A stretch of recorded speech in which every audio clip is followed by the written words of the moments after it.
What does it feel like to gain unparalleled cultivation immediately upon traversing into another world? Upon crossing over, Xiao Chen has just inherited the position of clan leader when he unexpectedly signs in for invincible cultivation. Coincidentally, the heavenly Tao Golden List emerges, showcasing rankings of cultivation, physique, and combat prowess. A century later, the myriad beings of the universe are utterly bewildered, for every name upon the heavenly Tao Golden List belongs to a member of the Xiao family. As the clan leader, Xiao Chen smiles and declares, "System, initiate my sign-in." Host, Xiao Chen cultivation, none techniques, none imperial weapon, none mount, none. Note, this system is an invincible family sign-in system, which can only be truly activated once the host becomes the clan leader. Upon witnessing the system panel manifest before him, Xiao Chen takes a deep breath to suppress the earlier excitement, his eyes shimmering with astonishment as he murmurs, "It seems I have truly crossed over." He recalls not long ago, after enduring a grueling half-month of overtime, he finally had a day off. In the dead of night, he savored a meal of charcoal-grilled pork knuckle and spicy chicken, and with a bottle of soda consumed, he sighed in contentment, uttering, "This life is sufficient." He then fell into a deep slumber, only to awaken in this unfamiliar world. Fortunately, he has assimilated the memories of this body, granting him some understanding of this realm. The Great Xia Dynasty, non-extreme city, Xiao family. This is a world where strength prevails, where the exceptionally powerful can soar through the skies and tear the earth asunder, wielding dominion over the lives and deaths of millions, while the weak are left to be slaughtered, often losing their lives in the blink of an eye. The body Xiao Chen inhabits is that of the young master of the Xiao family in Nine Extreme City, sharing his name. Although the Xiao family is esteemed as one of the four great families of Nine Extreme City, as a member of the younger generation, his cultivation is merely at the door realm, the first stage of cultivation, primarily aimed at opening the door within to enhance the physical body. From the memories of my predecessor, cultivation is exceedingly difficult, sometimes even after months of effort. One may not progress. However, as a transmigrator, I possess a system. Once activated, becoming powerful should not be an arduous task. Sitting cross-legged upon a massive stone in the courtyard, Xiao Chen contemplates. His figure is upright, his white robe cascading onto the gray stone like a blooming white lotus, his eyes sparkling like stars, and his chiseled features exuding a hint of sharpness. A gentle breeze tousles his long black hair, sweeping it through the air. Yet, how can I persuade my father to abdicate as clan leader? That is a conundrum. Having merged with his predecessor's memories, Xiao Chen understands that his father is in the prime of life with unparalleled prestige within the family, leaving no justification for abdication. Must I wait 100 years to activate the system? That is unacceptable. I cannot afford to languish in obscurity for so long. Just as Xiao Chen wrestles with his worries, a robust figure suddenly appears at the courtyard entrance, gasping for breath, and before even catching sight of Xiao Chen, urgently shouts, "Xiao Chen, come quickly, you must go to the council hall to see the clan leader one last time." "Xiao Yu, what has happened?" Hearing the familiar voice, Xiao Chen immediately rises to meet him. The newcomer is a towering young man, nearly 2 meters tall, his muscular physique straining against his clothing, emanating an overwhelming presence. Yet, his eyes glisten with tears, and his expression is filled with sorrow as he gazes at Xiao Chen. It's the clan leader. He has sustained grave injuries and is on the brink of death. I fear he may not last much longer. What? How could this happen? Xiao Chen's eyes widen in alarm. Though he is a transmigrator, he has a profound attachment to the Xiao family, thanks to the memories he has inherited. The clan leader wishes to see you. He likely has final words to impart. You must hurry to the council hall. Xiao Yu urges. Let's go.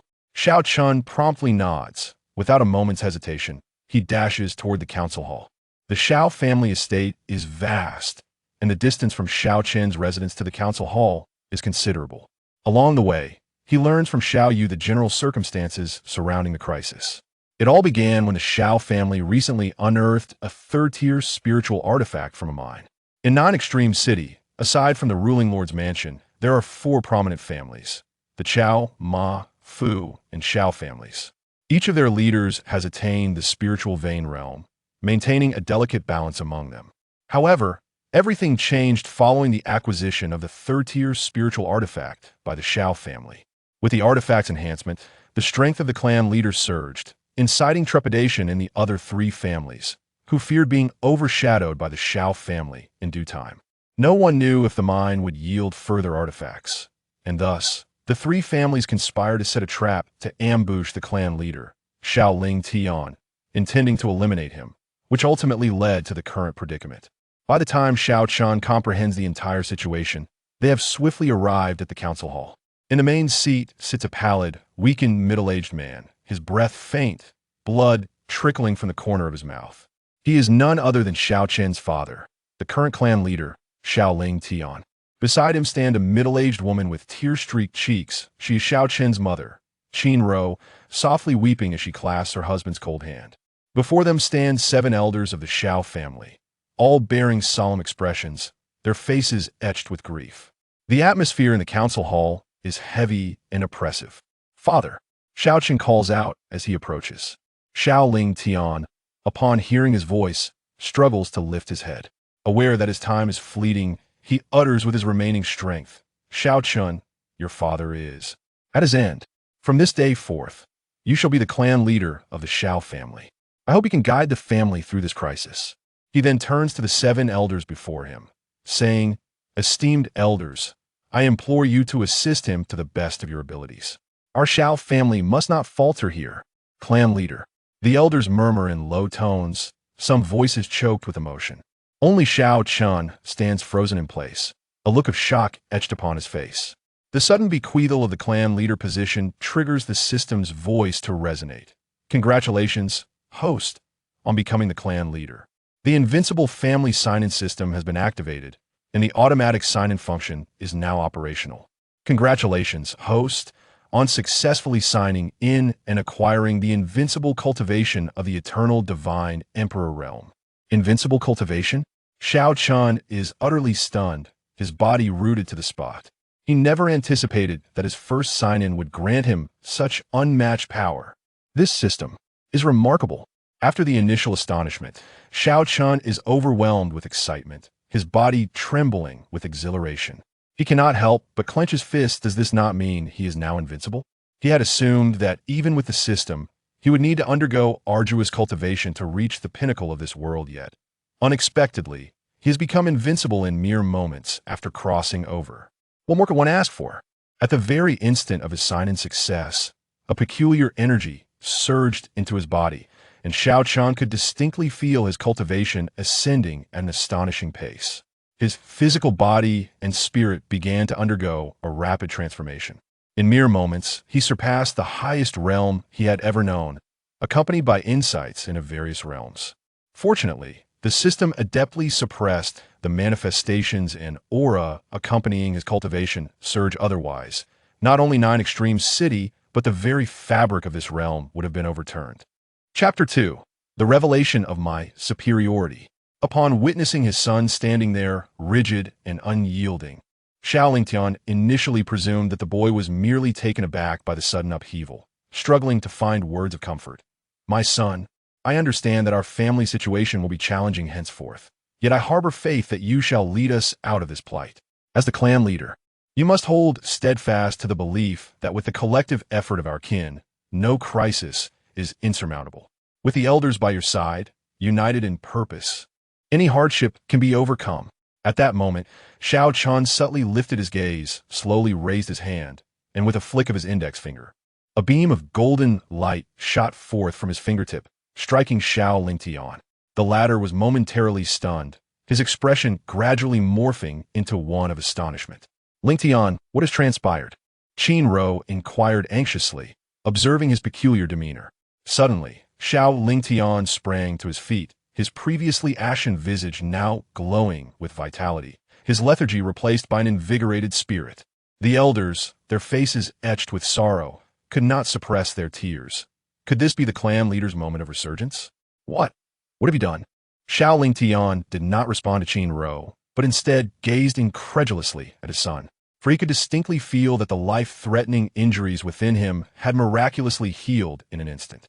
The cause of this miraculous recovery was the golden light that Xiao Chen had just unleashed. How could this be? His son, merely a novice, had effortlessly healed what had seemed a fatal wound. It's nothing, merely healing your injuries, Xiao Chen replied, suppressing his excitement and feigning composure.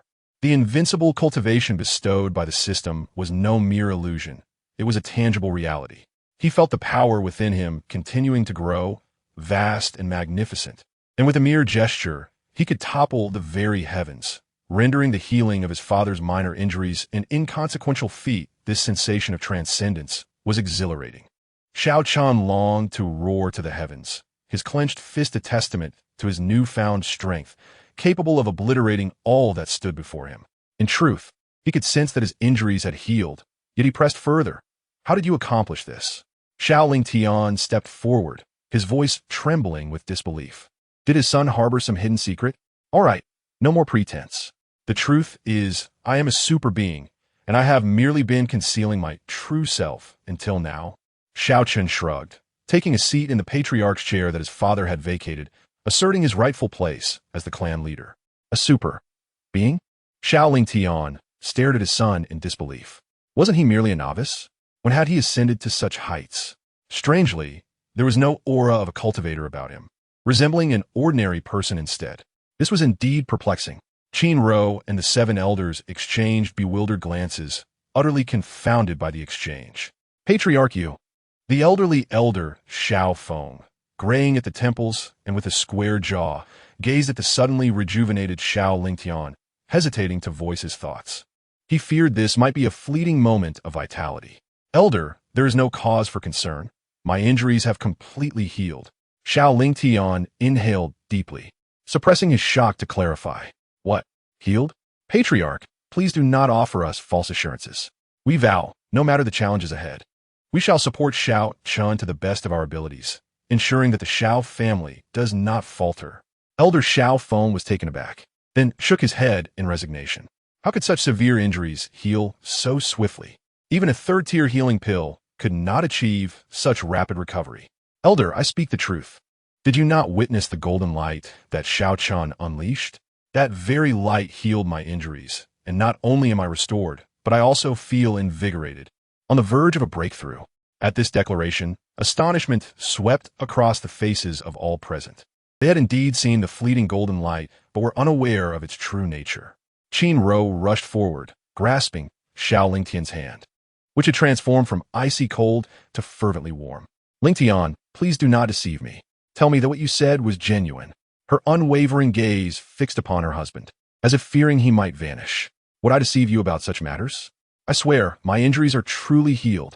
Xiao Lingtian's expression was earnest, fully aware of the incredulity surrounding his words, yet they were indeed factual. Patriarch, you truly are not merely offering us comfort? Elder Xiao Feng inquired, his voice quavering. In an instant, all the elders surrounded Xiao Lingtian, their eyes filled with anticipation. Indeed, I assure you, my injuries have wholly healed.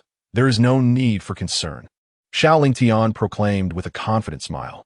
Just then, Xiao Chen, seated in the patriarch's chair, interjected, Elder, you must adjust your address. My father has officially passed the patriarchal mantle to me. He rose, his fists clenched, feeling the boundless power of the eternal divine emperor's realm coursing through him. A force so immense it could obliterate the world with the slightest movement. The crowd, having focused solely on Xiao Lingtian, only now realized the implications of Xiao Chen's words. Xiao Chen, you just claim to be a super being?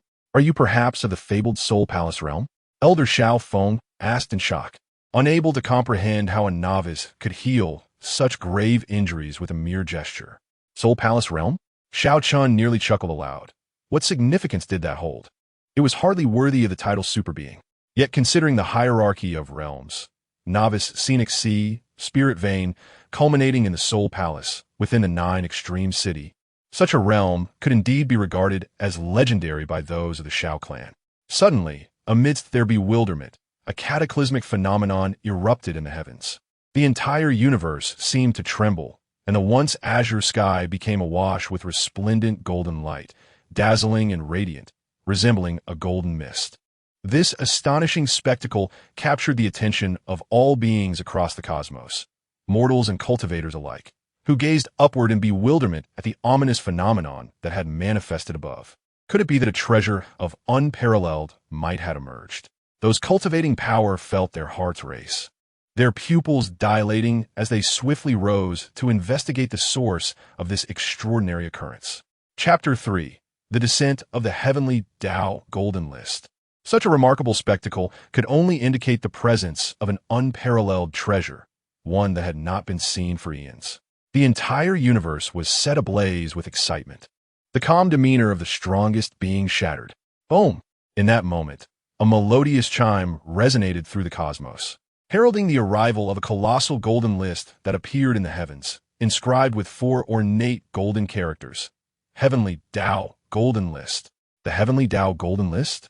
Was this the origin of the phenomenon? Could it truly be a weapon of unparalleled might? Many gazed upon it with envy, as the list was astonishing. No matter where one stood in the universe, its presence was undeniably clear, suspended in the celestial expanse. From all corners of the cosmos, powerful beings soared into the sky, racing toward the Heavenly Tao Golden List, eager to claim this legendary artifact.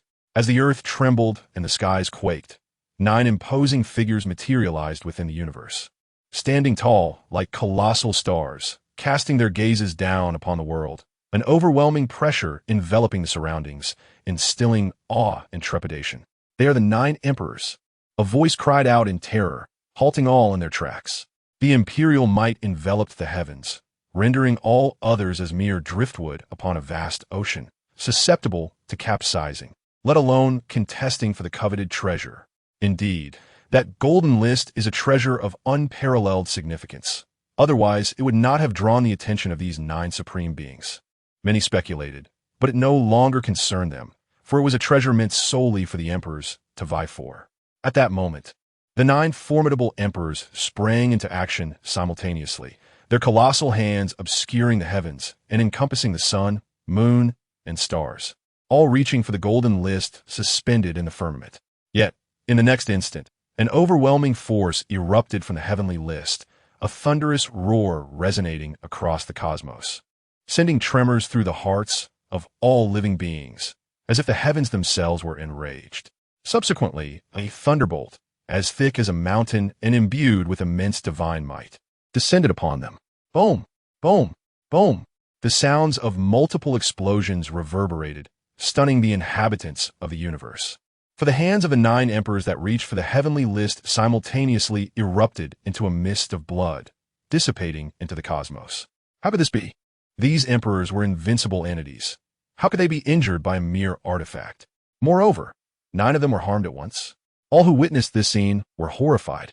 After enduring such an assault, the 9 figures ceased their attempts, recognizing the irresistible nature of that power.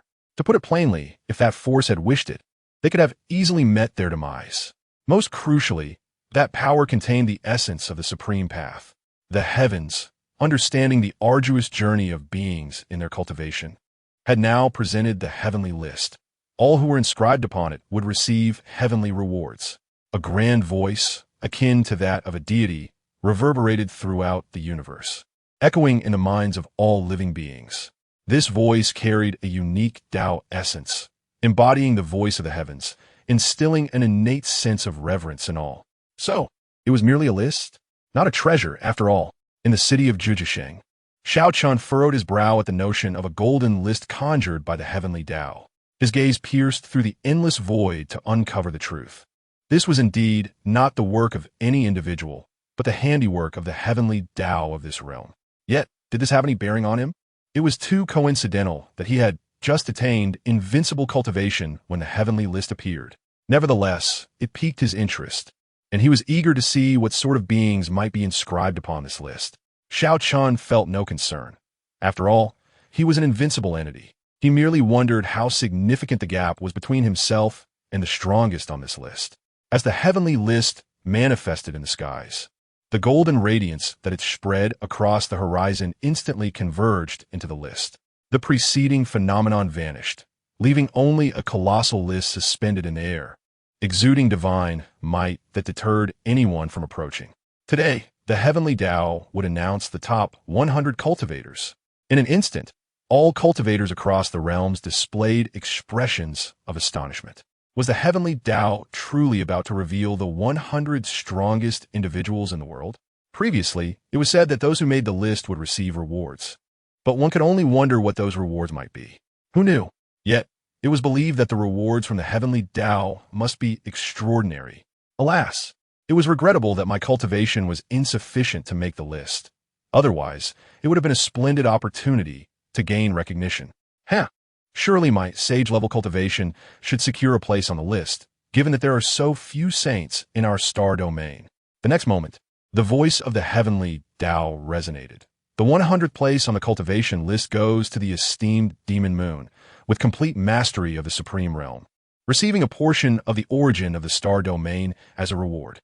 As this proclamation echoed, many powerful beings stood frozen in disbelief, their faces reflecting utter incredulity.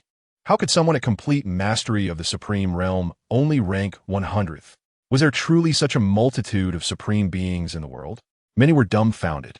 In the eyes of the majority of cultivators, those in the Supreme Realm, or even the lower realm of saints, were the dominant forces of their star domains, exerting pressure on the beings of the cosmos. How could such an existence now merely occupy the 100th position? Moreover, this was someone at complete mastery of the Supreme Realm. What those at the early, middle, or late stages of the Supreme Realm? Where would they fall in the rankings? In an instant, many cultivators found it hard to believe, their understanding of reality profoundly shaken. How could it be? How could a dignified saint fail to make the list? This must be a ruse. Surely, there cannot be so many powerful beings in the universe. Some in the Supreme Realm were unwilling to accept that they could not rank among the universe's top 100. Perhaps it was indeed plausible. The heavenly list might be accounting for the strongest beings across the entire universe, rather than just a few star domains. Thus, it would not be impossible for someone at complete mastery of the Supreme Realm to rank 100th. Strong beings murmured, the universe vast and mysterious, concealing untold numbers of powerful entities. Perhaps this opportunity would unveil those who had long remained hidden. For the vast majority of cultivators, they had never even heard of the Supreme Realm. In a place as modest as Jujisheng, those at the Soul Palace realm were already considered super strong, let alone those who surpassed it by several realms. The Supreme Realm was virtually unheard of. One thing they did know was that those who could ascend to the heavenly list were undeniably true superpowers. Supreme Realm? What exactly is this realm? Xiao Chen, did you not claim to be a superpower? Have you heard this realm? The elder Xiao Feng inquired, astonished. Based on uncertain information, it seemed that the realm beyond the Soul Palace was not the Supreme Realm. Just how long is the road of cultivation? I know, it is merely a lowly realm. This statement from Xiao Chen was not an act of bravado. The gulf between the so-called Supreme Realm and his eternal divine Emperor realm was simply too vast, entirely a different echelon of existence. Chapter 4. The Rewards of the Heavenly Tao. This realization diminished his interest in the so-called heavenly list. If those in the Supreme Realm could make the list, the strongest beings in this world likely would not be overly formidable. A lowly realm? Xiaoling Tian and the others regarded Xiao Chen with bemusement. This was the 100th strongest being in the universe, an entity they could only dream of reaching. Yet in his words, it had become a lowly realm. What realm do you occupy then? Xiao Feng asked with a smile, still believing Xiao Chen was merely boasting. Having recovered from his injuries, Xiaoling Tian and the elders felt entirely at ease, their spirits lifted. The realm of invincibility. The latter responded with utmost seriousness. Puffed. Xiao Yu, standing nearby, burst into laughter, patting Xiao Chen on the shoulder. Brother, could you refrain from boasting in front of your own people? Believe it or not. Xiao Chen scoffed lightly. Unlike Xiao Chen's indifference, the others were greatly concerned about whether the rewards bestowed by the heavenly Tao were genuine. If even the last place could earn such a precious item as the origin of a star domain, how much more valuable would the rewards for those ranked higher be? Meanwhile, on a colossal celestial body within the boundless star domains of the universe, a slender figure clad in a pale blue gown stood atop a towering peak. Her gaze lowered toward the heavenly list. A silver crescent moon shone luminously at her brow, radiating mysterious waves, with intricate runes intertwining within. I never expected that with my cultivation, I would only rank 100th. I am quite curious about the beings who precede me on this list. Just as she pondered, a golden orb suddenly materialized before her. As the orb split open, it revealed a swirling formation reminiscent of a galaxy, with countless stars suspended within, sparkling brilliantly like a condensed star domain, the origin of the star domain itself. This object contained the energy of an entire star domain, which could be utilized for breakthroughs in cultivation or forged into formidable divine weapons. To think that the rewards are indeed real. It appears the heavenly list is genuinely a manifestation of the heavenly Tao. The esteemed demon Moon's pupils constricted, and she raised her gaze toward the heavenly list, her expression turning solemn, for no one would bestow such a precious treasure upon her without reason. The 99th place on the cultivation list goes to Tao Source Sovereign, with complete mastery of the Supreme Realm, receiving a golden dragon fish as a reward. The magnificent voice of the heavenly Tao resounded once more, shaking the cosmos. What? A golden dragon fish? That is a treasure capable of extending the lifespan of a supreme being by over 1,000 years. To think such a priceless rarity would appear as well. A gasp of astonishment escaped the lips of many, even the most exalted of beings, with lifespans barely extending beyond 10,000 years, are not exempt from the inevitability of death. The extraordinary capabilities of such treasures are, therefore, readily apparent. Upon hearing the mention of the golden dragon fish, numerous aging supreme beings, on the brink of their final rest, were ignited with fervent interest. Various factions began to inquire into the identity of this Tao Source Supreme, eager to obtain the golden dragon fish and prolong their waning lives. In a secluded area of the cosmos, a young-looking man was struck with awe as he beheld the sudden appearance of the golden dragon fish before him. His astonishment was not solely due to the miraculous properties of the artifact, but also stemmed from the intricate array of formations he had meticulously set up to guard his retreat. No one should have been able to breach this sanctum without alerting him. Yet this golden dragon fish traversed the protective barriers without a hint of warning, leaving him in a state of bewilderment. Could this truly be the hand of the heavenly Tao? The Tao Source Supreme mused. As the heavenly Tao had always been an enigmatic entity, its existence a matter of speculation. Yet, it seemed now that not only did the heavenly Tao exist, but it possessed a consciousness of its own. Otherwise, how could it have manifested the heavenly Tao golden list? As for the golden dragon fish, it appeared that tranquility would be a fleeting luxury for some time to come. A multitude of soon-to-be transcended supremes would undoubtedly seek him out. Ranked 98th on the cultivation leaderboard, the Mad Warrior Supreme had achieved the pinnacle of the Supreme Realm, and the heavenly Tao had bestowed upon him the formidable weapon, the slaughtering heaven battle sword. Supreme artifacts? How delightful! A man with flowing black hair and a fierce spirit grasped the massive black sword before him, nodding in satisfaction. With a fierce shout, he swung the sword with great force, shattering a vast expanse of void nearby into nothingness. Upon hearing of the rewards from the heavenly Tao, all cultivators were consumed with envy. For the vast majority, such rewards were unattainable treasures. Even the 9 great emperors of the cosmos began to anticipate what kind of miraculous rewards the Tao would bestow upon them, given their formidable powers. Yet, Xiao Chen remained indifferent. At the very moment the rewards were announced, his eternal divine emperor consciousness had already detected their locations. Should he desire, he could easily seize them by force. However, with a system by his side, allowing him to sign in daily, Xiao Chen had little regard for the heavenly Tao's rewards. Moreover, he held these rewards in contempt, lamenting that his Xiao family, a nameless clan, lacked the qualifications to receive such blessings. Xiao Ling Tian sighed. The heavenly Tao golden list was a source of astonishment for them, but it bore no relevance to their lives as mere small fries. It was at most a spectacle for amusement. Xiao Chen, did you not boast of your unmatched cultivation? I wonder if your name will grace that list. Xiao Yu jested, playfully nudging him. Their camaraderie was evident, marked by a sense of ease between them. Who knows? Xiao Chen shrugged. My cultivation may be too elevated. Whether the Tao can sense me is a question in itself. Xiao Feng shook his head, cautioning, receiving rewards is not necessarily a boon. Without absolute strength, one risks being ensnared in the maelstrom of warfare, leading to a demise of both body and spirit. We ought to advance steadily, step by step, rather than chasing after those ephemeral illusions. In response, everyone nodded in agreement, The saying virtue does not match position often leads to downfall. Fear not, for I am here to protect you, Xiao Chen declared with a smile, uttering words that left others perplexed. Since the system could yield unparalleled cultivation, who knew what extraordinary items it might grant in the future? It was merely a matter of time. Just then, he glanced towards the entrance of the Xiao family estate, a cold smirk gracing his lips. We have not sought trouble with them, yet they have come to us. How eager they are for their own demise. What is it?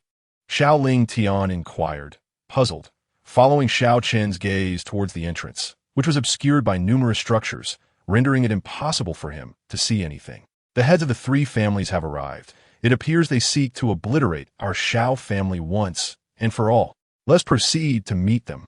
Xiao Chen's lips curled into a smile. Chapter 5. Leaving the Xiao family bare exchanging glances, everyone recognized the astonishment in each other's eyes. Even Xiao Ling Tian, at the spirit vein realm, could not sense the approaching presence. Yet Xiao Chen was acutely aware, indicating that he had indeed reached the fabled Soul Palace realm. It was said that breaking through to that level birthed a phenomenon known as consciousness, endowing one with extraordinary capabilities, allowing perceptions beyond the ken of the naked eye. Xiao Ling Tian resolved to inquire of his son how he had unknowingly cultivated to such heights. Should we bring that spiritual artifact? The elder, Xiao Feng, inquired. The reason Xiao Ling Tian had previously fallen victim to the ambush of the three families was due to his failure to carry that artifact. Had he possessed the enhancement of a third-grade spiritual artifact, he would not have sustained such grievous injuries. With a chuckle, Xiao Ling Tian responded, with Xiao Chen here. What significance does a third-grade artifact hold? Xiao Feng was momentarily taken aback, bowing his head in acknowledgement. How could I forget that we possess such a formidable powerhouse in our family? The emergence of this strong figure had been so sudden that Xiao Feng's impression of Xiao Chen still lingered at the level of the initial door. My father's words ring true. With me here, a third-grade artifact is of no consequence. From now on, you may act freely without restraint, should trouble arise. I shall bear the burden, Xiao Chen declared earnestly. However, Xiao Ling Tian admonished him seriously. Xiao Chen, do not let your formidable strength breed arrogance. Remember, there are always greater powers beyond your own.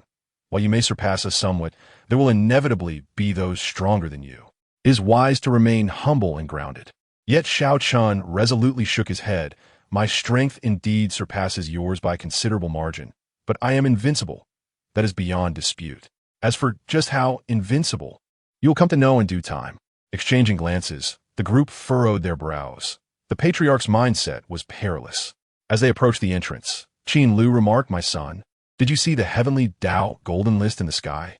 The beings on that list are already immensely powerful, yet they are still not the strongest. You must not entertain such hubris. The heavenly Tao golden list continued to unveil the universe's mightiest, now revealing over 70 names, all of whom were at the pinnacle of the supreme realm. Did I not mention that the supreme realm is merely a lowly tier? Why do you refuse to believe this? All right, mother, rest assured. I shall conduct myself with discretion henceforth, Xiao Chen replied, finding it futile to elaborate on his current realm, knowing they would neither comprehend nor believe him. Thus, he chose silence instead. The group collectively sighed in relief. It was reassuring that he could heed their counsel. Their family had only just birthed a true powerhouse, and they could not afford to see him fall due to arrogance. The patriarch has emerged. As the group exited the conference hall, a throng of Xiao family members had gathered outside, their concerns evident upon hearing of the patriarch's injuries. Rest assured, everyone am unharmed. Xiao Ling Tian reassured them. How could you be fine? You are covered in blood and clearly injured, an elder exclaimed gravely. Xiao Ling Tian had not yet changed clothes, and his previous severe wounds had stained his garments red, with traces of blood still at the corner of his mouth. Patriarch, please focus on your recovery. We shall handle the family affairs. If the three families dare to come, I will take down a few of them, even at the cost of my life. A burly, rugged middle-aged man, with a fierce expression and a thick beard, glared fiercely.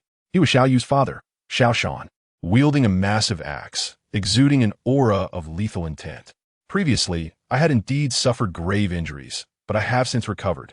Therefore, there is truly no cause for concern, a fact that the esteemed elders can attest to. Furthermore, I have bestowed the position of clan leader upon Xiao Chen. Henceforth, He shall be the patriarch of our Xiao family.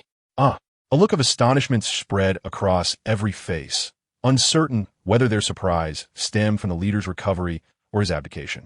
Suddenly, a loud crash resonated not far ahead, as the gates of the Xiao family were breached. A throng of armed assailants surged in, leaving destruction in their wake. Houses collapsed and trees ignited.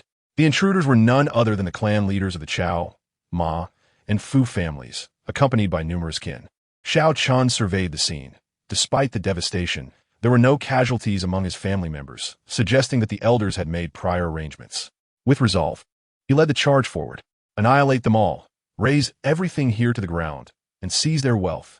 I want a Xiao family to be utterly barren. Not even a dog shall escape. Cackled an elder man with a goat beard. They should have arrived earlier, but their attention had been diverted by the sudden emergence of the celestial gold list, causing a delay. Upon realizing that the list had no bearing on their interests, the three families hastily convened to ensure the Xiao family's total destruction and to appropriate their third-grade spirit artifact, as well as to claim their spirit mine. Do you truly believe you have the right to wish for our family's desolation? Roared Xiao Ling Tian as he and his companions appeared before the three families. Xiao Ling Tian, you're still alive? The members of the Xiao family, led by Xiao Chen, were met with the Ma family patriarch's horrified gaze, fixated on Xiao Ling Tian standing beside Xiao Chen. They had initially lured him out under the pretense of discussing urgent matters and had poisoned him to secure their plan. Though they had severely injured him, believing him to be mortally wounded, the sight of him now standing before them, vibrant and alive, left them utterly astounded. Even if the three of you perish, I shall continue to thrive. Xiao Ling Tian scoffed coldly. Very well, since you have not succumbed. Let us personally escort you to your demise, out of respect for our long-standing acquaintance. The Fu family patriarch replied, his eyes narrowing with malice. A stout man, he was one of the few spirit vein realm cultivators in the Nine Extreme City. As he spoke, a silver long knife appeared in his hand, engraved with two intricate runes that emanated a menacing aura. It was the only second-grade spirit artifact the Fu family possessed. The patriarchs of the Ma and Qiao families, not daring to underestimate the situation, also drew their respective second-grade spirit artifacts, their murderous intent unmistakable. Although Xiao Ling Tian was gravely injured, it was evident he had a third-grade spirit artifact for protection, and a moment's carelessness could lead to their own downfall. The sixth chapter, the fall of two patriarchs. Though they were typically rivals, they united against the Xiao family. If they had absolute confidence, they would not hesitate to strike at one another, the fewer families remaining, the more spoils for the others. Thus, while collaborating, they remained vigilant against each other. Xiao Ling Tian, if you obediently surrender that third-grade spirit artifact and allow Madame Qin to serve me well, perhaps I will grant the younger generation of your Xiao family a chance at survival. Otherwise, haha, the Qiao family patriarch sneered, his lecherous gaze fixed on the graceful Qin Ro, his tongue flicking over the spirit's sword in his hand, revealing a lascivious grin. It was well known that the Qiao patriarch had a peculiar obsession with other men's wives, having taken many of them through despicable means over the decades, a habit he had never forsaken. After annihilating the Xiao family, he intended to add Qin Ro to his harem, but it was evident he had miscalculated. In the next instant, a startled cry escaped the Qiao patriarch's lips, his eyes wide with terror, as his body was inexplicably propelled towards the Xiao family, despite his desperate struggles proving futile. In his horrified gaze, he felt Xiao Chen's slender fingers grip his face. A series of cracking sounds echoed, the sound of bones in the Qiao patriarch's face being crushed, accompanied by his piercing screams. I had intended to grant you a swift death, but now I find myself unwilling to allow you such an easy escape. Xiao Chen's chilling voice resonated, causing the temperature around them to plummet, sending shivers down everyone's spines. The patriarchs of the Ma and Fu families felt their hairs stand on end, the sudden drop in temperature instilling a bone-deep chill, a wave of cold rushing from their feet to the crown of their heads. At that moment, a sharp sound rang out as the Qiao patriarch screamed, his second-grade spirit artifact slicing through the air, aimed at Xiao Chen's arm that grasped his face. Yet, to the shock of all present, the second-grade spirit artifact was shattered, splitting into two pieces. The blade clattered to the ground, the sound resonating in the silence and causing a tremor in every heart. The Qiao patriarch's pupils constricted. his gaze trembling as he stared at Xiao Chen. Is this truly Xiao Chen? What a jest! Shattering a second-grade spirit artifact with mere flesh? How could Xiao Chen possess such strength? Gasped the Ma family patriarch, who had goat beard. As the junior patriarch of the Xiao family, they were well aware of his true capabilities. He was merely a novice cultivator. How could he possibly possess such power? Xiao Chen raised his head, fixing his cold gaze upon the two men. It has been quite some time since we last met. Are you not allowed to acknowledge my growth? Enough with your pretentiousness. Illusions, it must be illusions. How could a mere 3 years, or even 30, lead to such an overwhelming transformation? You are at best at our level, the Ma family patriarch retorted, his eyes crimson with disbelief. They had cultivated for decades, yet remained at the spirit vein realm. Progress was not so easily attained, and he refused to accept that a brief absence could yield such drastic change. However, his trembling hand gripping the spirit artifact betrayed his underlying fear. Xiao Chen smirked, knowing that for most, this would indeed be insurmountable, but he had an advantage. At that moment, the Fu family patriarch, wielding his long knife, narrowed his eyes and growled at the Ma family patriarch. You are right. This is indeed an illusion. Even a city lord would struggle to shatter a second-grade spirit artifact with mere flesh. Do not panic. Let us strike him together. The imposing demeanor of the Fu patriarch instilled fear in the Ma family patriarch, who nodded in agreement. Together then. With that, he lunged forward, brandishing his second-grade spirit artifact. But just as he charged, the stout Fu patriarch kicked him in the back, sending him hurtling towards Xiao Chen like a rag doll. Yet this was not the end. He seized his kin and hurled them at Xiao Chen as if they were mere stones, buying himself time as he fled towards the Xiao family gates. Even among those he cast aside were his own children and nephews, yet he remained indifferent. The once stout figure now exhibited extraordinary speed, vanishing through the Xiao family's gates in an instant, racing towards the city lord's mansion. In this dire moment, perhaps only the city lord could offer him salvation. You coward! The patriarch of the Ma family exclaimed in shock, utterly unprepared for such an outcome. Huh, can you escape? Observing the scene, Xiao Chen chuckled softly, amused by the unfolding drama. However, he did not intend to let the two individuals go. With a subtle lift of his right hand, numerous golden threads, each as thick as a finger, shot forth from his fingertips, piercing through those of the clan members hurled by the patriarch of the Fu family, including the Ma patriarch himself. Those struck by the golden threads instantaneously lost their vitality, collapsing to the ground. One of these threads extended beyond the door, seemingly possessing its own awareness, swiftly catching up to the fleeing patriarch of the Fu family. With a soft thud, it penetrated his back, pinning him to the street outside, drawing the attention of many onlookers gathered around the Xiao family. What is happening? Were we not informed that the 3 families were to jointly annihilate the Xiao family? Why is the Fu patriarch fleeing from the Xiao household? Confusion spread among the crowd as they wondered about the motionless figure sprawled on the ground. Just then, someone cried out in alarm. He is dead. The Fu patriarch is dead. The sound reverberated like thunder, plunging the street into chaos. How could this be? Inside the Xiao residence, those brought by the 3 family patriarchs to destroy the Xiao family trembled in terror. Some felt an icy chill and retreated. Others emitted piercing screams. And a few, with liquid dripping from their pant legs, exuded a foul odor. One had been captured, another had died instantly, and the one who fled was likely already perished outside. These 3 were among the mightiest in Juji City, and yet they had all been defeated in mere moments. Chapter 7. Extermination. Not a single one left. Everyone stared in horror at Xiao Chen, who was grasping the Fu family patriarch. The city was not vast, and given that the individual was the young patriarch of the Xiao family, many recognized him, which only deepened their bewilderment. They had believed him to be on par with the younger generations of the other 3 families, merely at the threshold of the door realm. How had he suddenly become so formidable? Is this what it feels like to kill? Xiao Chen paid no heed to the gazes of the crowd. Despite it being his first kill, he felt no discomfort, as though he had merely crushed a few ants. Everyone else is yours to handle, he declared, turning to his clan members. The Xiao family was engulfed in shock, unable to fathom how effortlessly Xiao Chen had dealt with the 3 patriarchs. Could this be the power of the Soul Palace realm? The elder, Xiao Feng, was astounded. Although they differed by merely 1 realm, the disparity in combat prowess was staggering. The patriarchs had not even been able to muster a shred of resistance against Xiao Chen. Moreover, had the physical might of the Soul Palace realm grown so immense as to shatter second-grade spiritual artifacts? Truly, it was the legendary realm. Praise the patriarch, cried Xiao Chen, a robust figure wielding a massive axe, brimming with excitement.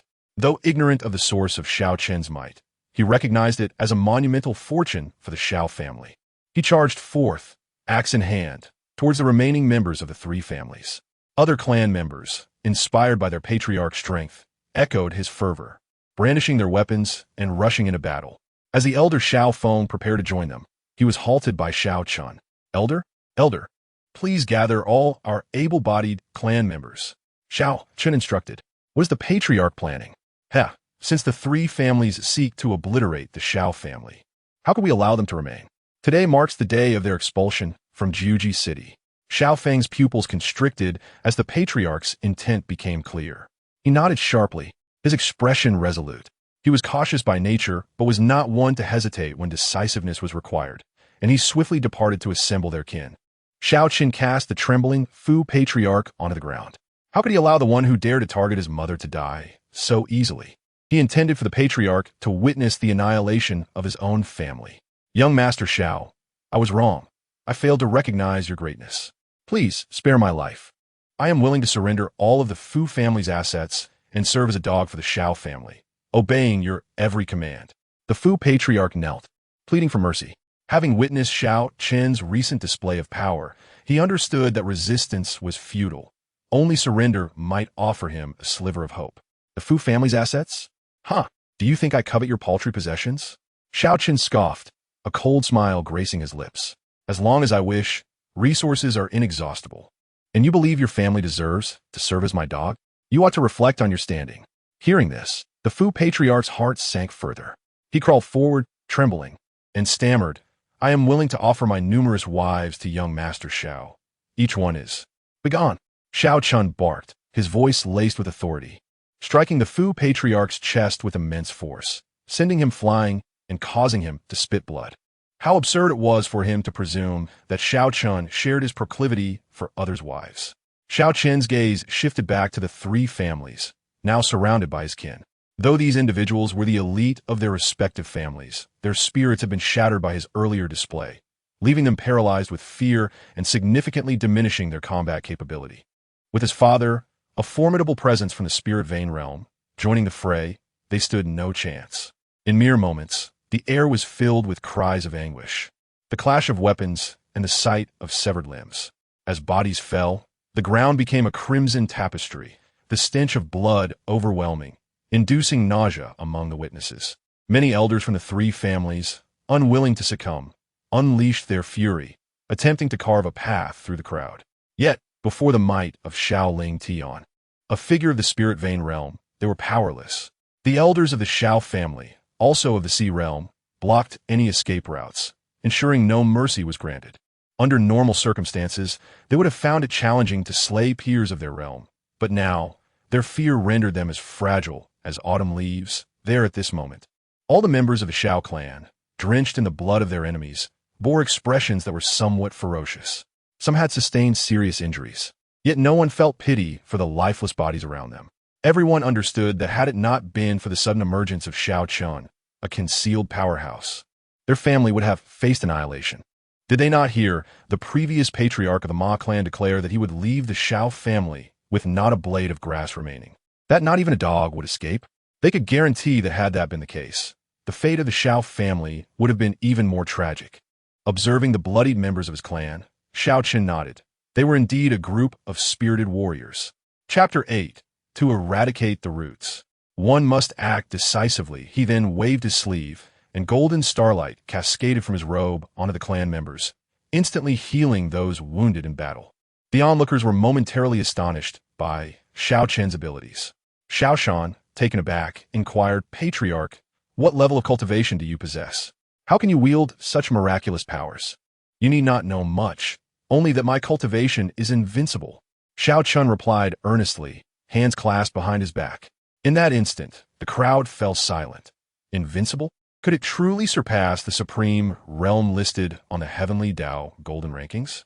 Just as Qin Lu was about to speak, the Grand Elder approached with over 100 clan members. Patriarch, all the capable warriors have been gathered, Xiao Feng announced.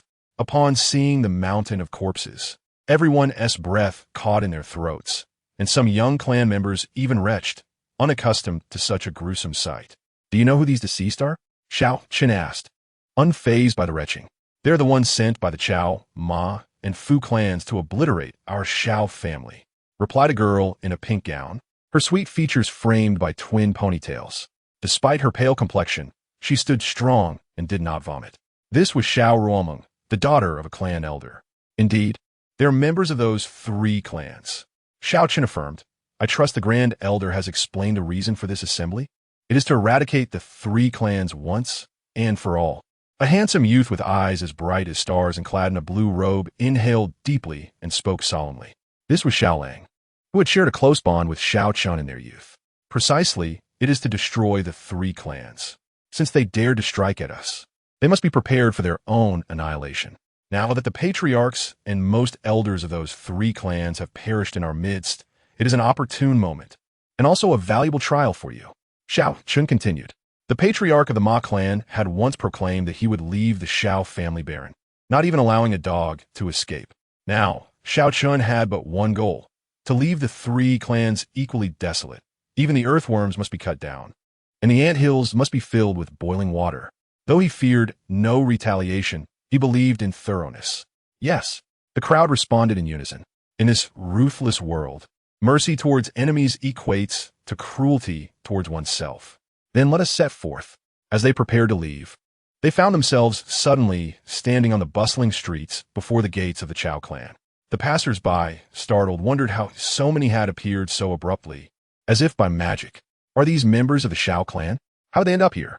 Did not the patriarch of the Qiao clan lead many with murderous intent to the Xiao residence? Some questioned, what was happening? Were we not in our clan? How did we suddenly arrive here? The onlookers were puzzled, and so too were the members of the Xiao clan. Grand Elder Xiao Feng, eyes wide with disbelief, asked, our clan is located in the south of the city, while the Qiao clan is to the east. Though Zhuzhisheng is not large, it would take time to walk here. How could we have arrived so instantaneously and with so many of us? Xiao Chen, was this also your doing? Xiao Ling Tian asked, astonished, gazing at his son. There's nothing remarkable about it, just a simple technique. Xiao Chen replied calmly. Spatial displacement is a feat even a minor sage can achieve. It is not a grand divine power. Is this a capability of the Soul Palace realm? The Grand Elder inquired. Who told you I am of the Soul Palace realm? Enough questions for now. Let us first deal with what lies before us. Meanwhile, the patriarch of the Qiao clan, being dragged around like a lifeless pig, was filled with regret, his heart bleeding. What cultivation level did Xiao Chen possess to achieve such feats? He lamented, I should not have coveted that 3rd-grade spiritual artifact. He never imagined that his momentary greed would lead to the annihilation of his clan. With Xiao Chen's command, a group of vengeance-filled warriors surged into the Qiao clan's gates. And soon, the air was filled with the sounds of shrieks. Most of the powerful members of the 3 clans had already been slain within the Xiao residence, leaving few capable of defending themselves against the might of the Xiao clan. Witnessing the destruction of his family, the patriarch of the Qiao clan, eyes bloodshot, let out a hoarse howl before ultimately taking his own life. What did you say? The patriarch of the Fu clan is dead? In the city lord's mansion, Yin Tianshan, draped in a purple robe, stared in surprise at the guard reporting the news. His gaze was sharp, and his demeanor exuded an imposing nobility, indicative of his high status. Yes, my lord. A beam of golden light shot out from the Xiao residence and struck him down in the street. It is said that he was fleeing from the Xiao clan, his expression one of terror. The guard replied respectfully, Golden light? And he fled in fear? Yin Tianshan mused. Only Xiao Ling Tian within the Xiao clan could pose a threat to the patriarch of the Fu clan, but was he not gravely injured? Even wielding a 3rd-grade spiritual artifact, could he truly instill such fear? Yin Tianshan's eyes narrowed in contemplation. What are the other 2 patriarchs? Currently unclear. They have not been heard from since entering the Xiao residence, and have not emerged since. Yin Tianshan sat, tapping his fingers against the armrest of his chair, murmuring, Did the other two clans attack the patriarch, prompting his desperate flight from the Xiao clan? Or was there another reason? What was that golden light that struck him down? Was it the power unleashed by a third-grade spiritual artifact? That cannot be. Xiaoling Tian was heavily injured and should not have been able to unleash its full potential. Something fell amiss. I must go and see for myself. After all, these clans were part of Zhujiasheng, contributing significantly to the taxes paid to the city lord's mansion each year. While losing one clan was manageable, if multiple clans suffered heavy losses, it would impact their tributes to the great Xia dynasty, and the city lord's mansion would have to cover the deficit, an eventuality Yin Tianshan could not allow. Thus, he decisively set off towards the Xiao clan's location. Is my uncle in such a hurry due to urgent matters? Just as Yin Tianshan reached the entrance of the city lord's mansion, two figures approached. One was a young man in black, tall and proud, observing Yin Tianshan with a hint of curiosity. Upon hearing him, Yin Tianshan's face instantly brightened, and he hurried over, clasping his fists. Ah, it is young friend Ji Kuan returning. How was your expedition? Chapter 9. The city lord's intervention despite being merely in his 20s. Ji Kuan was addressed as young friend by the much older Yin Tianshan, who wore an eager smile. It was no wonder. Ji Kuan's background was extraordinary, far beyond what a mere city lord could afford to offend. Even the emperor of the great Xia dynasty would treat him with the utmost respect. Were it not for the connection to his son, Ji Kuan would not have deigned to appear here. My expedition went well. There were indeed many beasts in the Judician Mountains, albeit lacking in strength. Ji Kuan replied, his demeanor cool and aloof. Ha ha ha. It is precisely because of your formidable strength, my young friend, that those monstrous beasts pose no threat to you. However, for the likes of us, they are indeed quite terrifying. In response to Yin Tianshan's compliment, Ji Kuan raised his hand to halt him, inquiring with curiosity, I noticed your hurried expression earlier. Did something happen? Indeed, father, what has transpired? Yin Zheng, who stood behind Ji Kuan, also questioned. It is nothing of great significance, merely a minor conflict among several small families that I must attend to, Yin Tianshan replied. In that case, since we are fortunate to be unscathed, let us join in the commotion. Uncle should not mind, should he? Ji Kuan asked.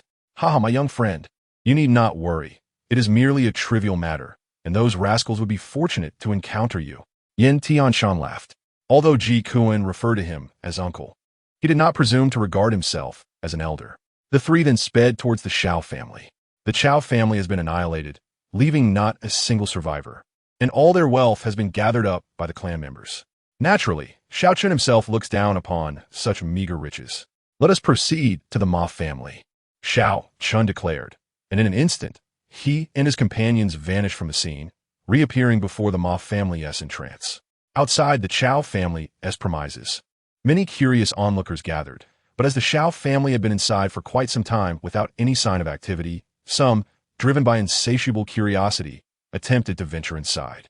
However, upon witnessing the gruesome scene within, they were immediately paralyzed by fear. Inside the sprawling Xiao estate lay corpses scattered everywhere. On the floors, against the walls, blood splattered liberally. Some even discovered the lifeless body of the Xiao family patriarch. A grave incident has occurred. The Xiao family has been exterminated. Cries of shock erupted. Just as the Xiao family appeared at the Ma family's entrance, Yin Tianshan and his companions entered the Xiao family compound. Upon seeing the mountain of corpses, Yin Tianshan's pupils constricted sharply. Are these the remains of the three families? Have all three been eradicated? This was a turn of events he had never anticipated.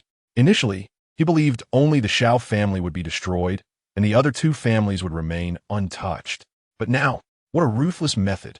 I never imagined such brutal forces existed within this modest Zhujiasheng. I find it truly astonishing, Ji Kuan remarked, observing the pile of bodies before him. Coming from a powerful faction, he had witnessed such scenes before, but had not expected that the skirmishes between these small families could be so merciless. Where is Xiao Ling Tian?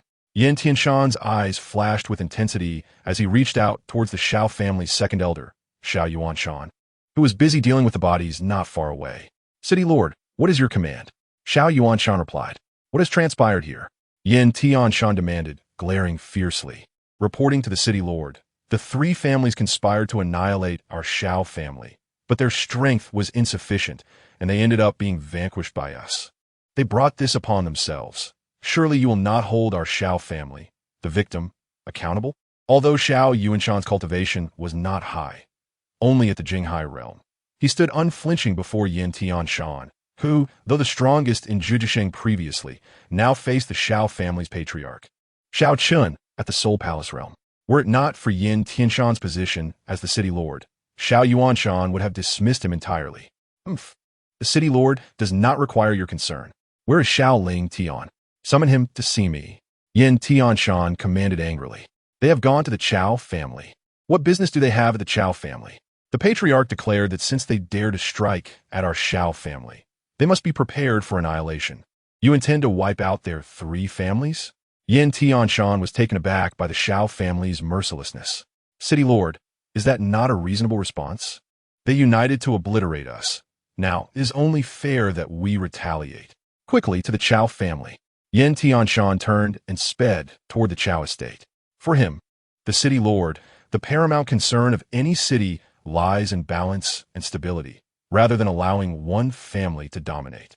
Should the Xiao family truly absorb the other 3 families, acquiring sufficient resources, would Xiao Ling Tian not ascend to a higher realm? Should he succeed, his strength could surpass Yin Tianshan's, putting the city lord's position in jeopardy. Yin Tianshan would never permit such an outcome. Father, why are you so alarmed? It is merely the Xiao family. Even if they manage to engulf the other 3, what waves could they possibly stir? Yin Zheng observed his father's demeanor and chuckled, thinking him overly dramatic. He could easily leverage his connections to position his father as the patriarch of a larger city, but this was their ancestral land, and his father was reluctant to depart. The primary reason, of course, was Yin Tianshan's limited capabilities. Even with his son's assistance, he remained stuck at the Spirit Vein realm, unable to break through to the Soul Palace realm. His insufficient strength would render him ill-suited to govern a larger city comfortably. Thus, staying in Zhujiasheng was preferable. Yin Tianshan smiled, feeling immense pride for his son, who had gained entry into the dominant sect of the southern region, a fortune accrued over generations for the Yin family. Yet he remarked, though I have you as a support, I must not trouble you with matters I can resolve myself. Such trifles do not warrant your precious time. Before long, the 3 arrived at the Qiao family estate, but upon their arrival, they were met only with news of the family's extermination. The Xiao family has truly outdone themselves. Yin Tianshan gritted his teeth. A ruthless and formidable clan, Ji Kuan commented, acknowledging their bloody methods as necessary to eliminate future threats. However, Yin Tianshan was perplexed. How could the Xiao family act with such swiftness? He had rushed to the Xiao family upon receiving word and had not lingered before heading to the Qiao family. Yet he still arrived too late. With over 100 members, most of them at the Door realm, such speed seemed implausible to him. Chapter 10. Where do these clowns come from? He hurried to the Ma family, only to find that they too had been annihilated, without a single survivor left. Yin Tianshan's countenance darkened completely. How could this happen? What transpired with the Xiao family? How could their speed be so extraordinary? With his Spirit Vein realm cultivation, he could have reached the Ma family in no time. Yet the Xiao family had outpaced him. Did they not need to travel? Ji Kuan too was intrigued. The Xiao family appeared to possess some remarkable capabilities. At that moment, reports began to filter in from those surrounding the Ma family. What? You mean to say that the Xiao family members suddenly appeared here? Yin Tianshan exclaimed in astonishment.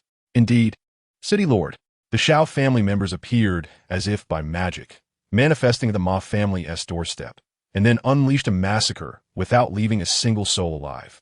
From the elderly to newborns, this group is akin to demons. City Lord, such individuals must not be allowed to remain in Zhujiasheng, for they could very well slaughter the entire city. One person trembled, thoroughly shaken by the horror. Ji Kuan narrowed his eyes. Their sudden appearance, was it due to extraordinary speed or the fabled void shifting? Yet, he had heard that the strongest in the Xiao family was merely at the Spirit Vein realm. The others should not possess such capabilities. As for void shifting, not even within his own sect could anyone achieve that feat. I will handle this matter properly. Yin Tianshan affirmed, then decided against visiting the Fu family and instead returned to the Xiao family, feeling it safer to wait there. Indeed, shortly after their arrival at the Xiao family, the members returned home. At this moment, nearly everyone was drenched in copious amounts of fresh blood, some appearing as though they had emerged from a bloodbath. exuding a strong stench of blood and malevolence. Xiao Lingtian, you have truly been ruthless, annihilating the three clans without leaving a single survivor. Yin Tianshan awaited the crowd at the shattered entrance of the Xiao residence, his voice low as he addressed Xiao Lingtian upon his return. Oh, I didn't expect the lord of the city to personally grace us with his presence. It is indeed a loss not to have welcomed you properly. Xiao Lingtian replied with a smile. Do you not think your actions have been excessive? Yin Tianshan bypassed pleasantries and confronted him directly. Excessive? Is it? It seems the lord of the city has not experienced the terror of a near genocide. Otherwise, you would not claim my actions to be excessive. If they had not sought the annihilation of my Xiao clan, would we have resorted to such measures of extermination? It is merely the law of cause and effect. I trust you understand the circumstances, so I shall refrain from further elaboration. Xiao Lingtian remarked nonchalantly. Yet, I only see your Xiao clan having decimated the three families. Yin Tianshan's gaze was as piercing as that of a hawk, fixated on Xiao Lingtian, his hands clasped behind his back, tightening unconsciously. You have annihilated them. What do you do about it? This world operates on the principle of the survival of the fittest. Does the lord of the city not comprehend this? Or perhaps you intend to champion their cause. If so, I would not hesitate to obliterate your city lord's mansion as well. Xiao Chen interjected, casting a calm glance at Yin Tianshan. Ha ha, what audacious words. Truly, the younger generation is formidable. You dare threaten my city lord's mansion? Come then, show me if you possess the capability. Yin Tianshan laughed in rage, having served as city lord for decades without ever hearing such brazen rhetoric. Xiao Chen's eyes narrowed as he prepared to strike, but Xiao Lingtian intervened, whispering, each city's lord is appointed directly by the great Xia dynasty. To kill a city lord is tantamount to declaring war on the dynasty. Xiao Chen appeared unfazed, thinking, what a great Xia dynasty. If they provoke me, I shall not hesitate to eradicate them. However, it seems my kin harbor significant trepidation regarding this dynasty, so I shall refrain from action to spare them further anxiety. Young man, do not be too arrogant. You may unwittingly invite a calamity upon yourself. Yin Tianshan warned coldly, turning his gaze to Xiao Lingtian. Since the three clans have been vanquished by your Xiao family, henceforth, you shall be responsible for their annual taxes. As you know, these taxes are submitted to the great Xia dynasty. I trust you will not refuse. Furthermore, the mine from which you extracted the third-grade spiritual artifact shall belong to the dynasty. I shall dispatch someone to take charge tomorrow. I presume you have no objections. Do you, clan leader Xiao? Xiao Lingtian's expression darkened. They dared to demand the taxes of the other three clans and seize their mine. This was utterly intolerable. I refuse. From this day forth, my Xiao family shall no longer pay taxes to any faction, and if anyone dares to covet our possessions, they should be prepared to lose their hands. Xiao Chen declared coldly. Silence. This is not a matter for a mere child to interject. Yin Tianshan barked, asserting that their discussion was not meant for someone of Xiao Chen's stature. Suddenly, Xiao Chen's gaze narrowed at Yin Tianshan, and in an instant, the latter was sent crashing into a wall, creating a gaping hole. On account of my father, I permit your insolence, but do not overstep, Xiao Chen remarked, observing Yin Tianshan, who lay unconscious and bleeding. Watching this unfold, Ji Kuan furrowed his brow. He had not discerned how the blow had been delivered. His eyes shifted to Xiao Chen, only to find him devoid of any aura, resembling an ordinary person. Could it be he was not the one who had struck? How audacious! You dare harm my father? Do you wish for death? Yin Zheng exclaimed, his eyes widening as he unleashed his power. Icy blue spiritual energy enveloping his palm as he aimed to strike at Xiao Chen's head.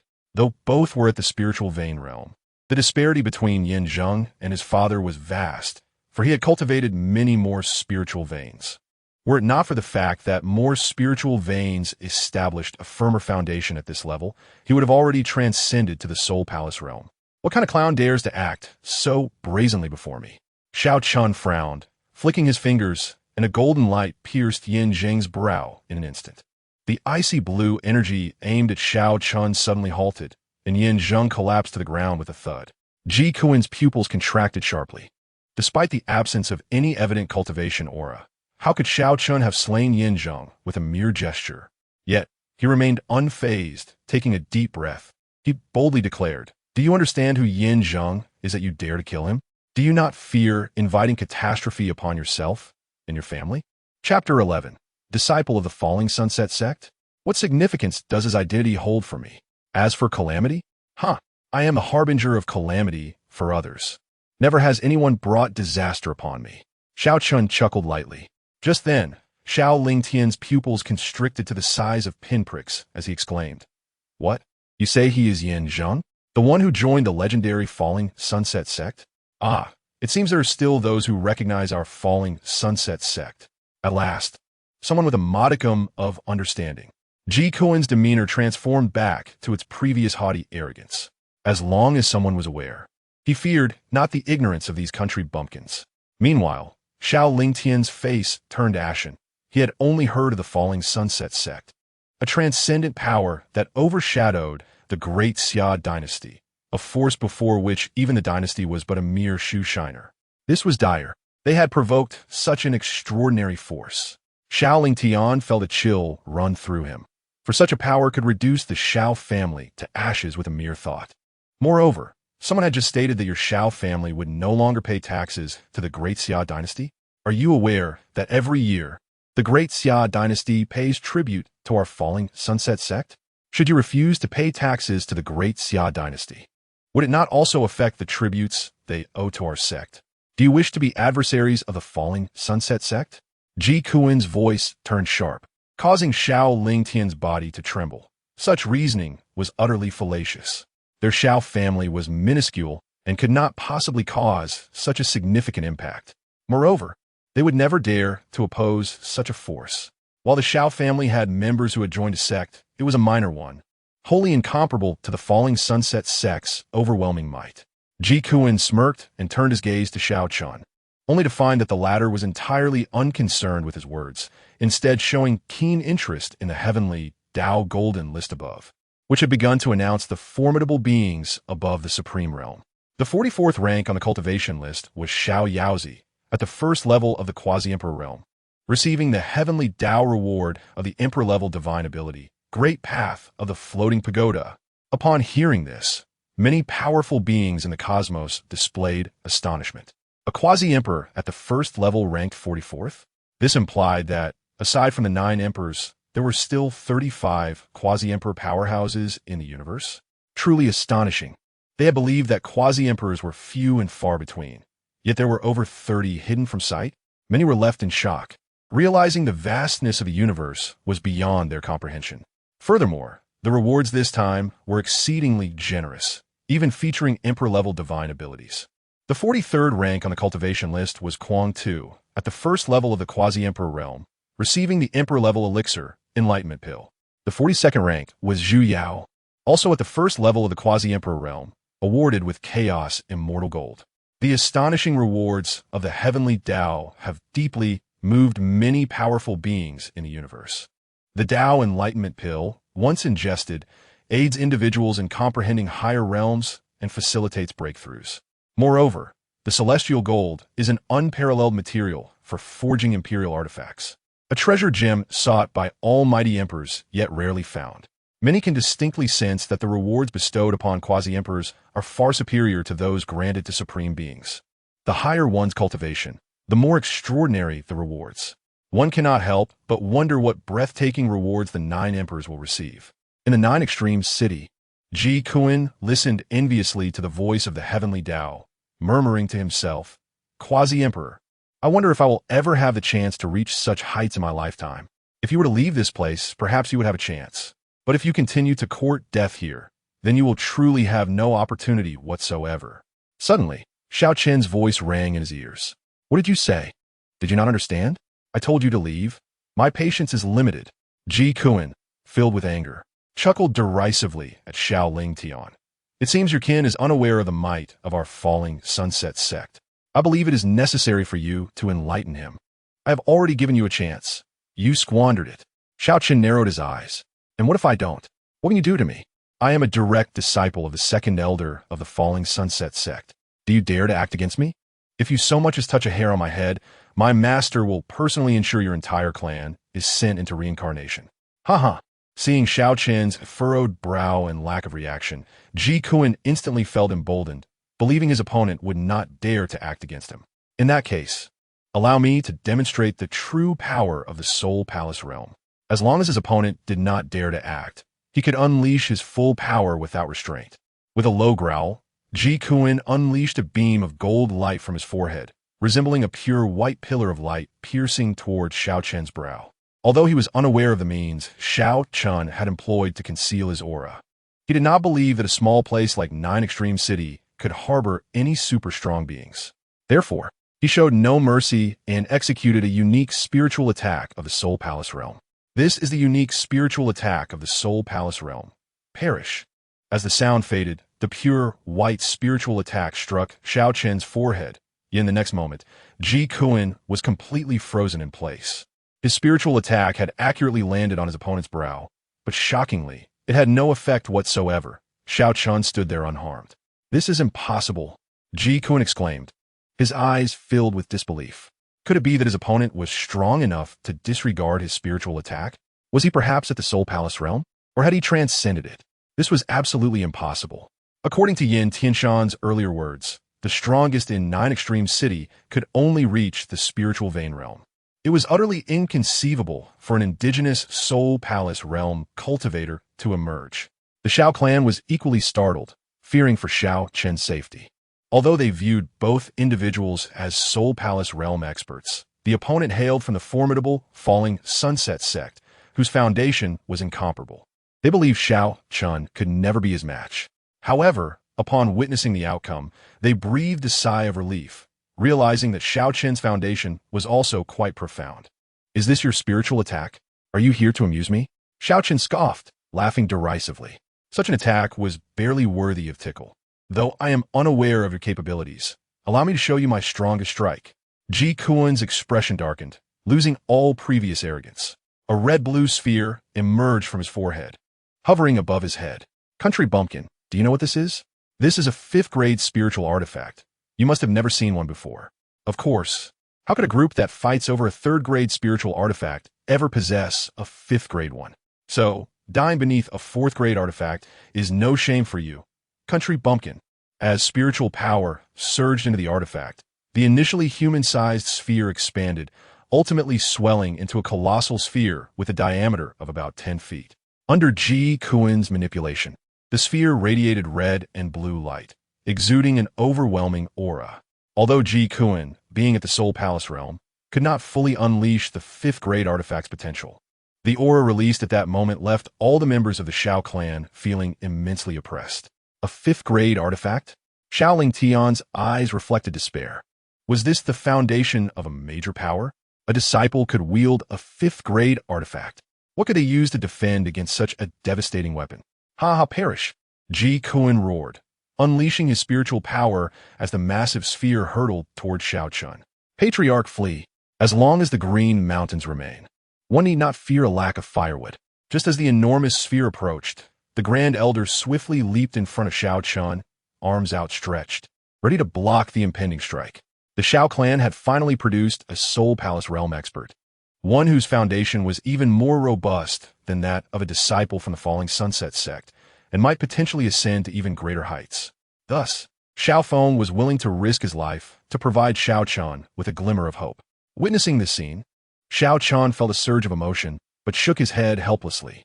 He pulled the Grand Elder back and extended his right hand, lightly tapping the approaching sphere. With a resounding explosion, the entire sphere detonated, scattering debris in all directions. Simultaneously, a torrent of chaotic spiritual power surged outward, crashing into Ji Kuan, whose strength was utterly insufficient to withstand the explosion of the 5th-grade artifact, sending him flying. As for the Xiao clan, the overwhelming energy dissipated entirely upon nearing Xiao Chen, vanishing without a trace. The Grand Elder and the others stared in shock at this scene, their mouths agape. The 5th-grade artifact was obliterated by Xiao Chen's single finger. It was known that even cultivators corresponding to the artifact's grade could not destroy it, just as a spiritual vein realm cultivator could not obliterate a 3rd-grade artifact. This implied that Xiao Chen's cultivation must have surpassed that which corresponded to the 5th-grade artifact. The Soul Palace realm corresponds to the 4th-grade artifact. But what realm corresponds to the 5th-grade artifact? Why the shocked expressions? Did I ever claim to be at the Soul Palace realm? Xiao Chen addressed the crowd. What is your cultivation level? The Grand Elder inquired suspiciously. Why can you destroy a 5th-grade artifact with a mere finger? I possess unparalleled cultivation. Xiao Chen explained earnestly. Forget it, forget it. If you don't wish to disclose, then be it. The Grand Elder waved his hand. No rational person would believe that Xiao Chen, not yet 20, could wield such unparalleled power. Moreover, how high would one need to be to claim to be invincible? Even those on the Heavenly Tao Gold list would likely hesitate to assert such a claim, except for that top-rank powerhouse. This fellow is dead. Xiao Yu's voice suddenly rang out. Standing beside Ji Kuan's corpse, a shard of the 5th-grade artifact embedded in his brow, devoid of life. Dying beneath his own artifact? I truly did not expect this. Xiao Chen remarked as he looked at the lifeless body. What should we do now? With 2 disciples from the Falling Sunset sect dead in our territory, they are unlikely to let this go. Moreover, this individual was a direct disciple of the 2nd elder of the Falling Sunset sect. It might even provoke powerful elders. Perhaps we should leave this place? Xiaoling Tian suggested to Xiao Chen.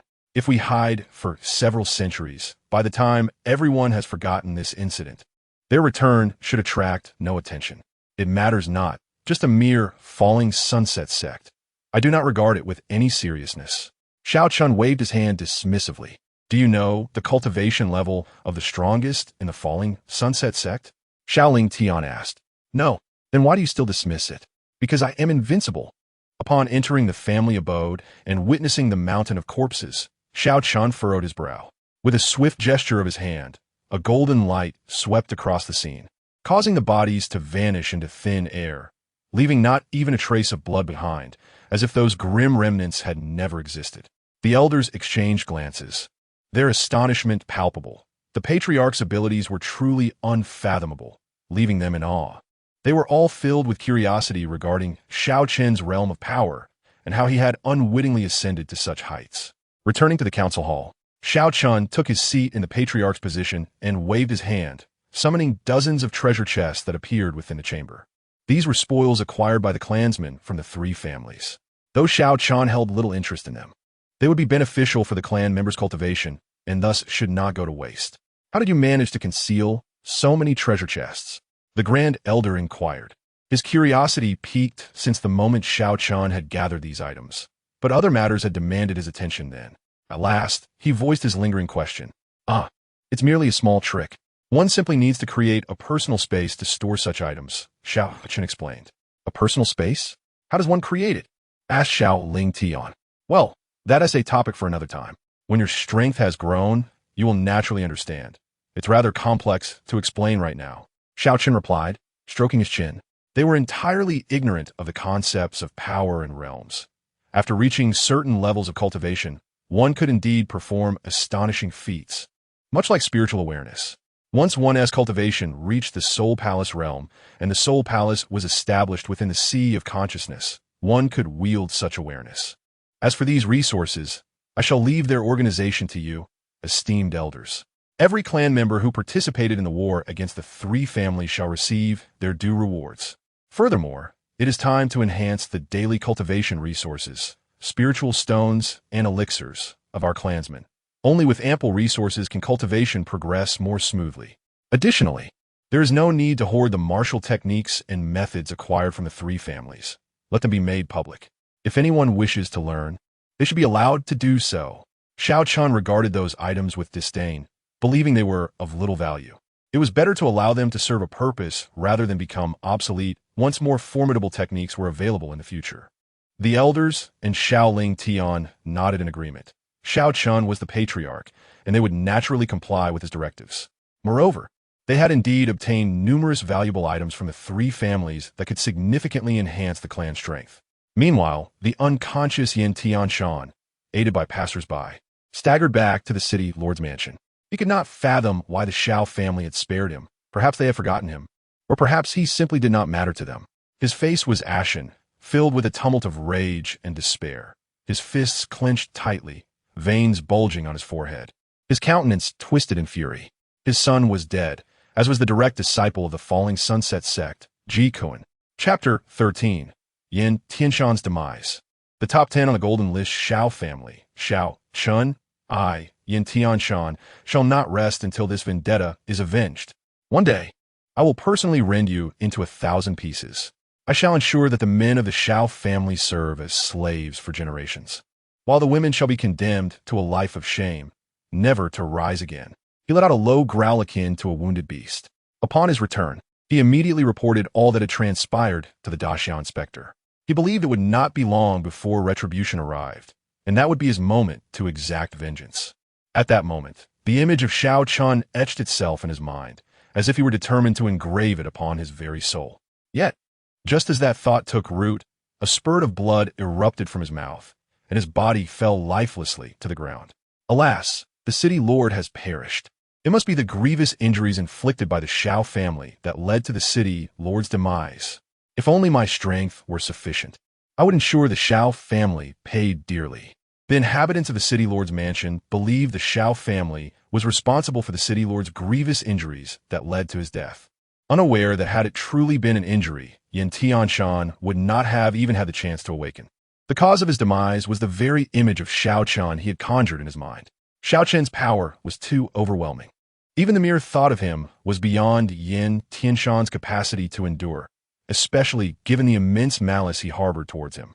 With Yin Tianshan's death, the city lord's mansion became deserted, and at such a pivotal moment, no one dared to associate with the Xiao family's enemies.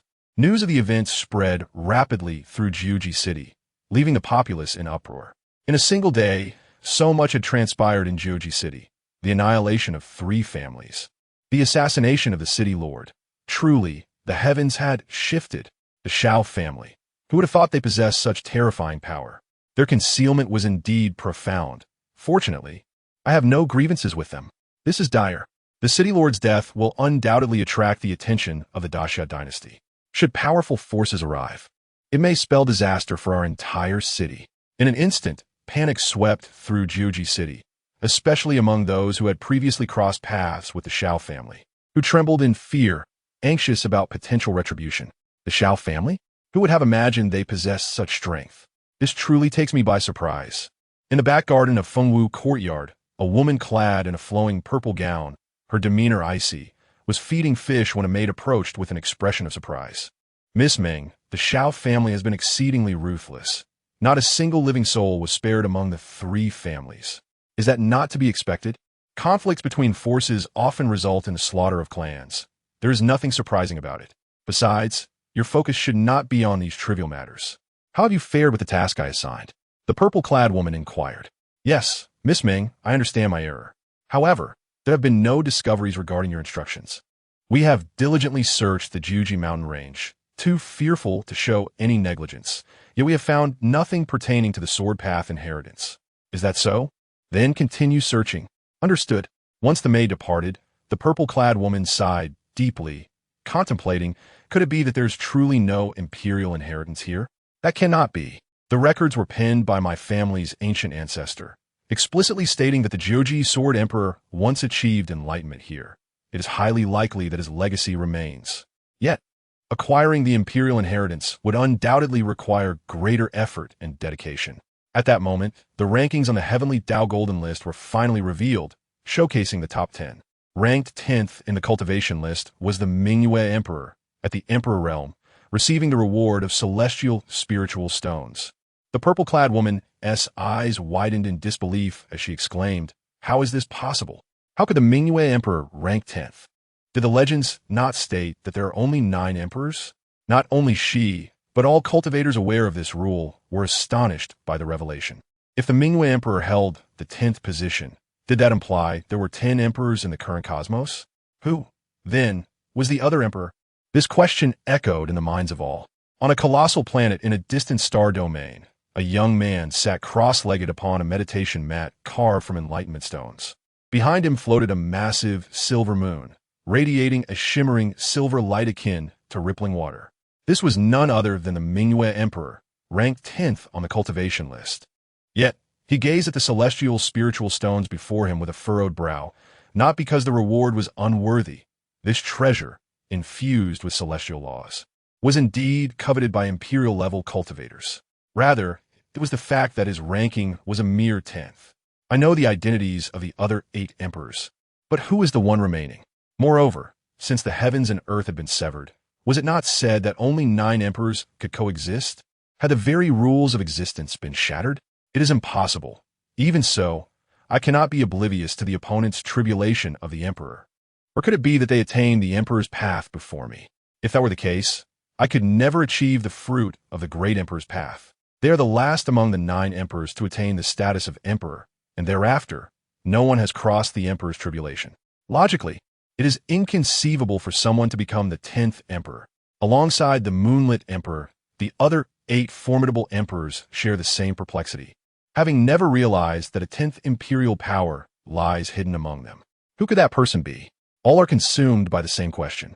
Ranked 8th on the cultivation leaderboard is the Azure Emperor, an emperor of the Great Path, rewarded by the heavenly Tao with the supreme technique, the reincarnation scripture.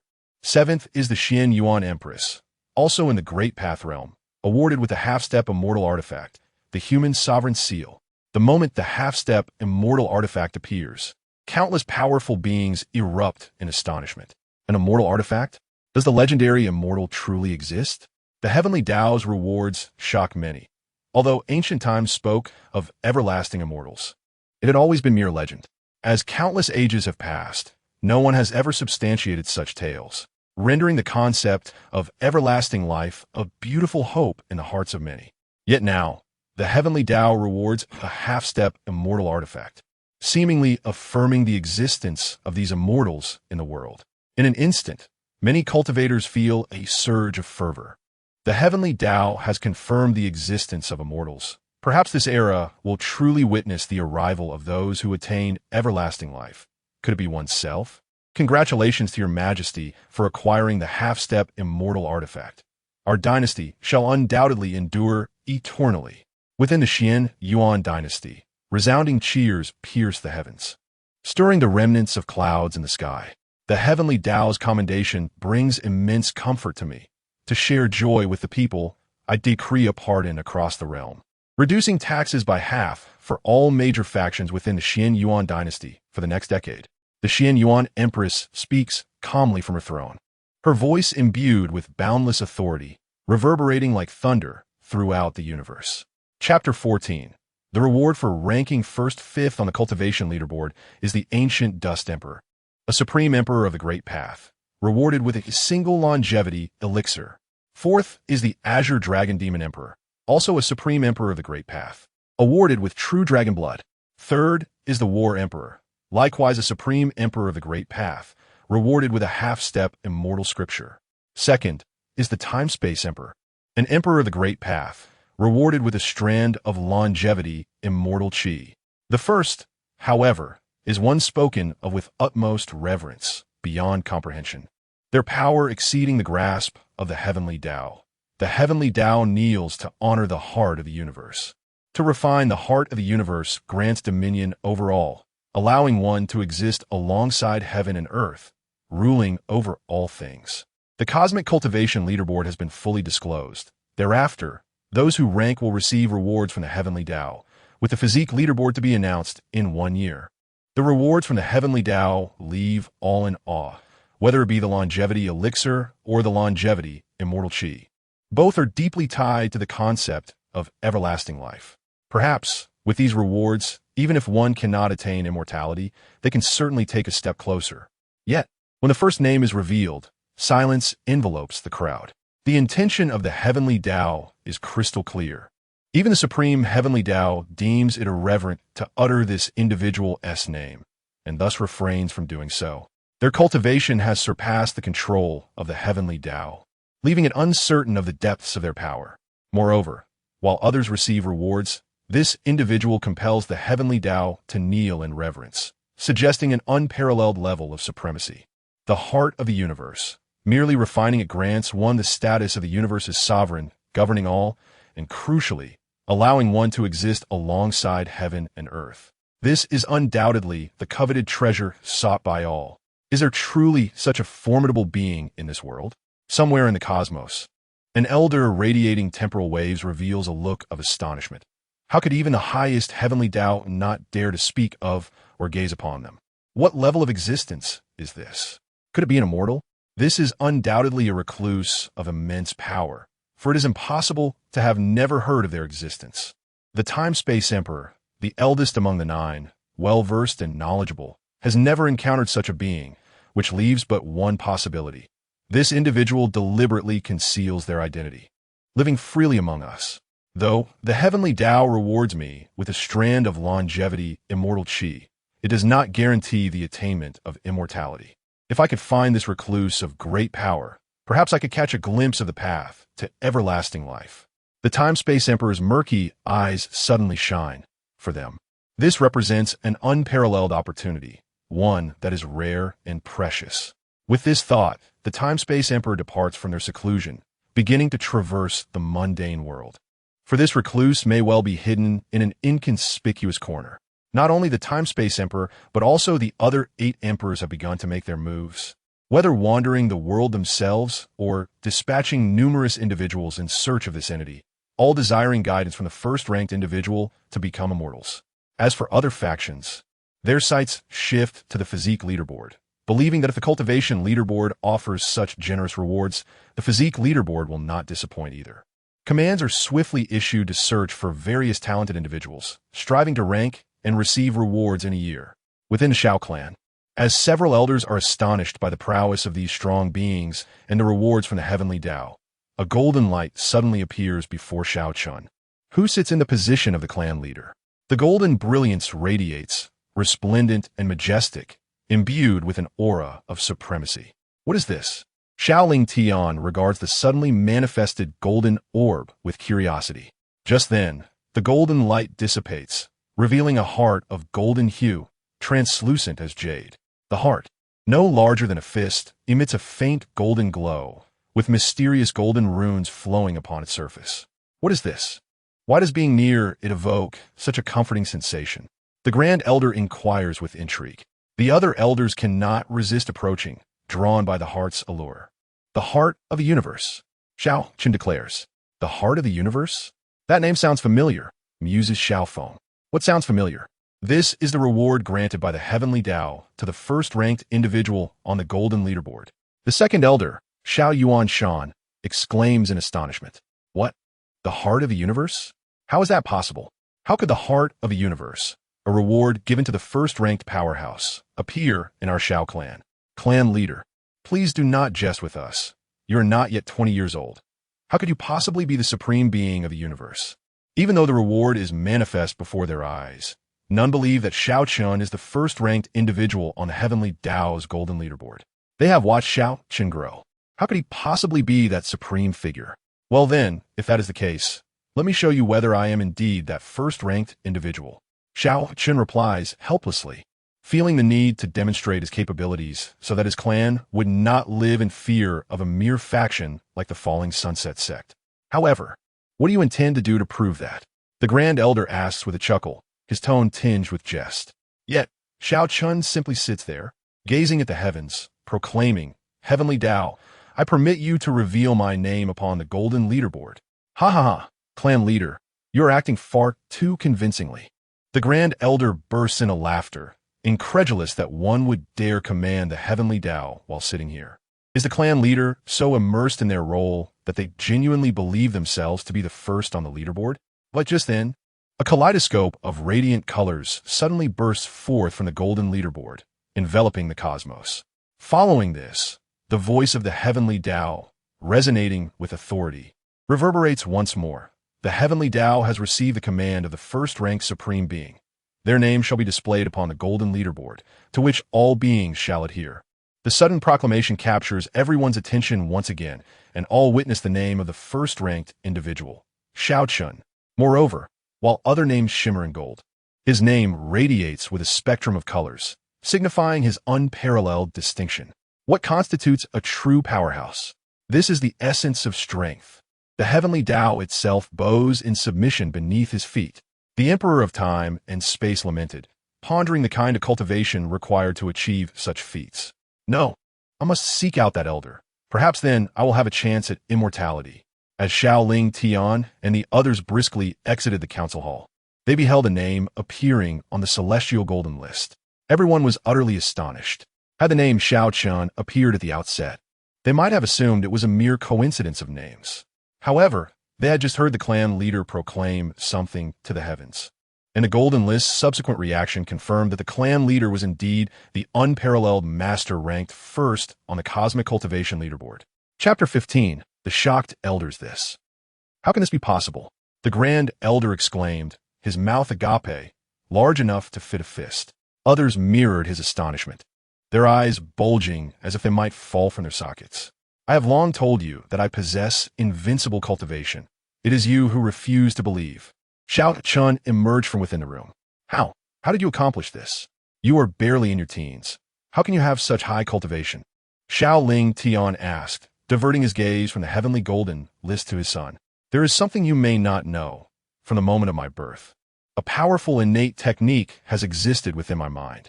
Thus, I began cultivating from that very instant. Under the influence of this technique, my progress has been astonishing, and I reached the Emperor realm long ago. I merely concealed my cultivation to avoid drawing attention until recently, when I reached the pinnacle and feared no one, making it unnecessary to hide any longer. Xiao Chen fabricated a narrative, knowing that no one could discern the truth. As for the common trick of seeking a mentor, it was utterly unsuitable in this context. Inat technique, is that how it is? Xiao Ling Tian remarked, though he was filled with wonder, acknowledging the vastness of the world, where many phenomena exceeded their understanding. So, your fade was merely to confuse us? The Grand Elder inquired. Indeed, Xiao Chen nodded. Now do you understand why I previously stated that the Supreme Realm is a lowly level? And why I do not fear the Great Xia Dynasty or the Falling Sunset Sect? Not to mention the Supreme Realm. Even the Extreme Emperor is insignificant in my eyes. With but a thought, I could easily slay them. As for the Great Xia Dynasty and the Falling Sunset Sect, they are no more than ants in my perspective. Do you know why I share this with you? It is to firmly convey that you need not fear in the face of adversity. Any force pales in comparison to our Xiao family. Should any trouble arise, I shall bear the burden. You may proceed with confidence. Upon hearing this, the crowd nodded eagerly.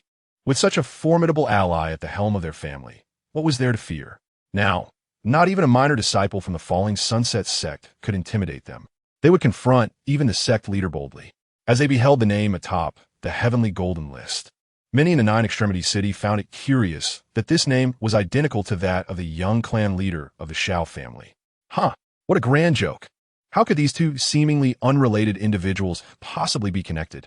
Many shook their heads, deeming themselves foolish for even contemplating such a possibility. They would rather endure humiliation than accept that the young clan leader of the Xiao family could ascend to the pinnacle of the heavenly golden list. While the crowd chuckled at the absurdity, the Xiao family organized a grand feast, with thousands of clan members gathering in a lively atmosphere filled with laughter and merriment. Many believed this celebration was in light of the spoils acquired from the annihilation of 3 families, but only the elders understood it was in honor of Xiao Chen. With the emergence of such a formidable figure, the Xiao family could indeed achieve eternal glory. Surely, such joyous news warranted celebration. Do they believe that by destroying 3 families and slaying the city lord, they can dominate Nine Extremities city? Little do they know, their troubles are only beginning. As word of the Xiao family's festivities spread, many secretly mocked them. Once the Great Xia Dynasty learned of the events here, the Xiao family would face a dead end. Yin Tianshan was an acknowledged city lord of the Great Xia Dynasty. Seated at the main table, Xiao Chen savored the exquisite cuisine. It must be said, the culinary delights of this world possessed an extraordinary flavor, far surpassing that of earth, perhaps due to the nourishment of spiritual energy. If he could prepare roasted porkocks and pepper chicken in this world, the taste would surely be even more divine. He must seize the opportunity to indulge in such delicacies. With invincible cultivation, it was only fitting to relish the pleasures of this world. Xiao Chen, you sly one, hiding your prowess from us while secretly cultivating. Xiao Yu approached, raising a cup toward Xiao Chen, playfully draping an arm around his neck. Beside him stood several young members of the family, such as Xiao Lang, Xiao Yin, and Xiao Romeng, all there to congratulate Xiao Chen on becoming the clan leader. Naturally, they were unaware that the individual ranked first on the heavenly golden list was none other than the Xiao Chen before them. They believed it to be a coincidence of names, as the disparity between the two was too vast. Their understanding of Xiao Chen's might was still limited to the moment he shattered a 5th-grade spirit tool with a mere gesture. There's no way around it. Had I not cultivated in secret, I might not have made it this far, Xiao Chen replied with a smile. Indeed, even the most talented individual is of little use if they do not grow. Our Xiao family lacks any notable background or powerful allies. Remaining low-key is the wisest choice. Xiao Lang nodded in agreement. But you need not worry about that now. With me here, you can cultivate with peace of mind and showcase your talents. I am your steadfast support. Xiao Chen spoke earnestly. Xiao Lang shook his head, exhaling, "We are not like you. We cannot silently cultivate to this extent. Our talents are simply limited. Even with ample resources, our future achievements may not be particularly high." Who can say for certain? Perhaps a fortuitous encounter will allow one to soar to great heights. Xiao Chen chuckled. The group raised their cups and drank heartily. The Grand Elder and several others became inebriated, as they had long been preoccupied with the development of the family, burdened by immense pressure. With Xiao Chen now at the helm, they could finally relax. After a sumptuous meal, the banquet concluded, and Xiao Chen returned to his chamber. He took out the cosmic heart awarded by the heavenly path, examining it with disinterest before putting it away. To live as long as the universe? To dominate the cosmos? Such matters should not be overly complicated, requiring the fusion of the cosmic heart. Perhaps I shall reserve it for future rewards for the clan members. Though he was already invincible and felt no fatigue, Xiao Chen still preferred to sleep at night.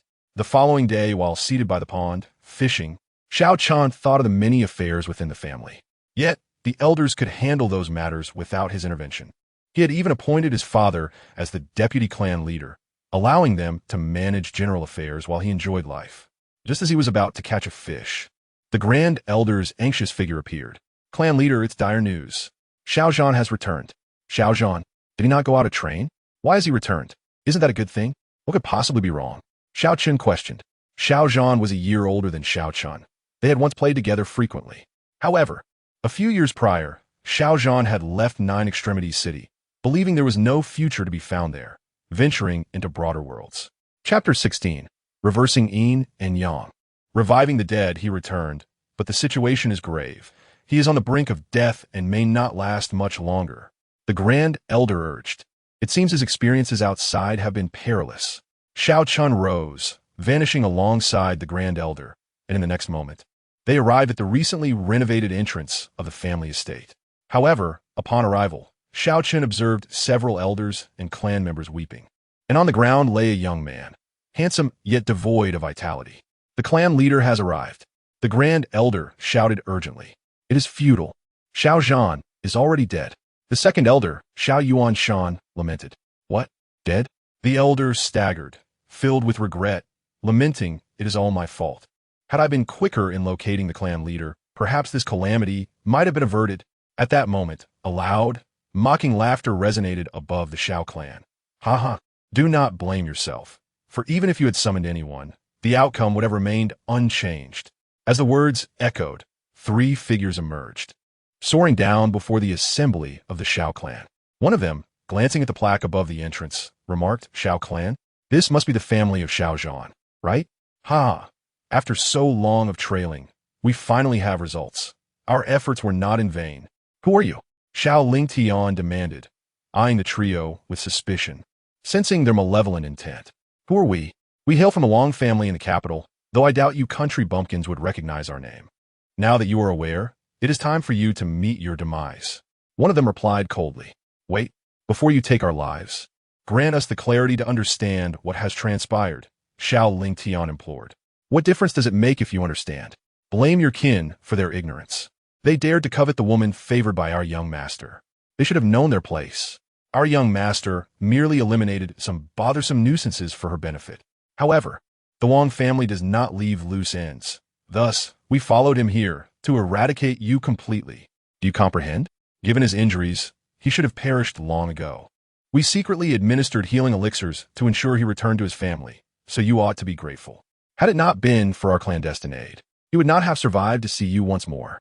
Now that you've grasped the reason, you may rest in peace," another one said, his expression chilling, as he struck out towards the Xiao clan. Initially, they believed Xiao Chen was backed by a formidable force, given his impressive strength. Yet they discovered it was merely an insignificant faction. The deployment of 3 Soul Palace realm fighters was utterly superfluous. Indeed, they could die with peace of mind. Xiao Chen murmured, "In light of your explanation, I shall grant you a swift end." With a flick of his finger, 3 beams of golden light shot forth, piercing the foreheads of the 3 assailants. In the next instant, their lifeless bodies fell, their expressions still haughty, their eyes filled with disdain for the Xiao clan. Xiao Chen acted swiftly, ensuring they felt no pain. Alas, such a promising child, lost just like that. Xiao Lingtian sighed as he gazed upon Xiao Zhan's corpse. The deaths of the Wang clan members did not shock them, for Xiao Chen's prowess was evident. Killing them was a trivial task. It was merely a pity for Xiao Zhan, whom they had watched grow, now reduced to a mere lifeless shell, leaving everyone filled with sorrow. However, after observing the body, Xiao Chen flicked his finger again, sending a beam of golden light into Xiao Zhan's forehead, commanding awaken. In an instant, Xiao Zhan's eyes flew open, and he gasped for breath, as if emerging from the depths of water. Reanimated? Xiao Yu exclaimed, leaping back in shock. What? Revived from death? Xiao Yuanshan's eyes widened. He had previously confirmed there was no sign of life in Xiao Zhan. Elder, you must have made a mistake in your assessment. Such matters are too grave for carelessness. The elder cast a reproachful glance at the second elder. Impossible. I would never err. Xiao Yuanshan insisted, shaking his head. Indeed, I too examined him. Xiao Zhan was devoid of any life force. Xiao Lingtian concurred. At that moment, all eyes turned expectantly towards Xiao Chen, seeking his explanation. He was indeed dead. But I brought him back. What? One can revive the dead? The crowd gazed at Xiao Chen in astonishment. Others cannot, but I can. His cultivation transcends causality, defying all natural laws, capable of reversing death and altering the cycle of life. It was truly unfathomable. What could his level of power not achieve? The elder marveled. This is akin to a revelation. I can accomplish what you can imagine, and even what you cannot. Xiao Chen declared. Xiao Chen, elders? Xiao Zhan finally composed himself, staring bewilderedly at the assembled clan members. Moments ago, he felt he had entered the realm of the dead, surrounded by wraiths in a chilling, eerie abyss. Yet in the blink of an eye, he found himself at the family gates. Furthermore, he sensed his body. The injuries he had sustained were entirely healed, leaving him in perfect condition. What on earth has transpired? Wonderful. You are awake. The elder wept tears of joy. Elder, did I truly die? I believe I saw the realm of the dead. Xiao Zhan inquired, rising in confusion. Yes, you did die, but the clan leader revived you. The clan leader? Xiao Zhan looked at Xiao Lingtian in astonishment. Now fully restored, he radiated a handsome and imposing presence. Ha ha ha, do not look at me. I'm no longer the clan leader. The current leader is Xiao Chen. Xiao Lingtian chuckled. Xiao Chen? He has become a clan leader? Xiao Zhan was taken aback. What? Am I unworthy of such a position? Xiao Chen smiled, teasingly asking. That is not the case. I was merely curious. After all, Uncle Lingtian is still in his prime. Why would he abdicate? Some events have transpired, leading me to pass the leadership to Xiao Chen. You must be weary from your journey. Go rest now, and we shall discuss matters later. Understood. Xiao Zhan nodded, acknowledging his exhaustion and the need for rest. Chapter 17. The Eternal Sword Body. At that moment, a voice resonated in Xiao Chen's mind. System automatic sign-in successful. Congratulations, host, for obtaining the Supreme Divine Body, Eternal Sword Body. The Eternal Sword Body? Indeed, the treasures bestowed by the system are extraordinary. Even a physique can be acquired. This suggests the possibility of transforming the clan into a family of exceptional physiques. Just the thought of it filled him with exhilaration, especially with the physique ranking coming up in a year. If he could secure several powerful physiques before then, the Xiao clan might dominate the rankings. Though he had little interest in heavenly rewards, the idea of topping the rankings intrigued him. He wondered what grade the Supreme Divine Body belonged to. Uncertain of the classification of physiques, Xiao Chen only knew of the mortal and spiritual bodies. Yet, he instinctively felt this must be a high-grade physique. His consciousness traversed through time and space, piercing the cosmos, capturing the various classifications of physiques within the universe. Ah, I see. Mortal body, spiritual body, royal body, sacred body, immortal body, supreme immortal body. Wait, there is no mention of divine bodies in this universe. Could it be that divine bodies are above immortal bodies? Xiao Chen speculated. It seemed plausible, for according to the hierarchy, the divine realm surpasses the immortal realm. However, During his exploration, he stumbled upon an intriguing discovery. At the universe's core, amidst countless star systems, lay a vast universe, entirely isolated from the one Xiao Chen inhabited, inaccessible to cultivators. Never mind. These matters are of no concern to me. I shall focus on the development of my clan. In due time, I will see who among them is a sword cultivator and bestow this physique upon them. As for Xiao Chen, there was no necessity for him to merge, for he possessed the ability to manifest various physiques of the world at will. However, at his level of cultivation, any physique would yield no enhancement to his combat prowess.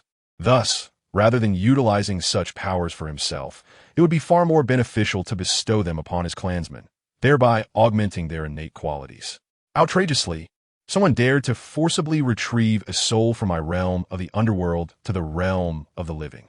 Since time immemorial, it has only been my underworld that claims lives. How could there be any resurrection from the living realm? Summon forth the perpetrator at once. I demand to know who employed such means to defy the natural order of life and death. I shall not permit such disruption of the cosmos to persist in the realm of the living.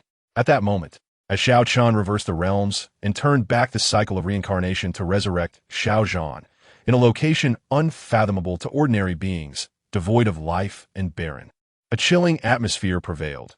Even the sun above released an ominous aura of death.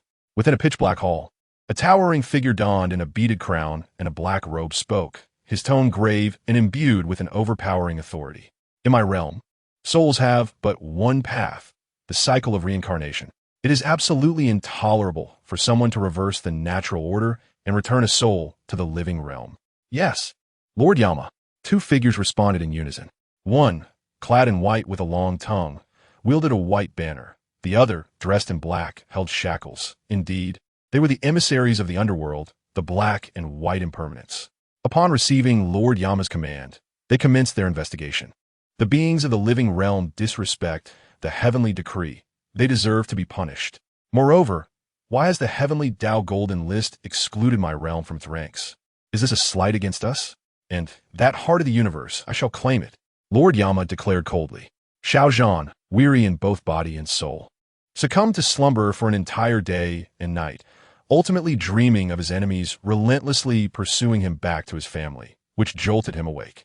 After refreshing himself, he stepped out into the familiar surroundings he had inhabited for over a decade, a wave of inexplicable comfort washing over him.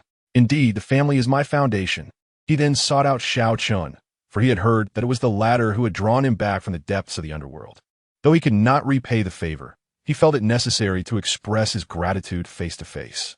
Exiting the courtyard, he happened upon Xiao Ruomeng, who was bounding joyfully toward him, her twin ponytails dancing with each step. Ruomeng? Oh, Xiao Zhan, you're awake, she exclaimed. Yes, just awoken. Do you know where the clan leader is now? Xiao Zhan inquired. Currently, he should be in the council hall. My grandfather just went there as well. There must be some matters to discuss, she replied, referring to her grandfather, the second elder, Xiao Yuanshan. Ah, I see. Then I shall head to the council hall, Xiao Zhan said. By the way, Xiao Zhan, I heard you have taken a liking to a woman while outside. Is she very beautiful? When will you bring her home for us to see? Xiao Ruomeng whispered curiously. Xiao Zhan's expression shifted to one of surprise. How do you know? Someone mentioned it before. Who? 3 cultivators claiming to be from the royal family of Kyoto. In an instant, Xiao Zhan's countenance changed, exclaiming, What did you say? The royal family of Kyoto? How could they appear here? Given the enmity between us and the royal family, their presence would spell utter catastrophe for the Xiao family. Xiao Ruomeng recounted the events surrounding the royal family's appearance the previous day, but upon seeing his worried expression, she reassured him, Do not worry. Those 3 have already perished, slain by the clan leader with a single strike. Xiao Zhan was momentarily taken aback, puzzled. Who do you mean by clan leader? Is it Xiao Chen or Uncle Ling Tian? The person who followed me here must be quite formidable. Has the clan already birthed such strong warriors? Of course. It is elder brother Xiao Chen. Xiao Chen? Indeed, elder brother Xiao Chen's strength is remarkable. Just days ago, he led us to obliterate the other 3 families of Juzhisheng and slayed the city lord Yin Tianshan, along with a powerful soul realm cultivator from the falling sunset sect, even shattering a 5th-grade spirit artifact with a mere finger. Xiao Zhan's pupils constricted in shock. What did you say? Xiao Chen can not only slay soul realm cultivators, but also destroy 5th-grade spirit artifacts? Yes, many clan members witnessed this. By the way, elder brother, after wandering outside for these years, you should know what cultivation level is required to shatter a 5th-grade spirit artifact. Enlighten me, so I may broaden my horizons. Xiao Ruoming asked, her face alight with curiosity. Having lived in Zhujiasheng her entire life, she was entirely ignorant of the outside world. And due to the encirclement of the 9 Extremities mountain range, venturing outside posed great peril. Without considerable courage and strength, one would not dare to leave Zhujiasheng. Let me first explain the hierarchy of cultivation outside. Beyond the well-known Door Realm, Scenic Sea Realm, and Spirit Vein Realm of Zhujiasheng. The next levels are the Soul Palace Realm, Spirit Wheel Realm, and Dharma Aspect Realm, followed by the legendary Holy Realm, Supreme Realm, and Emperor Realm. As for spirit artifacts, they are categorized from 1st to 6th grade, followed by powerful holy weapons, supreme weapons, and emperor weapons. If one wishes to shatter a 5th-grade spirit artifact without the aid of a powerful special physique, one must possess at least the cultivation level of the Dharma Aspect Realm. Xiao Zhan was astounded. How could Xiao Chen possibly possess such formidable cultivation? He found it hard to believe. He had faced countless perils and sought opportunities while tirelessly cultivating. Yet even after all these years, he remained far from the Dharma Aspect Realm. If he truly possessed the strength of the Dharma Aspect Realm, what was there to fear from the royal family of Kyoto? Not to mention the royal family, even the dominant sects of the southern domain, such as the Great Xia dynasty and the Falling Sunset sect, would pose no threat.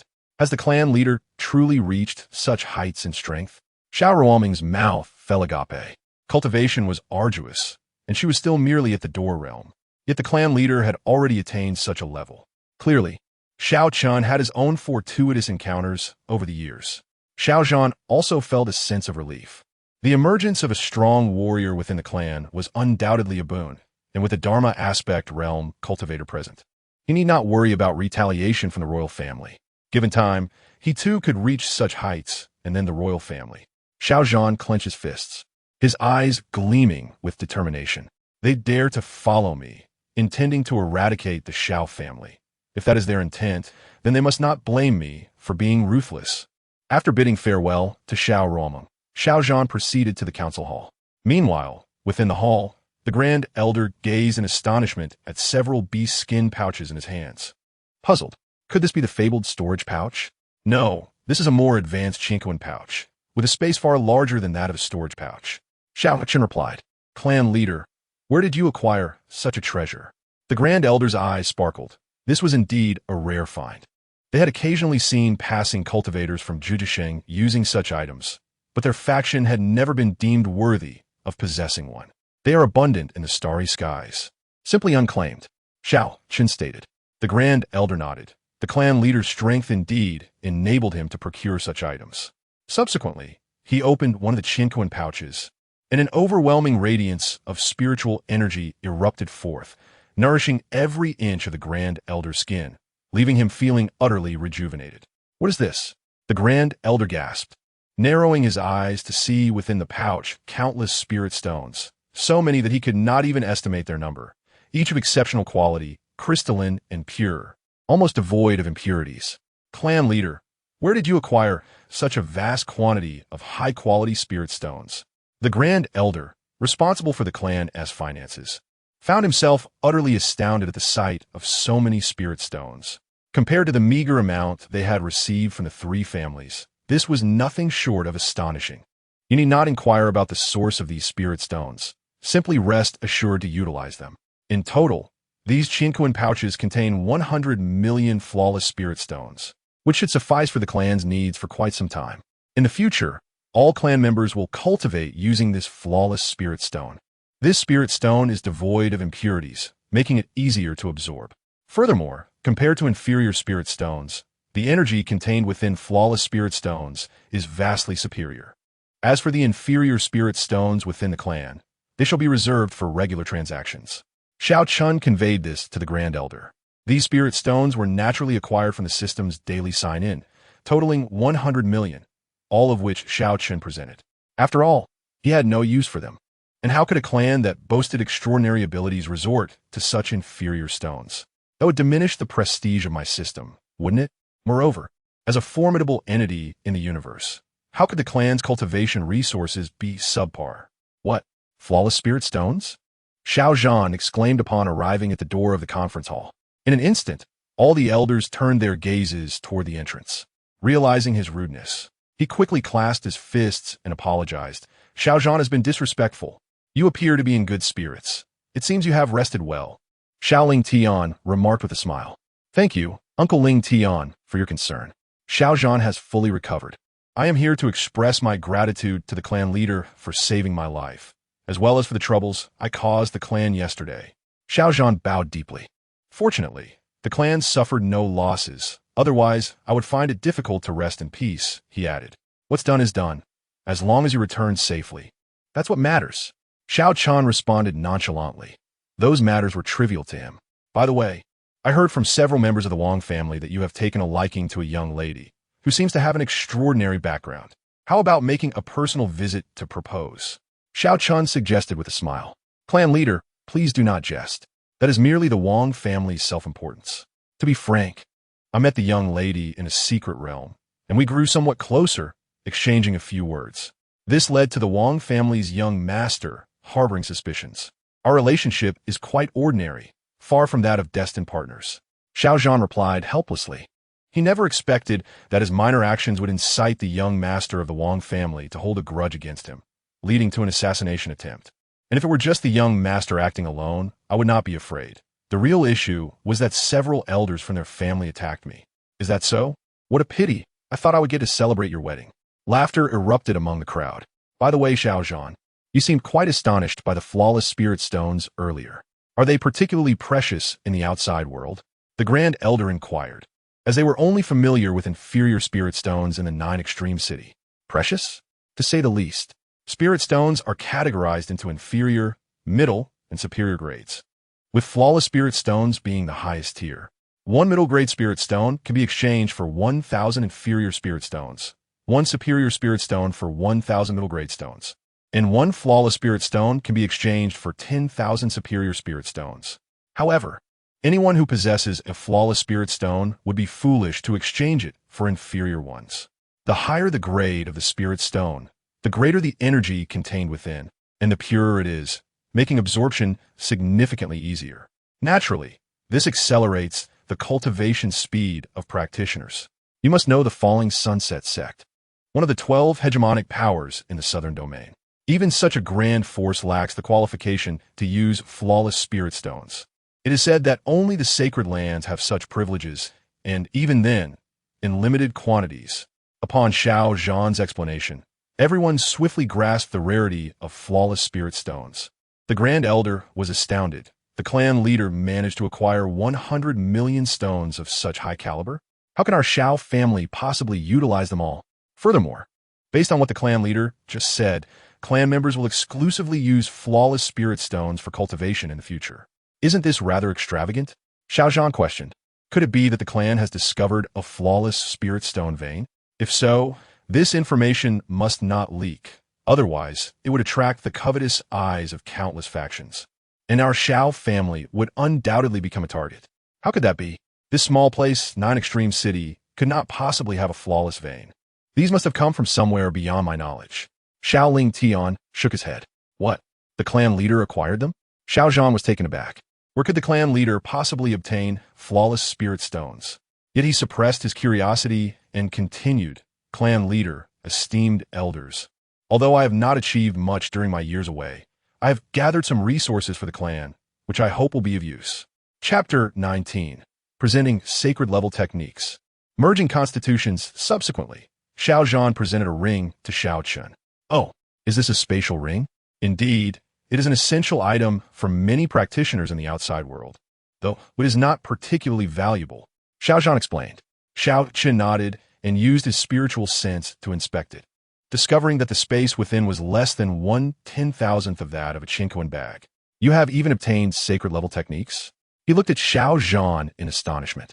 As the spatial ring contained a golden scroll inscribed with numerous characters, exuding a hint of Tao essence. A mere glance made Xiao Chen realize it was a sacred level technique. The clan leader truly has an eye for talent. to discern the profundity of this technique with just one look. Xiao Chen exclaimed, surprised. The technique bore no grade markings, and had he not known it was a legacy from a saint, he would have had no idea it was a sacred level technique. Yet Xiao Chen identified it effortlessly, which left him in awe. Sacred level techniques? Are they of high rank? Xiao Ling Tian inquired, perplexed. Beneath the supreme realm lies the sacred realm. Xiao Chen clarified. The elders were immediately taken aback, their expressions filled with shock. The supreme realm consists of those who have ascended to the heavenly Tao Golden List, and below that is the sacred realm, making it evident how high-ranking this technique is. Indeed, this is a legacy I acquired by chance from the resting place of a saint. It was thanks to this technique that I rapidly advanced to the Soul Palace realm. Now that I have returned, I shall present this technique to the clan, allowing more clan members to cultivate it, which should aid in enhancing the clan's strength. The opportunity to obtain the saint's legacy was purely fortuitous. Many practitioners stronger than him vied for it, yet it ultimately fell into the hands of someone of lesser strength.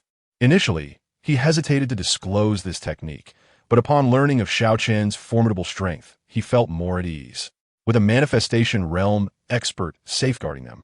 Even if news of their clan possessing a sacred-level technique leaked, it would not bring disaster upon the family. Soul Palace realm? Excellent. Truly excellent. Our clan has matured, and you can now relieve the burdens of the family. The Grand Elder was moved to tears, witnessing the clan's rapid ascent, a scene long yearned for by their elders. Others displayed excited smiles. If this continued, it would become increasingly difficult for their Xiao family not to rise. Xiao Chen regarded the spatial ring and nodded. In addition to the sacred-level technique, there are other techniques and martial skills of superior quality compared to those we have sought from the other three families. If the clan members can master them, it will undoubtedly elevate the family's strength several tiers. Xiao Chen, being somewhat reluctant to exert himself, knew he could find numerous treasures across the universe with just a little time. However, with the system by his side, acquiring such treasures would only be a matter of time with daily sign-ins. Hence, there was no need to rush. Are you a sword practitioner? There are numerous sword techniques within. Xiao Chen observed the martial skills within the spatial ring. Indeed, I primarily focus on the sword, but I am not yet a true sword practitioner. To be considered one, I must grasp the essence of the sword, and I am still far from that step. Xiao Zhan shook his head, acknowledging that if he truly became a sword practitioner, his combat power would surge significantly. Is that so? I happen to have a fortuitous opportunity that would suit you perfectly. However, Xiao Zhan shook his head. The opportunities one possesses are already considerable, and I cannot digest them in the short term. Clan leader, please bestow that opportunity upon other clan members. Are you certain? This opportunity far surpasses your sacred-level technique by countless folds. Are you sure you wish to give it to others? Xiao Chen inquired with a knowing smile. Xiao Zhan, you should accept it quickly. An opportunity deemed as such by the clan leader is far from ordinary. If you refuse, you will surely regret it for a lifetime. The elder hastily reminded the others, who were unaware of the specifics, while they, as elders, were fully cognizant. The clan leader was indeed the unrivaled powerhouse, ranked first on the heavenly Tao Golden List, and anything he praised was undoubtedly extraordinary. Xiao Zhan was momentarily taken aback. Something could be superior to his sacred-level cultivation method by countless degrees? And why were the elders regarding him with such earnestness? Well, if that were the case, then he would accept it. With a flick of Xiao Chen's finger, an object enveloped in golden light appeared before Xiao Zhan and gradually melded into his brow. In an instant, a surge of indomitable sword energy erupted from Xiao Zhan, radiating outward. Wherever it passed, the very fabric of space was torn asunder, leaving behind ghastly black fissures that refused to heal. The surrounding elders were taken aback, though they were still a distance from the cracks. They could already feel sharp pangs of pain, as if their flesh were being methodically sliced away by a long sword, an utterly chilling sensation. They had never witnessed such a terrifying spectacle, the very void being rent apart, something beyond their comprehension. Calm down. Xiao Chen's voice rang out, and with that single word, all manifestations were confined within the discussion hall of Xiao Zhan. Otherwise, the phenomenon of merging with the supreme divine body would have undoubtedly shattered everything in the vicinity. Indeed, Xiao Chen had bestowed upon Xiao Zhan the essence of the eternal, indestructible sword body. Retaining such a thing was futile. and it was far better to pass it on to the clan members to enhance their strength. Moreover, upon successful fusion, the qualifications of the clan members would experience a significant elevation, greatly accelerating their cultivation speed and future potential. As Xiao Chen's voice faded, the agonizing sensation dissipated from the assembly, leaving everyone drenched in sweat. Xiao Chen, what on earth is this? Why does Xiao Zhan exude such terrifying sword light? Xiao Ling Tian exclaimed in astonishment. What exactly had Xiao Chen merged with him? It is an incredibly powerful, special physique. Xiao Chen elucidated. What? A special physique? Does Xiao Zhan possess a special physique? No, the object I merged with him is an exceptionally potent special physique, which has resulted in this phenomenon. What? Can physiques be merged? The crowd was aghast. Such things were supposedly innate. While others might be unable to, I certainly can.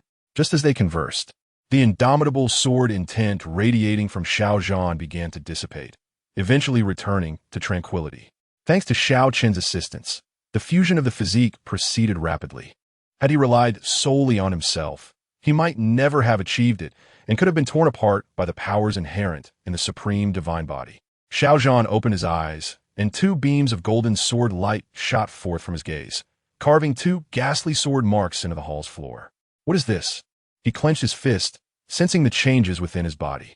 He felt as if he had transformed into an extraordinarily sharp divine sword, capable of cleaving through all things with a mere flick of his hand. His index and middle fingers pointed outward, and a fierce golden sword light materialized above them. This power was sufficient for him to effortlessly slay a spirit wheel realm cultivator. Xiao Zhan's eyes widened in shock. This was countless times stronger than his previous combat strength. Furthermore, his affinity for the spiritual energy of heaven and earth seemed to have reached an unimaginable level, allowing him to effortlessly absorb the myriad spiritual energies drifting through the cosmos, a sensation he had never experienced before. How do you feel? Xiao Chen inquired. What changes have occurred within me? Why do I feel as if boundless sword intent fills me? Xiao Zhan questioned, perplexed. This feeling was entirely foreign to him. Because I have merged a physique with you, but currently you cannot control it yourself, which is why you feel this way. Once you become accustomed to the power within, you will no longer perceive anything unusual. A physique? Xiao Zhan was astonished. Yes, a remarkably powerful sword path physique, known as the eternal indestructible sword body, which should suit you perfectly. Train diligently. With this physique enhancement, your cultivation speed should be astonishing, but for the time being, you must practice controlling the power of the divine body. Otherwise, you may lose control during combat. Until he exited the discussion hall, Xiao Zhan remained in a daze. Even after years of wandering, he had never heard of anyone possessing such abilities. Achieving this level would typically require the stripping of another's physique, a feat only attainable by those supreme forces of sacred lands. Surely, the clan leader could not have done this? After taking a few steps, Xiao Zhan paused, regretfully reflecting, I was too astonished earlier and forgot to ask how the clan leader resurrected me.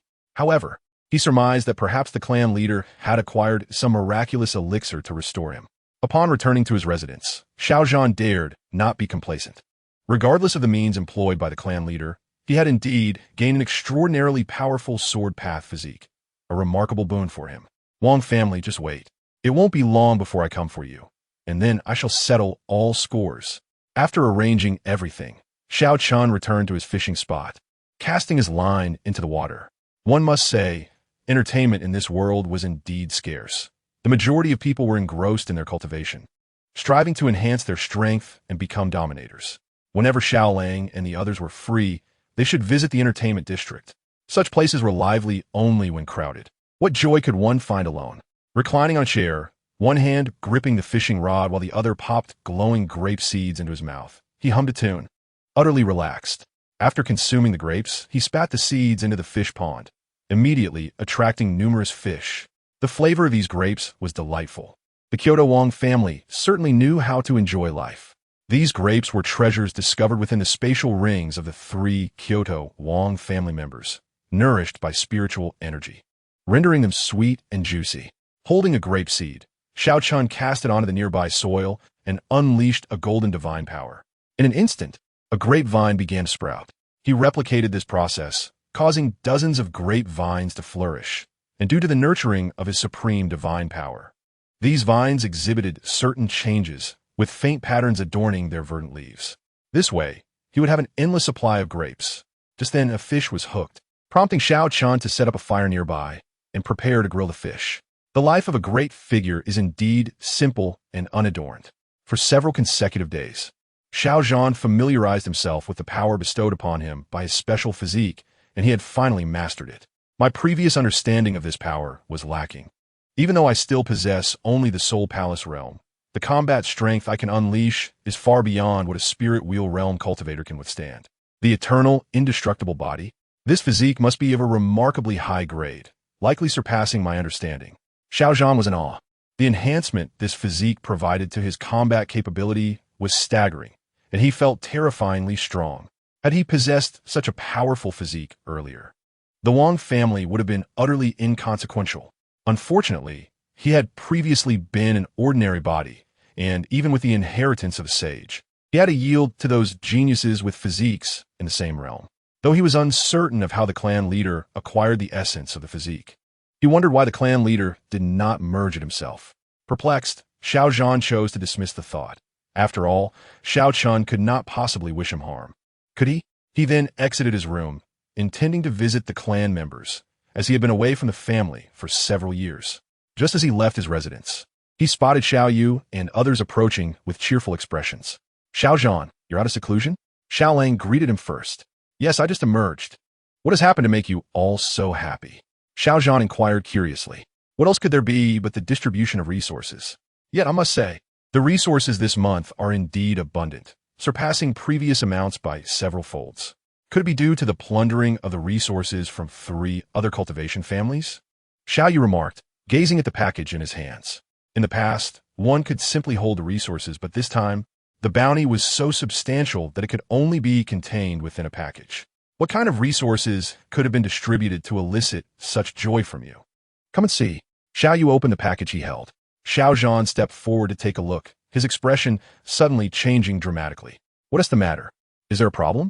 Xiao Lang inquired, noticing the change in Xiao Zhan's demeanor. This spirit stone? Xiao Zhan picked up an oval spirit stone, as clear as glass. Furrowing his brow, this stone is even purer than the mid-grade spirit stones he acquired from the sage's secret realm. Could it possibly be a high-grade spirit stone? According to the elder distributing the resources, this is an immaculate spirit stone, easily absorbable, facilitating the cultivation process. However, the elder cautioned that such spirit stones are only to circulate within our clan. If they leak outside, it will be dealt with according to clan rules. Xiao Yu explained. Immaculate spirit stone? Xiao Zhan's pupils contracted. A few days prior, he had heard the elder mention in the council hall that the clan leader had somehow acquired an immaculate spirit stone. At that time, he thought it might just be one, but now it seems they are distributing them to the clansmen. Do you all possess immaculate spirit stones as well? He asked Xiao Lang and Xiao Yan. Indeed, every cultivator in the clan receives one. Each month, every person in our realm can claim one immaculate spirit stone. The higher the cultivation level, the more one can claim. However, the elder stated that even though it is just one, the energy contained within is something we could never fully exhaust. Chapter 21. The Imagination of Lu Zue. Xiao Lang continued. Moreover, aside from the immaculate spirit stones, each member of our realm also receives a vial of divine power elixirs, which, it is said, the clan leader acquired from an unknown source. These elixirs assist us in refining our bodies and opening the gates within. Divine power elixirs? Xiao Zhan had not heard of them. He had only heard of body-refining elixirs that assist cultivators in opening their internal gates more swiftly. Indeed, the elder mentioned that the efficacy of the divine power elixirs far surpasses that of the body-refining elixirs, and aside from these resources, as long as we possess the requisite comprehension, we can freely delve into the clan's techniques and martial arts for cultivation.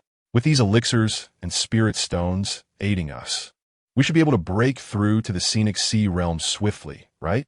Xiao Yu exclaimed excitedly. Everyone was elated, except for Xiao Yan, who pursed his lips, unsure if he could achieve a breakthrough. He couldn't understand why he, once the fastest cultivator in the clan, had experienced a sudden drop in cultivation to the 3rd gate, and despite his relentless efforts, he could not progress even a fraction. I hope I can break through this time. He couldn't help but grip the package tightly. Xiao Chen? Is all of this related to Xiao Chen? What has transpired with him? The divine body essence, the immaculate spirit stones, and the elixirs he had never heard of left Xiao Zhan astonished, suddenly perceiving Xiao Chen as so foreign and enigmatic. Hee, you're in the dark, aren't you? Let me tell you something. When Xiao Chen was born, he possessed a companion cultivation technique, and he's been cultivating quietly ever since, reaching an unfathomable level. Xiao Yu chuckled. What? A companion cultivation technique? Xiao Zhan gasped. He had heard rumors of individuals possessing companion Dao soldiers, said to be unparalleled geniuses. So, does that mean Xiao Chen is also an unparalleled genius? Xiao Zhan was bewildered. How could there be such a person in their family? Enough of this astonishment. If you wish to know the details, just ask the clan leader later. For now, let us hurry to collect the clan resources. With your cultivation level, you should be able to claim several spirit stones. Xiao Lang said with a smile, eager to enter the scripture repository to comprehend the techniques and cultivate, striving for an early breakthrough to the scenic sea realm. Shortly thereafter, Xiao Zhan arrived at the designated location for resource distribution, meeting the elder. Had the resources been the same as before, he would have dismissed them, but now, the resources being distributed were so enticing that even he felt tempted.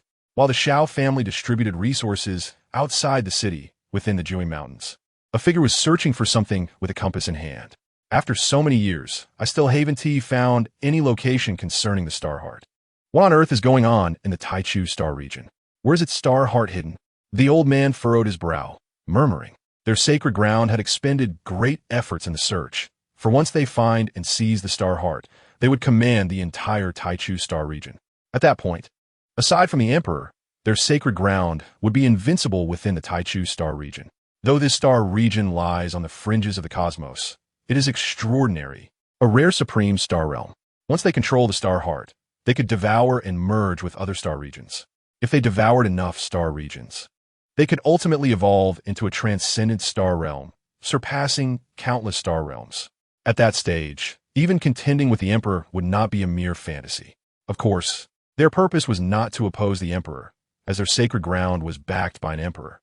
Their aim was to contend with those formidable dark spirits, securing a path for their future.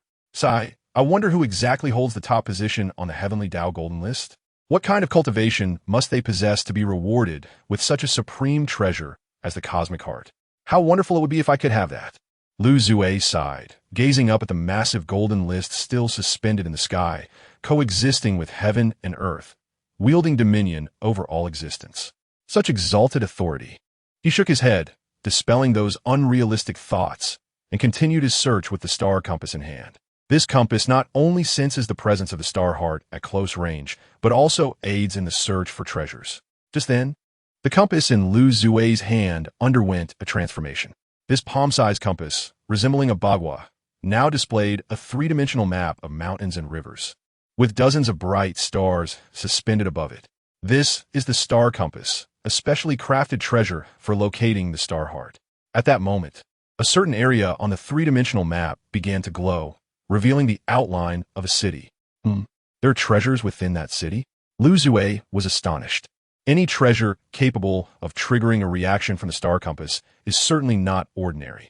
However, he was curious about what kind of treasures could possibly appear in such a remote little city. Nevertheless, since it has appeared, he must investigate. For aside from searching for the Star Heart, seeking various treasures is also one of my great pleasures. Just then, another area on the star compass brightened, indicating a location on the opposite side of the city, within the Jui Mountains. Oh, how strange. Could there also be treasures within those mountains? Then I shall first go to that city to claim the treasures before heading to the mountains. With that, Lu Zue, holding the compass, proceeded toward Jui City. As he moved, the map on the star compass continued to shift. Unbeknownst to him, the location that illuminated on the star compass within the Jui Mountains was precisely the mine where the Xiao family had previously excavated a third-grade spirit artifact. Xiao Zhan received his cultivation resources for immaculate spirit stones. According to the elder, henceforth, all clan members will utilize immaculate spirit stones for cultivation. He could scarcely imagine just how many immaculate spirit stones the clan possesses. Could they truly have an immaculate grade spirit stone mine? This treatment is simply superior to that of the legendary sacred grounds. But is it truly safe for the clan to so openly distribute the immaculate spirit stones? If it attracts the covetous eyes of certain powerful factions or strong individuals, even the clan leader, being at the law manifestation realm, may find it quite troublesome. Xiao Chen did not fail to convey the intricate stakes to the Grand Elder, yet the latter merely declared with unwavering conviction, with the patriarch present, all is well. Xiao Chen felt that the clan elders might have been overly confident in the patriarch's strength. However, upon returning to his chamber, he was eager to commence his cultivation. He yearned to truly experience the swiftness of his training speed after merging with the eternal immortal sword body. If he could swiftly break through to the spirit will realm, combined with the enhancement of his unique physique, his combat prowess would undoubtedly surpass that of the law manifestation realm. At that juncture, the clan would indeed be free from worry. Chapter 22. Signing in for the path of the extreme Emperor's Fruit. What? Does my soul now carry a sword intent? I never anticipated that merging with my physique would result in a transformation of my soul. Xiao Chen exclaimed in delight, realizing that a mutated soul possesses far greater power than an ordinary one. He then began his cultivation, operating a sacred-level technique. A golden sword imprint manifested on his forehead, exuding an indomitable aura. This was the mark of the eternal immortal sword body. Simultaneously, the golden essence within his sea of consciousness surged with boundless sword energy, prompting Xiao Chen to hastily construct his soul palace.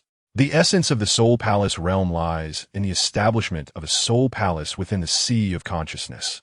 The greater the number of soul palaces constructed, the stronger the soul's power, and thus, the combat strength in this realm becomes increasingly formidable. The moment he truly engaged in cultivation, Xiao Zhan's expression shifted to one of astonishment.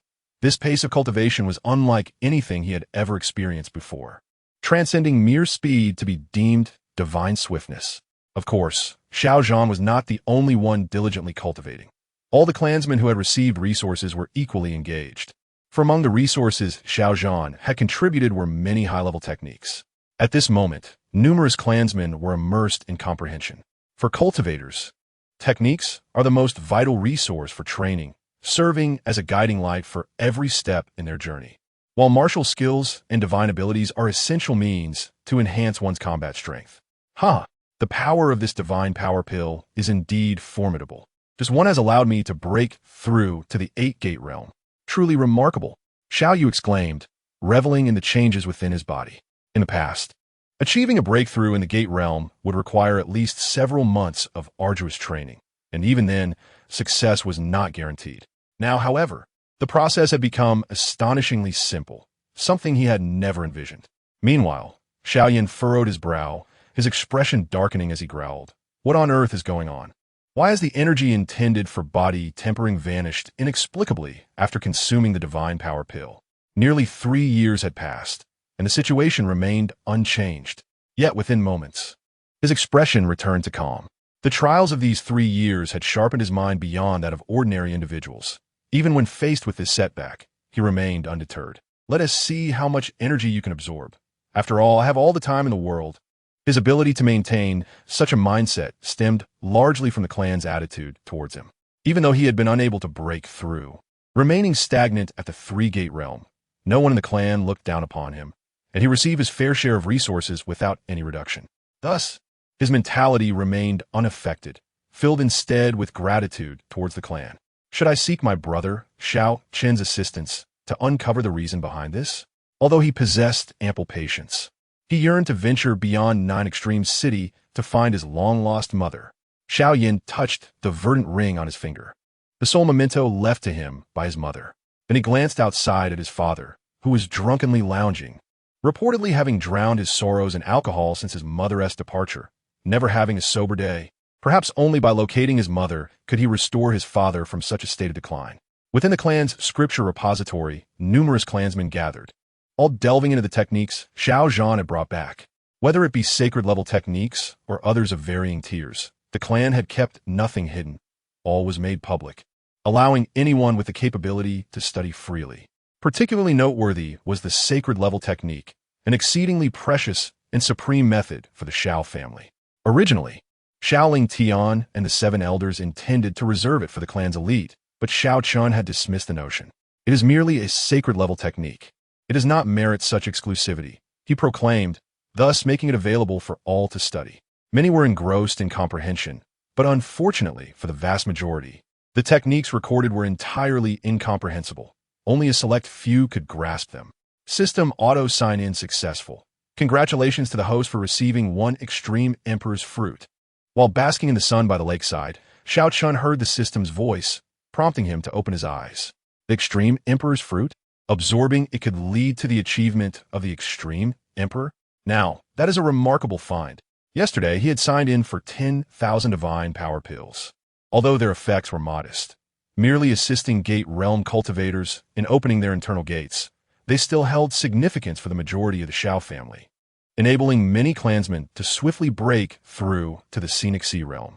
While the extreme emperor realm might not be exceedingly high, it still signifies strength in the current world. He resolved to have his father absorb it. At that moment, he sensed an unabashed aura emerging within Nine Extremes City, shining like a full moon amidst fireflies, illuminating the surroundings. Oh, a half-step law manifestation realm cultivator has appeared in Nine Extreme City? Xiao Chen observed intently. Lu Zui had arrived in Nine Extreme City, his aura unabashedly dominating the area. As someone hailing from Holy Land, he had never been one to conceal his presence. His half-step law manifestation realm strength allowed him to traverse the southern region with impunity. The only entities that posed any threat to him, the 12 overlord sects, were dismissed with disdain. At that moment, everyone on the street near him felt an indescribable pressure, instinctively retreating. However, this spectacle drew much attention. Although they were unaware of his true strength, the released aura clearly indicated he was a formidable figure. Is he heading towards the Xiao family? The crowd pondered, bewildered. A powerful individual descending upon Nine Extreme City with intentions towards the Xiao family? Could it be someone from the great Xia dynasty? Instantly, those from the former city lord's residence were electrified. Who other than the great Xia dynasty could send a powerful figure to such an insignificant city? The Xiao family is doomed. Many remarked with glee. Some bore no personal animosity towards the Xiao family, yet could not bear to see them flourish, especially given that the Xiao family had established itself as the foremost family in Nine Extreme City, inciting envy among many. Lu Zui scrutinized the star map in his hand and soon arrived at the Xiao family's location, spotting the plaque hanging at the entrance. The treasure indicated on the star map is within this Xiao family? What qualification does such a small clan have to possess such a treasure? Lu Zui snorted derisively. In this world, treasures belong to the capable. He could not be bothered to engage in dialogue with such a minor family. They lacked the stature. Resolving to directly suppress them with force to seize the treasure was the essence of this world, and thus, he made his move. Chapter 23. Xiao Zhan annihilates the half-step law manifestation realm. A surge of formidable spiritual power erupted from his palm, radiant light blossoming. And then he struck towards the Xiao family. As his palm descended, the spiritual energy coalesced into a translucent white hand, crashing down with thunderous force. Those following behind him silently acknowledged. Indeed, this is a powerful figure sent by the great Xia dynasty to deal with the Xiao family. Some sneered. Who let the Xiao family be so arrogant, daring to lay hands on the city lord? However, to everyone's astonishment, the colossal spiritual hand did not obliterate the Xiao family as they had anticipated. Before even reaching the Xiao family's gate, it was halted by an invisible force, subsequently exploding spectacularly. With narrowed eyes, Lu Ji gazed once more at the Xiao family. How could he have overlooked the defensive barrier that enveloped this place? Such a humble locale should not possess such formidable protection. Could it be a manifestation of the treasure indicated by the astrolabe?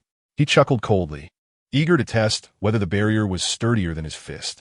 Just then, several figures emerged from the grand entrance of a Xiao household, led by Xiao Ling Tian, followed closely by Xiao Zhan and Xiao Yu among other youths. Why do you assault my Xiao family without cause? Xiao Ling Tian inquired in a grave tone. If not for Xiao Chen's intervention, their family would have been obliterated by the opponent's previous strike. It is nothing personal. I simply have my eyes set on the treasures in your possession. If you are wise, surrender them willingly, and I shall spare your lives.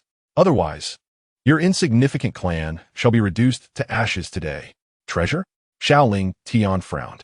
The Xiao family possessed a considerable array of treasures, including the wuxia spirit stones and divine power pills, yet none would be relinquished. You think you can annihilate my family? I am eager to see how you intend to achieve that. Xiao Zhan stepped forward, his expression resolute. He had been roused from his training by the clan leader's call, informed of an intruder seeking trouble, and now saw this as an opportunity to hone his skills. Who is he? I do not recognize him, someone among the crowd wondered. It appears to be Xiao Chen. He ventured out for trials a few years ago, a perilous endeavor, and yet he has returned alive. I know of this. He returned merely days ago, gravely injured and barely clinging to life at the Xiao family gates. And now, just days later, he is fully recovered. How audacious of him to stand forth. Does Xiao Zhan not fear him? Yet Lu Ji looked at his opponent with disdain, sneering, Soul Palace realm? Boy, while you may be deemed powerful in this small town in my eyes, you are nothing of consequence. I offer you one final chance. Hand over the treasures, and I shall overlook your disrespect. Otherwise, even if you are of the Soul Palace realm, I can still strike you down with ease. Let's see if you can. You seek death. With a chilling roar, Lu Ji, losing patience, struck out toward Xiao Zhan. To him, a mere Soul Palace realm warrior was insignificant, even before his palm reached its target. A potent surge of spiritual energy rushed toward Xiao Zhan. You will pay dearly for underestimating me. A sword mark materialized upon Xiao Zhan's brow as he formed a sword gesture.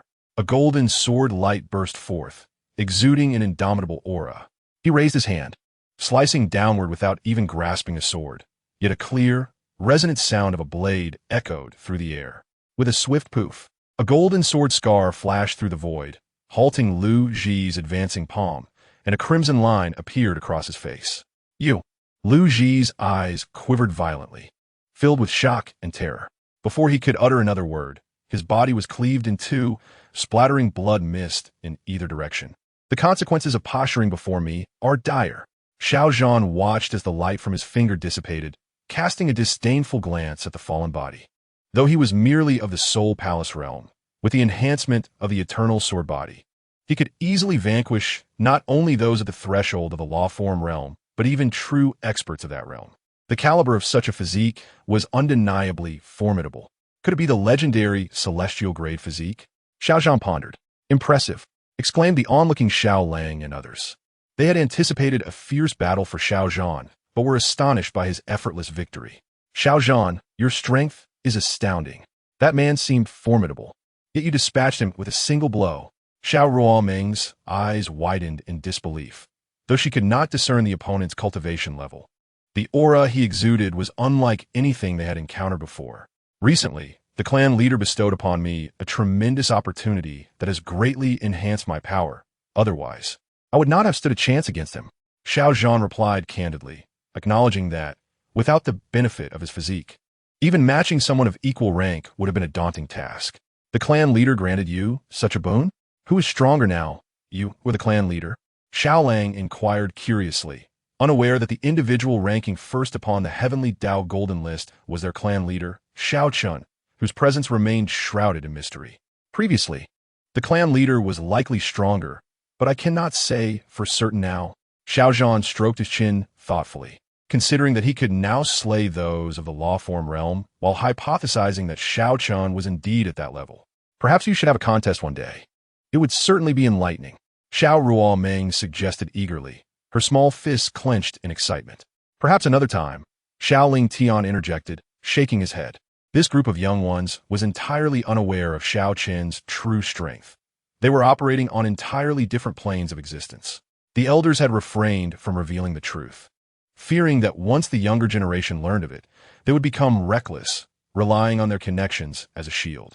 As guardians, they hoped these youths would cultivate their independence. The clan was their support, yet it should not serve as a crutch for wrongdoing. At that moment, Xiao Yu approached, holding a prize in hand. Xiao Zhan, do you know what this is? He revealed the astrolabe. Regrettably, even Xiao Zhan could not identify the object, ultimately handing it over to the deputy clan leader, Xiao Ling Tian.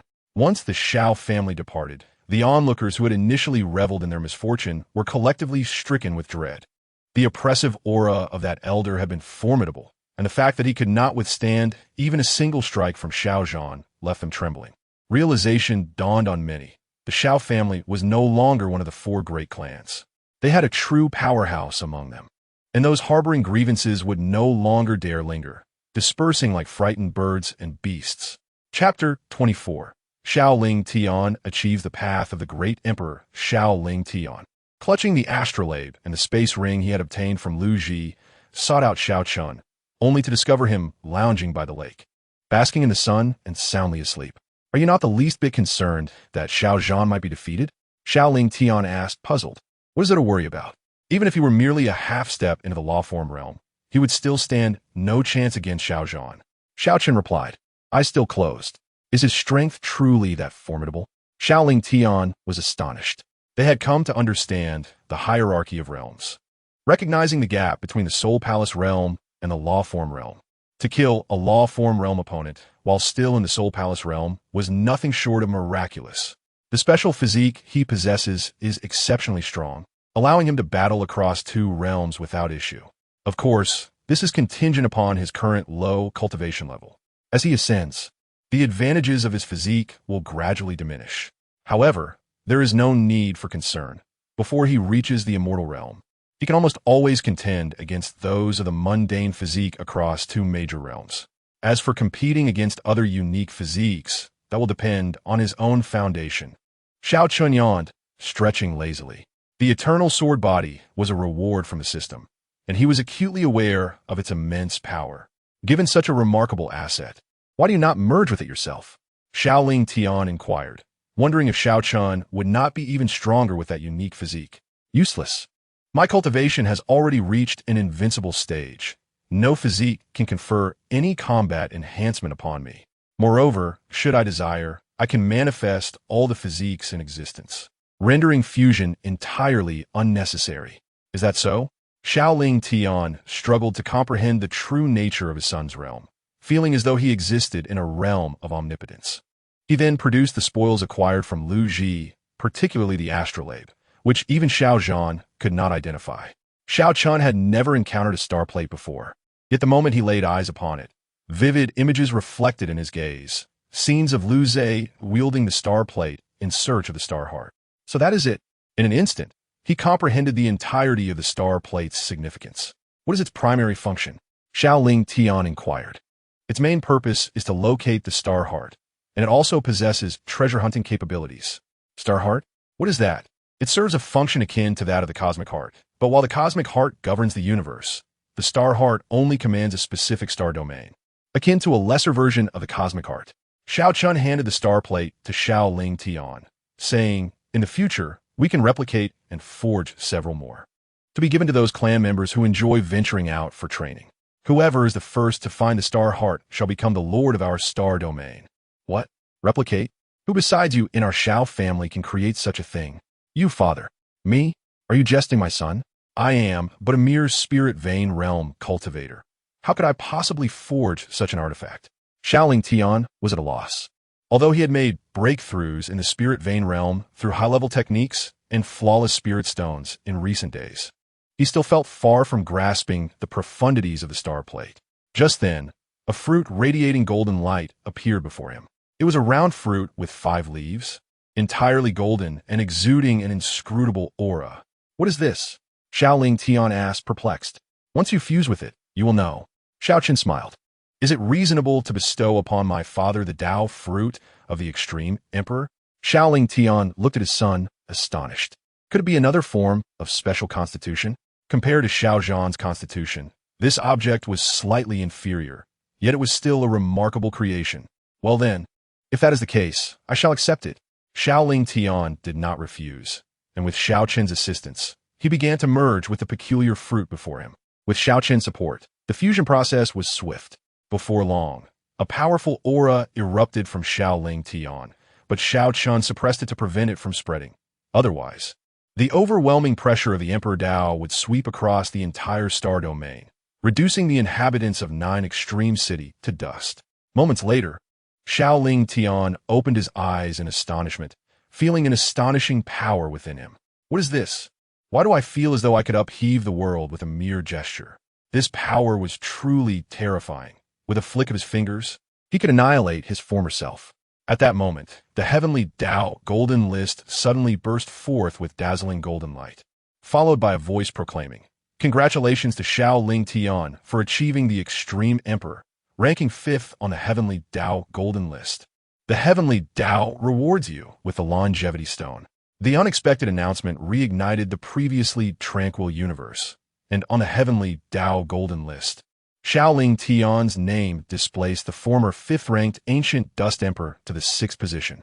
Instantly, everyone was astounded. Xiao Ling Tian? Who is Xiao Ling Tian? How could he suddenly attain the status of Extreme Emperor?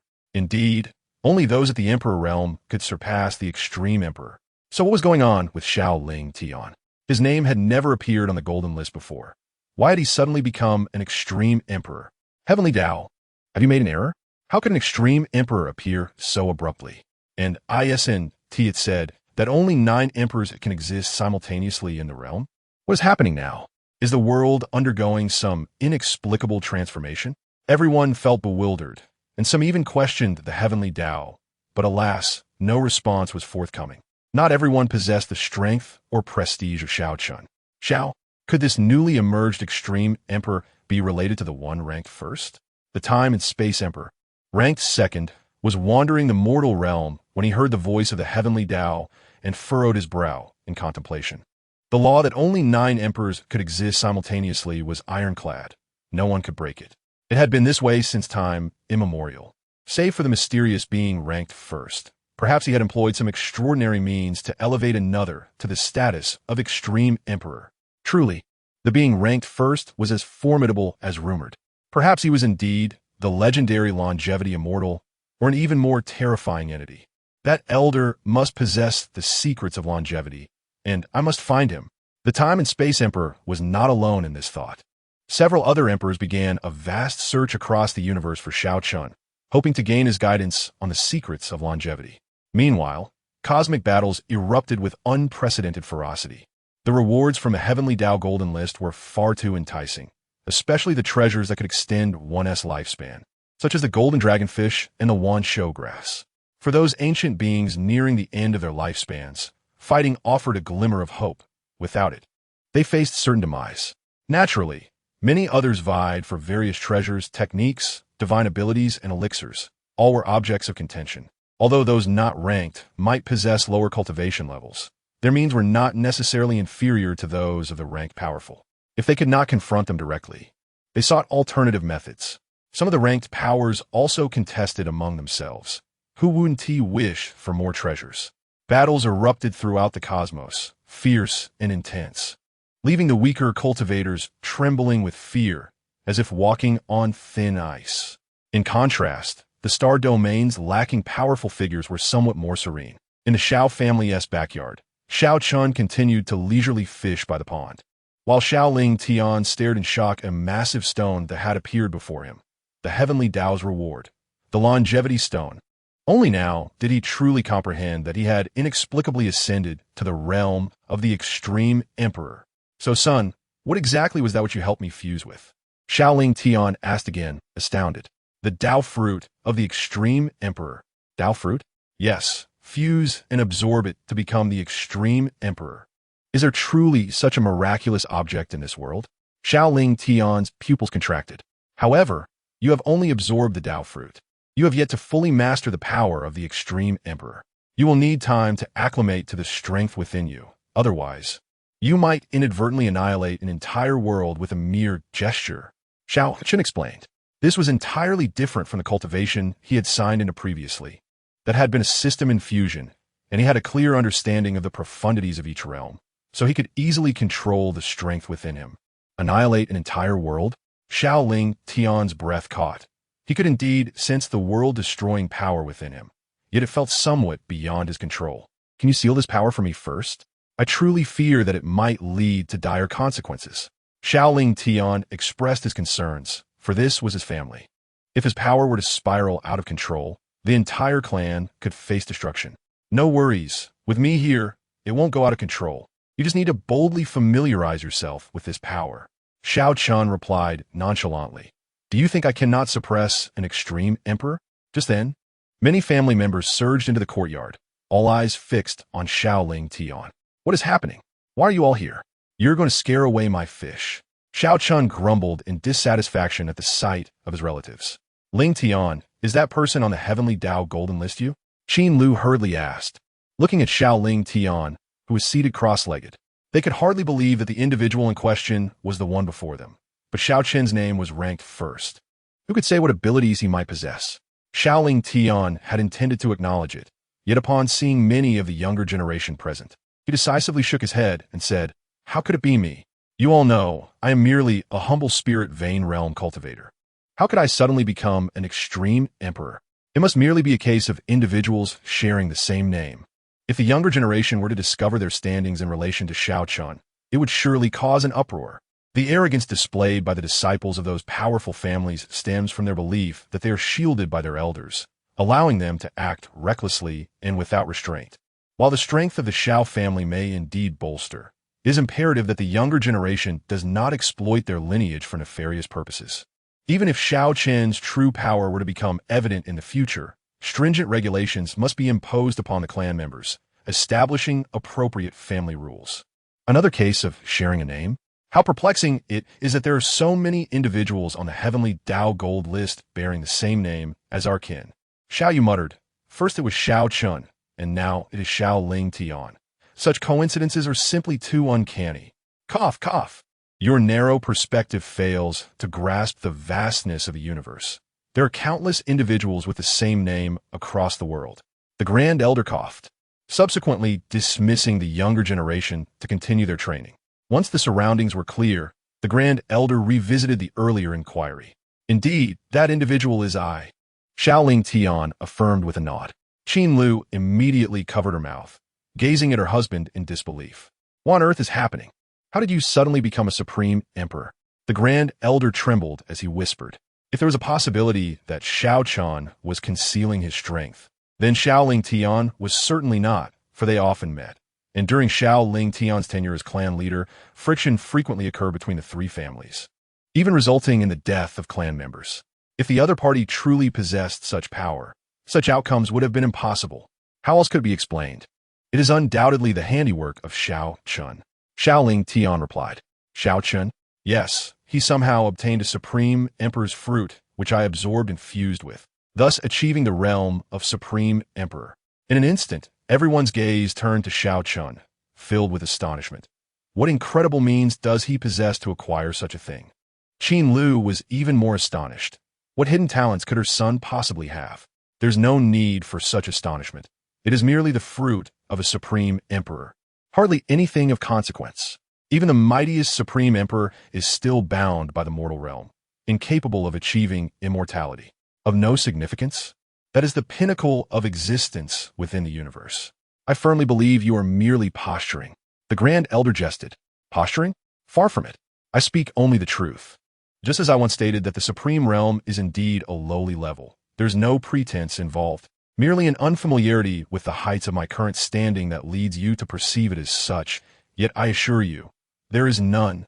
Xiao Chen set down his fishing rod. Very well, perhaps we truly do not comprehend the extent of your elevation. The Grand Elder sighed, then approached with a face beaming with eagerness, his smile radiant as a chrysanthemum. Xiao Chen, do you have any more of those fruits? I too wish to savor their flavor. Not just him, but all the elders gazed at him with fervent anticipation. A supreme emperor, who wouldn't desire to become such a formidable being? I do not have any at present, but there should be more in the future.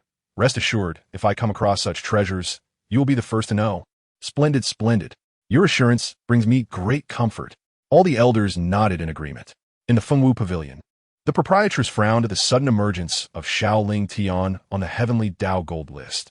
If I recall correctly, the clan leader of the Xiao family is named Xiao Ling Tian, is he not? Sister Ming, you cannot possibly be suggesting that the Xiao Ling Tian from Juji City is the same as this supreme emperor on the gold list? Come now, if he were that supreme emperor, then I would be a legendary immortal. Chapter 26, Reactions from All Sides. Moreover, Sister Ming, are you aware that Xiao Ling Tian's son, also named Xiao Chen, is not yet 20 years old? You cannot be implying that he is the number one ranked individual on the heavenly Tao gold list? The maid beside her chuckled, lifting her chin. Is that so? How fortunate that such a small place as Jiuji City has produced two individuals sharing names with those strong figures on the heavenly Tao gold list. What an honor indeed. The proprietress in a purple dress smiled after her initial surprise. By the way, have you found any leads on the swordsmanship inheritance you were searching for? None. But we recently learned that the Xiao family unearthed a third-grade spiritual artifact from a mine, which piqued our interest. We had intended to investigate the mine, but were previously rebuffed by an elder of the Xiao family, and we are now considering our options. The maid replied, Indeed. Let us try to resolve matters with spiritual stones whenever possible. If that proves unfeasible, we shall resort to techniques, martial skills, or elixirs to directly acquire that mine. Since we have a lead, we must not abandon it. Understood. Xiaoling Tian, outside the Jiuji Mountains, in a city, an elderly man with white hair furrowed his brow at the sudden appearance of the Supreme Emperor on the heavenly Tao gold list. Qin Shua, your sister married a man from Jiuji City named Xiaoling Tian, did she not? Ha, father, your imagination knows no bounds. You cannot possibly believe that this Xiaoling Tian is the same Supreme Emperor on the gold list, can you? That would be the most absurd joke I have ever heard. If he were to become an emperor, I would eat dung upside down. Furthermore, it is better not to mention him. Just thinking of him fills me with rage. Had he not eloped with my sister, we would already be in the imperial family, and you would certainly be the lord of this city. A middle-aged man beside him was filled with fury. His sister, Qin Lu, had been favored by a prince, and even as a concubine, she would have enjoyed boundless wealth and honor. Most importantly, with that connection, the Qin family would surely have become the lords of this city. However, Qin Lu chose to elope with Xiaoling Tian, causing the Qin family to miss a once-in-a-lifetime opportunity, and ultimately, the lordship fell into the hands of another power. Fortunately, the prince did not retaliate. Otherwise, the Qin family may have faced annihilation. Hearing his son's mention of this matter, Qin Cheng's nostalgic expression turned icy. Had it not been for his ungrateful daughter, the Qin family's influence should have grown even stronger by now. Alas, father, let's not dwell on such distressing matters. Your centennial birthday is approaching, and we should celebrate with joy. Noticing the change in his father's demeanor, Qin Shua hurriedly shifted the topic. Meanwhile, in the Jiuji Mountains, Xiao Zhan gazed at the heavenly Tao gold list in confusion, murmuring, Xiaoling Tian? How curious that another powerful individual shares the same name as my Xiao family. Moreover, it is strange that this person has never appeared on the gold list before. How did he suddenly emerge? This left him bewildered, as one at such a level should not be able to achieve such rapid accumulation of power. Roar! Suddenly, a beastly roar broke through Xiao Zhan's thoughts, drawing his gaze to a massive tiger with enormous wings, which lunged at him with its gaping maw. Since merging with his new constitution, his aptitude had transformed remarkably, and techniques that once eluded him were now easily grasped. He had come to the Jiuji Mountains specifically to practice these newly acquired abilities. A winged tiger? Is this not the legendary white tiger? It is a pity its bloodline is impure, its fur a patchwork of colors. Nonetheless, it possesses a hint of white tiger lineage, making it worthy of cultivation. You wretched beast, I offer you a chance to become my steed. Otherwise, you shall perish. Xiao Zhan spoke in a low voice. A mere human of the Soul Palace realm dares to be arrogant before me? What gives you the audacity? The giant tiger roared, speaking in human tongue, its massive form resembling a small house as it glared at the diminutive human before it, then unleashed a beam of golden light toward Xiao Zhan. You wretched creature, you dare to strike at me? You are courting death. Breaking cloud sword slash.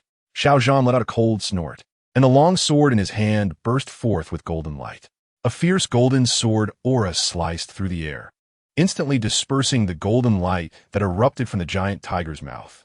Advancing with his sword, Xiao Zhan unleashed a sudden thrust, the crisp sound of the sword piercing the void, resonating sharply in the ears. Human, do not be arrogant. The giant tiger roared, swinging its razor-sharp claws resembling a thick mat, aiming a colossal paw print towards the sword in Xiao Zhan's grasp. With a thunderous roar, golden radiance spread in all directions, and the fierce sword energy left neat sword marks upon the ground surrounding them. With a soft thud, the giant tiger's claw was pierced by the long sword, blood gushing forth. Though the beast's physique was formidable, especially as it possessed a trace of white tiger blood, making it even more powerful, It was typically inconceivable for Xiao Zhan's spiritual weapon to penetrate such a body. Yet, empowered by the indomitable sword intent, it accomplished the feat with ease. And the spiritual weapon itself remained unscathed. Human, you dare breach this king's defenses? The giant tiger expressed surprise, for its physical strength was immense. Even other beastly entities of the same realm could not pierce it, yet this human of the Soul Palace realm had done so effortlessly. I shall give you another chance. Submit to me and become my mount. Never, even in death, I shall not become a human's steed. I admire your stubbornness. Let's see how you fare. Xiao Zhan sneered, once again charging forward with his sword. Days later, Xiao Zhan continued to roam the Judge Mountains. Beneath him a majestic giant tiger. After several days of effort, he had finally subdued it, compelling it to willingly become his mount. How peculiar. What was that sword sound that echoed in my ears earlier? I have searched for several days without any discovery. Xiao Zhan furrowed his brow, recalling that during his battle with Bai Lai, he had intermittently heard a sword-esque chime. Yet now that he sought its source, he found no trace of it. Master, could it be that the sword sounds were merely a figment of your imagination? I have spent many years in these Judge Mountains and have never heard such sounds. Bai Lai, beneath him, remarked, You do not understand. I possess a unique physique that makes me highly attuned to the sword path. I can faintly sense that there is undoubtedly a powerful sword legacy or sword-like spiritual weapon hidden within these Judge Mountains. Chapter 27. Envoys from the great Xia dynasty. No wonder my master, despite being merely in the Soul Palace realm, possesses such formidable strength. It is due to his special physique. Bai Lai nodded. Possessing a trace of white tiger blood, he was comparatively strong among beasts of the same realm. Yet he had been easily defeated by his master. This made him somewhat relieved. Following a genius did not seem to diminish his pride. The Judge Mountains were colossal, with towering peaks that twisted and turned like immense serpents, encircling Judge City at its center. Xiao Zhan did not return, but instead honed his martial skills while seeking the concealed sword legacy. Over time, he discerned a pattern. It appeared that whenever he activated his eternal, indomitable sword body, the crisp sound of the sword would resonate in his ears. This further affirmed his belief that there was indeed a connection to the sword path within the Judge Mountains. Otherwise, such resonance would not occur between them. As Xiao Zhan sought the legacy within the Judge Mountains, a colossal figure soared overhead, massive wings slicing through the sky like arrows aimed at Judge City. It was a golden griffin, its entire form appearing as if forged of gold, exuding an imposing presence. Upon the griffin's back stood two poised figures. One donned a crimson robe, while the other wore green official attire. I did not expect such a trivial matter would pique your highness's interest. The man in green respectfully stated, It is nothing. I have simply not witnessed such events in a long time, so I wish to see what this family, which disrespects our great Xia dynasty, is capable of. The man in crimson robe replied, curiosity etched upon his face. Your highness is unaware. This family is utterly arrogant, not only disregarding the appointed city lord of our dynasty, but also slaughtering two disciples of the Falling Sunset sect, one of whom was a direct disciple of an elder. The official, Tangguan, spoke with a grim expression. He was one of the inspectors of the great Xia dynasty, responsible for monitoring unstable factors in regions, including Judge City, such as forces secretly amassing power for rebellion. What? They killed disciples of the Falling Sunset sect? And a direct disciple at that? Is what you say true? The ninth prince, Xia Li, narrowed his eyes. He himself was a disciple of the Falling Sunset sect, albeit a mere ordinary one. And he understood well what a direct disciple represented. Absolutely true. The city lord Yin Tianshan's son was also a disciple of the Falling Sunset sect. Yet he too perished at the hands of that family. Hence, they cannot be lying. Tangguan's demeanor turned serious. Xia Li felt a jolt in his heart, his expression darkening. This is outrageous. I cannot believe such a grave incident has occurred within our dynasty's jurisdiction. If not handled swiftly, once the Falling Sunset sect learns of this, they will undoubtedly hold our dynasty accountable, and we shall inevitably face their wrath. The Falling Sunset sect, as one of the 12 dominators of the southern region, was among the most potent forces there. The great Xia dynasty was merely a trivial power under their control. If they discovered that a direct disciple of their sect had fallen in such a minor locale, how could they not be enraged? As a disciple of the Falling Sunset sect, Xia Li was well aware that if disciples fell amidst the conflicts of major powers, the sect would remain indifferent. But if they perished within the territory of an insignificant faction, that faction better provide an explanation, or they would have to bear the consequences of the sect's fury. A change of regime could genuinely occur then. Ninth Prince, how do you believe this matter should be handled most appropriately? Shall we slay them all? Dan Guan Inguit? No. If we kill them all, who will bear the wrath of the falling sunset sect and that elder? Then what does the Ninth Prince suggest? Capture them all alive and deliver them to the falling sunset sect for judgment. As for their fate, be it death or mutilation, that shall be for them to decide. This way, even if they are furious, they can vent their anger on the sect, and we shall not be implicated. The Ninth Prince is wise. Before long, the gigantic golden griffin reached the skies above Juj City. Its golden wings stirred, casting vast shadows below and stirring powerful winds that toppled many rooftops, sending pedestrians sprawling in disarray. What is that? A beast? Could it be that a beast tide is about to erupt? Someone cried out in terror. Quick, hurry towards the Xiao family. They're the strongest and the safest place within Juj City. Amidst the panic, two resolute figures descended from the golden griffin, appearing within the city. Is someone there? Is not a beast tide? And they were the official attire of the great Xia dynasty? Could it be that the great Xia has finally sent someone here? It must be because the Xiao family's affairs have come to light. As the crowd speculated, Tang Guan's voice rang out. Where is City Lord Yin Tianshan? His voice was not loud, yet echoed throughout Juj City. Reporting, sir, the city lord has passed away. Lu Renjia stammered. Passed away? Who did this? It was the Xiao family. The Xiao family? Tang Guan's eyes narrowed, a murderous intent enveloping him. Once again, the Xiao family? After killing two disciples of the falling sunset sect, they dare to slay Yin Tianshan as well. Truly audacious, showing no regard for our great Xia dynasty. Their crimes are deserving of death. Killing the disciples of the falling sunset sect can be attributed to their ignorance and fearlessness, for not everyone is familiar with the sect. Yet, Yin Tianshan is the officially recognized lord of the great Xia dynasty, representing the authority of the imperial court. The fact that he was slain is a blatant provocation. The Xiao family, indeed, what a bold and reckless clan to emerge from such a remote place. What are they attempting? This is an open defiance against our dynasty. A potential rebellion. The previously handsome Ninth Prince, Xia Li, now wore a menacing countenance. Their intentions extend beyond mere rebellion. They aim to drag our great Xia dynasty into an abyss from which there is no return. Bring me to the Xiao family. Goman Tang Guan. Addressing the one who had replied earlier, Lu Renjia. Yes, at once. In no time, the two arrived at the Xiao family's residence.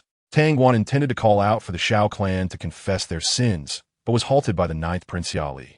What more is there to say about a family that is utterly irredeemable? They should be directly subdued and handed over to the falling sunset sect for judgment. Understood. I shall obey. Tang Guan nodded, producing a small object from his hand, resembling a fish basket. It was a spatial artifact capable of containing all things. With a casual toss, he hurled the artifact into the air above the Xiao family. In an instant, the artifact glimmered with a ghostly light and unleashed a formidable devouring force, seemingly intent on consuming everything within the Xiao family's domain. Chapter 28. Mind your own business. Xiao family, the great Xia dynasty's formidable beings, had finally made their move.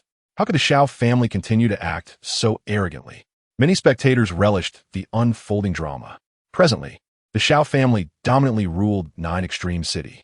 Although they had no aspirations of kingship, they had undeniably become the de facto rulers. Their ruthless annihilation of three rival families instilling fear in many, leading them to believe the Xiao family was excessively bloodthirsty, capable of a sudden massacre that would spell doom for all.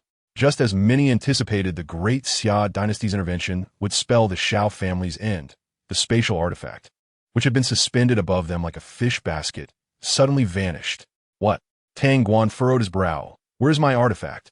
What is happening? Xia Li inquired, equally perplexed. It is indeed strange. My artifact has completely disappeared. I can no longer sense its presence. Ninth Prince, the Xiao family may not be as simple as we thought. The disappearance of his artifact was undoubtedly connected to the Xiao family, causing a chill to run down Tang Guan's spine.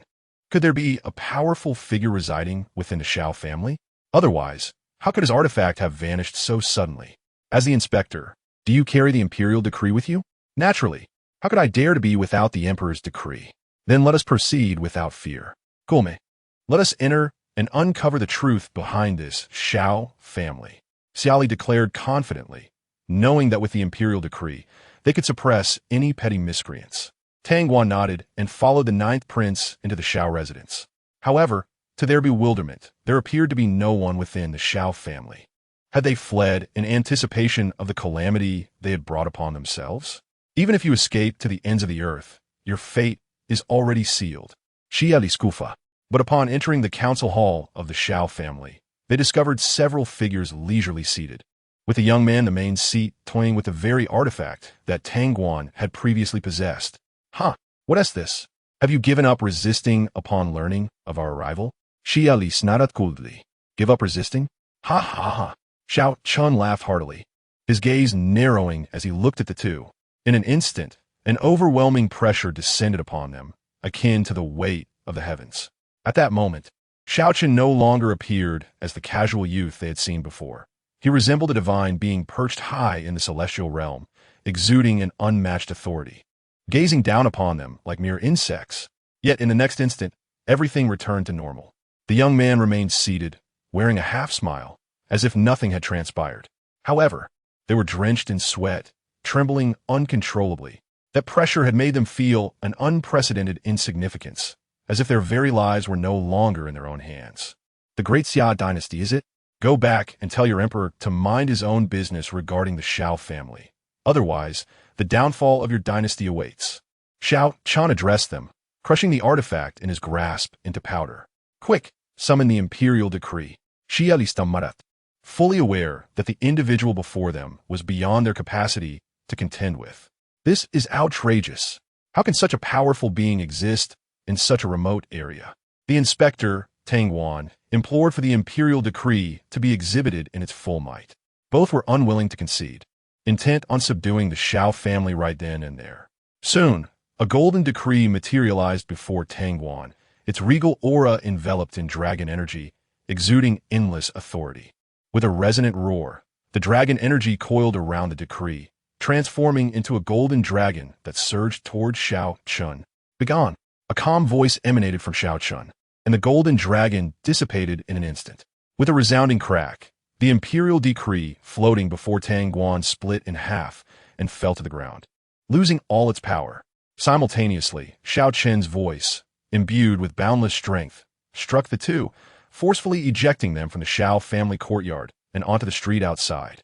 With a splatter, blood erupted from their mouths, staining the pristine streets, a stark contrast. The onlookers, witnessing the two formidable figures of the great Xia dynasty being sent flying, were left dumbfounded. Could it be that even the great Xia dynasty was powerless against the Xiao family? A chill ran down Lu Rinjia's spine as he hurriedly melted into the crowd, disappearing from sight. We must return and report to the emperor. Dan Guan et Gulim. Fear gripping him, for this level of power far exceeded their expectations. Even the imperial decree had proven utterly ineffective. Remaining here could lead to their demise. Just as they prepared to flee toward the Golden Griffin, they were horrified to see a colossal hand reach out from within the Xiao family, obscuring the sky, effortlessly grasping the Golden Griffin, circling above with no resistance. A voice echoed. Its wings looked delectable, perfect for roasting. Xiao Li and Tang Guan exchanged terrified glances, their bodies shaking. That hand was truly dreadful, and without a backward glance, they fled the boundaries of Nine Extreme City. The onlookers stood in stunned silence, incredulous as they gazed toward the Xiao family-esque courtyard, utterly bewildered by the events that had transpired. What was that enormous hand? How could it be so terrifying? As if it could shatter the entire Nine Extreme City with a single strike. Within a council hall, Xiao Chen presented the 100,000 spirit power pills he had signed for to the Grand Elder. This item bore significant benefits for practitioners at the Spirit Sea and Spiritual Pulse realms. He then proceeded to the backyard, clutching the now lifeless Golden Griffin. He intended to roast its wings. Zhou Yu and others soon arrived to witness the spectacle. Such a powerful beast was not only rare to consume, but even to behold. What a pity! Such a magnificent creature has met its demise at your hands. It would have made an excellent steed. Zhou Yu lamented, observing the now sizzling beast dripping with oil. He had just attempted to cut through the griffin's golden feathers, which were soft yet remarkably resilient, indicating the creature's formidable strength. Indeed, I saw it soaring in the sky earlier. It truly exuded an air of dominance. What a shame to waste it on roasting. It would have made a formidable ally for our family. Xiao Yin remarked, swallowing hard, as the aroma wafting from the beast was irresistibly enticing. Xiao Chen carefully controlled the flames, mindful not to char the wings. He shook his head and stated, "Such a creature is unworthy of the Xiao family. If we desire a steed, it must be a true dragon, a divine phoenix, or a chieftain. Those are the only worthy beings. A mere griffin is insufficient. True dragon, divine phoenix? How audacious of you to say such a thing. The existence of such beings is merely a legend, and whether they truly exist remains uncertain." Xiao Lang shook his head. Chapter 29. The anomaly in the mind, how can they not exist? Did you not see that Songlong Demon Emperor, who ranked fourth on the Celestial Tao Golden List? Furthermore, the Celestial Tao rewarded him with a drop of true dragon's blood, indicating that these entities indeed exist. The crowd engaged in fervent discussion, fantasizing about the day they could ride such magnificent mounts. However, Xiao Zhan has already acquired a rather imposing steed. Xiao Chen remarked, "Isn't he training in the 9 extreme mountains? Has he returned?" "Not yet, but I saw him with a beast possessing a trace of white tiger bloodline." "White tiger bloodline? That fellow is truly fortunate." Before long, the golden griffin was roasted to perfection, living up to its name with its golden exterior exuding an enticing aroma. However, due to their limited cultivation, the crowd could not consume much, and nearly the entire griffin ended up in Xiao Chen's stomach. Particularly, the pair of golden wings was delectable, leaving Xiao Chen in a state of blissful reminiscence. "The taste of spirit beast meat is unparalleled," he exclaimed, reclining in a lounge chair and sipping grape juice contentedly. The meat's texture was exquisite yet chewy, and after being roasted by his Tao fire, the flavor was simply extraordinary.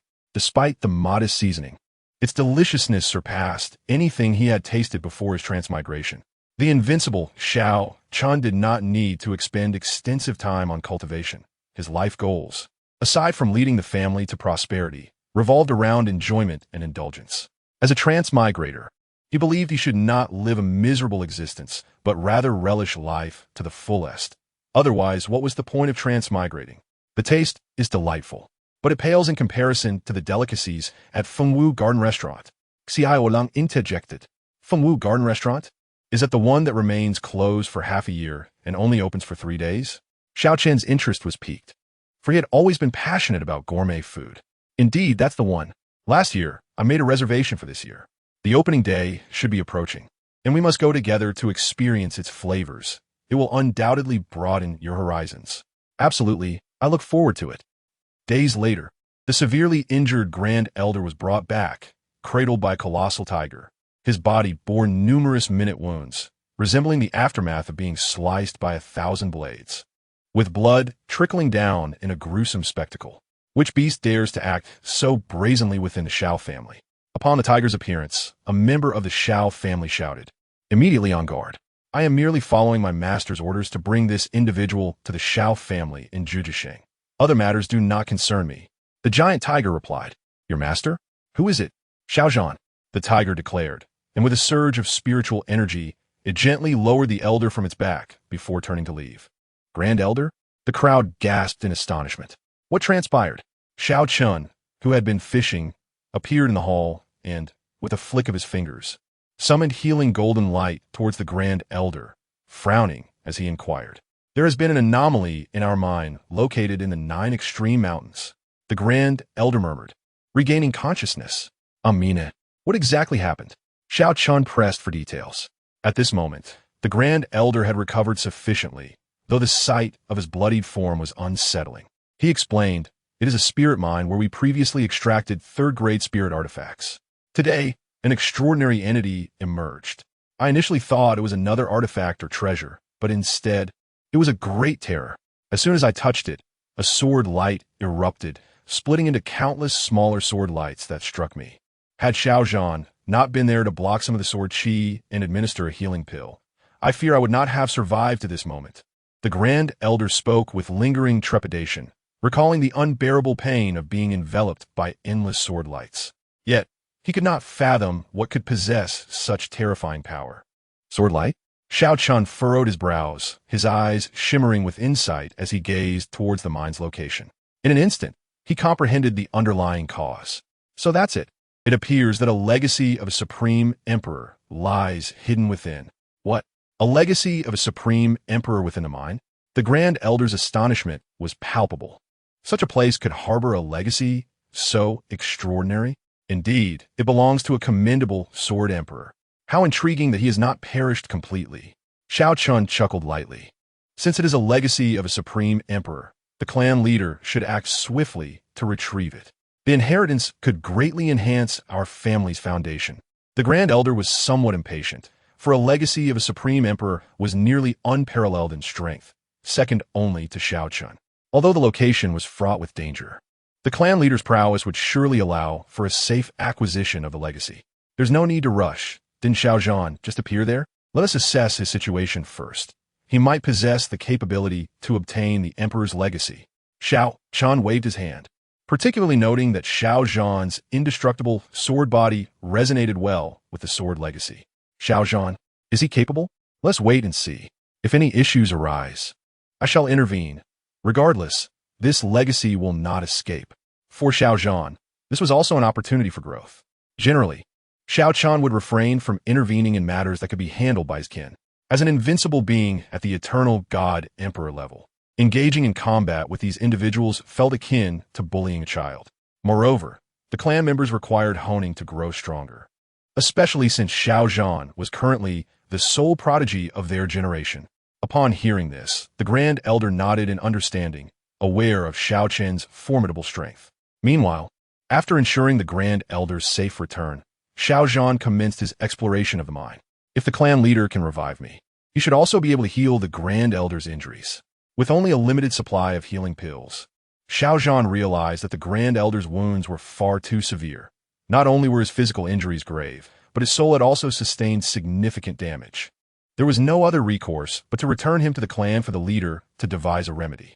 The source of the incessant sword echoes he had previously heard, along with the terrifying sword chi that had recently emerged, was evidently linked to this place, suggesting that the sword legacy he had speculated might indeed reside here.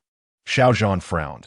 However, the mine had reached its end, with layers of solid rock obstructing his path. To proceed further, he would need to excavate deeper into the mine. Without hesitation, Xiao Zhan took it upon himself to dig, for any potential gains were worth the effort. Armed with a spirit artifact, he relentlessly struck the stone wall, collecting any spirit stones he encountered. Although the Xiao family no longer utilized such inferior low-grade spirit stones for cultivation, they were still employed for trade with the outside world. Chapter 30. The space within the mountain. Xiao Zhan wielded his spirit artifact, sending shards of rock flying as he worked tirelessly. Occasionally, he activated his indestructible sword body, and the sound of swords rang increasingly clear in his ears, resonating with the legacy's essence. Indeed, this is the place. Deep within this mine lies a potent sword legacy. Excitement coursed through him. Though he had previously acquired a holy level legacy, it was not a pure sword legacy. He sensed that this location held the most authentic sword legacy imaginable, as one with the capability to slay beings of the law manifestation realm. Xiao Zhan devoted nearly half a day's effort to finally breach the mine. With a resounding crash, the final layer of rock crumbled, and a beam of light emanated from the depths of the cave, accompanied by a clear, melodious sword cry that reverberated throughout the 9 extreme mountains, reaching Jidisheng.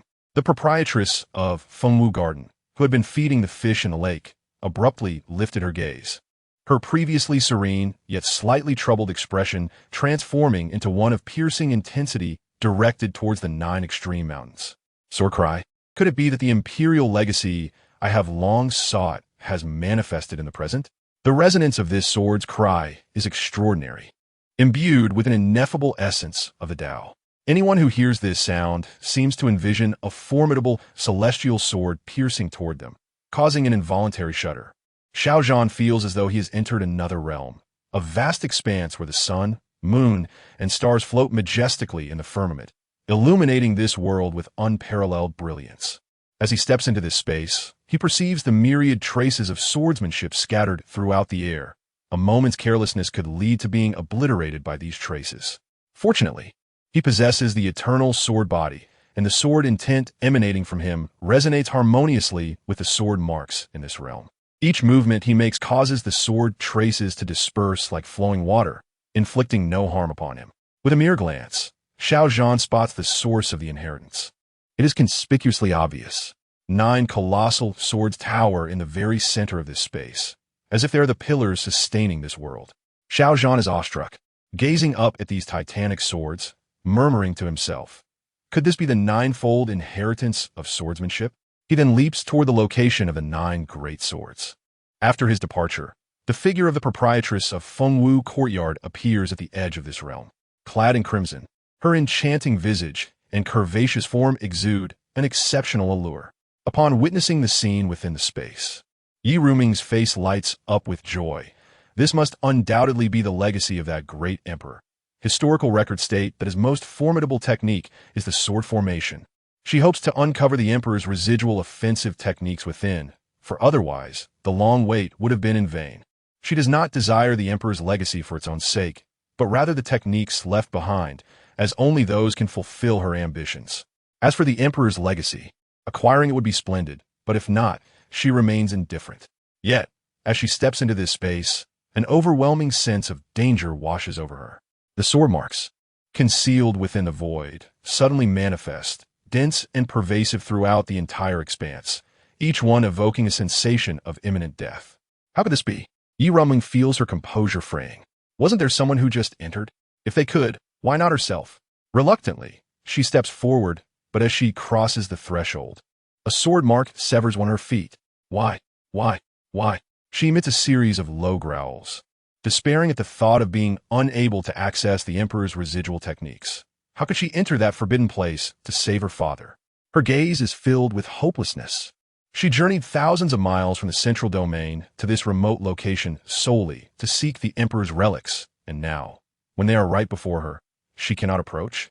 No, there may still be a chance. Perhaps she could obtain the emperor's residual techniques from the person who just entered. A glimmer of hope ignites in Yi Ruming's desperate eyes. Though she does not know why the other succeeded, perhaps they're the chosen heir of the great emperor. If so, the emperor would surely have left behind life-preserving techniques for his successor. With this thought, Yi Ruming decides to sit and wait, believing that since the other entered here, they must also exit from the same place. Her cultivation is substantial, and she peers through the void to catch sight of the young figure in the depths. Who is that? Could it be someone from the Xiao family? After a brief flight, Xiao Chen arrives at the center of this space, where the magnificence of the 9 great swords is even more palpable. How am I to obtain the inheritance? These 9 swords stand here like celestial blades. Is it truly necessary to take them away? Such a notion is evidently unrealistic. At that moment, Xiao Chen suddenly notices that each sword bears inscribed scriptures. After a cursory examination, surprise dawns upon him. These scriptures are none other than sword sutras. They are somewhat profound, far more intricate than the previous sacred-level techniques. Had it not been for his current exceptional aptitude, he might never have grasped them. However, to Xiao Chen now, these scriptures seem rather manageable. It becomes clear, by comprehending these sword sutras, he can extract the sword souls contained within the great swords. Without delay, Xiao Chen sits before a colossal sword and begins to decipher the golden inscriptions inscribed upon it. Bang! A nearby table explodes violently as a middle-aged man, his countenance darkened, exclaims, "Are you saying that the 3 soul palace cultivators we dispatched to annihilate the family behind Xiao Chen have all perished?" Reporting to the clan leader, "They have not communicated with the family for some time. In the past, we had strict protocols for such missions, requiring them to relay their status every few days to ensure absolute certainty. This time, however, something has gone awry, and it is likely they have met with disaster." A solemn elder replies, "Where did they last send word?" Wang Yuan, the clan leader, inquires coldly. Their last communication was from a 9 Extremes mountain range. Based on Xiao Zhan's trajectory, they deduce he must have originated from the remote 9 Extreme city. 9 Extreme city? Such a trivial place? Wang Yuan furrows his brow. That city is exceedingly isolated, lacking even a single formidable warrior. It seems implausible that our three soul palace cultivators would falter there. Could it be they encountered a ferocious beast in a nine extremes mountain range? Thus, they met their demise? We share that sentiment, for there is no entity in nine extremes city that could threaten them. However, this uncertainty regarding Xiao Zhan's circumstances may unwittingly sow seeds of peril for the family. If Xiao Zhan has survived and gained some fortuitous opportunity, then in the future, upon hearing this, Wang Yuan waves his hand dismissively.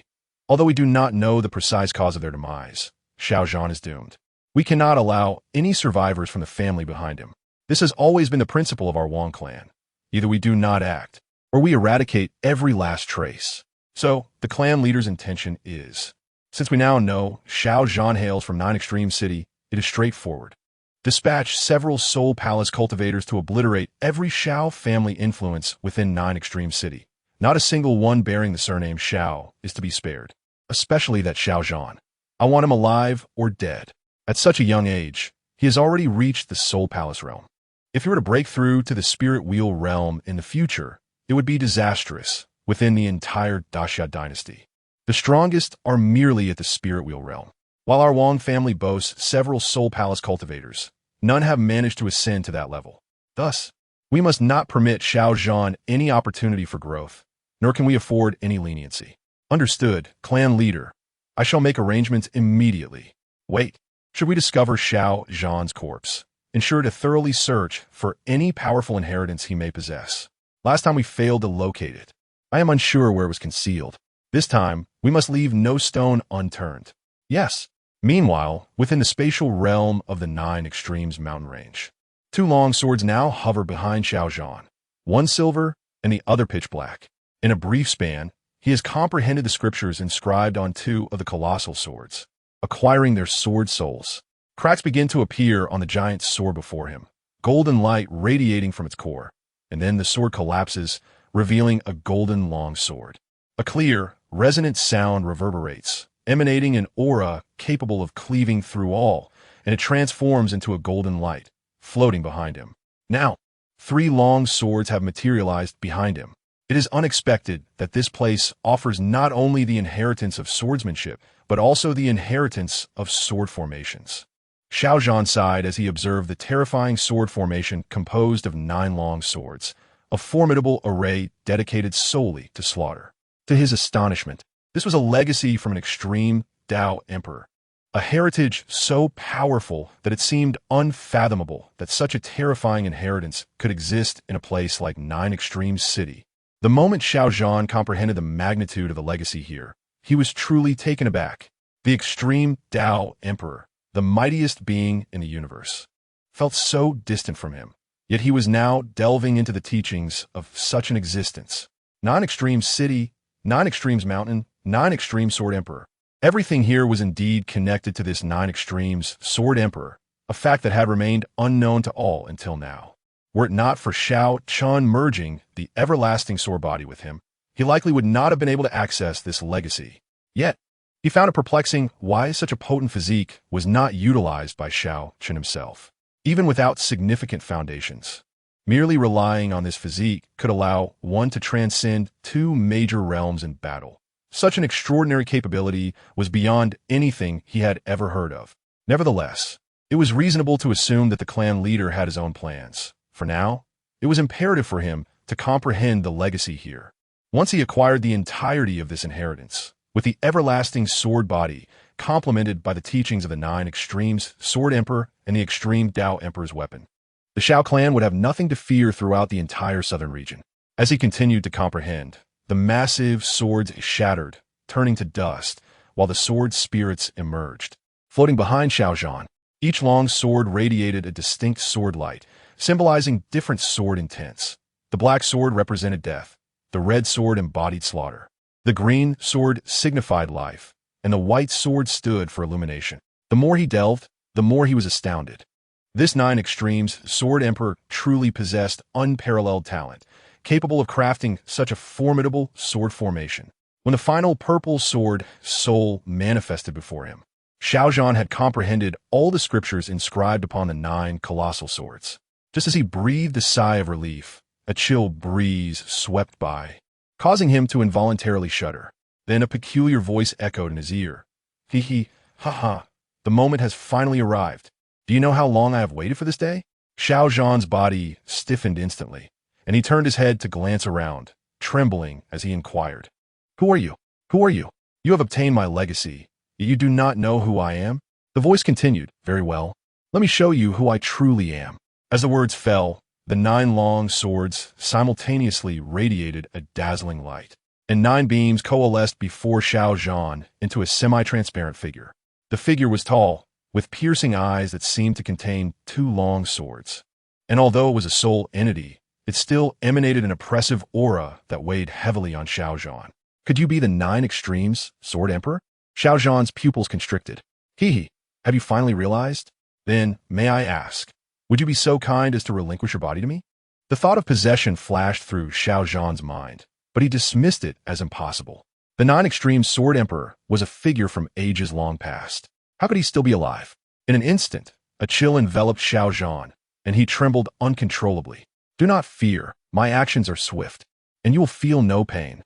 The 9 extremes Sword Emperor sneered, and his soul began to penetrate toward Xiao Zhan's brow. Wait, can you at least tell me how you have survived until now? Xiao Zhan shouted desperately, stalling for time in hopes of finding a sliver of opportunity for survival. What nonsense from a dying man. However, I can tell you that were it not for your formidable physique, you would not even qualify to be my vessel. You should feel honored. Now, it is time for you to die and close your eyes. With that, the 9 extremes Sword Emperor's form surged toward Xiao Zhan's brow. Having plotted for hundreds of thousands of years to merge his soul within the 9 imperial swords, becoming their vessel spirit. He had also acquired supreme secret arts from ancient forbidden grounds, all for this moment, and he could hardly contain his eagerness. My life is over. Xiao Zhan cried in despair, for the opponent's power was overwhelming, undoubtedly above the realm of Dharma manifestation, possibly even a saint or supreme being. Despite his formidable physique, he could not withstand the impending possession. Ha ha, a new body, a new life, I come. The 9 extremes Sword Emperor roared with exhilaration. Likely the only emperor since the ancient era capable of living a second life. The mere thought of it filled him with excitement.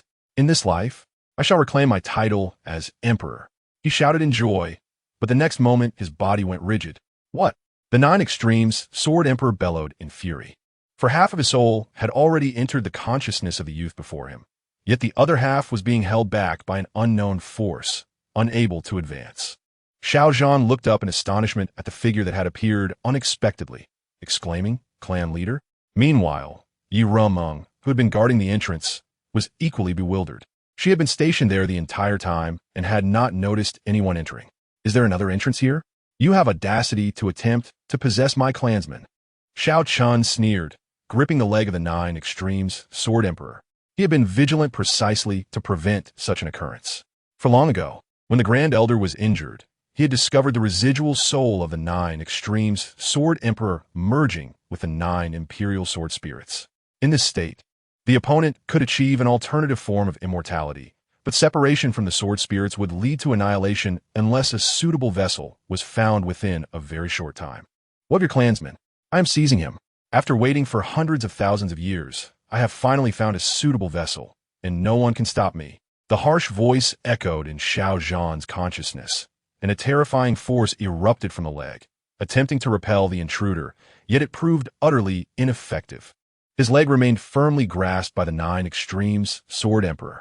Surprised, the 9 extremes Sword Emperor recognized that this newcomer was not to be underestimated. However, he acted decisively. With a resounding explosion, the leg that had been grasped shattered, and his soul swiftly dove into Xiao Zhan's consciousness. Ha! My plans spanning hundreds of thousands of years cannot be thwarted by outsiders. No one can obstruct my rebirth. This era shall witness the resurgence of my 9 extremes Sword Emperor's glory, and I will make the entire universe bow before my sword. The maniacal laughter reverberated from within Xiao Zhan, who believed that in this new life, he could ascend to greater heights. He prepared to consume Xiao Zhan's soul. This was no mere possession. It relied on ancient secret techniques from the age of the immortals, intending to devour the opponent's soul and use it as the foundation for his next life. After all, his own soul was on the verge of withering. A simple possession of the body would still lead to his demise. What a vibrant soul! The nine extremes Sword Emperor's eyes gleamed with sharp light as he opened his mouth to bite into the soul within Xiao Zhan's spiritual palace. It's over. Xiao Zhan felt a profound despair. He had thought the clan leader's appearance might save him, but now it seemed the leader had sacrificed his own leg to survive. With the enemy now within his consciousness, even the clan leader could do nothing to expel the intruder. Yet in the next moment, the nine extremes Sword Emperor found himself biting into nothingness.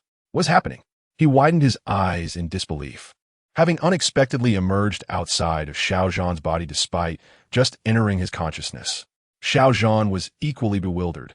How had the intruder suddenly exited? He glanced at Xiao Chen, who had just lightly pressed a finger to his brow, causing the nine extremes Sword Emperor's residual soul to detach from his consciousness. He was shaken. What power did the clan leader possess to accomplish such a feat so effortlessly? Do these emperors always behave so arrogantly? Kulme, let me see how you will make me bow before your sword. Xiao Chen gazed at the bewildered remnant of the great emperor and inquired, "Is it you?" The nine extremes Sword Emperor turned to face Xiao Chen, only to be astounded to discover that the individual before him radiated no trace of cultivation, appearing instead as an ordinary mortal. His eyes narrowed slightly as he spoke. "Could it be that you're the current great emperor? If that were true, it would spell disaster." However, upon seeing Xiao Chen shake his head, the nine extremes Sword Emperor breathed a sigh of relief and coldly declared, "Since you are not a great emperor, how dare you meddle in my affairs? You are courting death." With a flick of his finger, the blood-red long sword that had been floating behind Xiao Zhan vanished in an instant, only to reappear above Xiao Chen's head, poised to pierce through the void with ferocious intent. As long as he was not a great emperor, the nine extremes Sword Emperor felt confident in his ability to easily slay his opponent.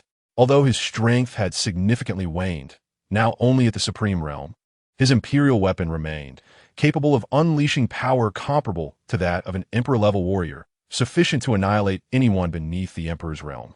"Xiao Chen, be careful!" Xiao Zhan shouted in alarm.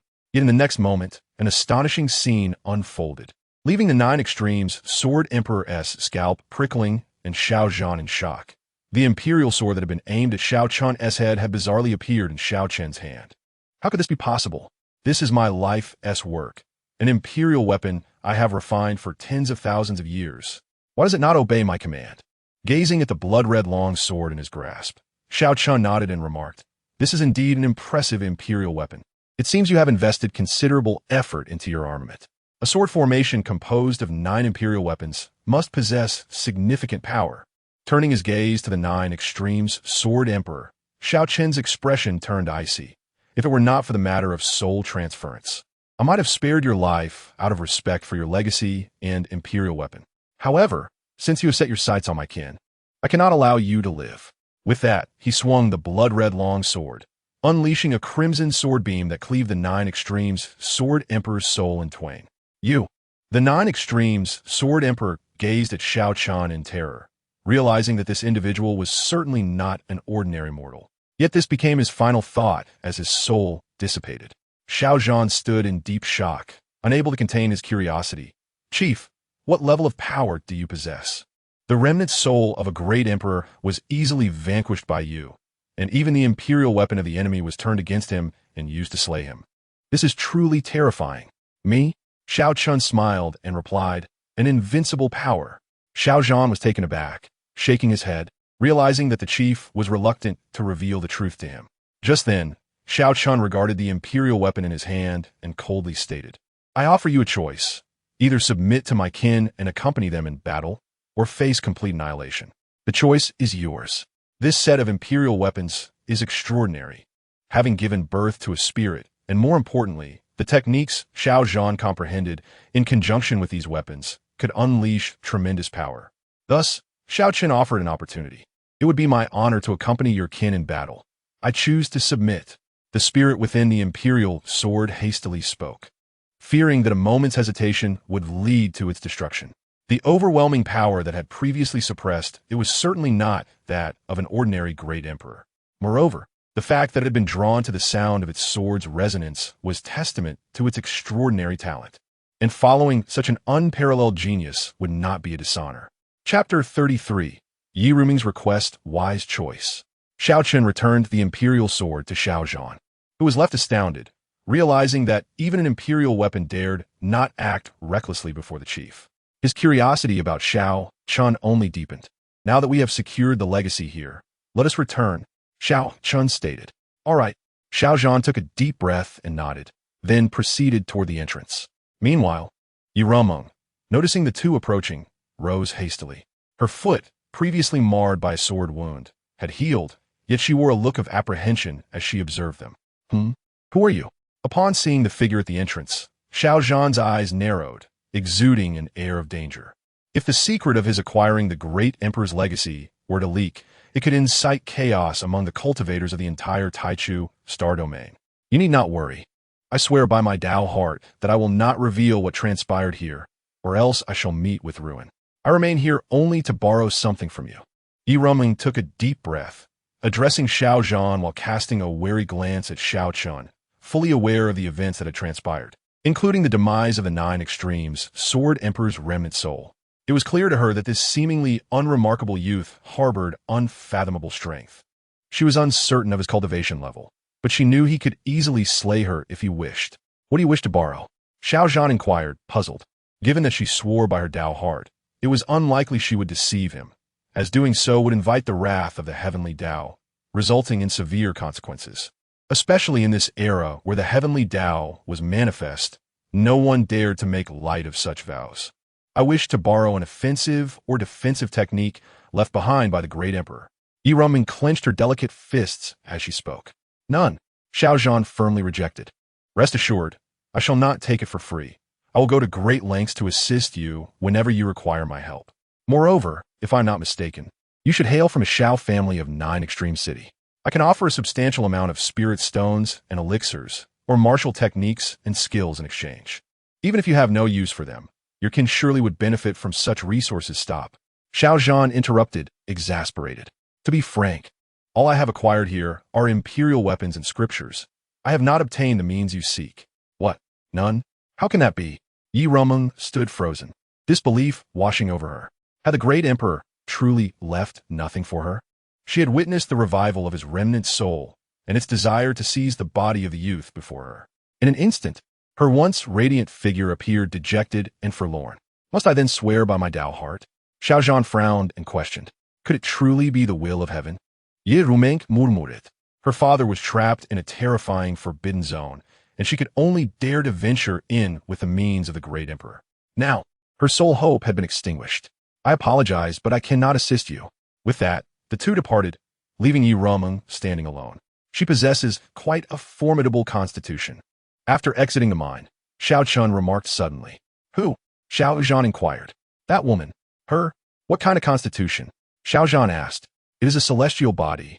A celestial body?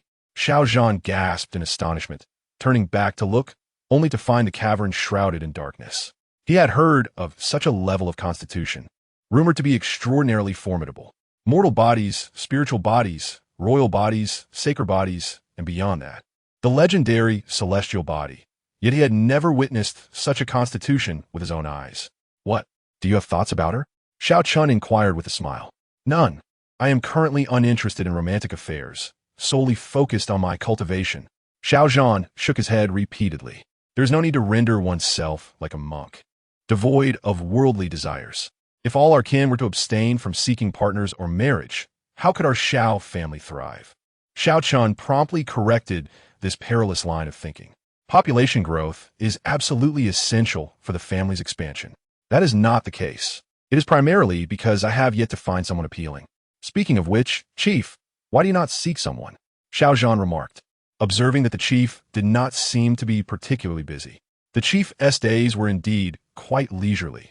He had never seen him engage in cultivation, merely basking in the sun, occasionally fishing or barbecuing, living a life of leisure. Just like you, I too have not found anyone appealing. The two exchanged glances and shared a laugh. Oh, by the way, did you hear the sound of the heavenly Tao Golden List just now? Why does the 5th-rank powerhouse share the same name as Uncle Ling Tian? Xiao Zhan asked with curiosity. Strangely enough, the one ranked first shares the same name as Xiao Chen. You would have to ask my father about that. I am not privy to his affairs. As for the coincidence of the same name, it is likely just that. A mere coincidence. Xiao Chen responded with a smile. The elders had also conferred with him on this matter, deciding to keep the truth from the clan members for fear of inflating their egos. In truth, it mattered little to Xiao Chen. What harm is there in arrogance? As long as they do not engage in despicable acts, what issues could arise from their confidence? However, since the elders insisted on this course of action, he would acquiesce, as it was not a matter of great consequence. Just then, a mighty roar echoed through the air, heralding the arrival of Xiao Zhan's steed, which leapt from the mountaintop and landed before them. Upon spotting Xiao Chen, it bellowed loudly, its eyes filled with a disdainful glare, seemingly intent on asserting dominance. The little tiger indeed appeared quite formidable. Come, lie down so I may mount you and experience the thrill of riding a tiger. Xiao Chen exclaimed to Bai Lai. Roar! Mortal, how dare you think you can ride me? Bai Lai retorted, his voice booming. Had it not been for the sight of Xiao Chen standing beside his master, he would have devoured the insolent one whole. You dare to refuse me? Quite bold of you. Xiao Chen's eyes narrowed as a wave of pressure emanated from him, enveloping Bai Lai. With a thud, the immense pressure forced Bai Lai to the ground, trembling in fear. Terrifying, utterly terrifying. This individual is a master. Bai Lai felt disgruntled. Despite the absence of any discernible cultivation aura from Xiao Chen, he was astonishingly powerful. It dawned on him that this was a cunning individual masquerading as weak. Exactly. Ha ha ha. Xiao Chen laughed heartily, leaping onto Bai Lai's back, exclaiming, Your fur is remarkably smooth and comfortable. You beast truly knows no bounds. The clan leader possesses strength that surpasses even mine, and yet you dare to act out. Xiao Zhan chuckled, joining him atop the beast. As the pressure dissipated, Bai Lai rose in silence, soaring toward Zhuzhisheng. Upon reaching the clan, many members gathered in curiosity around the imposing creature. Why do I feel this beast is even more terrifying than the previous golden griffin? Asked Xiao Ruomen, intrigued. That is only natural. The griffin was merely at the spirit vein realm, while this tiger is at the spirit wheel realm. Xiao Chen replied, stroking his chin thoughtfully, contemplating whether he should acquire a steed of his own. The Canglong Demon Emperor, ranked fourth on the Heavenly Dao Golden List, seemed quite impressive. It appeared that he alone could match the stature of his reputation within the universe. Spirit Wheel Realm? Does that not make it the leader of the beasts in the Judician range? Everyone was astonished that Xiao Zhan had managed to obtain a Spirit Wheel Realm beast as a mount. Such a formidable creature could easily bring destruction upon all of Zhuzhisheng. I, too, will acquire a mount of such strength in the future. Xiao Yu declared earnestly, envisioning the grandeur of riding such a beast. Xiao Zhan chuckled. With the abundant resources available to our clan, it will be a breeze to procure a mount in due time. He had chosen this spirit beast for its potential, envisioning it as a future ally. Once the crowd dispersed, Xiao Zhan eagerly began his training with the Jijidi Emperor Sutra, deeming further practice of the previous sacred techniques unnecessary. Initially, he had planned to remain at the clan's helm, but now he sensed that the clan leader's strength was even more profound than he had anticipated. With the clan leader in place, there was no cause for concern. He would instead venture out to hone his skills and gather various cultivation resources for his kin. Once I reach the spirit wheel realm, I shall depart from the clan. Xiao Zhan mused, subsequently entering seclusion. Meanwhile, Shaoling Tian was also in seclusion, realizing that he must fully master the newfound power he had acquired. Otherwise, he would not dare to venture outside. Aside from the ordinary individuals unable to cultivate, the rest of the clan members were tirelessly practicing. With the resources provided by the clan, there was no excuse for them not to strive for improvement. Ha ha ha! I have finally broken through to the spirit vein realm. The elder, who had been in seclusion, suddenly opened his eyes, tears of joy cascading down his cheeks. With the support of high-tier techniques and spirit pills, he had successfully advanced to the spirit vein realm. I thought I would remain at the Jinghai realm for my entire life, yet here I am, having achieved the spirit vein realm. Hot tears streamed from his eyes. Upon emerging from his chamber, he discovered that several other elders had also achieved breakthroughs. Ha ha! How joyous! Our Xiao family is flourishing. The elder was even more exhilarated upon witnessing this scene. Indeed, this is all thanks to our clan leader. Without the spirit stones and pills he provided, we might have perished long ago at the hands of the three families. Second elder, Xiao Chen, remarked with gratitude. Since Xiao Chen ascended to the clan leader position, everything had begun to change. The elder nodded. We must not only focus on our own cultivation, but also encourage our clan members to train diligently. Such invaluable resources must not be squandered by those young rascals. Huh, the elder worries too much. Those young rascals are all fired up, as if they've been injected with adrenaline. They hardly require our reminders. Third elder, Xiao Zhenfei, chuckled, shaking his head. He was a lean old man, tall with piercing eyes that resembled an eagle's, radiating sharpness. He was responsible for overseeing the clan members. Those who violated clan regulations would face his judgment. Well then, that is good. With such favorable conditions, if they fail to appreciate them, we shall not hesitate to punish them. Naturally, system, automatic sign-in successful. Congratulations, host, for receiving the divine grade spirit fruit, ginseng fruit. Ginseng fruit? Just one? The system seems a bit stingy today. Xiao Chen grumbled. One ginseng fruit is hardly sufficient for anyone. It lacks flavor. Alas, I have grown weary of grapes, and it is time for a change of taste. He retrieved the ginseng fruit from the system storage, which, as described in Tales of Yore, resembled a fetus, translucent and exuding an intense fragrance that made one's mouth water. Consuming it could enhance both lifespan and cultivation. This fruit holds immense significance for the clan, but at this moment, Xiao Chen was more curious about its flavor. Upon taking a bite, the head of the ginseng fruit vanished, and its sweet juice flooded his mouth, causing his eyes to widen in delight. The flavor of this ginseng fruit is truly remarkable. After several more bites, the entire ginseng fruit was consumed, leaving Xiao Chen savoring its exquisite taste, though lamenting that he had but one. He then took hold of the green-skinned gourd at his waist and took several gulps of fine wine, reclining contentedly on a lounge chair by the pond. This gourd was no ordinary item. It was a powerful artifact obtained through system sign-ins. It possessed a unique ability to brew exquisite wines from all manner of ingredients, with rarer materials yielding superior flavors. Thus, Xiao Chen had repurposed it as his wine vessel. However, just as he settled comfortably, he suddenly opened his eyes, gazing toward the outskirts of Zhujiasheng, where several figures were swiftly approaching. Here we go again. What bothersome flies? He then sent a mental message to Xiao Zhan. For this was his personal affair, and he was now fully capable of resolving it independently. Has the Wang family from the capital dispatched individuals again? Are they here to investigate the deaths of our 3 clansmen? Or perhaps to ascertain whether I have perished? Or if they still intend to obliterate our Xiao family as before? Xiao Zhan, who had been in deep meditation, opened his eyes, a glint of cold light flashing within. He then rose and strode toward the exit. Is there only one Xiao family in Zhujiasheng? And Xiao Zhan is still alive? The several Soul Palace realm cultivators from the Wang family were taken aback after their inquiries, shocked to learn that Xiao Zhan, despite his grievous injuries, was still among the living. Fortunately, our family has dispatched us to investigate. Otherwise, if the adversary manages to escape, it would undoubtedly pose a significant threat to the Wang family in the future.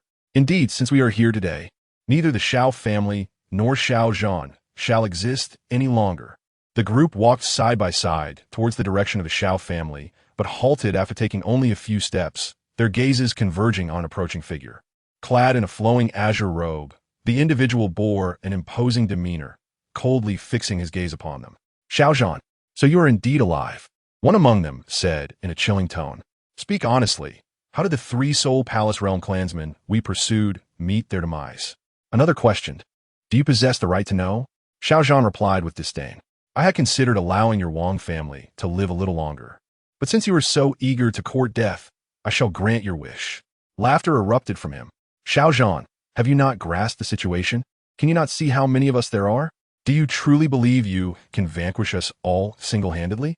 Even if the rumors of your powerful inheritance are true, you remain but a mere mortal, not some extraordinary being capable of transcending realms in battle. Just as the Wang family member finished speaking, a silver sword light flashed, and Xiao Zhan's figure appeared behind them.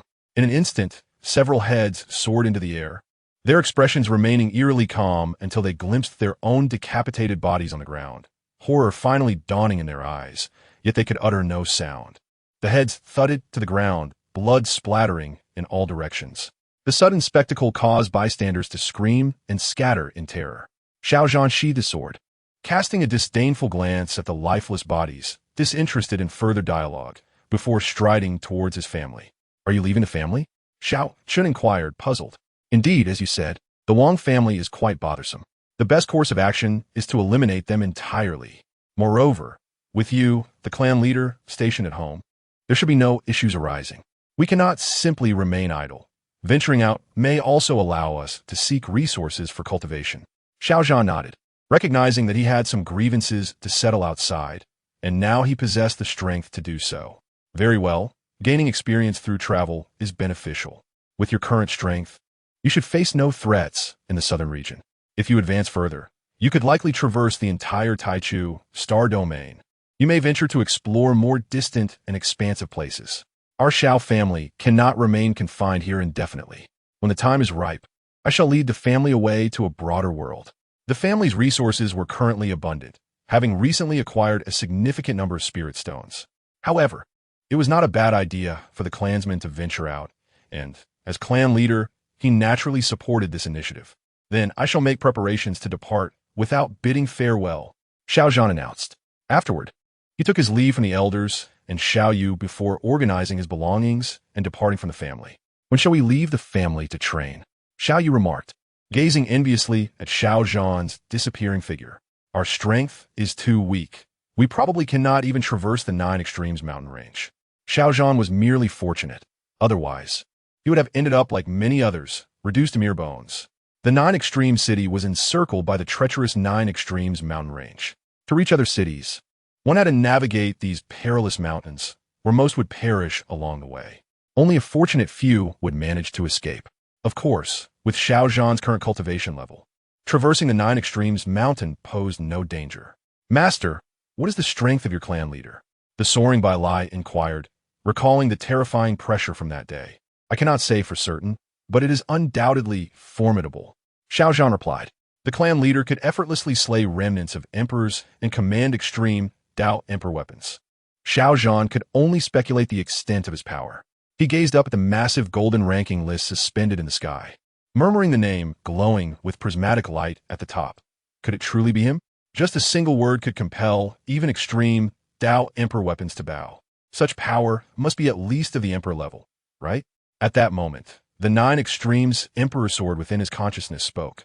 "Master, that figure does not seem to belong to the emperor realm. Even in the face of an extreme Dao emperor, I feel no fear. Yet, this individual radiates a presence that could shatter my sword body with a mere glance. Truly terrifying. There was no way it would submit otherwise. The individual was simply too fearsome, utterly beyond its league." Xiao Zhan's pupils constricted in shock. What kind of talent does Xiao Chen possess? What level is his accompanying technique? How could he have achieved such heights in just over a decade? He then turned his gaze to the 5th-ranked Xiao Ling Tian. Could this individual also be a relative of Ling Tian? The thought sent a shiver down his spine. How could he entertain such an absurd notion? If Xiao Chen held even a glimmer of possibility, then there was no chance for Ling Tian.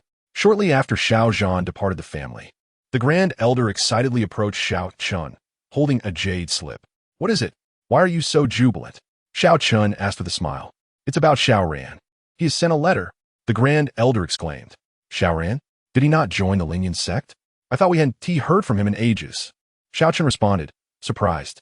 He had some recollection of Xiao Ran, who had long since joined the Lingyan sect and left the family, and it had been many years since they last met. "Indeed, it has been a long time since we heard from him. I was beginning to worry something had happened." The Grand Elder continued. "If one were to ask who the strongest genius of our Xiao family was before Xiao Chen and Xiao Zhan rose to prominence, it would undoubtedly be Xiao Ran. Otherwise, he would not have been chosen by the Lingyan sect. Is everything well with him? Did he mention anything?" Xiao Chen inquired. Apart from sending his regards, he warned that a conflict might soon erupt between the Lingyan sect and another sect, the Kangwu sect. Both sects are located within the 9 Extremes mountain range, and this war may likely spill over into our 9 Extreme city. He urged our family to devise a plan to escape. The Grand Elder held the jade slip containing Xiao Ran's words. "This child only needs to take care of himself while worrying about the family." Xiao Chen chuckled. "It seems the 9 Extremes mountain range may soon become lively. He had already noticed an uptick in the number of cultivators entering and exiting Nine Extreme City these days. Indeed, however, as far as I know, both the Ling Yun sect and Kangwu sect are relatively small sects, even falling under the jurisdiction of the Great Xia dynasty. Their elders are merely at the spirit vein realm, and it seems the sect master is slightly stronger. I wonder if he has reached the Soul Palace realm. In the past, the family would have been deeply concerned upon receiving such news from Xiao Ran, fearing for the safety of their clansmen due to the impending conflict. But now, there was no need for alarm, not to mention the clan leader and deputy clan leader. Even the elders could stand against the elders of both sections. Indeed, even if my father and I refrain from intervening, they should pose no threat to you. Thus, unless absolutely necessary, both my father and I would refrain from taking action, leaving the matter to you. Moreover, this could serve as an opportunity to train the younger generation. The Grand Elder nodded, understanding the clan leader's intentions. Should the conflict between the two sects indeed bring chaos to Nine Extreme City, it would fall upon them to lead the younger generation in defense, simultaneously assessing the cultivation progress of the clansmen during this time. Upon realizing this, he promptly bid farewell to Xiao Chen and sought out the other 6 elders for a discussion. After a serious deliberation, several elders solemnly approached a few representatives from the younger generation of the clan. Chapter 36. The elder's superb performance. Witnessing this scene, Xiao Chen was left speechless. These elders were truly dramatic. Elders, what has transpired? Why does each of you wear such a grim expression? As the crowd gathered, they observed the elder's silence, creating a rather oppressive atmosphere. Unable to contain himself, Xiao Yu was the first to inquire. Indeed, something had occurred. Xiao Ran had just relayed news that a battle was imminent between Ling Yun sect and Kangwu sect in the Nine Extremes mountain range, which could potentially affect our Nine Extremes city. Moreover, the clan leader is currently in closed-door training and cannot intervene at this critical juncture. Therefore, we must rely solely on ourselves to face this calamity. The faces of the elders grew heavy, as if they were confronted with an exceedingly perilous situation, filled with worry. What? 2 sects are about to engage in battle? A chill ran through the hearts of the crowd. In their minds, sects were immensely powerful forces that ordinary individuals would not dare provoke, causing everyone to tense up instantly. However, it may only affect us. It's not guaranteed that it will happen in Nine Extreme City, right? Xiao Lang found it. Indeed, but if it does occur here, it could lead to catastrophic losses for our clan, even our annihilation. Therefore, during this period, everyone must exert themselves to the utmost in their cultivation. We cannot afford any complacency. The survival of our clan rests upon your shoulders. The voice of the Grand Elder was grave as he clenched his fists. Xiao Lang and the others felt an immediate weight settle upon them, as if a 1,000-pound burden had been placed on their shoulders. Since the clan leader assumed his position, he has always been the backbone of our family. With him currently unable to act, the responsibility of safeguarding our clan falls upon us. We cannot let the clan leader down. If we can survive this calamity, when the clan leader emerges, all elders will petition for merit for every participant in the battle, provided we live to tell the tale. Thus, do you possess the courage and confidence to stand with us and shield the clan from adversity? The second elder, Xiao Yuanshan, spoke in a deep tone, his gaze penetrating as he looked at the young members of the clan. He was a balding elder, with only a fringe of hair around the crown of his head, giving him a rather unique appearance, reminiscent of a villain at first glance. What do you mean by courage? Let those fellows come sooner. My iron fists are already eager for a fight. Xiao Yu tightened his fists, feeling not fear, but excitement instead. Exactly. Let me see just how formidable these so-called sects truly are. I have recently broken through to the Jinghai realm. It is time to test the fruits of my training. Xiao Lang squinted his eyes, displaying no hint of trepidation. Beside them, Xiao Yin pursed his lips and added, "Though my cultivation is lacking, if they dare to harm my clansmen, they shall have to tread over my corpse first. We are willing to stand and fall with our clan." The others echoed in agreement. Wonderful. If the clan leader were to hear of your resolve, he would undoubtedly feel gratified. The elders revealed satisfied expressions, clearly pleased with their performance, having skillfully concealed any signs of distress from these inexperienced youths. However, the third elder, Xiao Zhenfei, furrowed his brow as he looked at Xiao Yin, puzzled. What is the matter? Why has your cultivation shown no signs of growth? The clan's resources for training should be abundant at this time. Spirit stones and medicinal pills should be in surplus. Even those with poor talent among the clan have made some progress, yet your cultivation remains stagnant. I do not know what is happening. The energy I absorb to refine my body vanishes without a trace. All the spirit stones and pills have been exhausted, yet there is no effect. My body feels like an insatiable abyss. Xiao Yin lowered his head, filled with shame. Yet the Grand Elder scoffed. Humph, what abyss cannot be filled? The clan currently has ample resources. We are not worried about your needs, but rather if you can absorb them. Go to the treasury later, and I shall provide you with more spirit stones and pills. As long as you can absorb them, the clan can continuously meet your needs. I refuse to believe you are truly an insatiable void. The Xiao family, now abundant in spirit stones, had no shortage of resources, and the clan leader had emphasized that there were plenty to spare.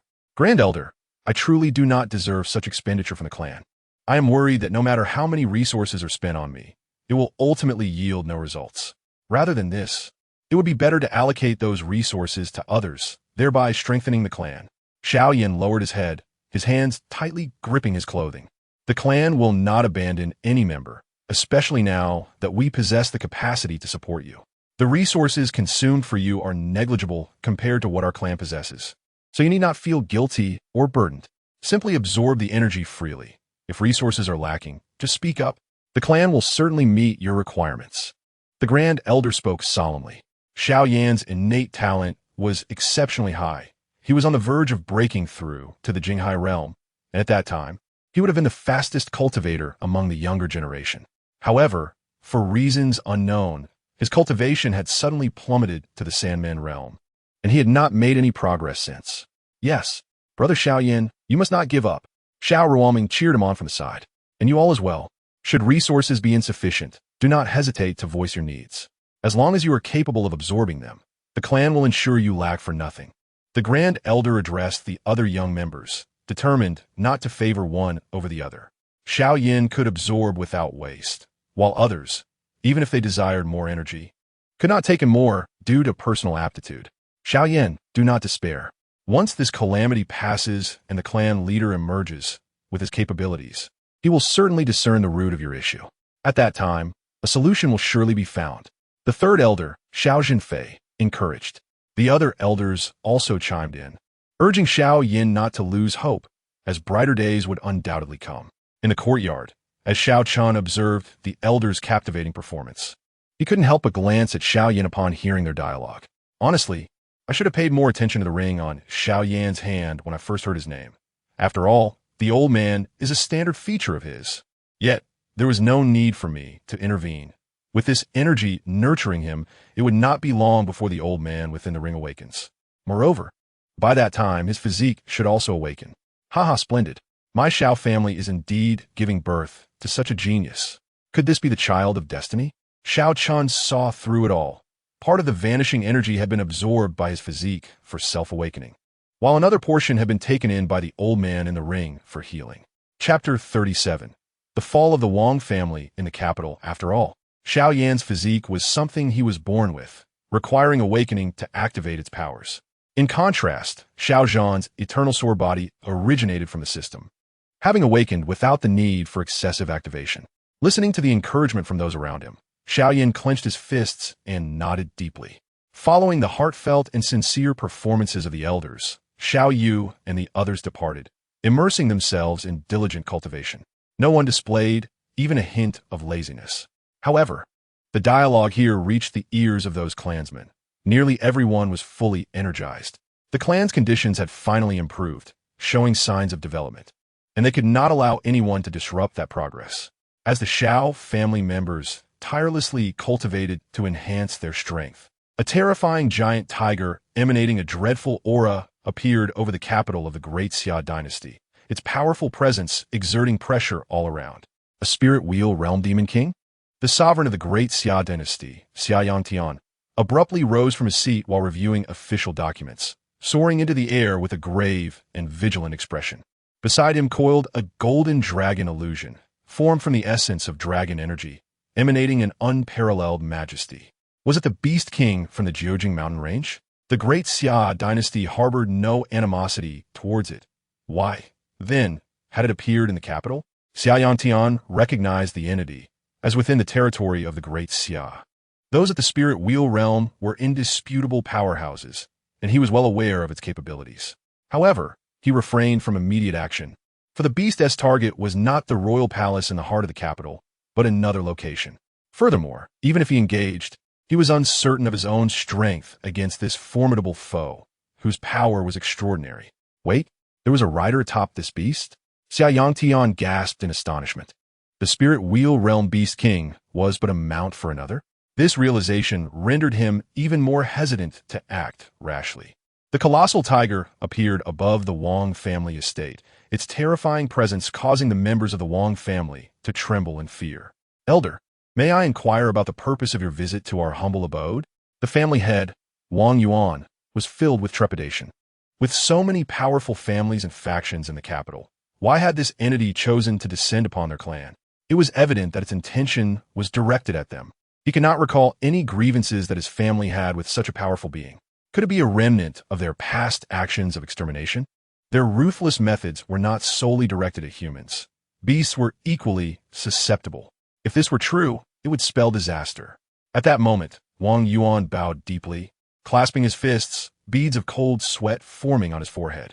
Bai Lai's cold gaze surveyed the Wang family, questioning their audacity in repeatedly sending individuals to slay his master and the Xiao family.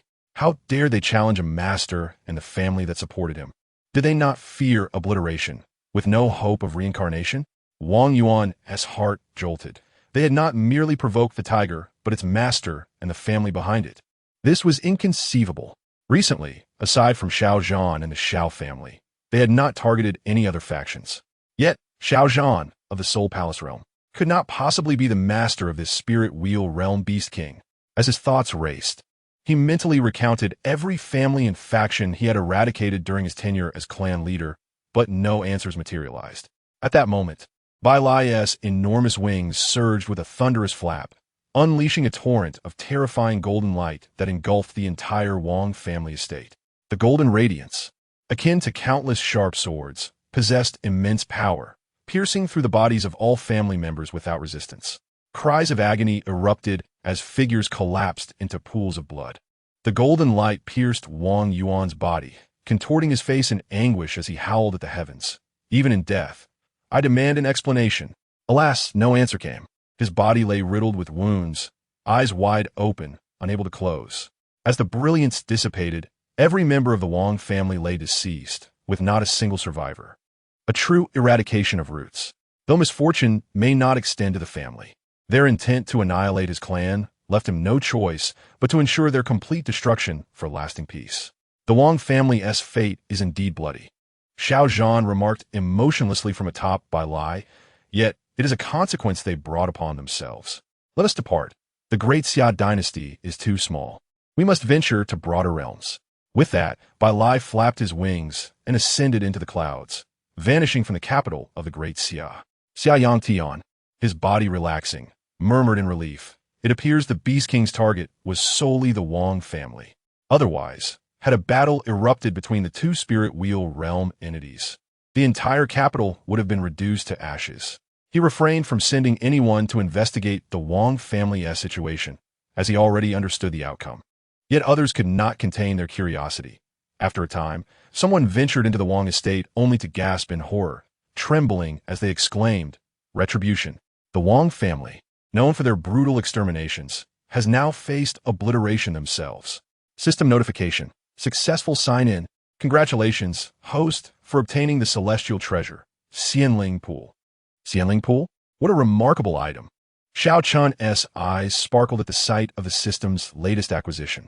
This treasure, born of the heavens and earth, possessed the ability to refine one's physical form and enhance innate qualities, a rare gem for any faction, as it could enable ordinary individuals incapable of cultivation to embark on the path of refinement.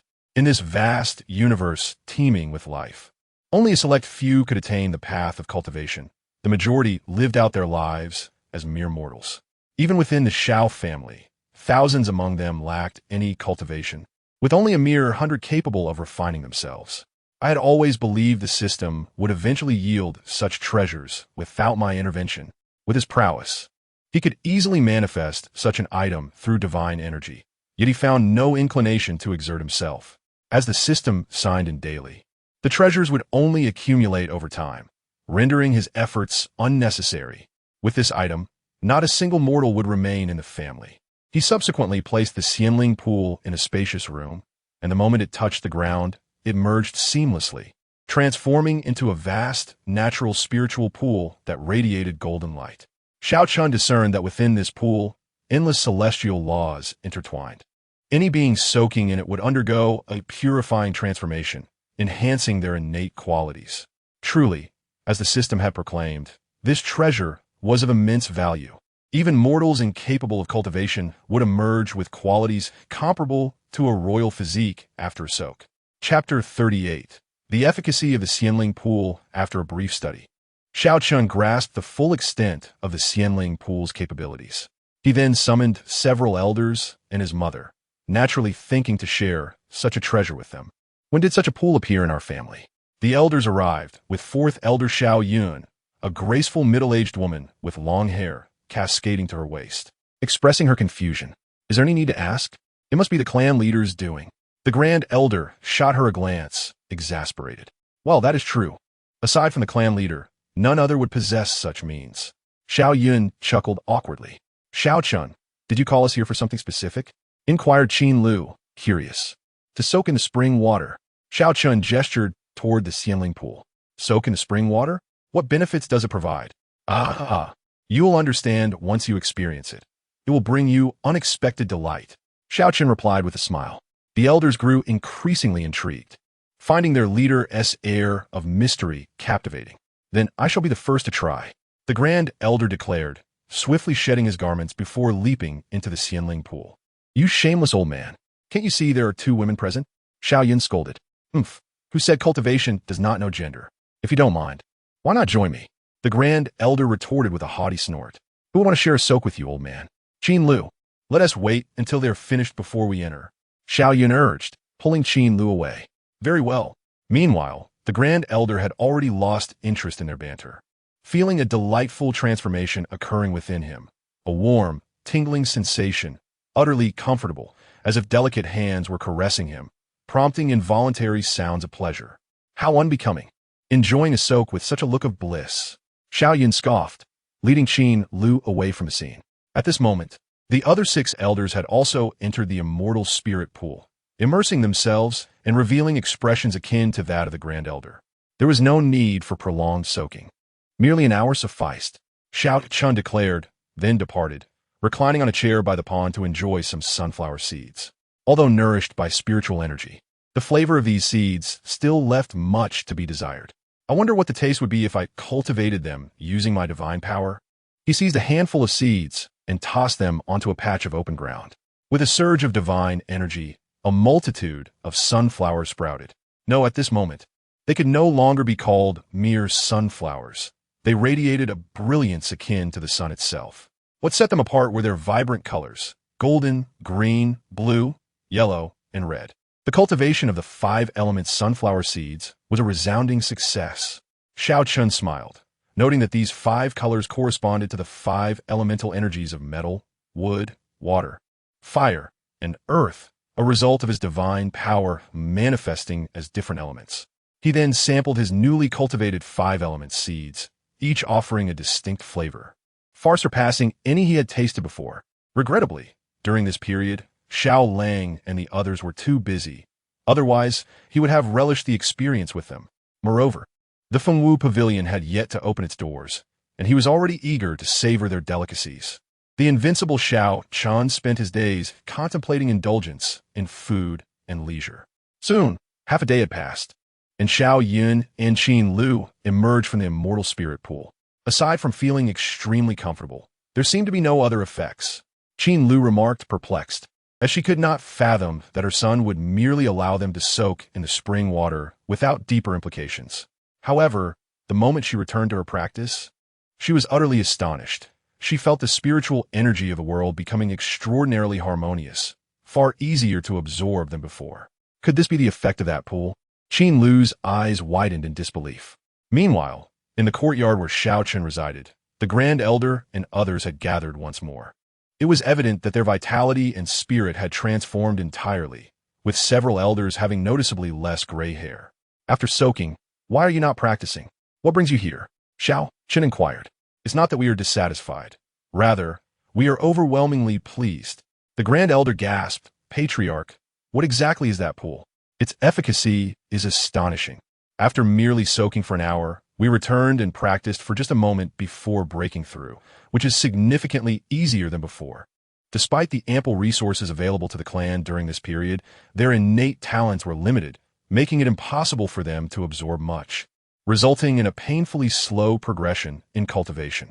Yet after soaking in that pool, they felt a dramatic increase in the rate of spiritual energy absorption, leading to enhanced training efficiency.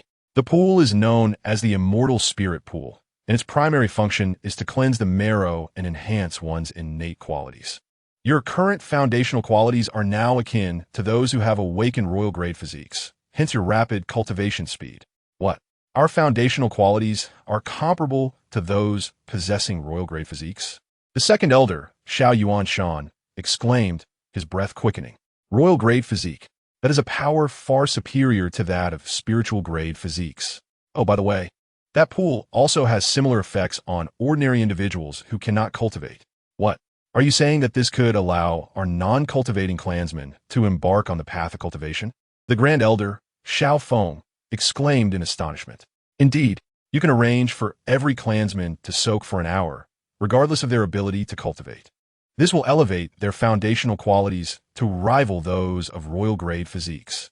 All the elders gasped, realizing that this meant the Xiao clan could soon have countless members on the path of cultivation, all akin to royal-grade talents. Patriarch, does the Immortal Spirit Pool have any usage restrictions? For instance, how often can it be used? I worry that excessive use might deplete its energy. The Grand Elder asked with concern, as he sensed that the pool did not appear overly large. Such a treasure being rendered useless due to overuse would be a tragic loss.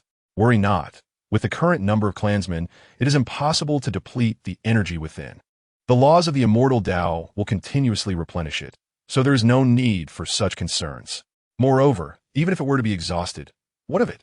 I am here, and I possess the means to restore it instantly. Upon hearing the Patriarch's explanation, the elders wasted no time and immediately began making arrangements. They could scarcely imagine what it would be like for their clan to have thousands of members with royal-grade physiques. Most importantly, it would allow those who could not cultivate to finally embark on the path of cultivation. As long as they could cultivate, the future would hold infinite possibilities. Being the Patriarch was indeed wonderful. One need only issue commands without engaging in labor, reflecting on the hardships of his previous life, working tirelessly. The relentless 9-to-9 work schedule, was that truly living? Even dogs would not endure such a fate. Under the auspices of the elders, Xiao Lang and the younger generation of the clan were sent into the Immortal Spirit Pool. This was a rare treasure discovered by the Patriarch, possessing the ability to cleanse the marrow. Each individual required only an hour of immersion. Additional soaking would yield no further benefit. The second elder personally oversaw the proceedings, ensuring that those whose time was up left promptly, as many ordinary clansmen were still waiting for their turn. This is so comfortable. Grandfather, what exactly is the purpose of this Immortal Spirit Pool? Questioned Xiao Ruomeng, who is currently soaking. No need for questions. Once the soaking is complete and you return to practice, you will naturally comprehend its mysteries.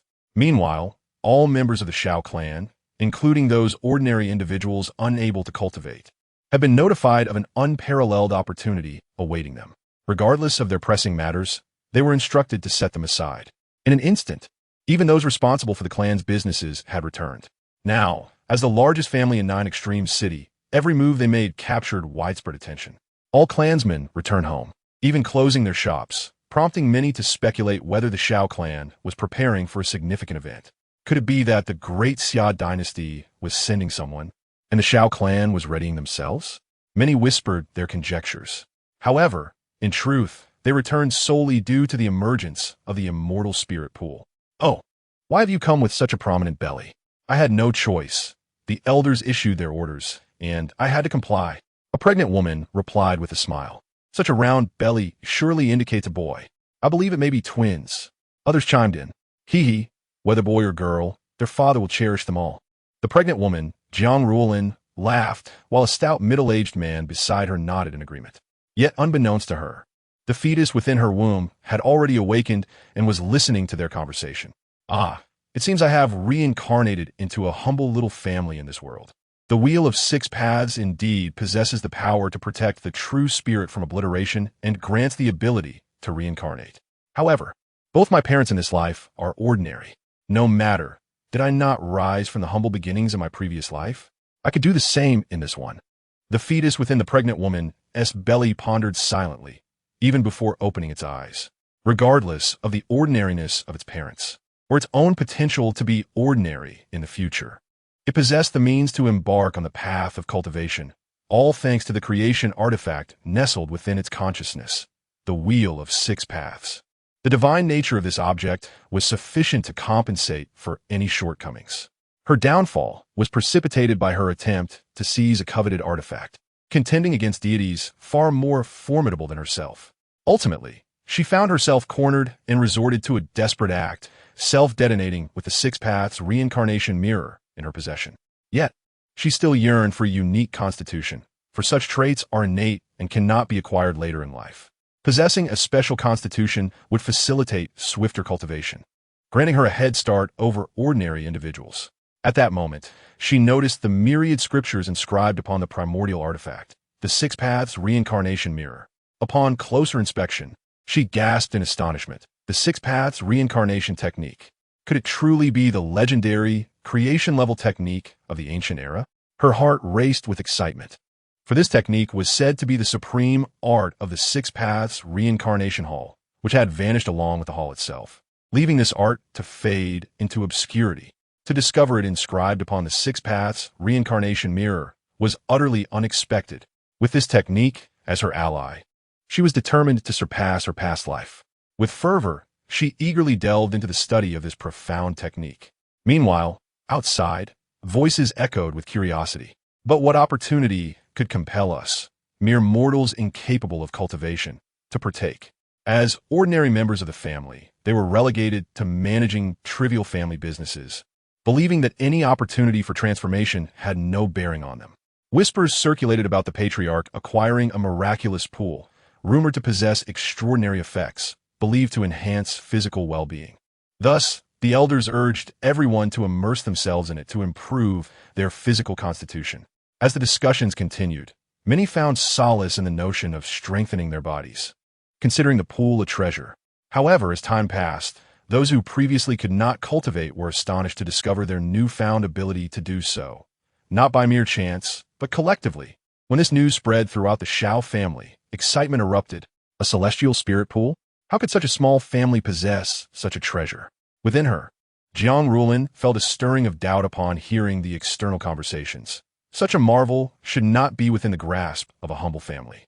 Although similar treasures were not particularly rare in her previous life, as many powerful factions possessed them, the idea that her family, with only a few thousand members, could own such a wonder seemed implausible.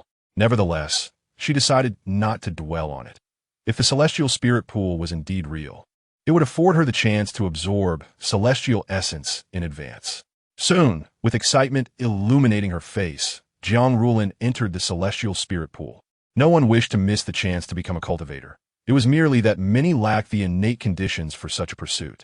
As she submerged herself in the pool, within her, Xiao Daoling began practicing the Six Paths reincarnation technique. This technique, steeped in profundity, contained scriptures capable of cultivating the supreme body, the Six Paths reincarnation body. However, the conditions for achieving this form were exceedingly stringent, requiring cultivation to commence in the womb. Otherwise, once born, the opportunity would be lost. She hoped the energy of the celestial spirit pool would suffice to cultivate the Six Paths reincarnation body. In that instant, as Jiang Ruolin entered the pool, a colossal vortex enveloped her, drawing forth the laws and energies of the celestial realm into her being. This extraordinary phenomenon immediately captured the attention of Xiao Yuanshan, who furrowed his brow in concern. What was happening? Until now, aside from Xiao Yan, there had been no other signs of abnormality. Previously, he had consulted the patriarch, who had reassured him that Xiao Yan's experience was merely a stroke of fortune. Yet, the current spectacle seemed far too alarming. Jiang Rulin felt disoriented, questioning whether something was amiss with her. Just as she prepared to rise, Xiao Yuanshan halted her, instructing, "Remain inside." He quickly sought out the patriarch, fearing that this unusual occurrence might adversely affect the celestial spirit pool. Is there such a thing? Upon hearing Xiao Yuanshan's report, Xiao Chen gazed curiously at the location of the celestial spirit pool, spotting Jiang Rulin at the center of the vortex. What a powerful force of absorption, he exclaimed. Could it be that the fetus within her is consuming the energy of the celestial spirit pool? Xiao Yuanshan's eyes widened in disbelief. A mere fetus can create such a terrifying phenomenon? At that moment, Xiao Chen's gaze sharpened as divine patterns emerged, radiating golden light. He glimpsed the fetus within Jiang Rulin's womb and the primordial artifact, the Six Paths reincarnation mirror, along with the technique inscribed upon it, comprehending the intricate web of cause and effect. A reincarnated individual? Cultivating the supreme Six Paths reincarnation body in the womb. Xiao Chen's brow furrowed before relaxing again. Regardless of her past life, as long as she was part of the Xiao family in this life, devoted to the family and loyal, all would be well. Patriarch, is there any problem? Xiao Yuanshan's heart raced. He could not allow the well-being of the celestial spirit pool to be jeopardized by one clan member. There is no issue. This anomaly signifies that the fetus is awakening a formidable constitution, necessitating a substantial amount of energy, hence the current situation, Xiao Chen clarified. A formidable constitution? Xiao Yuanshan's eyes sparkled with hope. To be described as such by the patriarch surely indicated extraordinary potential. Excellent. It seems our family is on the verge of welcoming a prodigy. This is no ordinary genius. This child will be akin to the unparalleled Xiao Zhan. Xiao Chen instructed, inform her to remain in the celestial spirit pool until this phenomenon subsides. Departing prematurely while awakening could severely harm the fetus's foundation. He recognized that she was cultivating a body, and while he understood the profound nature of the Six Paths reincarnation technique with a mere glance, he could not disclose that the fetus was in the midst of cultivation. Understood, patriarch, Xiao Yuanshan replied enthusiastically. And tell her, the child's name upon birth shall be Xiao Daoling. What? The patriarch has already chosen a name? Xiao Yuanshan was astonished, realizing the patriarch's deep investment in this matter. It was only natural to prioritize a talent of this caliber within the family. Before long, when Xiao Yuanshan conveyed the patriarch's words to Jiang Rulin, the cultivating Xiao Daoling was momentarily startled. The patriarch has named me, and it's the same as my previous life? Was it coincidence or fate? Impossible. A family of this size could not possibly know my name from my past life. It must be mere coincidence. Dismissing the thought, she immersed herself entirely in her cultivation of the Six Paths reincarnation body. The system has automatically registered successfully. Congratulations, host, for acquiring the supreme technique, Eternal Emperor Canon. Initially feeling rather mundane, Xiao Chen suddenly perked up. After such a lengthy wait for the system to yield a usable reward, it had finally bestowed upon him his destined technique. He had once claimed to possess an exceptionally powerful innate skill, and now it had manifested into reality. Though I have attained an invincible realm in my cultivation, this particular technique not only allows me to master my own power with greater finesse, but also, with the technique's enhancement, I can unleash a mightier combat prowess. Upon comprehending the technique's significance, Xiao Chen felt a profound satisfaction, and subsequently began to absorb the Eternal Emperor Sutra scriptures provided by the system. As the scriptures continuously surged into his consciousness, mysterious and unfathomable divine patterns manifested around him, radiating golden light, ancient and profound. Each divine pattern harbored immense strength capable of subduing the annals of time. In fact, the decomposition of each divine pattern could yield a supreme scripture. However, the terrifying power of the sutra was restrained within Xiao Chen's body. Otherwise, the entire world would be unable to withstand it. He could distinctly sense that at the moment the sutra emerged, the very Tao of this universe trembled, on the verge of collapse. This demonstrates its formidable might. Even with the system's transmission, it took a considerable amount of time to fully receive the entire Eternal Emperor Sutra, as its complexity surpassed that of the scriptures inscribed on the Wheel of Six Paths. Although his cultivation did not visibly increase, his combat strength undeniably augmented under the technique's influence. Xiao Chen could keenly perceive the changes within himself. Moreover, with the technique's assistance, his understanding of each realm reached an exalted level. Within the immortal spirit pool, Jiang Rulin did not anticipate that she had been soaking for nearly a month.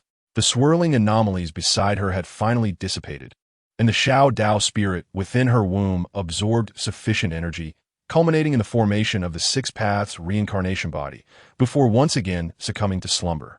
It was still not the time for her to be born. Second Elder, do you truly believe that the fetus within me will be an unparalleled genius? Jiang Rulin inquired, caressing her abdomen with anticipation. Oh Rulin, I have lost count of how many times you have asked this question over the past month. Xiao Yuanshan replied earnestly. Rest assured, it will not be wrong. Once you return, focus on nurturing your pregnancy. If you wish to cultivate, your husband can assist you in acquiring cultivation resources. Your primary task now is to care for the fetus. The family will spare no effort in providing various nurturing elixirs to ensure the fetus's safety. Xiao Yuanshan declared, his conviction unwavering. If the clan leader asserted that this was a genius of unparalleled caliber, then it assuredly was. Chapter 41. The blind Xiao Tian and Xiao Yan's anomaly watching the last clan member depart from the immortal spirit pool. Xiao Yuanshan exhaled a sigh of relief. Now, all members of the clan had become cultivators, and even some of those who first entered the immortal spirit pool had broken through several minor realms. Everyone possessed a physique comparable to those of royal caliber, and with the current abundance of resources, it would not be long before the clan was replete with spiritual pulse realms, and even the Soul Palace realm would see numerous appearances. Although he had been guarding this place for a month, he had also been cultivating his strength, advancing by leaps and bounds. Having already opened over 80 spiritual pulses, this cultivation had far surpassed that of Yin Tianshan, the strongest in Jiuji City. Cultivation had never been so effortless. It would not be long before he could break through to the Soul Palace realm. A smile graced Xiao Yuanshan's face. At this moment, the liveliest place in Xiao family belonged to the training grounds, where many had transitioned from ordinary individuals to cultivators, eagerly experiencing their newfound terrifying powers. This exhilarating sensation of strength had many in high spirits. Furthermore, the techniques and martial arts had now been made accessible to them. Some, after learning, would come here to showcase their skills. Ha ha! This is the power of cultivators. No wonder they look down upon ordinary people. They truly have the qualifications. Xiao Tian exclaimed excitedly after using the mountain-splitting palm to defeat his opponent. He was a tall youth, with black hair cascading over his shoulders, yet a layer of black cloth covered his eyes. Indeed, he was blind, having been born without sight. Wow, Xiao Tian, you wield the mountain-splitting palm so proficiently? I haven't even grasped the basics, exclaimed the defeated clan member in astonishment. Martial arts require time for mastery. They had only recently embarked on the path of cultivation, with many still meditating and not yet engaging in martial techniques. Even if they began learning, their proficiency would not be deep. Yet Xiao Tian had already completely mastered the mountain-splitting palm, far surpassing them. I find these martial techniques to be quite easy to practice. Xiao Tian remarked, I sense you're showing off, but you are genuinely impressive. What good is being impressive if I still cannot see? Don't worry, there will surely be a way. Once you embark on the path of cultivation, boundless possibilities will unfold. Perhaps when your cultivation reaches a higher level, your sight will be restored. Moreover, I have heard that when one's cultivation reaches a certain height, they can perceive their surroundings clearly without the need for eyes, even better than sight. Those close to Xiao Tian offered words of comfort. Let us hope so. Perhaps we should ask the clan leader for assistance. At that moment, the voice of the third elder, Xiao Zhenfei, resounded. He would periodically inspect the clan to prevent those who had just embarked on the path of cultivation from recklessly wielding their newfound powers. Greetings, third elder. Everyone bowed. The third elder enforced the clan rules and was known for his stern demeanor, causing nearly all clan members to fear him. Xiao Zhenfei nodded, then looked at Xiao Tian, stating, during this time, the clan leader has been in seclusion. Once he emerges, his power will undoubtedly discern the issue with your eyes. The clan leader? Is it clan leader Xiao Chen or clan leader Xiao Lingtian? Xiao Tian inquired. What nonsense are you speaking? The clan has only one leader, and That is clan leader Xiao Chen. Currently, Xiao Ling Tian serves as the deputy leader. Remember this well. If you do not even know who your own leader is, that would truly warrant a reprimand. Xiao Zhenfei admonished sternly. Upon hearing his tone, the surrounding crowd involuntarily shuddered. Yes, elder, I acknowledge my mistake. Xiao Tian hurriedly confessed. But ISNT clan leader, Xiao Chen, about the same age as me, does he truly possess the strength to restore my sight? You have all become cultivators now, and your talents are remarkable. With the ample resources provided by the clan, you must devote yourselves to rigorous training to elevate your strength as much as possible. Recently, there may be a battle that could impact Jiuji City concerning the survival of the clan. If possible, I hope you will participate in the defense of the family. He reiterated what he had previously told Xiao Lang and others, instilling a sense of urgency in them to hasten their progress. After all, the current members of the clan were all talents comparable to royal caliber. Wasting time would be a tremendous pity. Yes, elder, we pledge to stand with the clan through thick and thin. Everyone declared emphatically. The bloodline of the Xiao family was pure. Aside from the women who married into the family, all others retained the Xiao bloodline. Thus, upon hearing of the clan's peril, everyone was willing to advance and retreat alongside it. Upon hearing their responses, Xiao Zhenfei nodded in satisfaction. Clan leader, something is amiss. Xiao Yin has inexplicably fallen into a deep slumber since soaking in the immortal spirit pool and has not awakened. The Grand Elder urgently found Xiao Chen, his expression fraught with concern. Over a month had elapsed since Xiao Yin bathed in the immortal spirit pool, and he had been slumbering for just as long. If it weren't for his steady breathing, one might assume he had perished. Fallen into a deep slumber? Indeed. Could something have gone awry? The Grand Elder inquired anxiously. Do not panic. Let me take a look.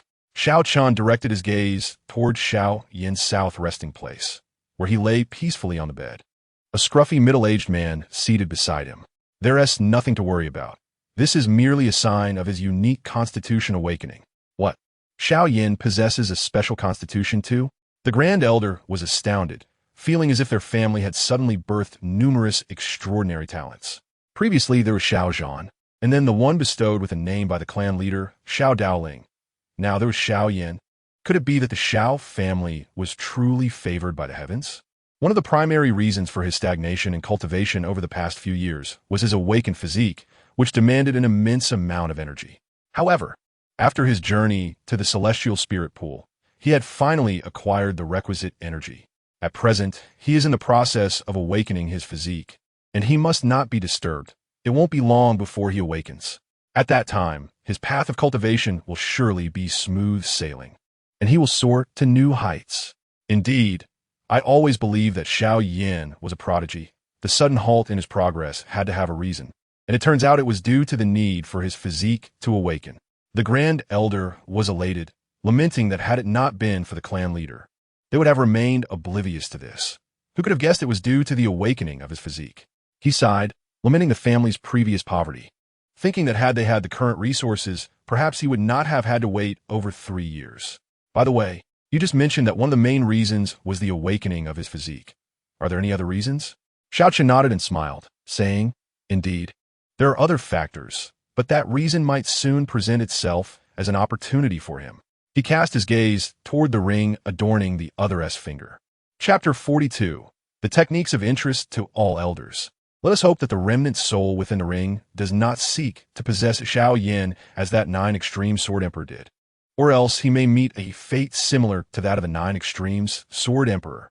Subsequently, he flicked his fingers, sending a golden light into Xiao Yan's body to prevent any unforeseen circumstances during his physique awakening.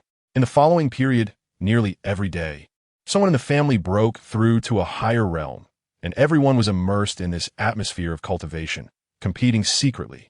At that moment, by the pond where Xiao Chen was, several elders had gathered, and even Xiao Ling Tian had emerged from seclusion. Who would have thought that after just a little over a month of seclusion, such significant changes would occur within the family? Xiao Ling Tian extended his consciousness and observed the family dynamics. Previously, there had only been a few hundred cultivable members, but now everyone was a cultivator. Indeed, this was all thanks to the clan leader's acquisition of the celestial spirit pool. Otherwise, such a spectacular scene would not have been possible. Ling Tian, I believe you should also take a dip in the celestial spirit pool. Although you have become an emperor of the extreme path, your foundational aptitude remains quite poor, and soaking in it should be beneficial for you. The Grand Elder remarked. Yes, I will take a dip later, Xiao Tian replied. The fusion of the emperor of the extreme path's fruit had merely elevated his cultivation level, yet his foundational aptitude had not changed. Enough chatter. The clan leader has summoned us for an important matter, and I do not wish to hear your irrelevant discussions. The fourth elder, Xiao Yun, interrupted the two. As elders, in addition to handling some trivial family matters, they also needed to cultivate. Time was indeed precious, and wasting even a second was a luxury. Xiao Chen smiled and said, "It is not anything monumental, but I believe it will pique your interest." "What is it?" The elders inquired with curiosity. "I have just obtained an imperial-level technique that possesses the ability to conceal one's aura. Once utilized, even cultivators several realms above oneself cannot discern one's true cultivation level." "What do you think? Are you interested?" As soon as Xiao Chen finished speaking, the eyes of the seven elders and Xiao Tian lit up simultaneously. Concealing one's aura? This is indeed a remarkable item. I am intrigued. While our cultivation may surpass that of our clansmen, we should not be too far ahead, lest they become complacent. Moreover, look at the clan leader. He typically exudes no aura, but when he strikes, is a fatal blow. The feeling of playing the fool while hiding one's strength must be quite exhilarating. Hearing the elders' discussions, Xiao Chen could not help but roll his eyes. If he were to release even a fraction of his aura, the entire universe would be reduced to ashes. He had observed the exquisite performances of these elders in front of Xiao Lang and others, and thought they would greatly appreciate such a technique. Its popularity exceeded his expectations. He then cast several beams of divine light into the consciousness of each elder, saying, "This is the imperial-level technique. You may practice it at your leisure." Unable to perceive my aura concealment technique? One odd name. Who cares what it's called as long as it's effective? At this moment, the third elder, Xiao Zhenfei, said, "Clan leader, now that the number of cultivators in the family has increased, why don't we establish an assessment to motivate the clansmen in their cultivation?" "What sort of assessment?" Xiao Chen inquired, conjuring several cups before them and pouring wine from his green skin gourd. "I propose a martial arts assessment, where victors and those ranked highly receive special rewards. This should effectively stimulate the clansmen's enthusiasm for cultivation." As the third elder finished speaking and drank the wine before him, his eyes widened and his aura surged several levels. As he rapidly opened several meridians, the other elders experienced similar phenomena, gazing at Xiao Chen's green-skinned gourd in disbelief. While fine wine is delightful, one must not indulge too excessively, Xiao Chen cautioned, lifting the gourd and drinking a few mouthfuls. "Clan leader, how did you brew such exquisite wine brimming with potent energy?" "After just one sip, we have opened several meridians. It is comparable to miraculous elixirs. I utilized flawless spirit stones, divine power pills, spiritual energy pills, along with the purple night grapes I cultivated, and 5-element seeds to concoct this." Xiao Chen replied, "What? Elixirs can also be used for brewing? And it's this delicious? Why have I never heard of this before?" The fifth elder, Xiao Zhennan, exclaimed, a portly figure with a perpetually cheerful demeanor, currently savoring the sweet taste lingering in his mouth. "This is all due to the efficacy of my gourd, which can brew anything in a fine wine. The rarer the materials, the better the wine's flavor, and the greater the energy contained. Such a treasure exists in this world?" Xiao Zhennan was astonished, then shamelessly asked, "Clan leader, could you spare me a little more of this wine? It is by far the most exquisite wine I have ever tasted. Even the intoxicating dreams of Fengwu Courtyard pale in comparison." His sole passion was sampling various wines, and experiencing such a delightful vintage captivated him utterly. "Certainly, but moderation is key. Relying on external substances for rapid breakthroughs is not advisable. Rest assured, clan leader, I understand the implications. I only wish to occasionally indulge my palate." Xiao Zhennan chuckled, hastily retrieving the black gourd from his waist and presenting it to Xiao Chen. "Clan leader, I desire some as well." The grand elder gazed longingly, licking his lips. "That will have to wait a while. The raw materials were too scarce this time, so not much was brewed. In the future, if you come across any spiritual plants or fruits, collect them all. I will cultivate them here, and then whether for consumption or brewing, they can be utilized." Agreed. Everyone nodded, observing the clear wine being poured into Xiao Zhennan's gourd. All eyes fixated on the black gourd. Even Xiao Yun, who rarely drank, was transfixed. Sensing this, Xiao Zhennan felt an ominous premonition. At this moment, Xiao Chen remarked, I concur with the third elder suggestion of a martial arts assessment, currently. Most of them are at the same starting line, and such a system would indeed encourage them to cultivate more diligently. However, as for the implementation and rewards, I leave it to you elders to deliberate collectively. Should you encounter any uncertainties, feel free to approach me. Not only assessments, but also as the number of cultivators in the family increases, the relevant clan rules should be refined accordingly. These responsibilities require your constant attention. Everyone nodded in agreement. Indeed, the family has undergone tremendous changes, and many aspects certainly require improvement. Chapter 43. The return of Xiao Zhen. Nan cast a sidelong glance at the elders, sensing their gaze occasionally flitting toward his wine gourd. Sure enough, just after departing from Xiao Chen's courtyard, he found himself encircled by several others. What do you want? He asked, clutching the gourd tightly to his chest, eyeing them warily. What do you think? Will you share some with us, or shall we take it by force? Xiao Zhenfei chuckled. What do you intend to do? As an elder in charge of the clan's regulations, do you not understand that stealing from one's own kin is punishable? Xiao Zhennan glared. Stealing? Did you see me steal anything? Xiao Zhenfei turned to the other elders, who all shook their heads. Despicable and shameless. This was given to me by the clan leader. Indeed, but the clan leader did not forbid you from sharing a bit with us, did he? Come on. Don't be so stingy. It's not as if there won't be more in the future. The group drew closer, completely cornering the fifth elder. Well said. Why don't you wait a while and ask the clan leader for some later?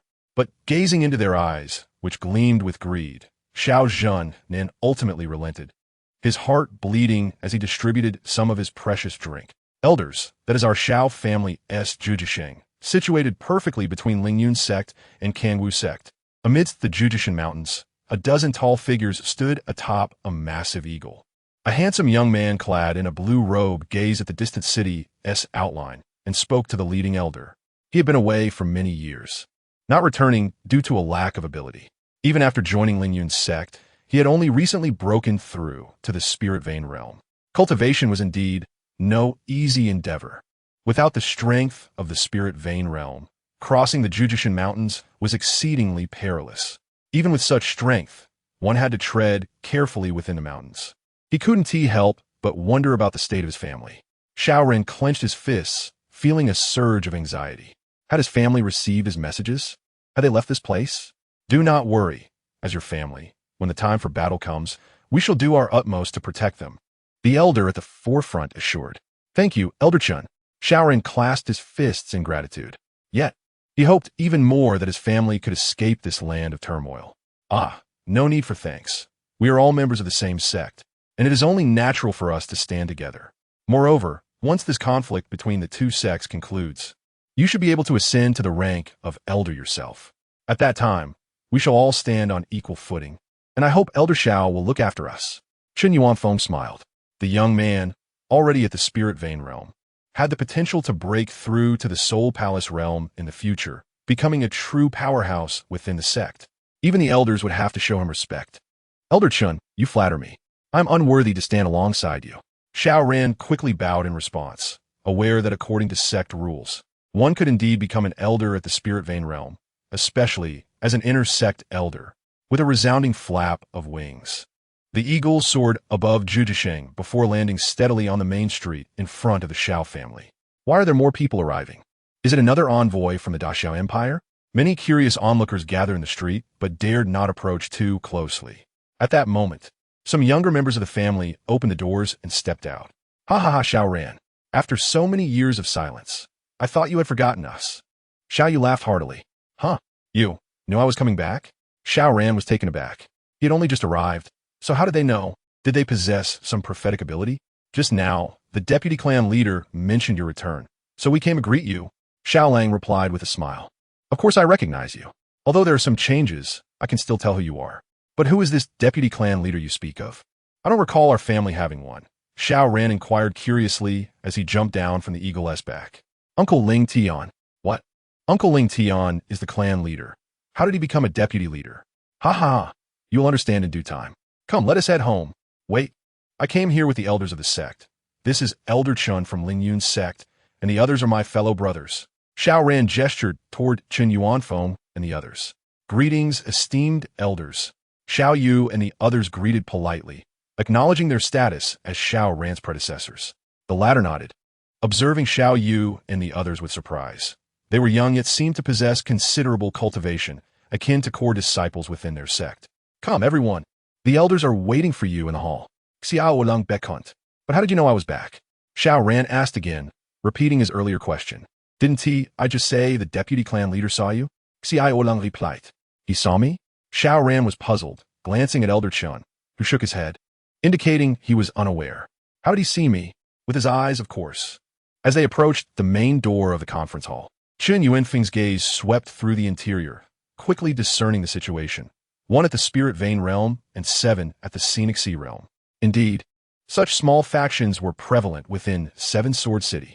Greetings, clan leader and esteemed elders. Xiao Ran bowed respectfully. Yes, it is good that you have returned. Fellow friends from Ling Yun's sect, welcome to my Xiao family. Xiao Ling Tian rose from his position as deputy clan leader, nodding in acknowledgement and clasping his fists in greeting to Elder Chun and the others. Xiao Chen was absent. What merit did several members of Ling Yun's sect have to warrant his appearance?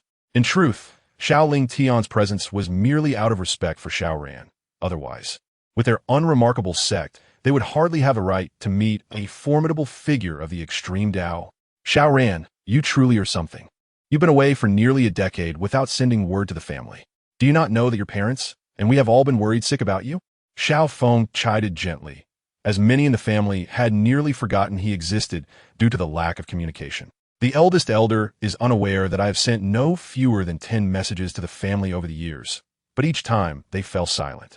I feared the messenger might have encountered trouble in the Jujishan Mountains.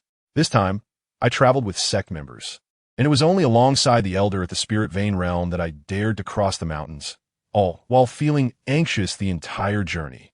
Chapter 44. The clan leader is incredibly strong. With a sigh, Xiao Ran lamented that the Jujishan Mountains were the most vast range within the Daxiao Empire, rumored to be home to terrifying spirit wheel realm demon kings. Should they encounter such beings, even those at the spirit vein realm would find themselves doomed. Is that so? The eldest elder realized. However, it makes sense. Jujishang is almost entirely isolated from the outside world, making it difficult to receive news. It must have been tough and tiring for you out there. Now that you are back, take some time to rest. Xiao Yun patted Xiao Ran's shoulder. The latter shook his head helplessly. I fear that may not be possible. This is merely a stopover in Jujishang. We have other matters to attend to. Previously, Xiao Yu mentioned that the family should have received my messages. If so, why have they not left this place? Although Elder Chun had just assured that they would do their utmost to protect the Xiao family, such words were merely polite when true danger arose. They would undoubtedly flee faster than rabbits, caring little for the fates of others. In the years spent within the sect, he had grown accustomed to the treachery of human nature, which rendered him disinclined to believe the others' words. You suggest leaving here? To where? Rest assured, our clan possesses means for self-preservation. You need not worry about us. Although Xiao Ran felt a tinge of doubt, the unwavering conviction of the elder ultimately swayed him to trust. Those bound by blood are undoubtedly more reliable than outsiders. As night descended, Xiao Ran reminisced with Xiao Lang and others, while the members of Ling Yun's sect naturally took residence in the Xiao household. Elder Chun, this Xiao family seems exceedingly arrogant. How can our Ling Yun sect arrive, and their clan leader dares not come to greet us? Do they not regard us highly? A youth, bearing dark circles beneath his eyes, spoke somberly beside Elder Chun. It matters not. As practitioners, it is common for us to seclude ourselves for cultivation. Do not dwell on such trivialities. Moreover, we have important matters to attend to tomorrow, so let us not concern ourselves with these inconsequential affairs. Chen Yuanfeng shook his head, aware that Han Pu's jealousy stemmed from Xiao Ran's rapid progress in cultivation, creating an underlying tension between them. However, he refrained from voicing his thoughts. For Han Pu was the grandson of the elder, and Xiao Ran was destined to become an elder himself. There was no need to make an enemy. Han Pu furrowed his brow and sneered. Speaking of important matters, Elder Chun, You must have heard today that Xiao Ran secretly informed the Xiao family about our conflict with the Kangwu sect. What if the Xiao family is under the influence of the Kangwu sect? Could this jeopardize our movements? Indeed, Chen Yuanfeng's gaze sharpened as he regarded Han Pu. Moreover, do you not find it peculiar that a small family like the Zhao's possesses so many young members who have reached the realm of scenic seas? Even within our Lingyun sect, the number of those who achieve such a level at this age is limited, yet we boast tens of thousands of disciples. The Xiao family has only a few thousand. How could they possibly have the resources to facilitate such rapid advancements among their youth? We must remain vigilant. Xiao Ran, astonished, set down his wine cup as he gazed at Xiao Yu and the others. I cannot believe you all have reached the realm of scenic seas. In a place like Zhuzhisheng, only those who have cultivated for decades could possibly attain such a level, yet my peers have all achieved it. This is truly astounding. Xiao Lang remarked. Since Xiao Chen assumed the role of clan leader, the cultivation conditions have improved dramatically. Our resources are now abundant, nearly inexhaustible. Indeed, Xiao Yu asserted confidently. And what does the realm of scenic seas signify? I sense that I shall soon break through to the spirit vein realm. Xiao Ran, why not return to the clan? I believe cultivating within the family offers far greater prospects than Lingyun sect. Yes, Xiao Ran, come back.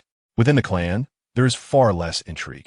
We can cultivate with peace of mind, and we can spar when we have the time, which is surely preferable to your solitary existence in Lingyun sect. Xiao Ruoming urged. Unaware of the true nature of Lingyun sect, she perceived the Xiao family as the finest place in the world, unmatched by any other. Xiao Chen is the current clan leader. What transpired? The group then discussed the past events of the three families uniting to annihilate the Xiao family, as well as Xiao Chen's ascension to clan leader, leaving Xiao Ran utterly dumbfounded. Let me share a secret. The clan leader's strength is extraordinarily formidable. Xiao Ruoming whispered. How formidable? I do not know. How can you claim he is extraordinarily formidable without knowing the extent of his strength? Xiao Ran shook his head, pondering that perhaps the clan members had never truly encountered a genuine powerhouse. Not to mention, the clan leader shattered a 5th-grade spiritual artifact with a mere flick of his finger. I have heard that his cultivation level is at least in the realm of law manifestation. Xiao Ruoming exclaimed. A 5th-grade spiritual artifact? Do you comprehend what that signifies? In Zhuzhisheng, there are hardly any, and in the entire Daxia dynasty, there are but a few. How could he possibly shatter a 5th-grade artifact? Xiao Ran chuckled. For such things he had never encountered, even within Lingyun sect. If you do not believe it, so be it. Xiao Ruoming muttered. The gathering continued for some time. But as Xiao Ran had important matters to attend to the following day, he retired early. Under the sparse stars, the silver moonlight cascaded upon the land, enveloping Zhuzhisheng in an eerie silence. Yet, amidst the tranquility, the sudden sound of a collapsing structure jolted everyone awake. Is it the Kangwu sect? Xiao Ran's eyes flew open. In this crucial moment, any slight disturbance heightened his alertness. He moved swiftly, like a rabbit darting through the underbrush, leaping over low walls toward the source of the noise. What he beheld left him momentarily stunned. Han Pu was being mercilessly subdued on the ground by Xiao Ruoming. You shameless scoundrel, daring to invade my room at such an hour? I shall make you pay.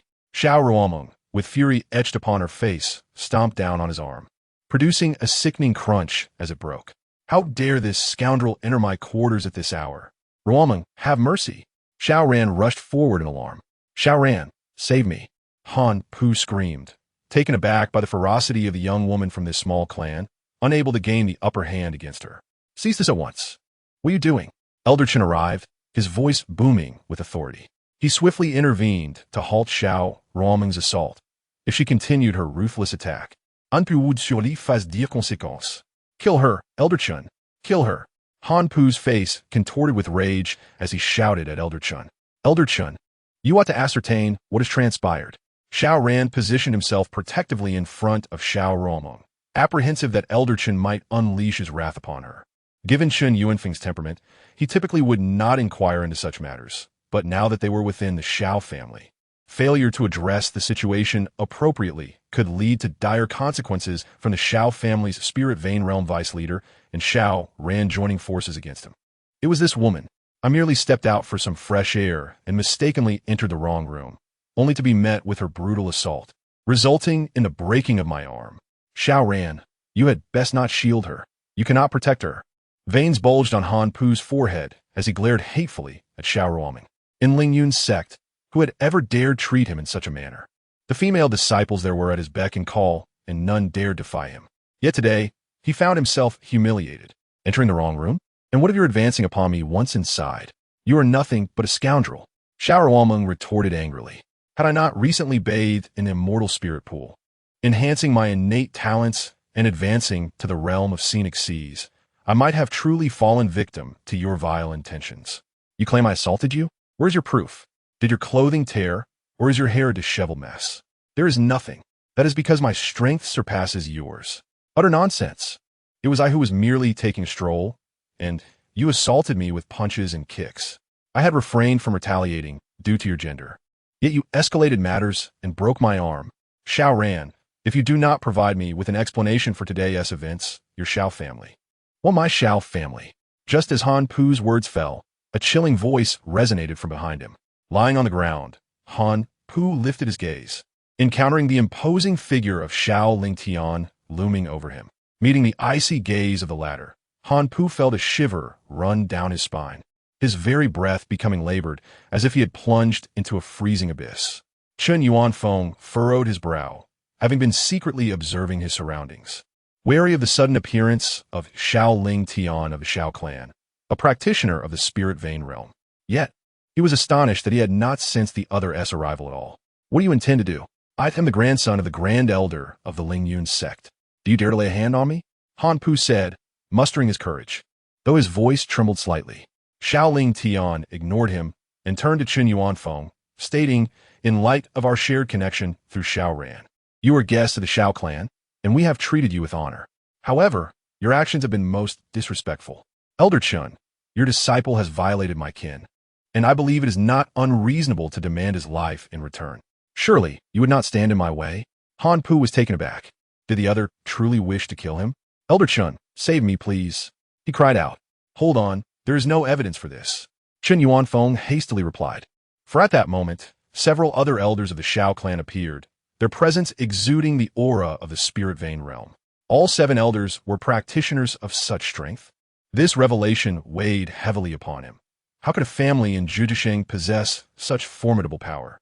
Their foundation rivaled that of the Ling Yun sect.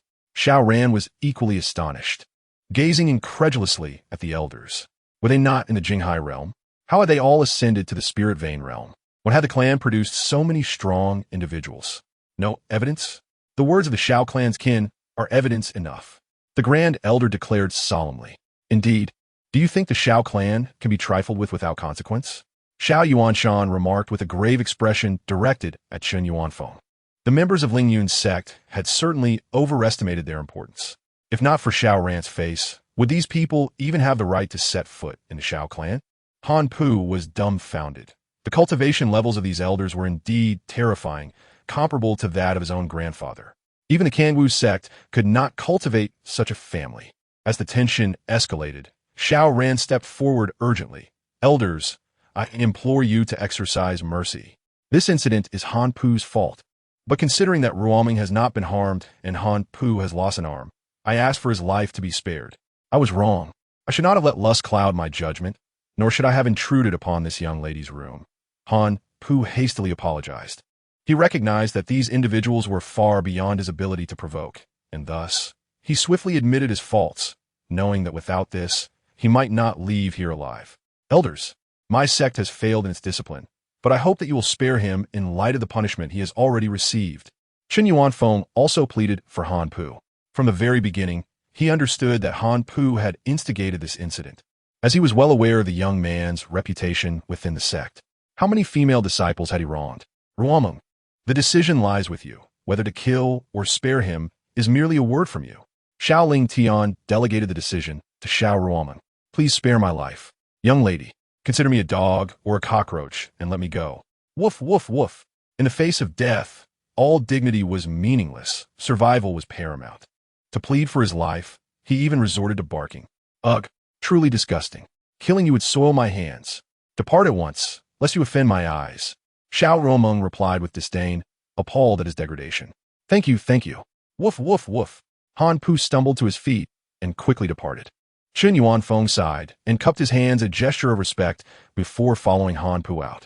Ah, in a vast forest, one finds all sorts of birds. Apologies, esteemed elders and Ruomeng, for the trouble I have caused. Xiao Ren expressed his regret, feeling a profound sense of shame. Had he not unwittingly invited trouble into his home? Not at all. I found it rather enjoyable. Xiao Ruomeng chuckled. By the way, Xiao Ran, what level does that disgusting fellow hold in your sect? In Ling Yun sect, those in the Jinghai realm are considered above average. Yet his cultivation has largely been achieved through the use of medicinal pills, rendering his combat strength rather weak. Xiao Ran replied, Is that so? I had thought the disciples from outside were all so weak. Xiao Ran, now that we are back in the clan, we should pay a visit to the immortal spirit pool. Xiao Ling Tian suggested.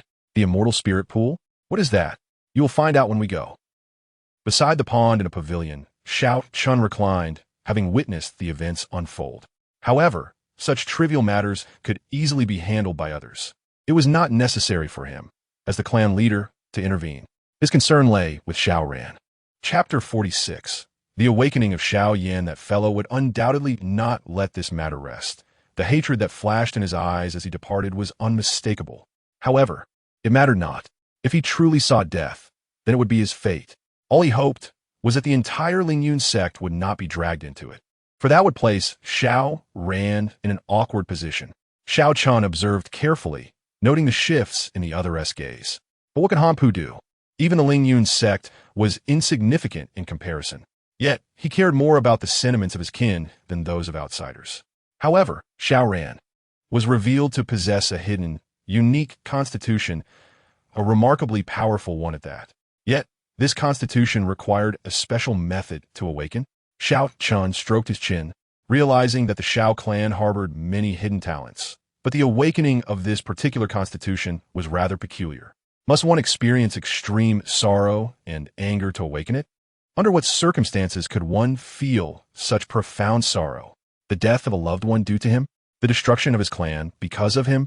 With him at the helm? How could there be any unexpected deaths? It seemed that this matter would require the involvement of several elders. Their acting skills were superb. He would seek their counsel on the matter, but it must be under the right circumstances. Meanwhile, Han Pu returned to his room, his face pale with humiliation.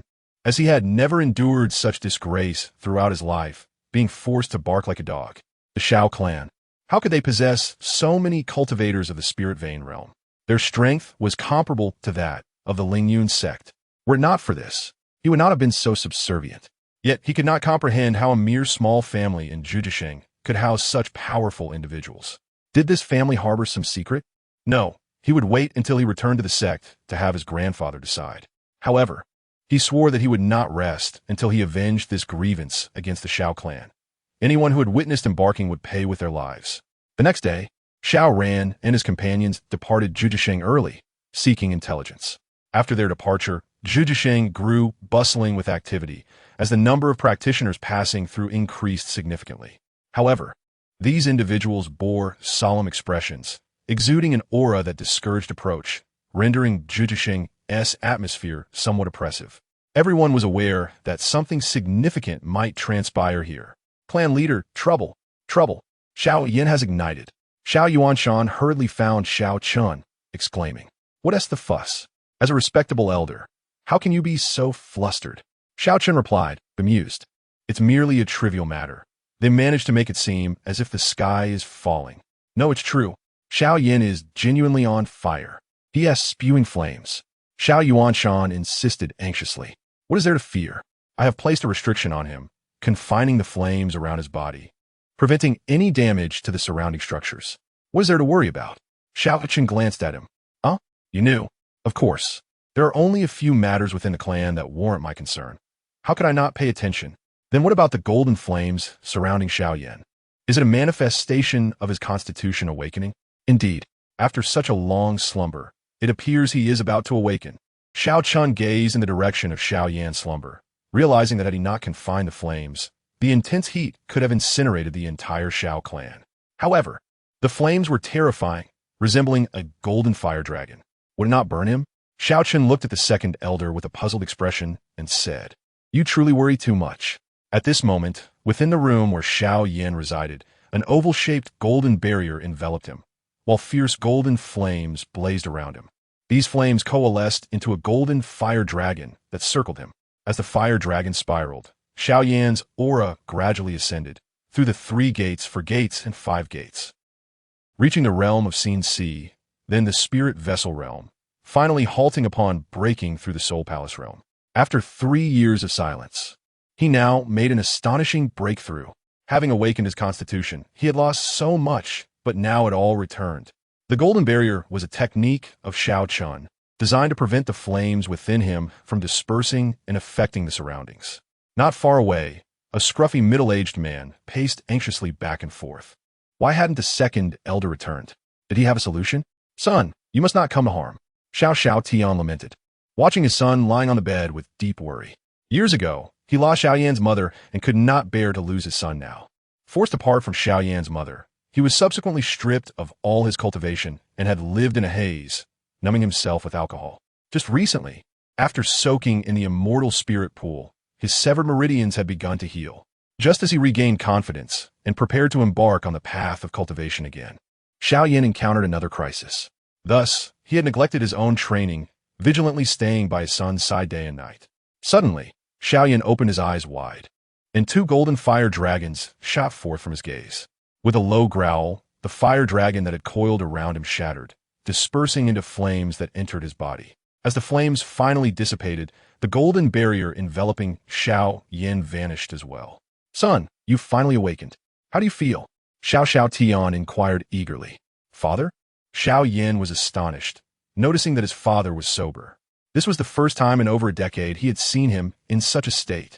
I am fine.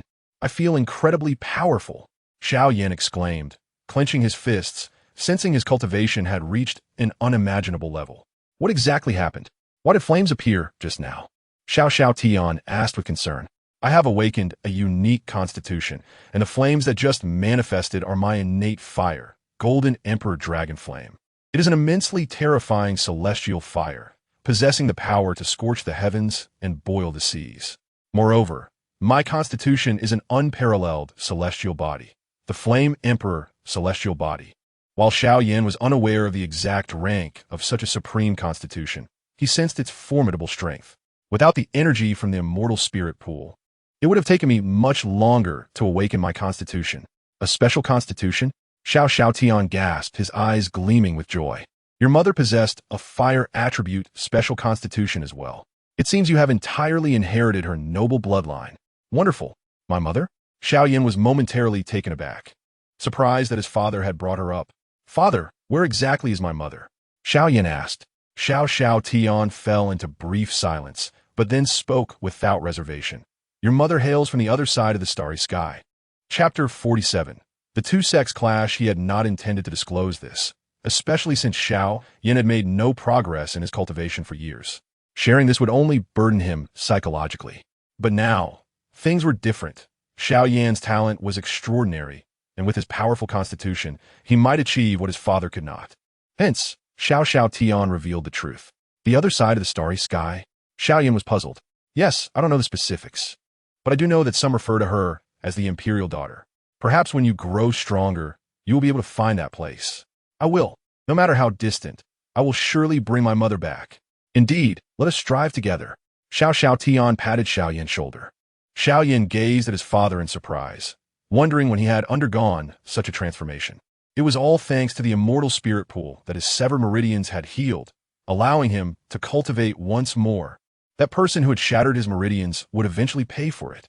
Xiao Tian clenched his fists, his voice cold and laced with murderous intent. Xiao Yan smiled, glad to see his father's fighting spirit revived. All right, let us both venture into the starry sky and bring mother back. Yes.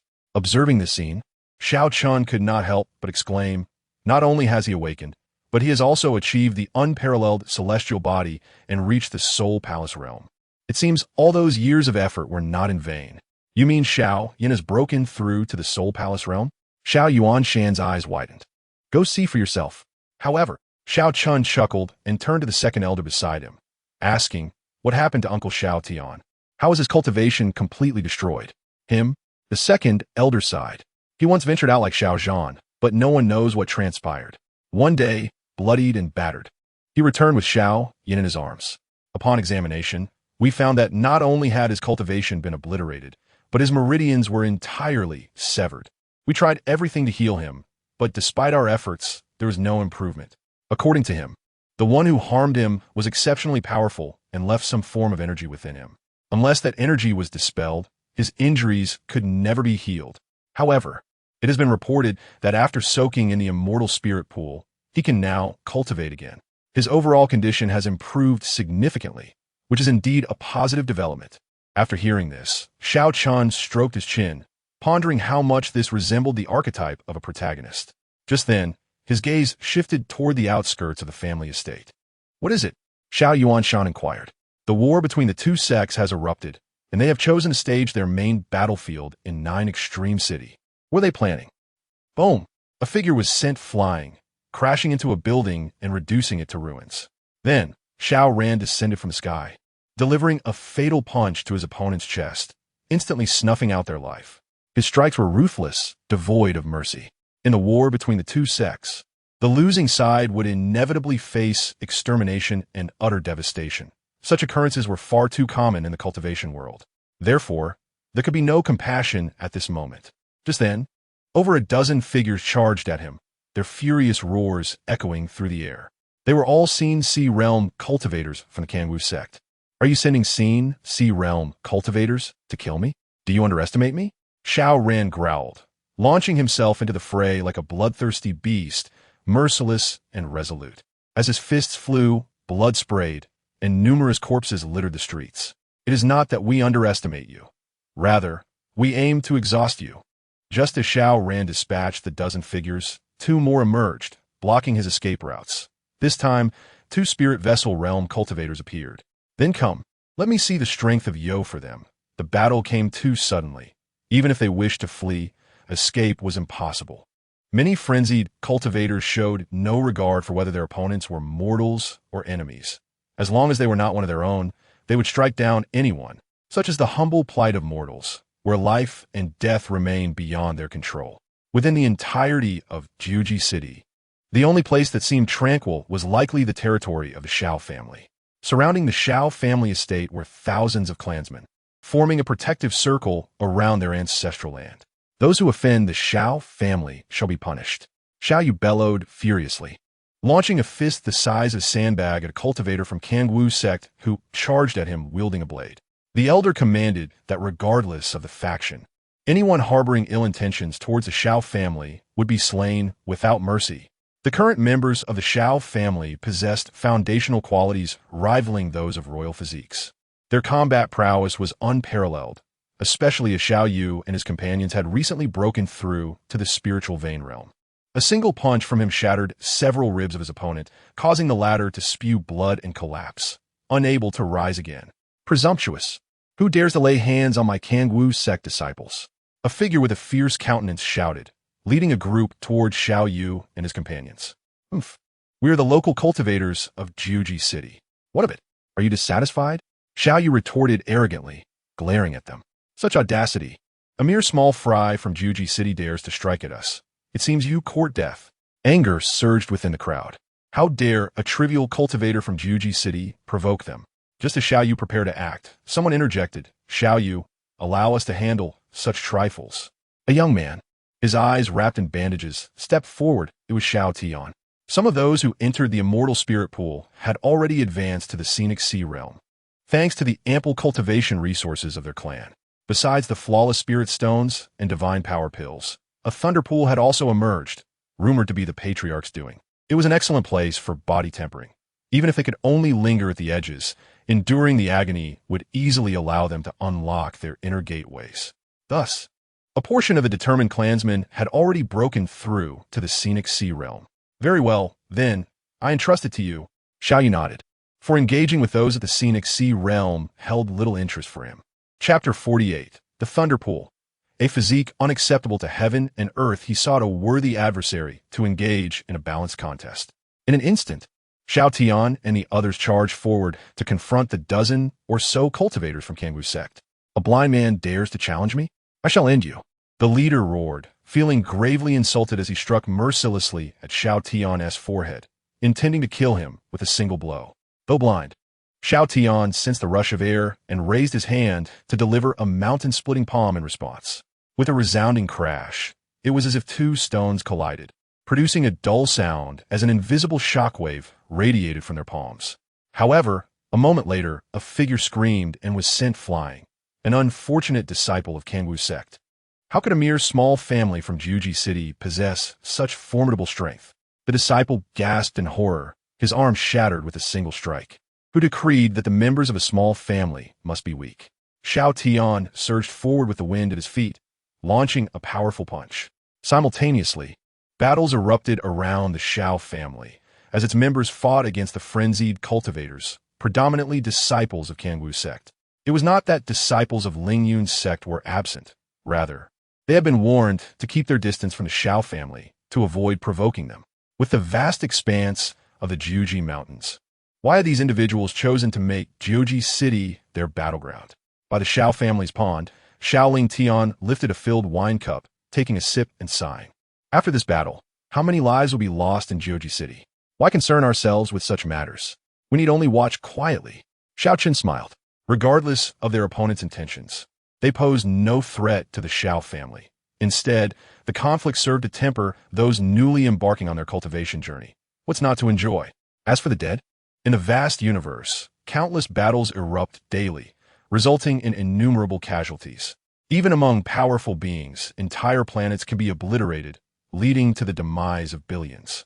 What significance does the loss of a few lives in Jiuji City hold? At that moment, Xiao Chen was engrossed in an ancient book with a silver cover. Though his attention remained fixed on the clansmen as he sought out those who exhibited exceptional performance. Recently, aside from the Thunder Pool and the ancient book chronicles of worldly wonders in his possession, he was also keenly interested in the supreme physique known as the chaotic dual dragon body. The Thunder Pool was an immense sea of lightning, a holy ground for lightning cultivators and body refiners, gathering all forms of thunderous power, be it the divine purple cloud thunder, the five elements divine thunder, the yin-yang divine thunder, or the chaotic divine thunder. Everything imaginable could be found within the Thunder Pool. Due to the convergence of such potent lightning, the Thunder Pool was incredibly perilous, possessing immense power. Even Xiao Ling Tian, a supreme emperor, dared not venture deep within. Yet, it attracted a number of determined and audacious clansmen, who positioned themselves at the pool's edge, utilizing the thin arcs of electricity to temper their bodies and enhance their strength. As for the Chronicles of Worldly Wonders, it was merely a tome cataloging various rare phenomena in the world, lacking substantial utility. However, for Xiao Chen, it served as a rare source of amusement, a means to broaden his horizons in his leisure time. The chaotic dual dragon body was an exceedingly potent physique, wielding unparalleled combat prowess, comparable to the eternal sword body previously fused with Xiao Zhan. Once the physique was signed, rapid fusion would maximize its value, prompting Xiao Chen to seek a suitable individual for the chaotic dual dragon body. Before long, he spotted Xiao Tan, whose eyes were obscured by black bandages, and pondered. What is this? The clan possesses a blind member? Ordinarily, after immersion in the immortal spirit pool, common ailments should be cured, just as Xiao Tian's previously fractured meridians had healed. A blind clansman? Are you referring to that child, Xiao Tian? Xiao Ling Tian inquired. Indeed, that is him. This child's blindness is congenital. He has been unable to see since birth and could not cultivate. However, after experiencing the baptism of the immortal spirit pool, he can embark on the path of cultivation, yet his eyes remain sightless. I examined him a few days ago, but found nothing. I had initially planned to have you take a look after the battle between the two sects concluded, but I am surprised that you noticed. Xiao Chen exclaimed. Even you, a supreme emperor, could not resolve this? This piqued my interest. His eyes shimmered with mysterious runes, golden light radiating as he gazed at Xiao Tian, who was locked in battle. Moments later, he marveled. Another hidden prodigy? What do you mean? Xiao Ling Tian asked, puzzled. How has Xiao Tian become a prodigy? His eyes embody a terrifyingly extraordinary physique, one so formidable that it defies the very laws of this realm, rendering him unable to awaken. The strongest physique in this world is the supreme immortal body, Any physique surpassing that level will be deemed unacceptable by the cosmic rules, condemning its bearer to a life of mediocrity, unable to cultivate. However, the baptism of the immortal spirit pool has altered his fate, allowing him to break free from the cosmic constraints and become a cultivator. Yet, as long as he resides within this universe, his eyes shall remain forever closed. What manner of physique is so fearsome? Xiao Ling Tian was astonished. He had not discerned this point before. Was it due to the profound nature of this constitution or his own limited capabilities? It was the chaos-heavy eyes, an existence ranked among the top in ocular techniques. Once activated, with future cultivation reaching a certain level, the gaze could rend the heavens and earth, manifesting creation and destruction, wielding boundless might. He had just encountered a description of the chaos-heavy eyes in the record of celestial wonders, which, like the chaos twin dragons and the eternal immortal sword body, belong to the supreme divine physiques. Xiao Chen had not anticipated such extraordinary talent within their Xiao family. This was far more terrifying than the physiques of Xiao Yin and Xiao Ran, as the latter two were still within the realm of celestial bodies, while Xiao Tian's eyes belonged to the divine body. Such horror! But according to what you just mentioned, as long as he remains in this world, he will never awaken these eyes. Does this imply that such a formidable constitution can never unleash its tremendous power? That would be quite regrettable. There is nothing regrettable about it. Am I not here?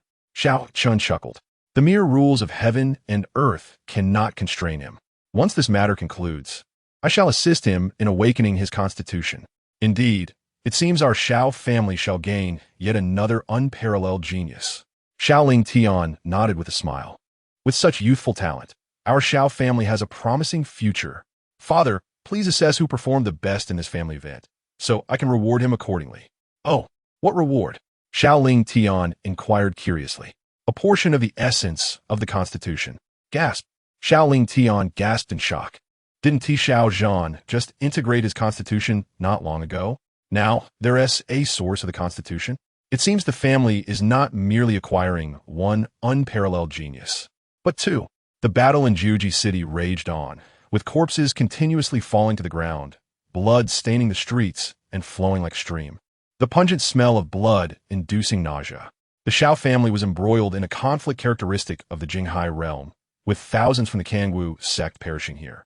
Some newcomers to the path of cultivation were gradually adapting, while others still struggled to acclimatize to such brutality. The path of cultivation is seldom smooth. It inevitably accompanies bloodshed and slaughter. Xiao Chen could grant everyone the potential for cultivation, but he could not make them all adapt to this harsh world. So some are destined to fade into the background.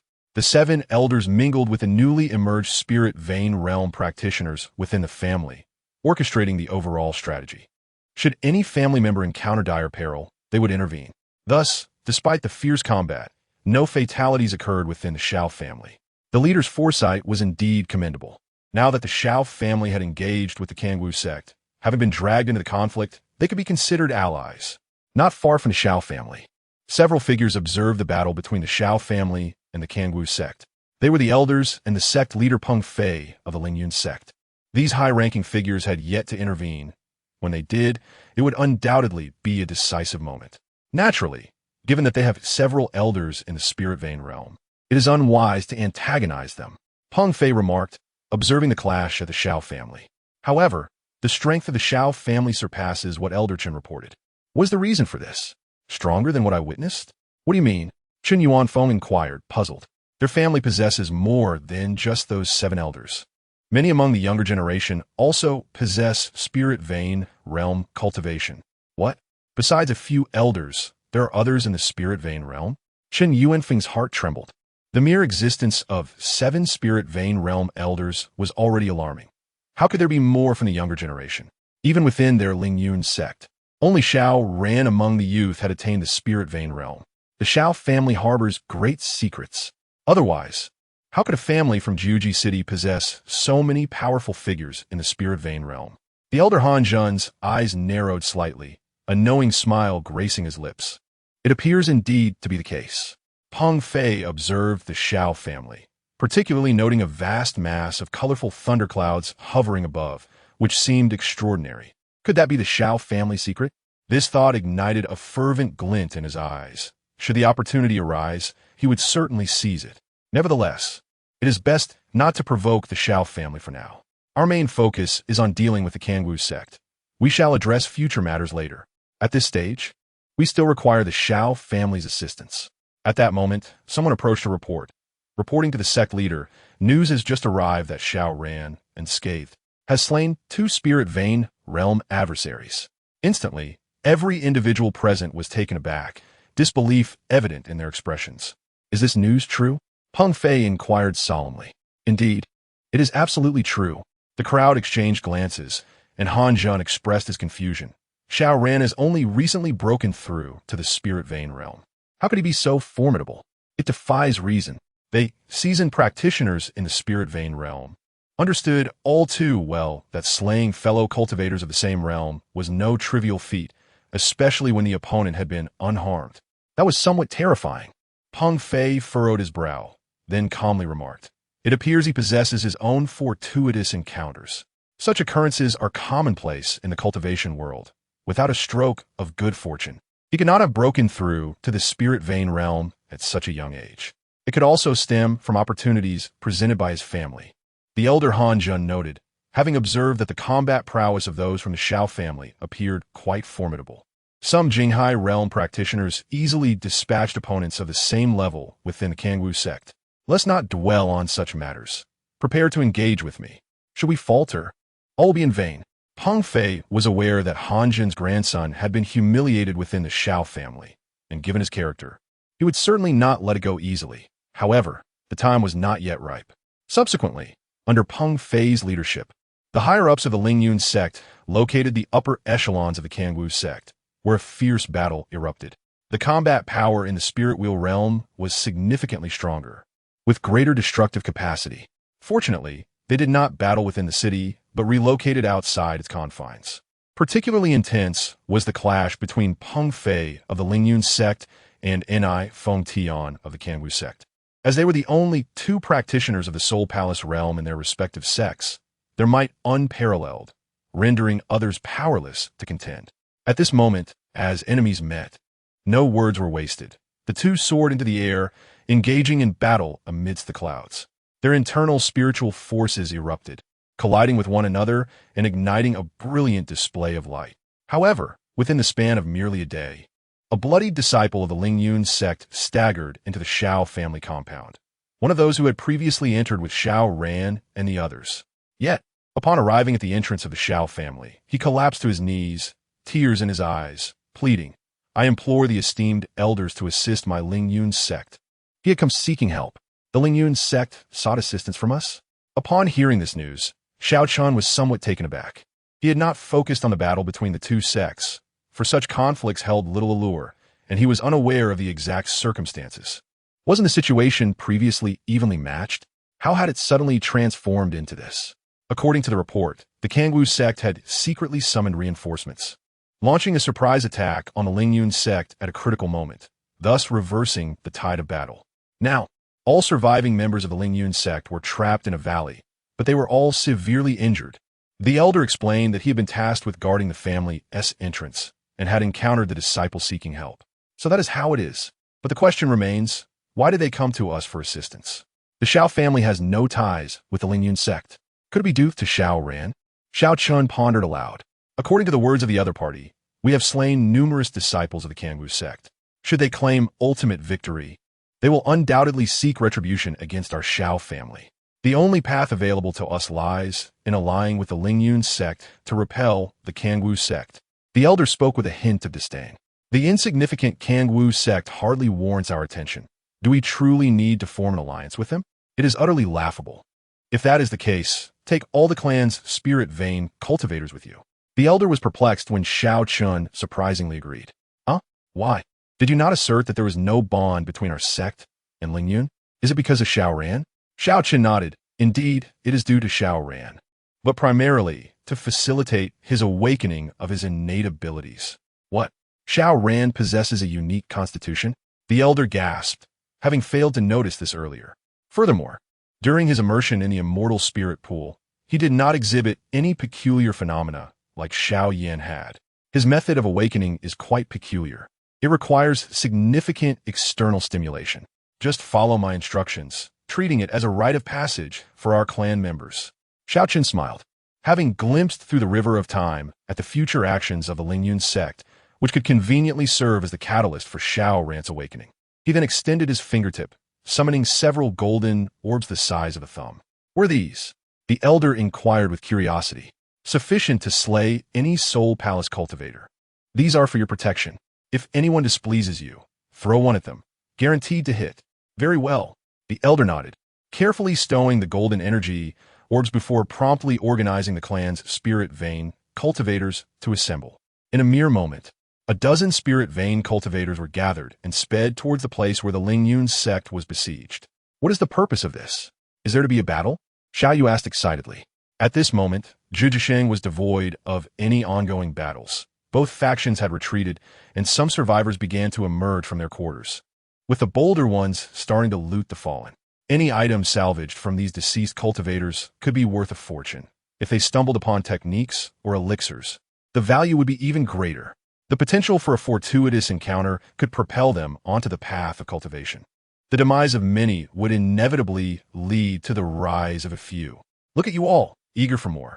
I will take you to witness a grand spectacle. Perhaps a large-scale battle will erupt. Prepare yourselves. The elder chuckled. Upon hearing this, many became exhilarated. During the previous skirmish in Zhujiasheng, they hardly had the chance to engage, as they were besieged by those of the scenic sea realm, whom the clan members could easily handle. Even some of their sect's disciples could slay those of the scenic sea realm, leaving the spirit vein cultivators with little opportunity to act. I hope a few strong opponents will allow me to fight with all my might. Xiao Yu rubbed his fists in anticipation. You little rascal, do not be so arrogant. If you get injured, see how I will deal with you when we return. His father, Xiao Shan, mockingly scolded him, already on the verge of breaking through to the scenic sea realm. Thanks to the clan's resources, he surpassed the younger generation, breaking through to the spirit vein realm even before Xiao Yu and his peers. Many in the clan were similar to him, so the number of spirit vein cultivators in the Xiao family was considerable. Not far from Zhujiasheng, in a treacherous gorge, over 10,000 people gathered, their expressions filled with sorrow. The despicable Kangwu sect has actually colluded with the Bloodblade sect. Han Zhun coughed blood, gritting his teeth. The Bloodblade sect was a force comparable to the Lingyun sect within the Zhujiashan Mountains. Usually, they maintained an amicable distance. But this time, they had allied with the Kangwu sect, inflicting a grievous blow upon them. Otherwise, relying solely on the Kangwu sect would not have driven them to such despair. What shall we do? They have us surrounded here, likely intending to slowly wear us down. We cannot simply sit idle, or we will face a dead end. Chen Yuanfeng's face was filled with worry. One of his arms lay broken and still bleeding. Our only options are to fight back or await support from the Xiao family. The sect leader, Peng Fei, glanced pallidly at the distant Xiao Ran. The Xiao family? Even if they possess a few spirit vein cultivators, it will be of little consequence. The Kangwu sect's leader, Enai Feng Tian, along with the Bloodblade sect's elder, are both Soul Palace experts. What can the Xiao family do? Chen Yuanfeng shook his head. Rather than wait for their support, we might as well take a gamble. No, we need to create some chaos to provide ourselves with an opportunity to escape from the encirclement of the Kangwu sect and Bloodblade sect. Peng Fei stated solemnly. If we consider just the number of spirit wheel realm cultivators, our Lingyun sect cannot even rival the Xiao family. I wonder if they have received our distress signal, and if they are willing to intervene? Xiao Ran is truly something.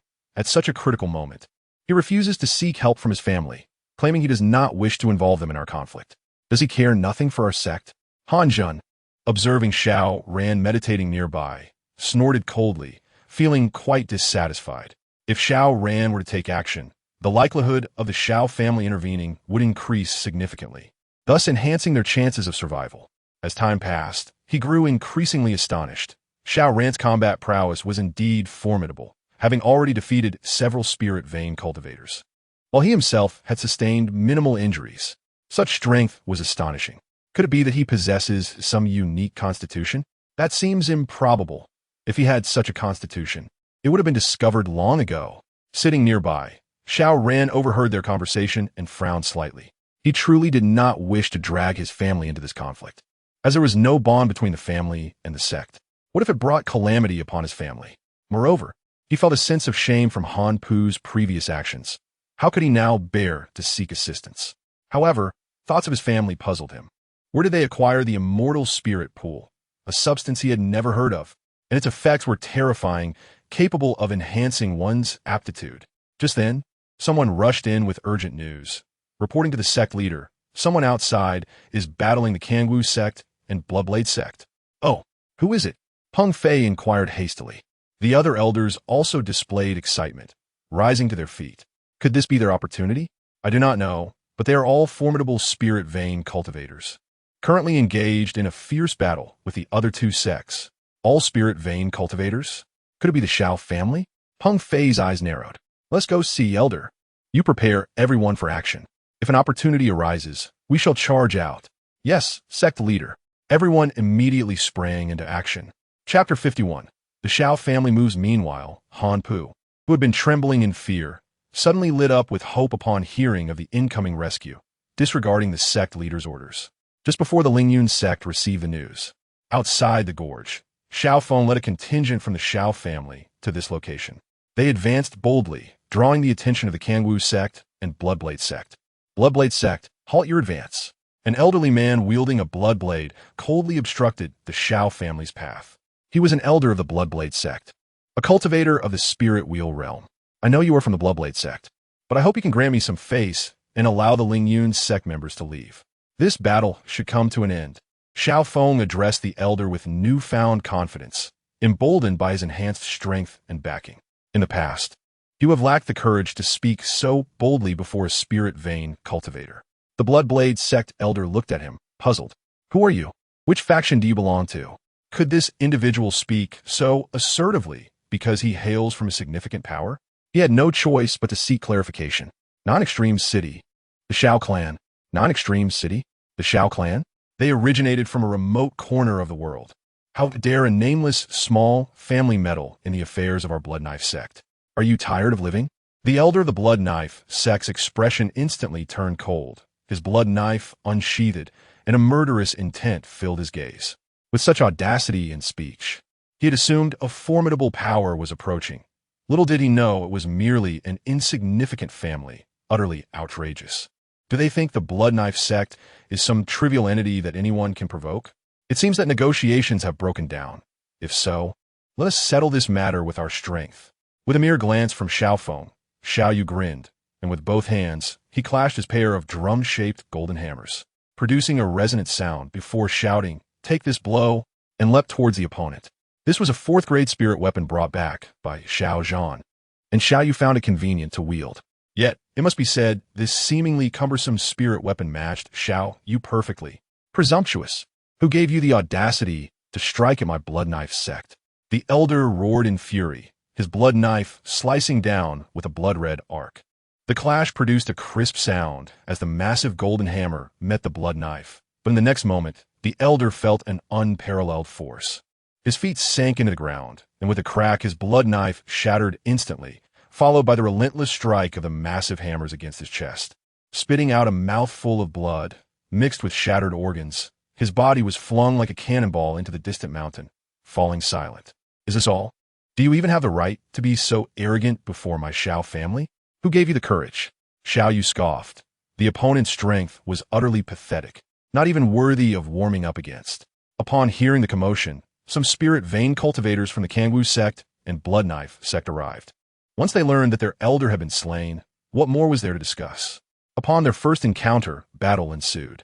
Armed with a fourth-grade spirit weapon, Xiao Yu is unstoppable, engaging several spirit vein cultivators single-handedly. Xiao Lang, Xiao Ruomeng, and others were equally unwilling to show weakness, joining the fray. The former wielded a silver spear with fluid grace, each strike resembling a dragon emerging from the sea. Enhanced by martial techniques, its power remarkable. Although Xiao Ruomeng lacked an offensive spirit weapon, she donned a white gown adorned with blue lotus flowers, a defensive spirit weapon. Each time she sustained damage, blue lotuses would bloom around her, absorbing all enemy attacks, allowing her to fight without fear. Damn it! From where does this great power come? Daring to oppose our Kangwu sect? An elder from the spirit vein realm shouted. Yet despite their numbers, they found themselves fleeing from Xiao Yu's onslaught, sustaining injuries. Indeed, Our blood knife sect harbors no grievances against your esteemed power. Why must you strike at us? These individuals were strangers to them, and the spirit weapons they wielded were clearly not of low quality, indicating they were not a small force. Yet, they could not recall such a powerful faction existing within the Nine Extremes mountain range, nor any notion of enmity. However, Xiao Feng and the others offer no response, unless their sect master appeared. The joint forces of the Kangwu sect and Blood Knife sect, comprised of over a dozen spirit vein cultivators, were gradually forced back by the Xiao family, ultimately compelled to seek aid from the two sect masters stationed outside the canyon. The Xiao family of Nine Extremes City? I have heard this family has slain numerous disciples of ours. We originally planned to settle the score after this matter concluded, yet they have come to us. And Feng Tian's eyes gleamed with depth. What of those in the canyon? The blood knife ancestor furrowed his brow. He was bald, clad in a blood-red robe, and wielded a curved sword.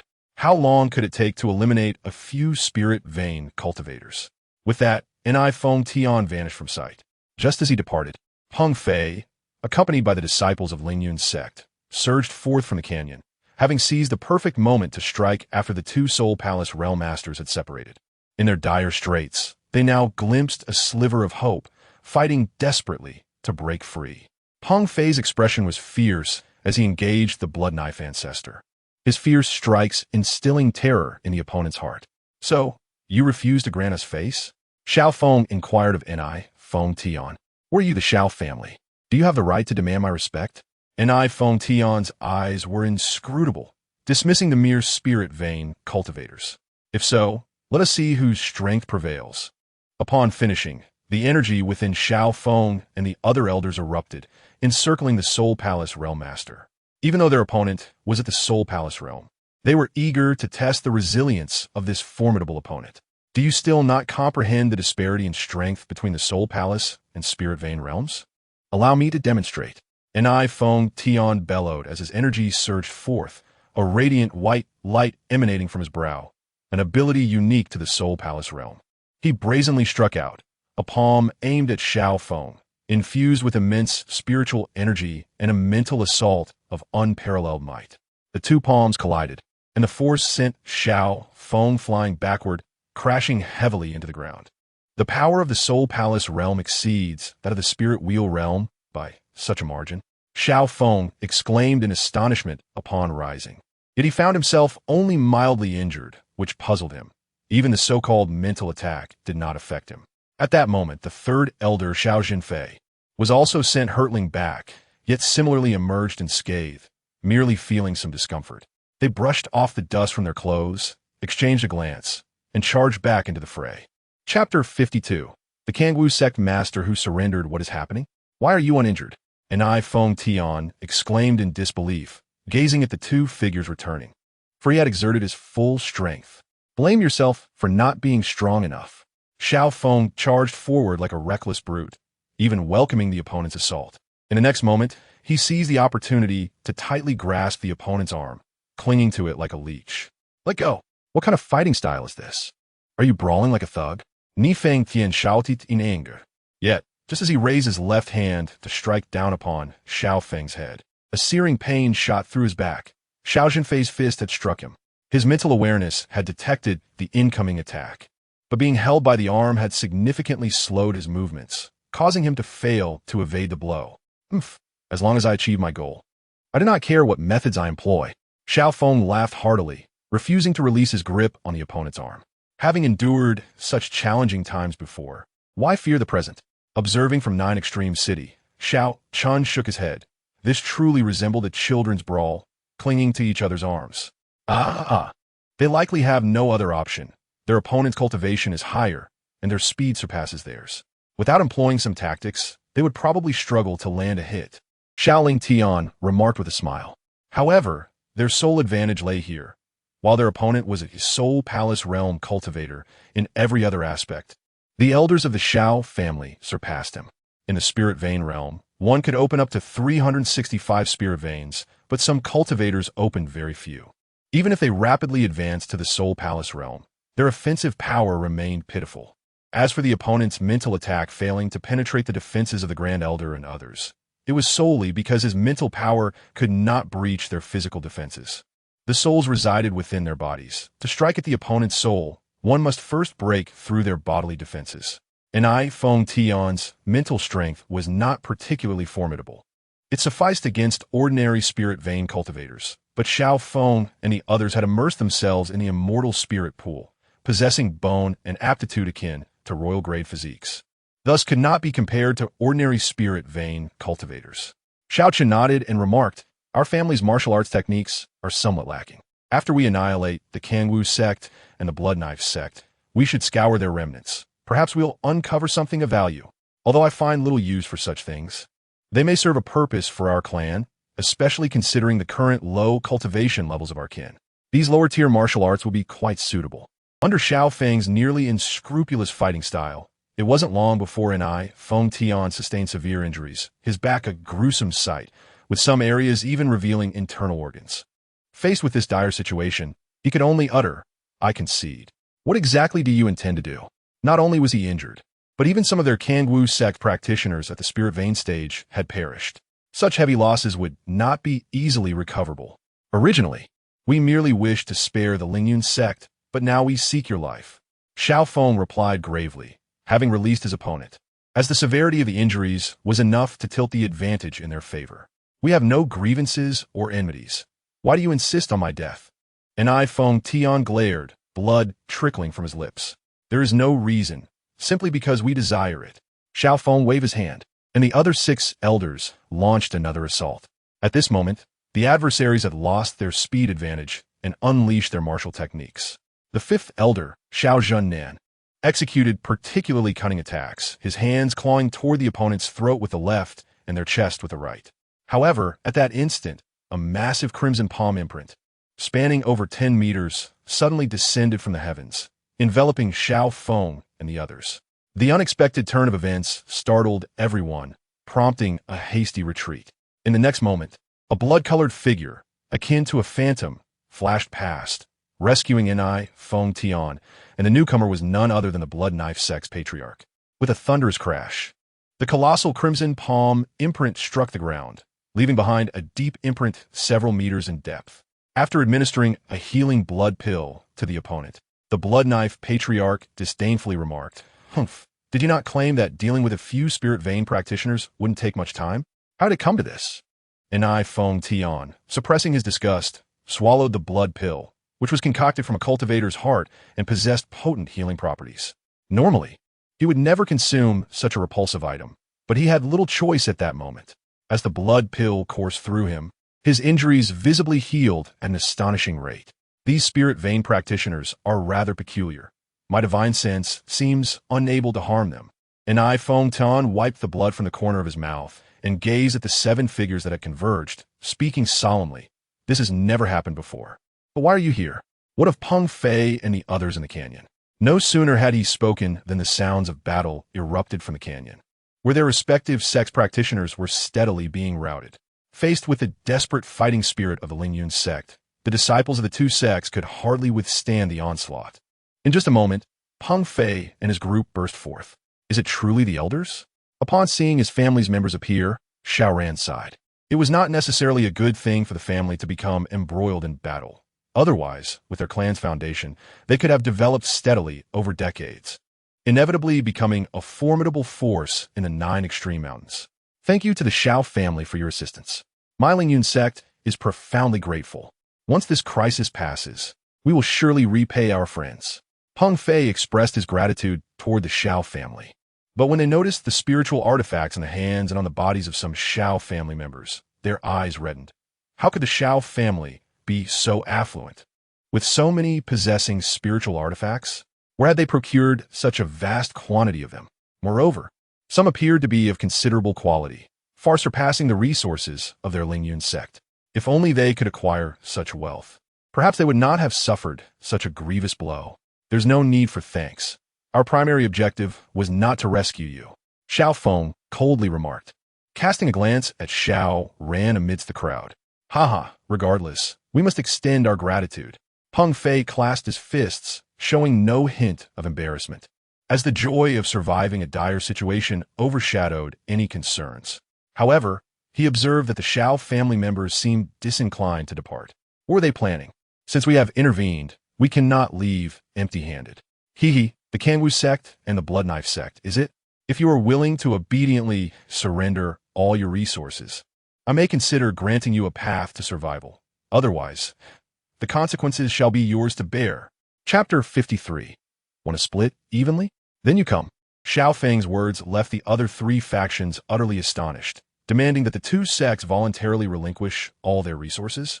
Surely this was madness. Han Xian scoffed inwardly. Even if they had a greater number of spirit vein practitioners, how dared they speak such words before a soul palace practitioner? Could it be that the elder was serious? Xiao Ran was equally stunned. Such arrogance was indeed extraordinary. He felt increasingly estranged from his family, for in the past, the elder would never have uttered such words. Ha! What audacity! Have I ever encountered such arrogance in the 9 extreme mountains? The Blood Knife patriarch laughed, though his expression bore an unsettling quality. Peng Fei regarded the Xiao family with contemplation. This small clan exuded an air of mystery. They would not be foolish enough to provoke two sects without confidence. Had they some hidden strength? After a moment's thought, he added, if the friends of the Xiao family are willing to assist, my Lingyun sect will certainly do its utmost to help. When the time comes, we can split the spoils evenly and divide the resources of both sects. What? You wish to split the spoils evenly? Then you come.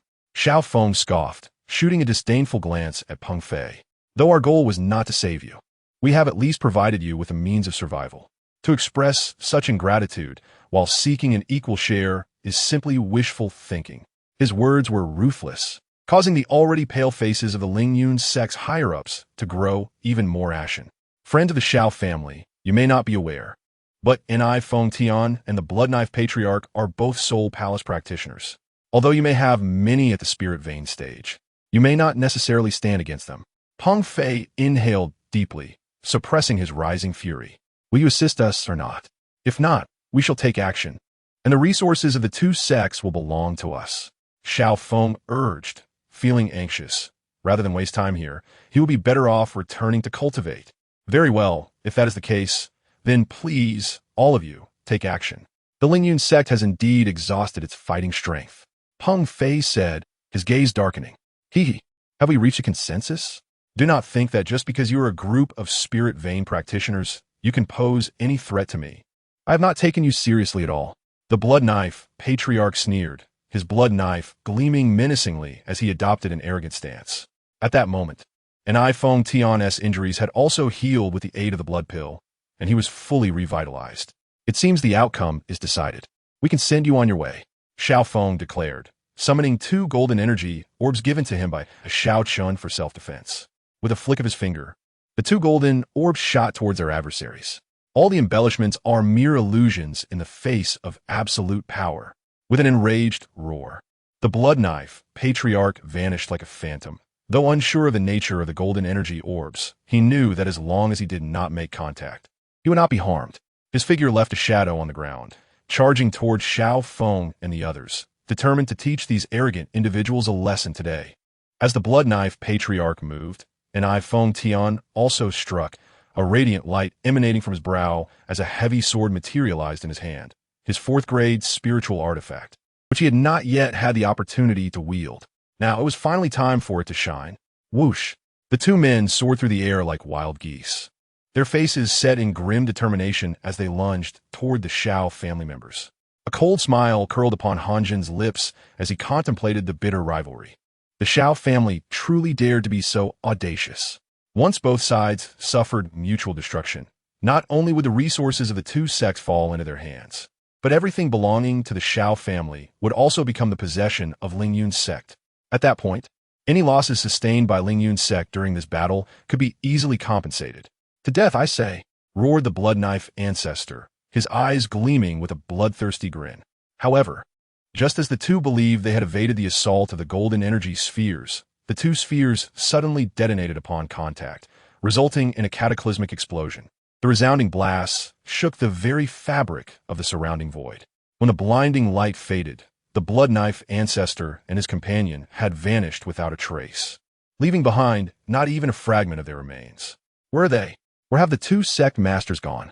The disciples of Kangwu sect and Blood Knife sect looked around in confusion, bewildered by the sudden disappearance of their leaders.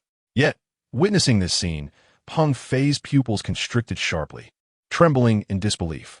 He had seen clearly that the moment the golden energy spheres touched Inai Feng Tian and the Blood Knife ancestor, they had exploded, leaving nothing but obliterated bones, and even their souls had vanished. Who would have thought they possessed such means? In the face of this energy, the Soul Palace realm was utterly negligible, practically an instant annihilation. Were they? Hanjin speculated, but remained uncertain. Dead, with not a trace left. Peng Fei stated solemnly. The members of Lingyun's sect could hardly suppress their gasps of astonishment.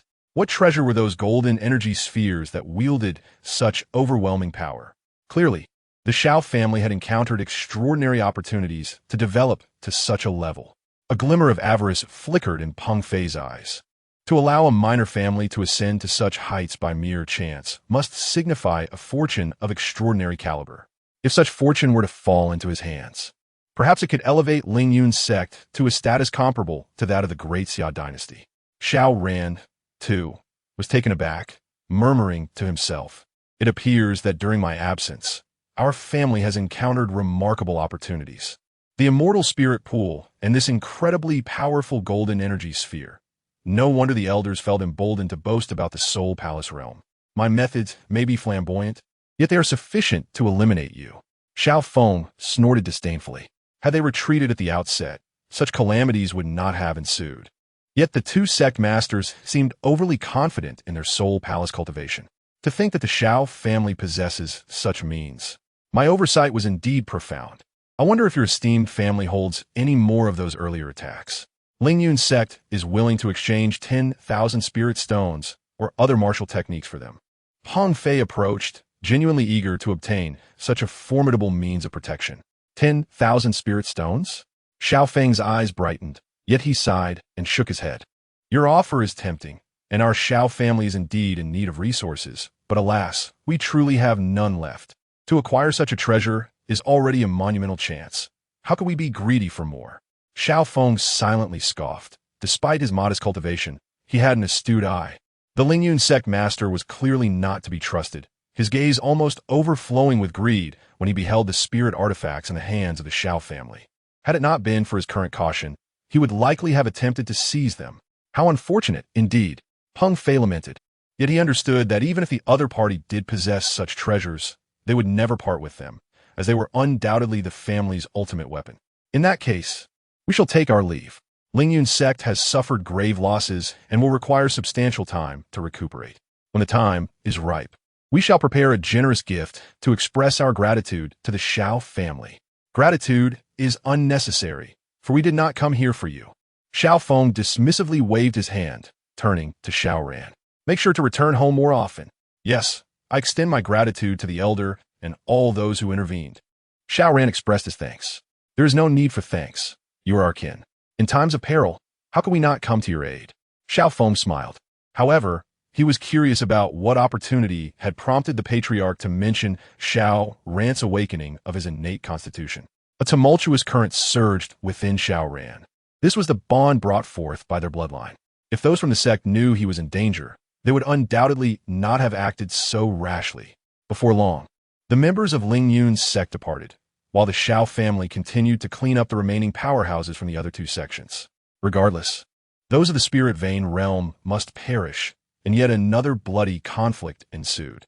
Half a day later, Xiao Feng led his team to eliminate all the spirit vein cultivators present. Without pausing, they raced toward the territories of Kangwu sect and Blood Knife sect, taking advantage of their unpreparedness to raise their sects and plunder all valuable resources. Techniques, spirit stones, spirit artifacts, medicinal pills, spiritual plants, anything of use was seized without a second thought. In the courtyard where Xiao Chen resided, he raised a hoe to dig a deep pit, planting a mulberry tree within the courtyard. With his internal divine power nurturing it, the previously barren trunk began sprouting tender leaves, and soon, darkly glowing mulberries emerged. Moreover, thanks to his divine energy, the tree had become extraordinarily exceptional. The trunk and leaves bore inscriptions containing enigmatic Tao principles. Even if it was not the legendary enlightenment tree, Sitting beneath it to comprehend the Tao would undoubtedly become significantly easier. Xiao Chen plucked a mulberry to taste, nodding in satisfaction. The flavor is delightful. It seems I now have an additional ingredient for brewing wine. Beside him, Xiao Zhen then also plucked one and popped it into his mouth, his eyes lighting up. In the next moment, a powerful aura erupted from within him as he astonishingly opened several new spirit veins. A single mulberry contained such tremendous energy, the other elders were left dumbfounded. This mulberry tree had originally been an ordinary spirit plant, and while the mulberries it bore were a form of spiritual fruit, they contained minimal energy, barely satisfying a fleeting taste. To their astonishment, after being nurtured by the patriarch, the energy contained within each mulberry had become colossal. Furthermore, the tree bore countless mulberries. Naturally, it was no longer an ordinary spirit plant. It had transformed into a high-grade spirit plant, and the energy it contained was indeed extraordinary. Xiao Chen gathered a handful of the darkly glowing mulberries and placed them into a green gourd, shaking it gently. Instantly, a captivating fragrance wafted from the gourd, enveloping the courtyard and lingering long after, entrancing everyone present. Moments later, one by one, they experienced breakthroughs as the fragrant energy naturally absorbed into their bodies facilitated their ascension. They had never imagined that breaking through could be so effortless. Standing nearby, Xiao Lang and Xiao Tian exclaimed in disbelief. We merely caught a whiff of the wine's aroma, and enabled us to break through. This is truly astonishing. Xiao Chen chuckled. It is only natural. A few days ago, I obtained a longevity elixir, which I tossed into the wine gourd. Hence, the energy contained in the wine now is certainly incomparable to the inferior wines previously consumed by those elders. Elder Xiao Zhennan gazed at the patriarch's wine gourd, nearly drooling. The exquisite aroma suggested that the wine within must be of the finest quality. What? Do you desire some? Xiao Chen asked with a smile. Uh-huh. Xiao Zhenfei nodded eagerly. Bring forth the wine gourd. Then, under the astonished gaze of Xiao Zhennan, Xiao Chen poured him a single drop. Why's a drop? Patriarch, are you being miserly? Miserly? Xiao Chen shot him a glance. When you return, dilute it with more wine. Otherwise, if you consume in one gulp, I assure you, the energy will burst your body. Huh? So that's how it is. I unjustly accused the patriarch. Xiao Zhenfei quickly apologized. The other elders were filled with regret, lamenting why they had not brought a wine gourd with them. They resolved to bring one next time, lest they miss such an opportunity again. Consequently, several of them picked some mulberries from the trees to carry with them, as they were plentiful in this area. Chief, elders, have you summoned us for something? Xiao Lang could not help but inquire. If there was nothing pressing, he intended to return to his cultivation. Otherwise, he risked being surpassed by Xiao Yu and others. The atmosphere of cultivation within the Xiao clan was extraordinarily intense, and any lapse could lead to being overtaken by others. Indeed, there is a matter. Xiao Chen took a sip of wine, gazing at Xiao Tian, and said, We called you here for your eyes. My eyes? Xiao Tian's body trembled with excitement. Do you mean, Chief, that you have a way to heal my eyes? Do you think I would waste your time if I had no solution? Xiao Chen replied, Remove the bandages from your eyes. Xiao Tian quickly nodded, unwrapping the dark bandages to reveal his frighteningly white pupils. As Xiao Chen's eyes shimmered with intricate patterns, a brilliant golden light erupted forth, piercing through the void and illuminating Xiao Tian's eyes. At that moment, Xiao Tian felt a warm sensation within his eyes, as if they were being nurtured by some force. He then beheld not the tangible world, but a peculiar space shrouded in chaos, devoid of any recognizable surroundings. Before him lay countless intertwining chains that obscured his vision. In the next instant, a beam of golden light surged in from the outside, causing the chains blocking his sight to dissolve instantly. As the golden light faded, Xiao Tian found himself momentarily blinded by an overwhelming brightness. Gradually, the intense white light receded, revealing vibrant colors that grew increasingly clear. Eventually, the double images vanished, allowing him to perceive the world in its entirety. How does it feel? Xiao Chen inquired. Xiao Tian's gaze shifted, his voice brimming with astonishment. Chief, is it truly better now? Xiao Chen nodded affirmatively. He had just dissolved the heavenly rules that had shrouded Xiao Tian's vision, allowing his chaotic dual pupils to fully manifest. Let me see the extraordinary chaotic dual pupils that heaven has envied. Xiao Ling Tian approached curiously, scrutinizing the mysterious eyes, and soon the other elders gathered around as well. The dual pupils were indeed unlike any other. Within them swirled two dark orbs, accompanied by mysterious runes and chaotic energy, exuding a power as if they could rend the very heavens. Is this the chaotic dual pupils? What a marvel! It seems to harbor the essence of the chaotic world. Xiao Ling Tian exclaimed in awe. He, being the only one besides Xiao Chen with profound cultivation, sensed an air of mystery surrounding those eyes. Chaotic dual pupils. Envied by heaven? What do you mean by that, deputy clan leader? Xiao Tian queried, puzzled. While he had been unable to see the other's features before, he could still recognize their voice. Quite literally, your eyes possess a strength so formidable that it defies the natural order, leading the heavens to prevent your awakening by sealing your vision. This is why you were born blind. Xiao Chen elucidated. Now, having torn apart your seal, not only have I restored your sight, but also awakened this extraordinary constitution within you. From now on, you are a true, unparalleled genius.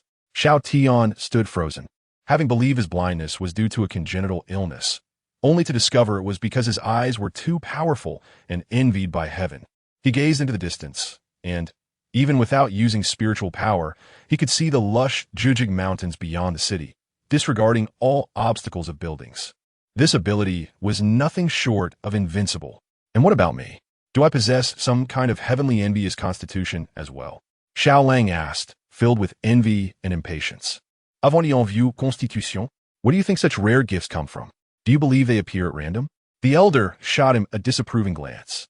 Both Xiao Tian and the yet-to-be-born Xiao Daoling, along with Xiao Zhan, would never have awakened their constitutions without Xiao Chen's influence.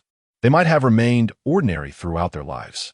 To be precise, only two individuals in the Xiao clan were born with unique constitutions, Xiao Yin and Xiao Ran.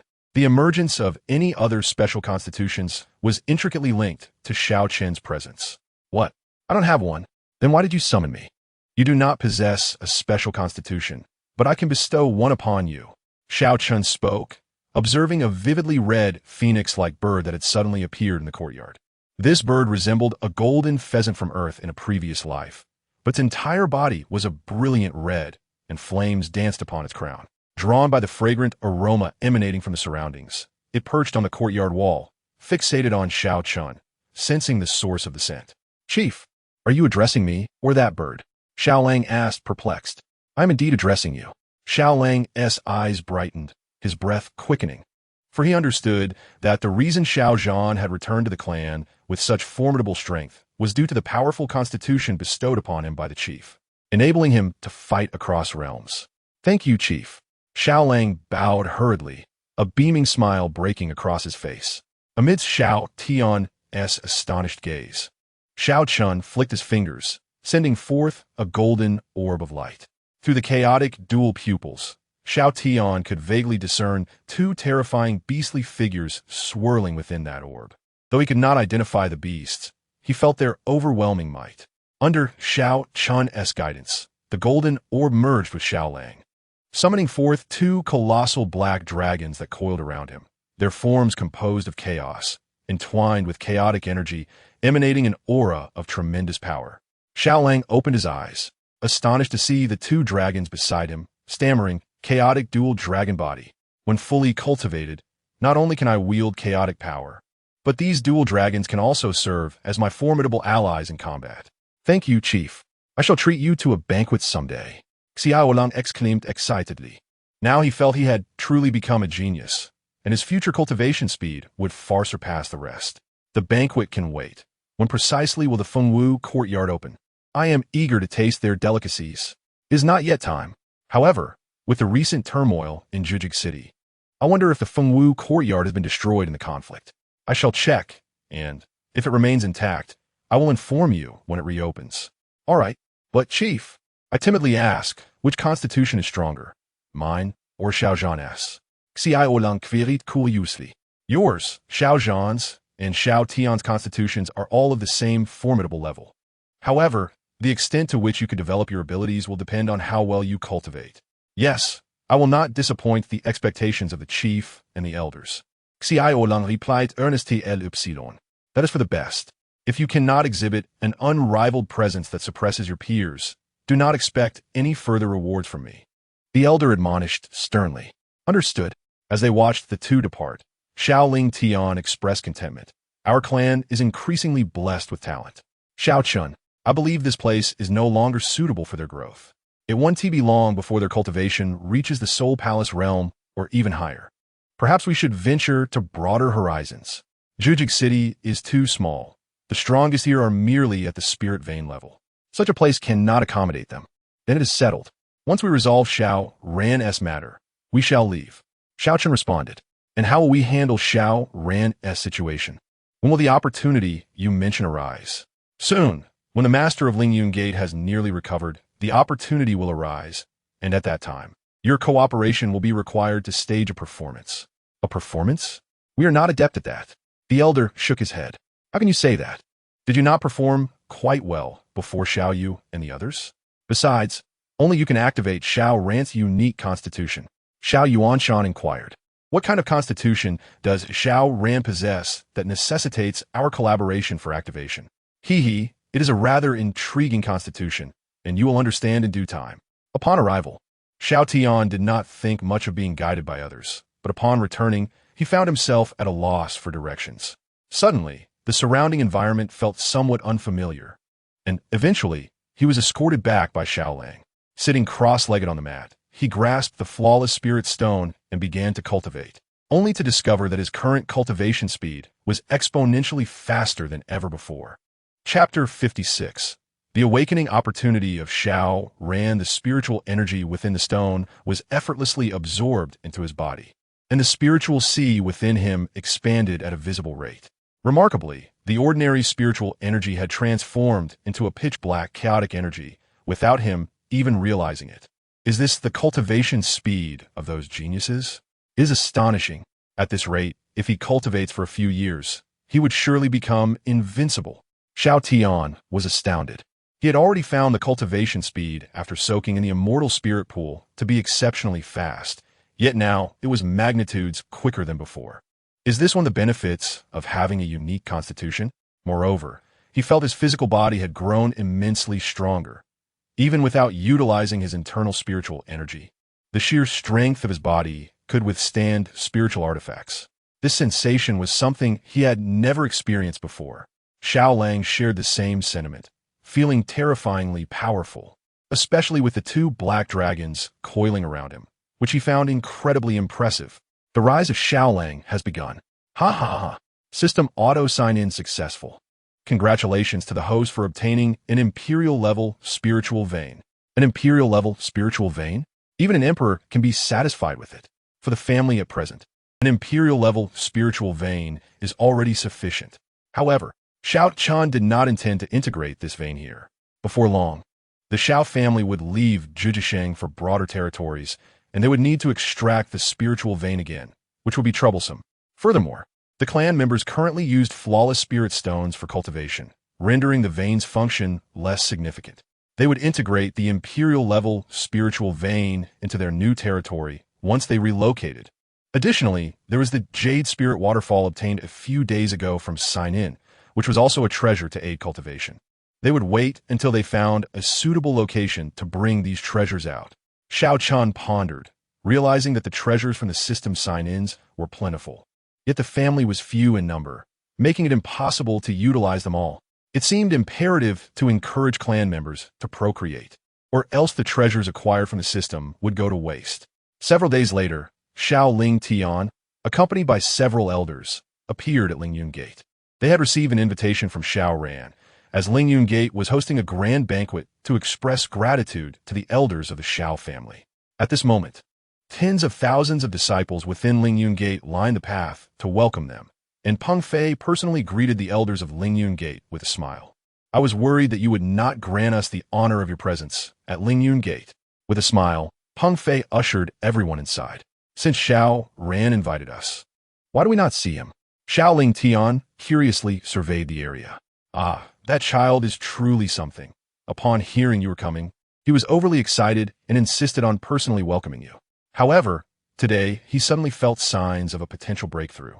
As you all know, such opportunities are rare for us cultivators, so we allowed him to pursue his breakthrough, assuring him that we would host you well without any neglect. I hope you do not take offense. How could we? He is our family. A breakthrough in cultivation is a good thing, and we are more than pleased. Xiao Ling Tian smiled, yet a glimmer of coldness lurked in his eyes. Just as Xiao Chen had said, it appears that once we have made use of them, Lingyun Gate will no longer hold any significance. Lingyun Gate occupied a vast expanse, its area many times larger than Jidisheng. Despite suffering heavy losses in the last battle, their numbers still reached several tens of thousands. When will our Xiao family have such a large number of clansmen? The elder sighed enviously. Our family is different from their sect. The sect recruits thousands of disciples every year, while we can only rely on kinship to increase our numbers, making it impossible to match their speed, Xiao Yuanshan remarked. However, the cohesion of a family cannot be compared to that of sect. The deceitful and dirty tactics often seen in sects are rarely found in families, as we all share the same blood. After returning, we must devise ways to encourage our clan to procreate, Xiao Feng suggested. Before long, everyone was welcomed into the grand hall, where a sumptuous feast awaited. Please, take your seats. Peng Fei smiled, inviting the Xiao family members to sit, and then instructed the servants to begin serving dishes. He raised his wine cup and said, "To my esteemed friends from the Xiao family, this toast is to express our gratitude for your assistance last time. Without you, Lingyun Gate would have surely vanished without a trace, so I sincerely hope you will not refuse." Xiao Ling Tian lifted his cup and glanced around, chuckling, This is excellent wine. I have never tasted such a unique beverage. It must have been specially prepared for us." He cast a sidelong glance at Peng Fei and the others, noticing a subtle change in their expressions upon hearing his words. Han Zhen smiled, saying, "You are indeed correct. This wine is meticulously prepared for you all, a prize collection of our gate master, which we seldom share. Today, as we host esteemed guests, the gate master made an exception, allowing us this indulgence. Then we must not disappoint your kindness. Let us savor the flavor of this wine together." Xiaoling Tian smiled at the other elders. Indeed, I have always had a fondness for fine wine, so I shall drink to honor you first." Elder Xiao Zhan squinted with a smile, raising his cup and downing it in one go. "Don't drink." In a room adjacent to the banquet, the battered Xiao Ran was bound with chains, and upon seeing Elder Xiao Zhan finish the wine, his face contorted in rage, veins bulging on his forehead as he roared. Unfortunately, his voice could not escape his lips, leaving him to silently scream in despair. It was this very wine that had caused him to lose all his cultivation, leading to his current dire state, and he had been sealed by Peng Fei, rendering him unable even to speak. He drank it. Ha ha ha. Han Pu's eyes lit up at this scene, realizing that once they drank this wine, the Xiao family members would be at their mercy. How does it feel to watch your family elder drink the poison prepared by the gate master? Exciting, isn't it? It seems they held no guard against Lingyun Gate upon learning you were the one inviting them. I never expected the gate master's plan to progress so smoothly. It is truly astonishing, almost unbelievable. Han Pu regarded Xiao Ran with a cold smirk, his hands itching with anticipation. He had once proclaimed that anyone who had heard his barking would meet their end, and now it seemed that wish was about to be fulfilled. Chapter 57. The timing is not yet right. Xiao Ran's heart roared with fury, his entire body trembling. Indeed, it was he who had initially extended the invitation to the elders of Lingyun's sect, yet at that time, he had been blissfully unaware that this group of high-ranking officials was nothing more than a pack of heartless beasts. As he witnessed more elders succumbing to the poison wine, his eyes widened with rage, bloodshot and fierce, his chained body thrashing violently, blood dribbling from his wounds. He longed to hurl himself against the wall to draw the elders' attention, but he was firmly subdued by Han Pu's men. Stripped of his powers, he found himself utterly incapable of breaking free. The overwhelming fury within him surged, the blood vessels in his eyes converging towards his pupils, intensifying and thickening, as if his very eyes were transforming into pools of blood. "You seem quite enraged, don't you? Do not fret, the best is yet to come. Soon, I shall allow you to witness their demise at my hands." Unparalleled, a bloodthirsty chill gracing his features. The memories of being coerced by that group in the Xiao family haunted him, often awakening him from his slumber in the dead of night. Amidst the banquet, As Xiao Lingtian drained his cup, Peng Fei and the others finally breathed a sigh of relief. Yet, to ensure the efficacy of the poison was swift and potent, he personally refilled their cups, all the while smiling and inquiring, "How does my vintage taste?" "Marvelous, simply exquisite," Xiao Zhenfei exclaimed as he downed his drink, savoring the flavor. However, he soon frowned and remarked, "But this wine is rather strong. I feel a bit dizzy, my body struggling to cope." He had consumed the most among them. "Ha ha! My wine is indeed potent, far beyond the realm of ordinary fine spirits. Here at Lingyun's sect, you may drink freely as if at home, without any reservations. Should you become truly inebriated, feel free to rest here for a few days before heading back. By then, Xiao Ran might just emerge from his seclusion, and you may have the opportunity to meet him." As the revelry progressed, Xiao Lingtian slumped over the table, motionless, while the Grand Elder and Fifth Elder lay sprawled on the ground, utterly still. The atmosphere instantly turned somber. The previously dazed elders of Lingyun's sect suddenly snapping back to awareness, their eyes gleaming with cold light. Han Zhun was about to rise when Peng Fei gestured for him to remain still. What if their opponents were not entirely unconscious and still had the strength to resist? If they were to act, it must be with absolute certainty. Moments later, he issued a stern command, "Bind them all." A basin of icy water jolted Xiao Lingtian awake. His bleary eyes reflected confusion as he murmured, "What happened?" Upon seeing the chains binding his limbs, he gasped, "What is this? Wasn't I drinking at Lingyun's sect?" Meanwhile, the other elders, stimulated by the cold water, gradually regained consciousness, their expressions shifting to shock as they realized their predicament. "Where's my power gone? Why am I trapped here?" Xiao Yuanshan exclaimed, and the others, sensing the changes in their bodies, displayed expressions of horror. "Is it you?" Xiao Zhenfei trembled as he glared at Peng Fei and his companions, who stood there reveling in their misfortune. "Indeed, it is us," Peng Fei sneered. "Weren't you all quite arrogant? When we proposed a 50-50 split, you showed us no respect. A mere small clan from Judisheng dared to look down upon Lingyun's sect? We're you but nouveau riche. This is your fate. What do you mean? Weren't you supposed to thank us? What have you done to us?" Xiao Zhenfei cried in terror. "Thank you? Ha ha ha. You are still so naive. Yes, we should indeed thank you. You saved us, but as you stated, your intention was not to save us, so that gratitude is unnecessary. As for what we did, we merely added a little something to your drinks. I truly did not expect you to trust us so blindly." Han Xian replied coldly. "Ha! We did not trust you. We trusted Xiao Ran. What of him? We did not believe he would conspire with such despicable individuals as yourselves." The Grand Elder retorted, his face darkening. "You are correct. He did not conspire with us. So he too drank the unique poison of our sect leader. As for now," with a smile, he clapped his hands, and the door to the adjacent room swung open, revealing the battered Xiao Ran, his eyes now a blood-red hue, his hair and brows stained crimson. Many believed it was merely the blood from his wounds, not paying it much mind.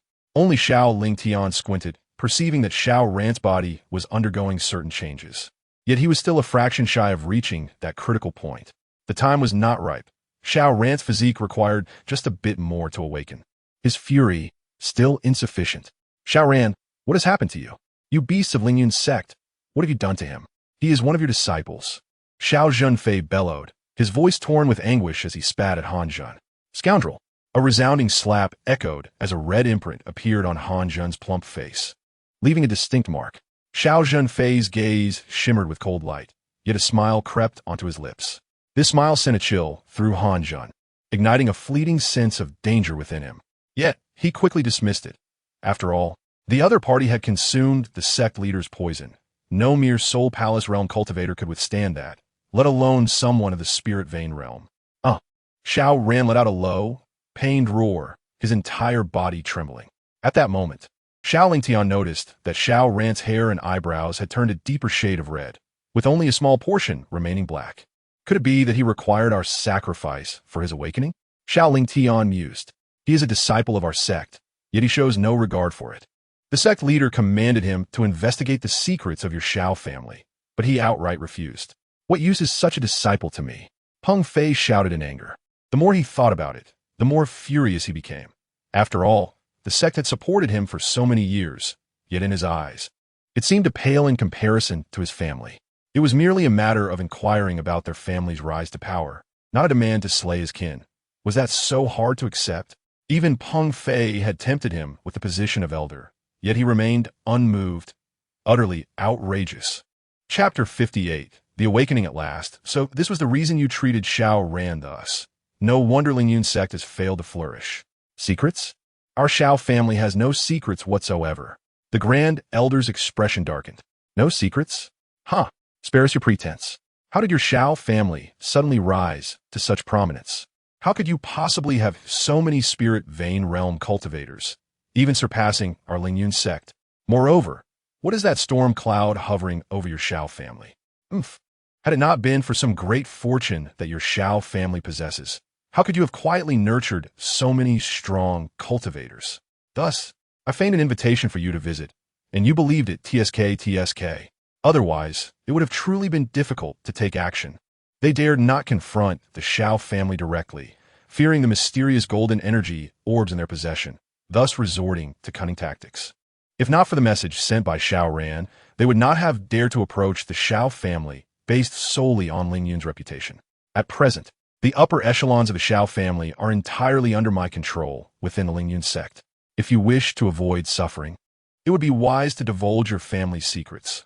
Otherwise, do not wait for us to uncover them ourselves, for by then it will be too late. Peng Fei spoke in a grim tone. Discover for ourselves? How would that be possible, even in our absence? Do you truly believe that your lot would dare approach the Xiao family? Do not forget that the Xiao family still possesses numerous spiritual veins. Would you dare challenge us?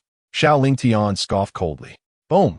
In the next moment, his abdomen took a brutal punch from Han Jun, a mere prisoner daring to be so arrogant. Do you understand why you are still alive? It is because your lives hold value. When the time comes, we shall take you elders to the Xiao family, and they will have no choice but to comply. However, to emphasize the gravity of the situation, I believe it necessary to behead one or two of you as an example. Han Jun stated icily. Indeed, let us proceed with the beheading. Peng Fei nodded in agreement. Master, grandfather, allow me to take charge of this matter.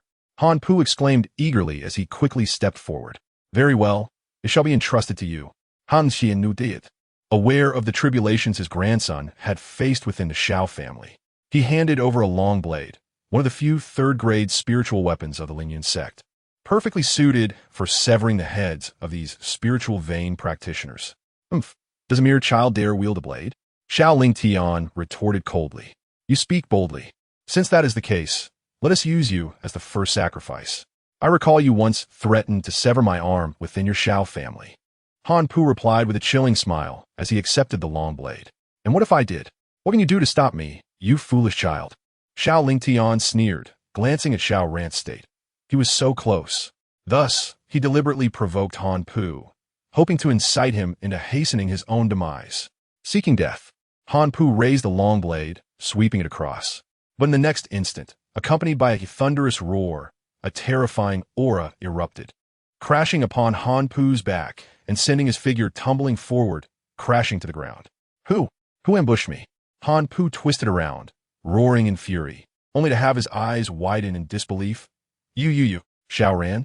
At that moment, Xiao Ran's eyebrows, hair, and eyes had all turned crimson, with a mysterious bloodline marking on his forehead. The chains that had bound him had shattered, and in his grasp were the two disciples previously tasked with escorting him, now lifeless. Their necks twisted by Xiao Ran's hands. What? You have actually regained your power? Peng Fei gasped in shock. How is this possible? That poison should be insurmountable even for a soul palace practitioner, and once a spiritual will practitioner is poisoned, it should last for several days. How has he restored his powers? But in the next moment, Xiao Ran suddenly appeared before Peng Fei, moving with such swiftness that his opponent could not react. His eyes were now a vivid red, as if drenched in blood. Without hesitation, he delivered a merciless punch to Peng Fei's abdomen, sending him flying back, crashing through the nearby wall. Then, with a sweeping kick imbued with boundless force, he struck Han Jun's waist, producing a sound akin to cracking bones as the latter was sent flying like a rag doll, shattering a support beam in the process. Kill him. An elder finally reacted, shouting in alarm as they all unleashed their martial techniques against Xiao Ran. However, before the might of Xiao Ran, these elders were utterly powerless. His strikes were devastating and relentless. With one punch, he unleashed a torrent of blood, obliterating an elder's head as if it were a watermelon. Blood and brain matter splattering everywhere. Another swift blow caved in another's skull. The sheer brutality of his methods leaving several elders of the Xiao family feeling nauseated. Has he successfully awakened his physique? What sort of bizarre, bloody constitution is this? The Grand Elder exclaimed in astonishment. It appears so. The awakening of his physique has restored his powers, though it is indeed rather peculiar. Xiao Lingtian observed Xiao Ran, now resembling a god of slaughter, his brow furrowing. Is there truly no danger associated with this physique awakening? Regardless, it matters not. With Xiao Chen present, any potential issues will be resolved. Blood sprayed across the ground as Xiao Ran withdrew his hand from an elder's chest, clutching a still-beating heart, which he then crushed with a slight squeeze. A wicked smile spread across his face as he turned to continue his assault on the other elders. Halt, Xiao Ran. Cease at once, or I will kill them. At that moment, Han Pu's voice rang out, brandishing the blade at Xiao Lingtian's throat. Hearing this, Xiao Ran paused, his blood-red eyes devoid of emotion bore into Han Pu, causing the latter to feel an involuntary chill run down his spine. You foolish child, a blade is not a toy for you to wield. Xiao Lingtian chuckled. Silence. Do you not believe that I would kill you? But in the next instant, he was utterly stunned. The chains that had bound Xiao Ran's hands had mysteriously vanished, and with 2 fingers, he pinched the long blade held in Han Pu's grip. With a sharp crack, the third-grade spiritual weapon was effortlessly snapped in 2. You. Why you? Han Pu trembled, his eyes wide with fear, his body unable to control itself as he stumbled backward. That will suffice. Xiao Ran has awakened successfully.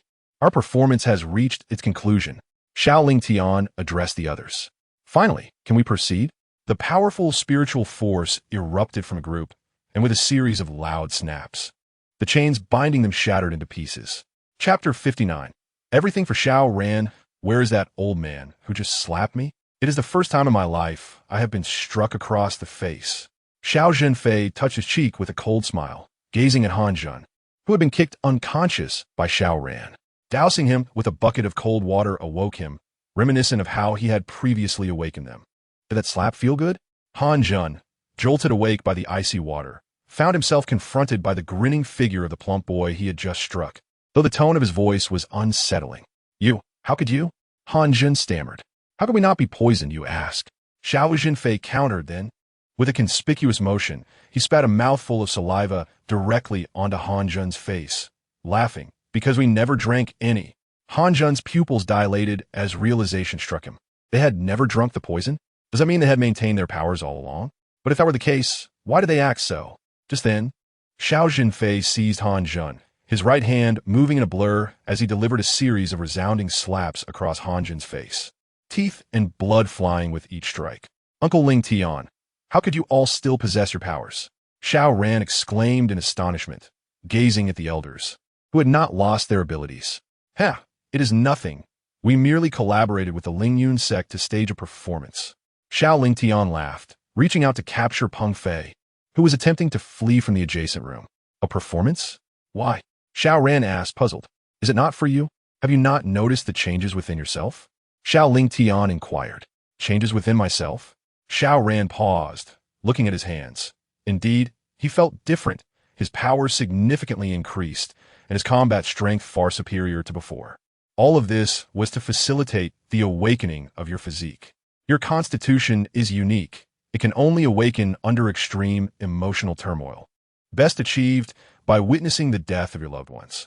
With the Lingyun sect's intervention, we elders seize the opportunity to stimulate the awakening of your physique. Xiao Lingtian explained. So that is how it is? Xiao Ran was momentarily taken aback, as if the reality of the situation had truly dawned upon him. Witnessing the elders consume the poisoned wine filled his heart with an indescribable sorrow and indignation. At that moment, he felt an internal surge of energy, as if he had broken free from some invisible shackles, and, subsequently, his cultivation was restored. So, was everything you did merely for amusement at our expense? Had your powers never truly vanished? Peng Fei, suppressed by Xiao Lingtian, now bore a pallid visage, utterly unprepared for such an outcome. Amuse you? Huh, you overestimate your significance. Were you but a mere insect? Crushing you would be as effortless as squashing an ant. Were it not for Xiao Ran, I wouldn't even deign to cast my eyes upon a place like your Lingyun sect. You dare covet the secrets of Xiao family? On what grounds do you presume to claim such a right? Xiao Ling Tian scoffed dismissively. For Xiao Ran, what extraordinary constitution has he awakened that warrants such elaborate schemes? Peng Fei trembled as he inquired. After all these years in your sect, no one has identified any remarkable constitution. Had we known earlier, perhaps I would have reassessed him and avoided this predicament. What constitution? His capabilities surpass your imagination, and the heights he can achieve in the future are unfathomable to you. If you had genuinely valued him, he could have effortlessly bestowed resources upon you that would elevate your Lingyun sect above the great Xia dynasty.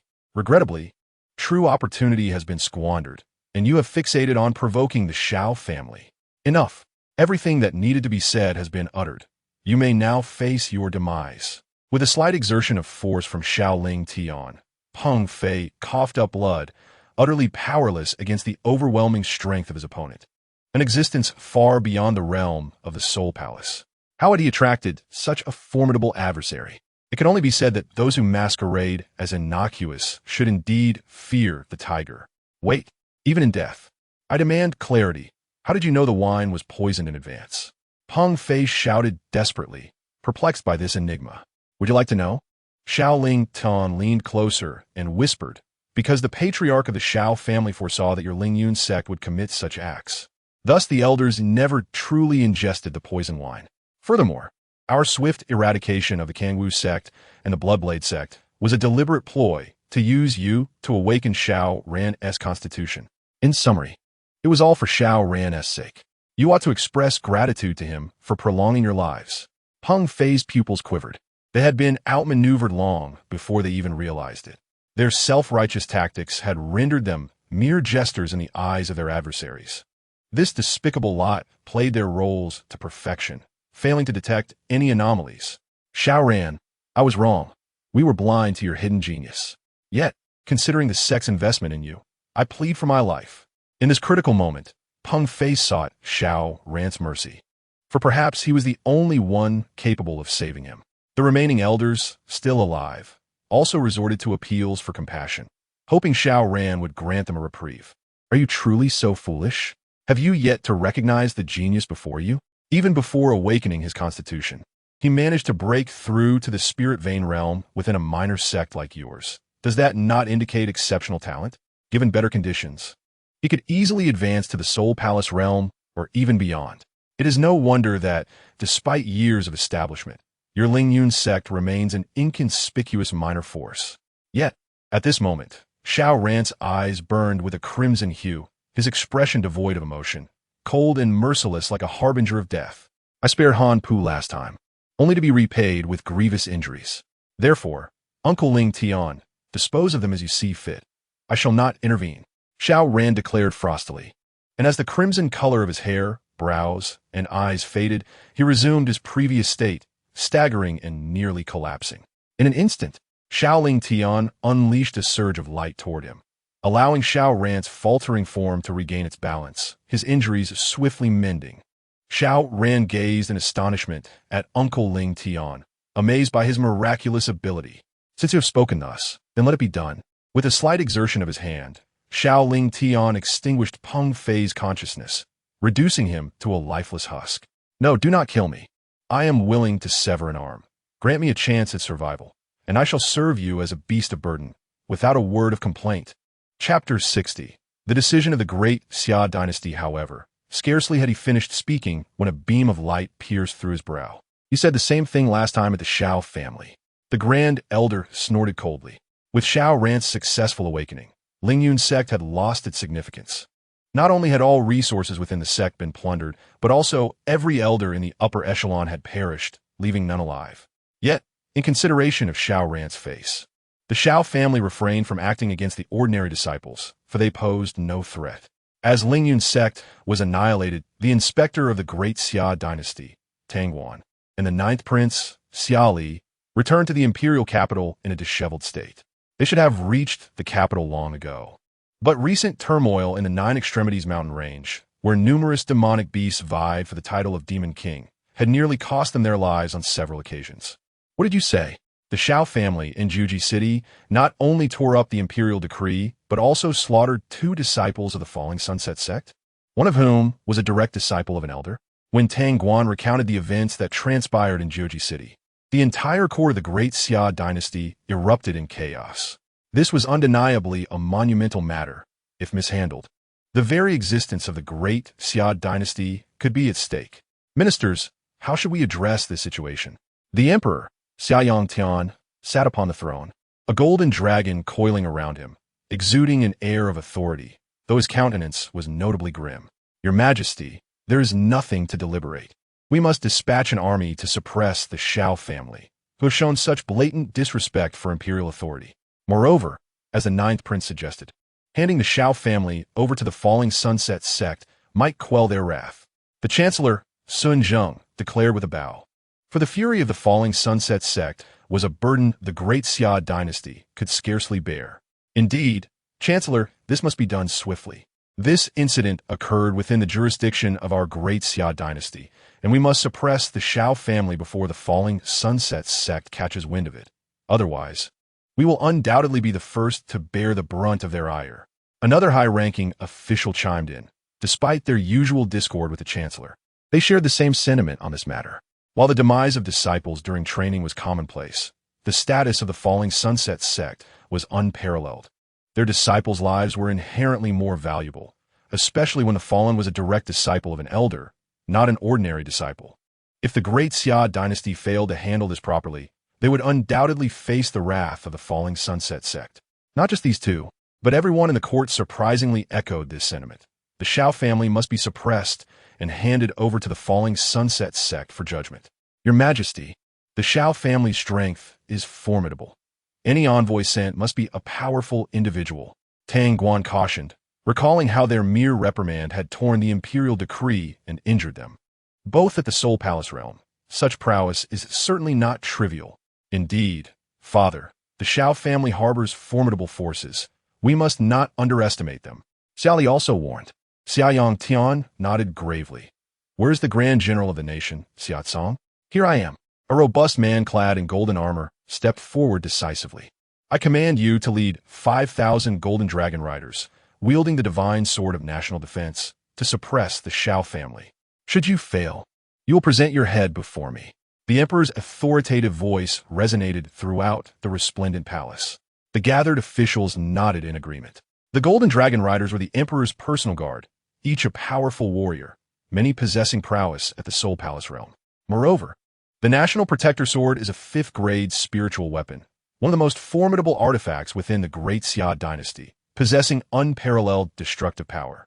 Naturally, what reassured everyone the most was the presence of General Xiao Cong, one of the few spiritual pulse realm practitioners in the great Xia dynasty, who had endured countless battles and repeatedly thwarted the assaults of rival dynasties. With him leading the Golden Dragon Riders and wielding the National Protector Sword, a triumphant return was assured. As for the warning from Tang Guan regarding the Xiao family, no one paid any heed. Yes, Xiao Cong accepted the command and dutifully adhered to the emperor's decree. He bowed deeply, then turned to depart with great authority. What indeed is the nature of Xiao Chen and Xiao Ran's constitution? Why do I feel that after he utilizes his physique, he becomes overwhelmingly bloodthirsty? With methods so gruesome, they are hard to endure. By the pond, Xiao Ling Tian inquired, having initially worried whether Xiao Ran might lose control and turn against them. This is a constitution of exceptionally high caliber, akin to Xiao Yan's Emperor Flame body, classified as the extreme killing body. As the name implies, it is a constitution imbued with an intense propensity for slaughter. And so what if his methods are bloodthirsty? He will not lose control nor succumb to madness. Instead, when he employs this physique, he becomes calm and cold-blooded, seeking the swiftest means to eliminate his foes, hence the bloodshed. Yet, such matters are trivial. In this cruel world, which of the ascendant powers has not stained their hands with the blood of their enemies? Countless beings have perished at the hands of some, and they care not for the lives taken, only for the attainment of their own goals. Xiao Chen took a sip of wine and cast his fishing line into the pond. He then tossed a fire seed to the red phoenix perched on his shoulder. Since this bird arrived in his courtyard, It had chosen to remain, and under the influence of the local spiritual essence, it astonishingly awakened its intellect in just a few short days. Once assured that Xiao Chen meant it no harm, it built a nest in a mulberry tree and settled there permanently. Xiao Ling Tian nodded, finding wisdom in Xiao Chen's words.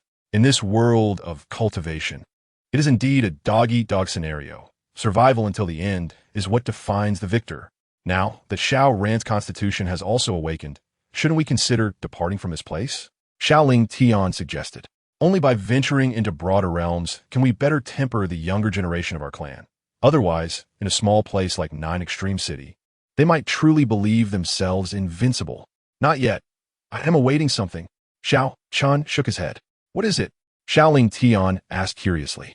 Fengwu Courtyard. Huh? Fengwu Courtyard? Are you waiting for their culinary delights?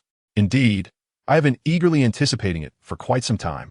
Xiao Chen had heard the elders speak of the exquisite food and wine at Fengwu Courtyard, which are the finest in Nine Extreme City. Thus he had been longing for them. Xiao Ling Tian was left speechless, having thought it was something more significant. Yet it was merely this? However, he said nothing further. With his son's formidable strength, why not indulge a little? At that moment, Xiao Chen suddenly gazed towards where Xiao Yan was, and Xiao Ling Tian followed suit, sensing an extraordinary aura emanating from that direction. Chapter 61. Xiao Ling Tian's Persuasion. What is it? Xiao Ling Tian frowned slightly. It is an opportunity for Xiao Yan. The elder from his ring has appeared. Xiao Chen smiled, noting that this elder did not seem intent on seizing Xiao Yan's body as the Nine Extreme Sword Emperor had, but rather offered him a remarkable chance. This is for the best. Otherwise, I would have to intervene. I sense a faint imperial-level aura spreading. Is an imperial-level heavenly flame? What does Xiao Yan intend to do? Is he planning to absorb that heavenly flame? Xiao Ling Tian exclaimed, surprised that this young lad would dare to absorb such a fearsome flame at his level, unafraid of the potential backlash. Just as he prepared to act, Xiao Chen halted him. Do not worry, father. It is merely an imperial-level heavenly flame. It cannot possibly backfire on Xiao Yan. Why? Xiao Ling Tian asked, perplexed. Xiao Yan's innate flame is exceedingly powerful, belonging to the celestial level category, whereas the flame offered by that elder is merely an imperial level flame. In the presence of a celestial level flame, an imperial level flame is wholly suppressed and can offer no resistance. Xiao Chen elucidated. A celestial level innate flame? Can Xiao Yan truly unleash power akin to that of a celestial being? Xiao Ling Tian was taken aback. That is naturally impossible. Innate flames grow in potency as one's cultivation advances. Although at this stage, the Golden Emperor Dragon Flame may not match the power of that imperial level flame. It completely dominates in rank, much like the bloodlines of the demon race, where higher tier bloodlines can suppress lower tier ones, independent of strength. However, should he absorb the imperial level flame, his cultivation might surge too quickly, which may not be beneficial. Xiao Chen frowned. Currently, Xiao Yan is merely at the Soul Palace realm, yet the power contained within the imperial level flame is immense. It can be said without exaggeration that it could allow him to break through several major realms in an instant, jeopardizing his foundational stability. I shall take a look. If necessary, I will seal away the energy of the heavenly flame to prevent him from advancing too rapidly. With that, Xiao Ling Tian vanished from sight. Meanwhile, within Xiao Yan's chamber, a translucent old man in a gray robe wore a grave expression as he spoke. Little one, although I have absorbed 3 years' worth of your energy while residing within your ring, compensating with this heavenly flame, are you truly certain you wish to absorb this dark ghost flame? This is an imperial level flame, imbued with energy far beyond your imagination, and it may even backfire on you. If that happens, even I may not be able to save you. Yes, Ghost Elder, my decision is made. If it allows me to rapidly enhance my cultivation, what is a little danger? Moreover, I can sense that this flame cannot harm me. During this time, Xiao Xiaotian had shared many stories about his mother, intensifying his desire to meet the mother he had never known, who was far away among the stars. To reunite with her, he must elevate his strength swiftly. This imperial-level heavenly flame is the best option. Are you willing to risk your future just to see your mother sooner? If so, even if you eventually meet her, upon realizing that her extraordinary son has squandered his future because of her, how deeply will she be pained? As Xiao Yan prepared to consume the dark ghost flame with his golden emperor dragon flame, A voice suddenly resonated in his ear. Uncle Ling Tian? Xiao Yan was startled, quickly rising from his meditation mat to bow to Xiao Ling Tian, who had appeared in his room without him noticing. The ghost elder, floating beside Xiao Yan, was equally shaken. He had not sensed the other's arrival. Though he was but a remnant soul, he had once been a supreme being, and his residual essence was not to be underestimated, at least comparable to those in the law manifestation realm. Why then had he failed to perceive the other's presence? Could this person's cultivation surpass that realm? Impossible. Such a powerhouse should not exist in this place. I understand your eagerness to enhance your strength. Absorbing an imperial-level heavenly flame will indeed accelerate your growth. But should you proceed, it would be tantamount to self-destruction. If one day you meet your mother, and she learns that her exceptionally gifted son has ruined his future because of her, won't she carry that guilt for a lifetime? Xiao Ling Tian's tone was stern. Xiao Yan was a crucial figure of their Xiao family, and he would not permit such an unwise act. Xiao Yan understands, but he lowered his head, clenching his fists. But what? But I fear that the day I can traverse the starry skies may be far off. I am afraid. What are you afraid of? Afraid that your mother might meet with misfortune? Xiao Ling Tian retorted, his voice grave. If that is the case, you need not worry. Your father has once revealed some details about your mother's identity in his drunken stupor. Do you know what the title imperial daughter signifies? What? The imperial daughter? Your mother is referred to as the imperial daughter? The old ghost exclaimed in astonishment, gazing incredulously at Xiao Yan. My father indeed mentioned that those who came from the starry sky to take my mother away called her the imperial daughter. Is there anything inappropriate about that? Seeing the old ghost's expression, Xiao Yan was immediately filled with confusion. Previously, the old ghost had stated that he too hailed from the depths of the starry sky. Could it be that he understood the significance of the term imperial daughter? What is inappropriate? Little ghost, do you know what this represents? In the vast expanse of the starry sky, only the daughters of those few emperors and the supreme emperors are entitled to be called the imperial daughter. Look up at the heavenly list of the Tao, where the daughters of the strongest beings ranked from 2nd to 11th are recorded. Do you now comprehend what that signifies? The old ghost's expression was filled with shock and confusion. This young one before him was actually the offspring of an imperial daughter? Does that not imply he is a descendant of some emperor? Although he had once reached the supreme realm, he had never encountered an emperor in his lifetime. Beings who stand tall above all, gazing down upon the masses. His cultivation level was simply not sufficient to meet them. The daughter of an emperor? Xiao Yan clenched his fists. Did that not mean that seeking his mother would become even more arduous? However, at the very least, it indicates that your mother is safe. No one in the entire universe dares to bully her. Moreover, with your talent, if you diligently cultivate, you could achieve the emperor realm in about 10 years. By then, not only could you traverse the void, but you would also have nothing to fear even when facing an emperor head-on. Xiao Ling Tian reassured him, patting Xiao Yan's shoulder. My friend, while you are comforting this young man, you are not deceiving him, are you? There can only be 9 emperors in this world at any one time. Unless someone falls, the old ghost reminded him, believing himself to possess greater knowledge than these cultivators from such a small place. Oh, is that so? Then how did the 5th-rank Supreme Emperor come into existence? This. Chapter 62. Xiao Yan's decision. The old ghost was instantly a loss for words, realizing that he indeed had no knowledge of when a Supreme Emperor had appeared. This contradicts the laws of heaven and earth established since ancient times. Moreover, there exists an entity that surpasses the emperors, transcending the Tao itself. What kind of formidable being is that? Thus, Xiao Yan, with your capabilities, even if you cultivate step by step, you could soon reach the pinnacle of this world. However, if you rely on devouring otherworldly flames to rapidly enhance your strength, perhaps in the future, you could attain the status of a saint or a supreme. But you would no longer have any connection to the emperors who look down upon all realms. I believe you can clearly understand the pros and cons of this matter. After persuasion from Xiao Ling Tian, Xiao Yan finally relinquished the idea of using the emperor-level otherworldly flames to elevate his cultivation.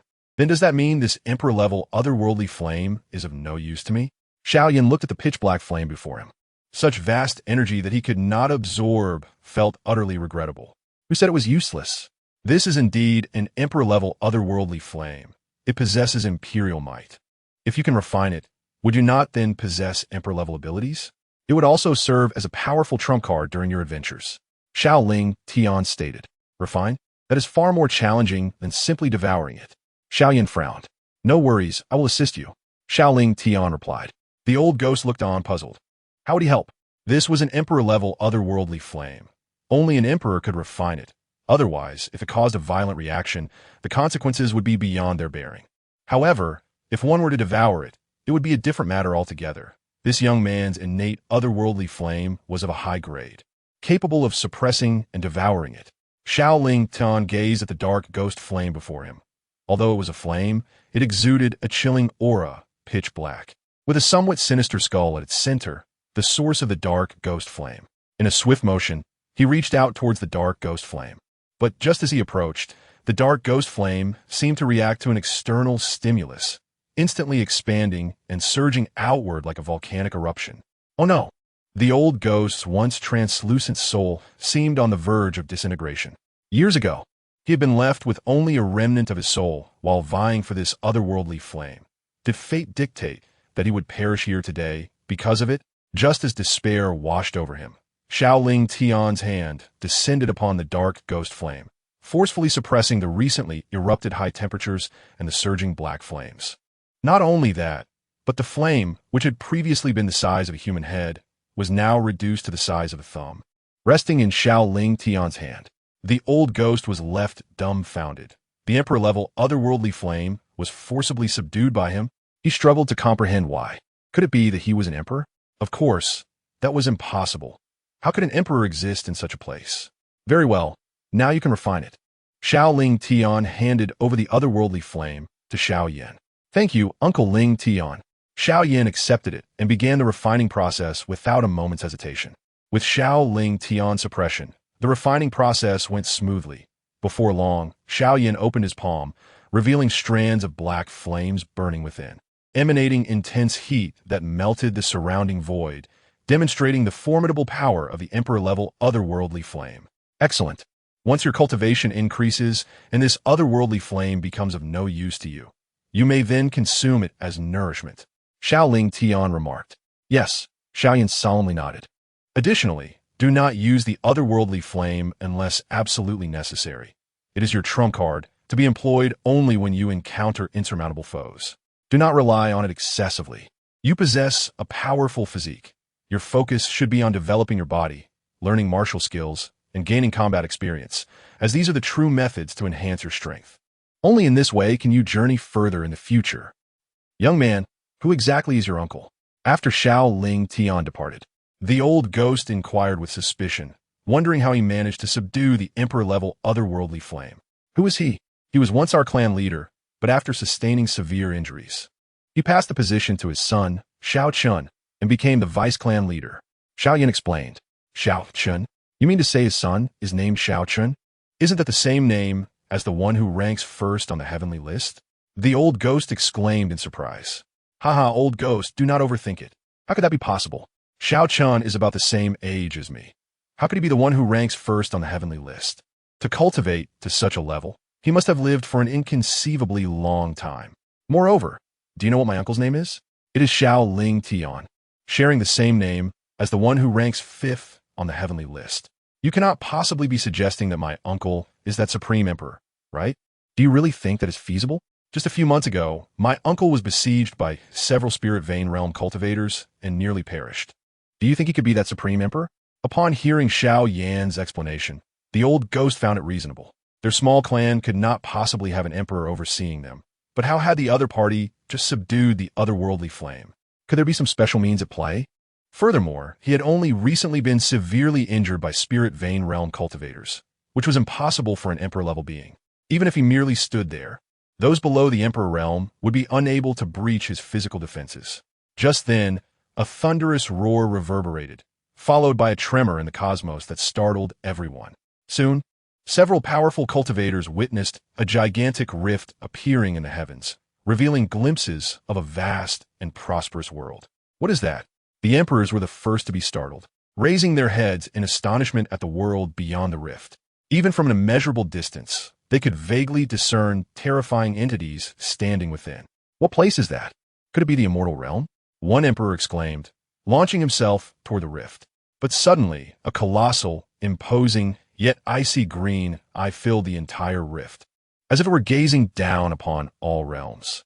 The terrifying pressure descended like an immense celestial river, causing several curious cultivators who ventured too close to be instantly obliterated, reduced to mere dust. Even a few nearby emperors were struck as if by lightning, spitting blood and plummeting from the heavens. The presence that emanated this overwhelming force did not rely on any overt display of might. It was merely the extraordinary cultivation that rendered these individuals incapable of withstanding such pressure, hand over the heart of the universe, or face unsparing annihilation. A chilling voice resonated from the rift, sweeping across the cosmos like thunder. Within its eyes, celestial runes flickered as if surveying the universe. Such terrifying eyes exuded an aura far beyond that of an emperor. In a meditative state, Xiao Chen looked up in horror at the eye appearing from the rift. The moment his gaze met it, he felt a shiver run down his spine. Moreover, the entity sought the heart of the universe, which was in Xiao Chen's possession. What level of power was this being?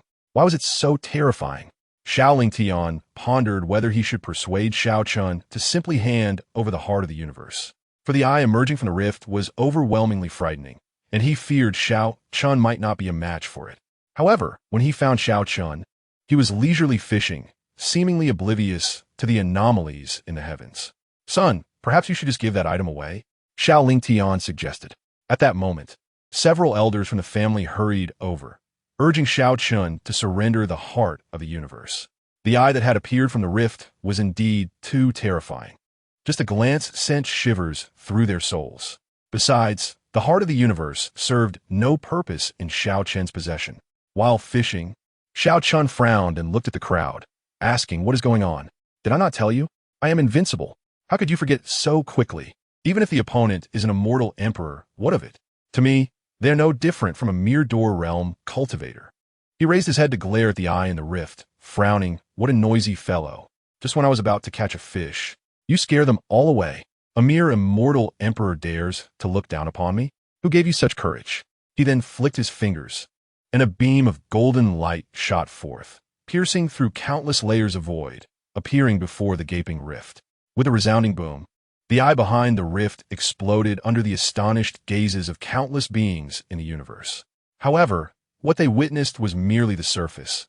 In reality, the head hosting that I had shattered, and even the immortal emperor's soul had been obliterated, leaving no trace of life.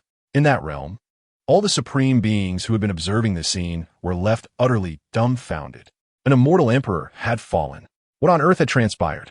Is it possible that a being from the underworld has intervened? Someone exclaimed, trembling in horror. Immortal emperors are said to exist alongside the heavens, unyielding and eternal. Yet now, one had perished. What terrifying entity had emerged from that forsaken world? Impossible. Even among the underworld, it is unlikely anyone could so decisively slay an immortal emperor. Perhaps it was the one who obtained the heart of the universe?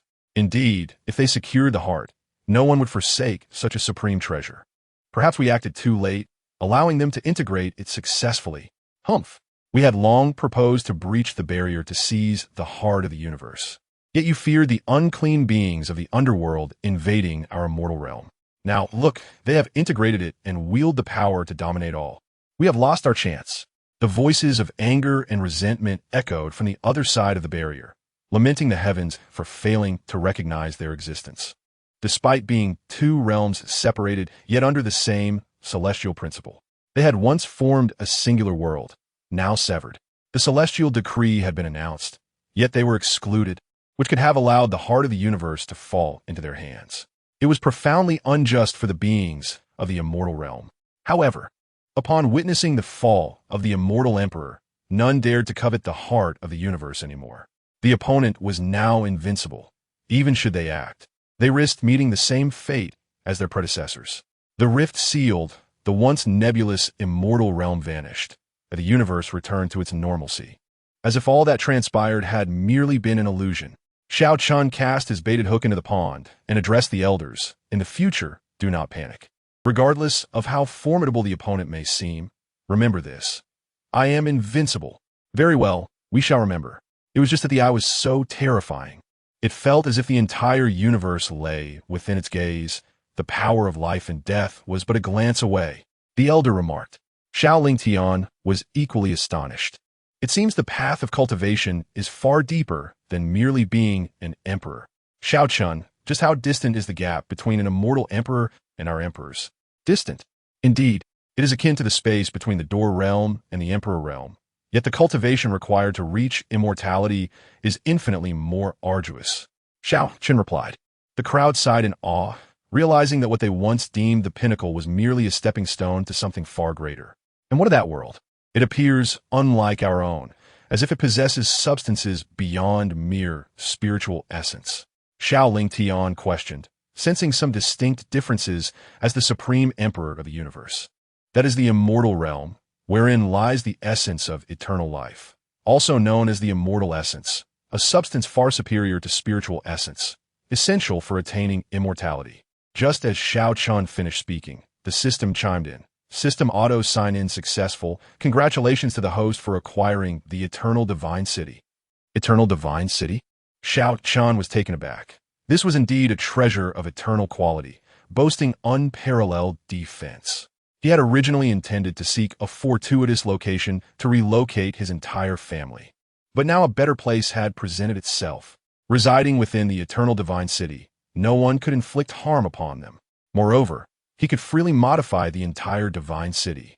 I have secured a residence for the family. You may choose a time to relocate. Xiao Chen announced. Where have you secured it? Xiao Lingtian inquired curiously.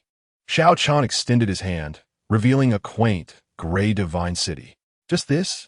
The elder questioned, bewildered. Can this even house anyone? With a dismissive smile, Xiao Chen tossed the Divine City into the air. With a resounding boom, the once palm-sized city transformed into an immense fortress hovering above the 9 extreme city. Well, what do you think? Xiao Chen grinned. I can float? Xiao Yuanshan exclaimed in surprise, his perception forever altered. Indeed, not only could it levitate, but it could also move. In the future, they could go wherever they wished, and this city was indestructible. Even that so-called immortal emperor, who looked down upon mortals, will be unable to leave a mark upon it. Chapter 64.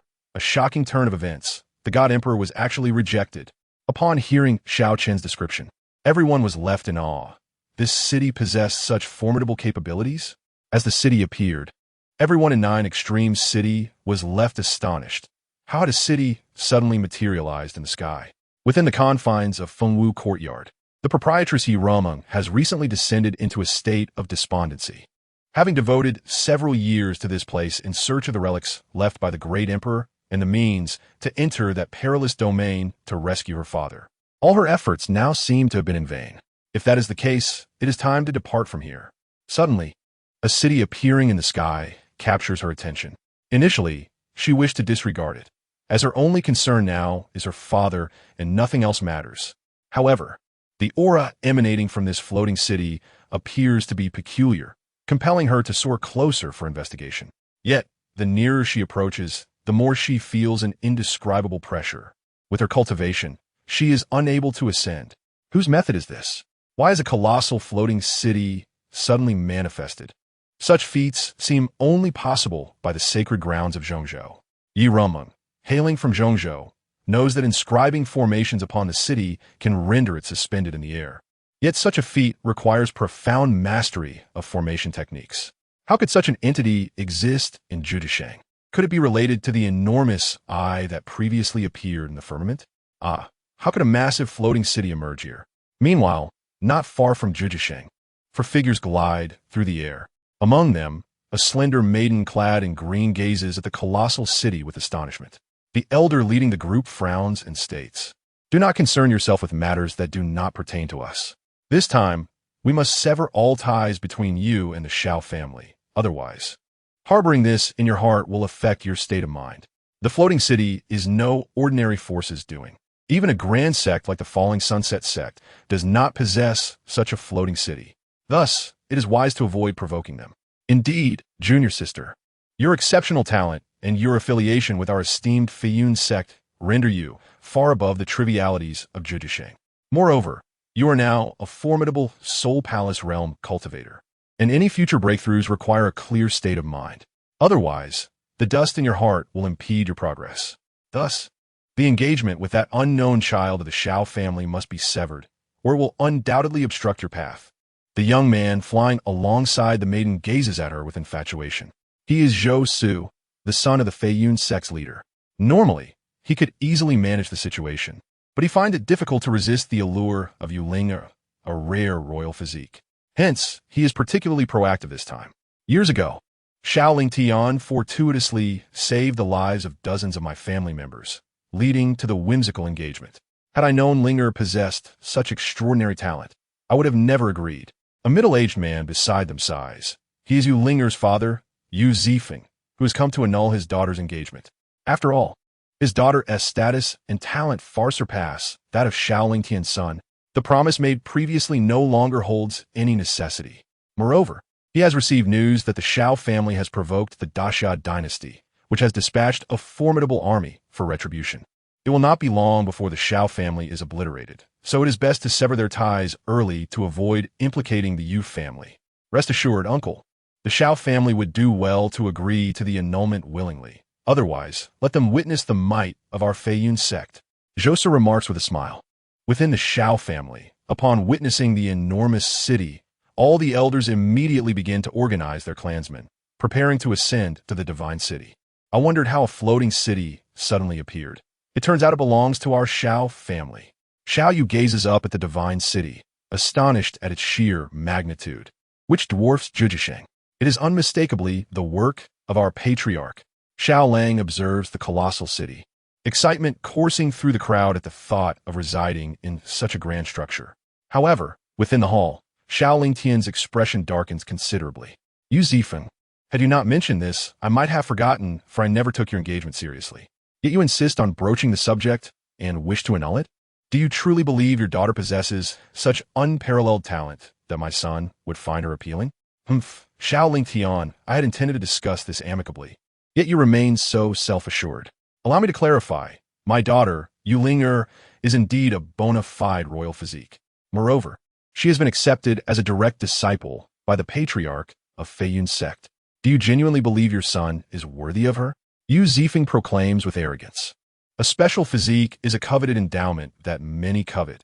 It is beyond the imagination of mere mortals. This marriage shall be annulled, whether you like it or not. There is no room for negotiation. Zhou coldly gazes at the Xiao family members. Oh, what do you intend to do? Xiao Lingtian chuckles, questioning whether they are attempting to threaten them. What do I intend to do? I'm openly stating that if you do not agree to this today, then what need is there for the Xiao family to exist any longer? Zhou's eyes gleam with menace, viewing this small clan as inconsequential, easily obliterated. Just as Zhou finishes speaking, an elder among them suddenly emanates the aura of a half-step spirit wheel realm, narrowing his eyes at the Xiao family members, with a menacing implication. This elder is the Grand Elder of Feiyun sect, one of its most formidable members. His involvement underscores the importance placed upon Yu Ling. Ha ha ha. Xiao Lingtian bursts into laughter, incredulous that such insignificant beings deem the Xiao family easy prey. Suddenly, his laughter ceases, and a fierce light flashes in his eyes, piercing through the elder's brow. With a resounding thud, the elder collapses lifelessly to the ground. How dare a mere cultivator, not even at the spirit wheel realm, display such arrogance before him? The trio of Zhou Su, who had been sneering, now finds themselves frozen in shock. The Grand Elder, one of their strongest members, has been slain in an instant. Not even Zhou Su's father, the patriarch, holds greater power than the Grand Elder. Does this imply that this individual is capable of killing his father too? Young man, what did you just say? Something about the Xiao family disappearing? Xiao Lingtian narrows his eyes, coldly regarding Zhou Su. The latter, paralyzed by fear, dares not utter another word, his mind rendered blank. Brother Lingtian, how could your strength be so formidable? Yu Zifeng stammers, astonished. Do you dare to address me as brother? I previously stated that I never took your so-called engagement seriously. However, I did not expect you to come here personally to insult me with your daughter, accompanied by forces attempting to coerce my family. What? Even if I saved the lives of your entire clan years ago, that does not warrant your family resorting to such measures against mine. Xiao Lingtian questions Yu Zifeng. No, Brother Lingtian, please let me explain. We did not intend to rely on them to threaten you. They insisted on coming along, and the annulment was forcibly proposed by Fei Yun's sect. We were left with no choice. Yu Zifeng hastily replies. Realizing that Xiao Ling Tian is no longer the same small cultivator he once knew, but a formidable being capable of instantaneously slaying half-step spirit wheel realm experts. A single misstep could lead to his demise here. To be honest, I'm not particularly in favor of your engagement, for your daughter simply does not befit my son. Had I not already forgotten your earlier promise, I might even have taken the initiative to dissolve the engagement myself. However, how this matter proceeds depends on my son's wishes, as it ultimately concerns him. Following this, Xiao Ling Tian calls for Xiao Chen, who has been fishing, to seek his opinion. What? An annulment? Where did this engagement come from? Xiao Chen was utterly bewildered. He had never been aware of such a matter. This was an incident from long ago. Xiao Ling Tian recounted the events of the past. So, this melodramatic annulment is happening to me? Xiao Chen was at a loss for words. How could the mighty God Emperor find himself in such a predicament? Who would dare to imagine such a scenario? Xiao Chen, it has come to this, and Uncle Ling Tian has entrusted the decision to you. I can unequivocally inform you that there is no possibility between us. Despite Uncle Ling Tian's formidable power, there exists an insurmountable chasm between you and me. Not only do I possess a unique physique, but I'm also an immensely powerful royal body destined to soar through the heavens, while your potential is undeniably limited. We are simply not from the same world, so I hope you will act accordingly. Yue Ling spoke, addressing Xiao Chen. In truth, had it been a matter of appearance, she found no fault in him and was even quite pleased. However, as a cultivator, looked for secondary. What mattered was potential, how far one could advance alongside her. In Yu Ling Er's eyes, Xiao Chen, being a mere mortal body, would never achieve significant heights, perhaps even finding it exceedingly difficult to break through to the Soul Palace realm. Yet, for her, the Soul Palace realm was merely the beginning. However, as she finished speaking, Elder Xiao Feng and the other elders could not contain their laughter. The clan leader has limited potential. They are not from the same world. This ignorant girl truly dared to say such things. Yet, she spoke the truth. They indeed were not from the same world. Yu Ling frowned, unaware of what the elders found amusing, but left her feeling quite uncomfortable. Were it not for the presence of the powerful Xiao Ling Tian, she would have ensured these individuals understood the meaning of respecting the strong. You make a valid point. I am indeed but a mere mortal body. I harbor no feelings for you, and we are not from the same world. However, the audacity to annul my engagement has left me quite displeased. Xiao Chen replied coldly. Very well, if that is the case, let us resolve this matter ourselves. As cultivators, let us speak with strength. If I win, you shall agree to the annulment. If I lose, you may dispose of me as you wish. What say you? Do you dare to engage in battle with me? Yu Ling asserted, gazing at Xiao Chen, confident that as long as Xiao Ling Tian did not intervene, she held no fear for anyone else. Do you think I have the right to act? After all, I am a clan leader of the Xiao family. Xiao Chen retorted. How about this? If you tell me your family's and Fei Yun's sex direction, I will agree to annul the engagement and cease to trouble you. Xiao Chen observed the smile on her face. Are you serious? Absolutely. Xiao Chen affirmed. Uncle Ling Tian, you have heard this. This is his own choice. You cannot go back on it later. Yu Ling turned to Xiao Ling Tian. I will not go back on it. Xiao Chen is the clan leader of the Xiao family. Any decision he make represents our entire clan. Xiao Ling Tian replied with a smile. Yu Zifeng furrowed his brow, pondering why Xiao Chen was the clan leader instead of the powerful Xiao Ling Tian. However, Yu Ling remained puzzled. What do you want with my family's and Fei Yun's sex direction? A sense of foreboding washed over her. Nothing in particular. I merely wish to ascertain from whence you came, given your audacity to act so arrogantly within the Xiao family's domain. After this, Yu Ling pointed towards the direction of her family and sect, and Xiao Chen nodded. He then gestured toward the void twice, leaving Yu Ling and the others looking on in bewilderment. Is this individual in need of a mental evaluation? They all thought. Enough. You may leave. Let our engagement be as if it never occurred. I shall never pursue you again, and of course, do not come seeking me, lest I show you no mercy next time. Xiao Chen stated coldly, gazing at the three of them. Yu Zifeng felt perplexed. Did they just leave so easily? This was rather odd. As they departed, Yu Ling cast a disdainful glance at Xiao Chen, stating a true man should not cower under the protection of his elders. Even without any potential, one should venture forth. Who knows what opportunities may arise? Perhaps one could achieve something substantial. Her meaning was clear. Xiao Chen relied on his father. Without him, the Xiao family would not dare to adopt such an attitude today. I need not your concern for my affairs. I eagerly anticipate how far your aspirations to soar through the heavens will truly take you. Xiao Chen replied with a cold laugh. It was not until the three departed the Xiao family that Zhousu's anxious heart began to settle. What a bold Xiao family to dare slay the Grand Elder. When I return to the Feiyun sect, I shall ensure my father dispatches powerful individuals to raise this Xiao family to the ground. Little did he know, the Feiyun sect had already been reduced to ruins. Yu Zifeng glanced at him, wanting to say, "Do you wish for your father to come to his demise?" His father, though the sect master, was merely a half step into the spirit wheel realm. What could he possibly do? He would undoubtedly be slain in an instant. It seemed that these years had been fruitful for Xiaoling Tian. When he left, he had only just entered the spirit vein realm. Yet now he had reached a level that commanded respect. Yu Zifeng sighed. Chapter 66. The Great Xia Dynasty Annihilated. It truly is insurmountable. Even though his family's circumstances were far superior to the Xiao family's, without opportunities, it was exceedingly challenging to progress through mere effort. He believed that Xiaoling Tian's ascension beyond the half-step spirit wheel realm must have stemmed from extraordinary fortunes, otherwise based solely on his qualifications and family background. Such heights would be unattainable. Rest assured, my daughter will one day reach a level that even Xiaoling Tian will look up to, and I shall ensure we reclaim today's humiliation.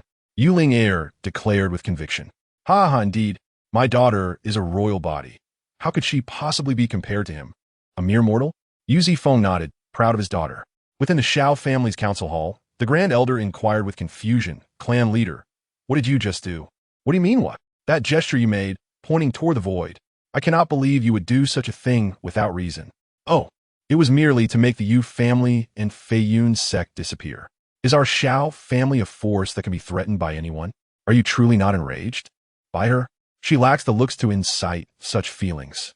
Xiao Chen shook his head. While she was indeed attractive, she was not breathtakingly so, and he had no feelings for her. So how could he possibly be angered? At that moment, Xiaoling Tian suddenly looked into the distance, frowning. What is happening? Has the Great Xia Dynasty not had enough? Have they dispatched another army to Jioji City? Did we not already warn them? It was as if they held no regard for the Xiao family. Xiao Chen, what do you propose we do? What else can we do? We've already given them a chance.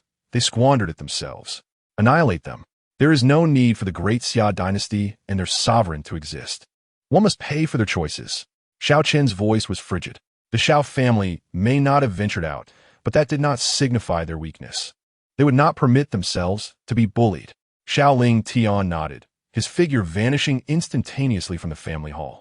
Meanwhile, a national general clad in battle armor, wielding the divine sword of the nation, rode magnificently through the Jiuji Mountains, leading an army of 5,000 soldiers, all donned in armor and mounted on uniformed demonic beasts. The aura they exuded was formidable. They were the golden dragon riders of the Great Xia Dynasty.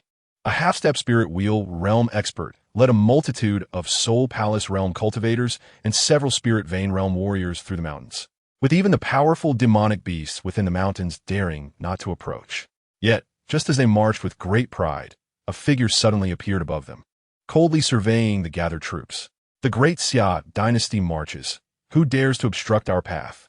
Xiaocang's gaze was piercing as he pointed the legendary sword of the nation at the unexpected arrival of Xiaoling Tian. "We have warned you. Meddle not in the affairs of the Xiao family. Yet you have turned a deaf ear to our counsel." "The Xiao family? So you are one of them. In that case, prepare to meet your demise." Xiaocang roared, his voice echoing like a beast's roar as he hurled the sword with the might of a spear. But in the next instant, his eyes widened in disbelief as he beheld the opponent. "A sixth-grade spirit weapon. Quite a fine item. I shall take it." Xiaoling Tian chuckled, realizing that the treasures of the Great Xia Dynasty were indeed plentiful. "It seems I must thoroughly search for more on this journey." "What manner of person are you?" Xiaocang inquired gravely. Yet, the only reply was the resounding slap from Xiaoling Tian. Within the imperial palace of the Great Xia Dynasty, Emperor Xiaoyang Tian sat upon his throne, observing the frowning ministers below. "Might I inquire if your majesty is troubled by something?" Chancellor Sun Zheng asked. "For some reason, I feel a sense of unease today, as if something monumental is about to occur. Please report the significant happenings in the dynasty recently, so I may ascertain if anything has been overlooked." Xiao Tian replied, maintaining his composure.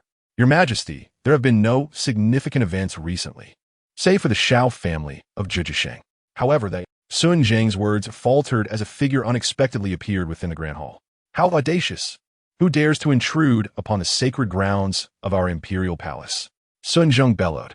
Xiao Tian exuded an aura of regal authority, a golden dragon phantom swirling around him. Your technique is rather intriguing," Xiao Tian remarked, astonished by the unique energy emanating from the emperor. "Who are you, and why have you trespassed upon my great Xia dynasty?" Xiao Tian rose, his expression grave. "Why do you refuse to heed warnings?" Xiao Tian shook his head. "What do you mean?" Xiao Tian furrowed his brow. "How presumptuous! Is the great Xia dynasty a place where an outsider can waltz in at will? This is an affront to imperial authority, a disgrace to our dynasty." Before Xiao Tian could respond, Sun Zheng had already condemned the intrusion.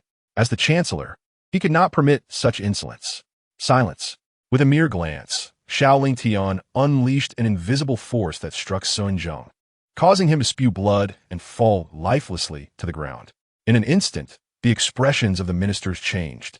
The audacity to kill their chancellor within the palace was unfathomable. "Who are you?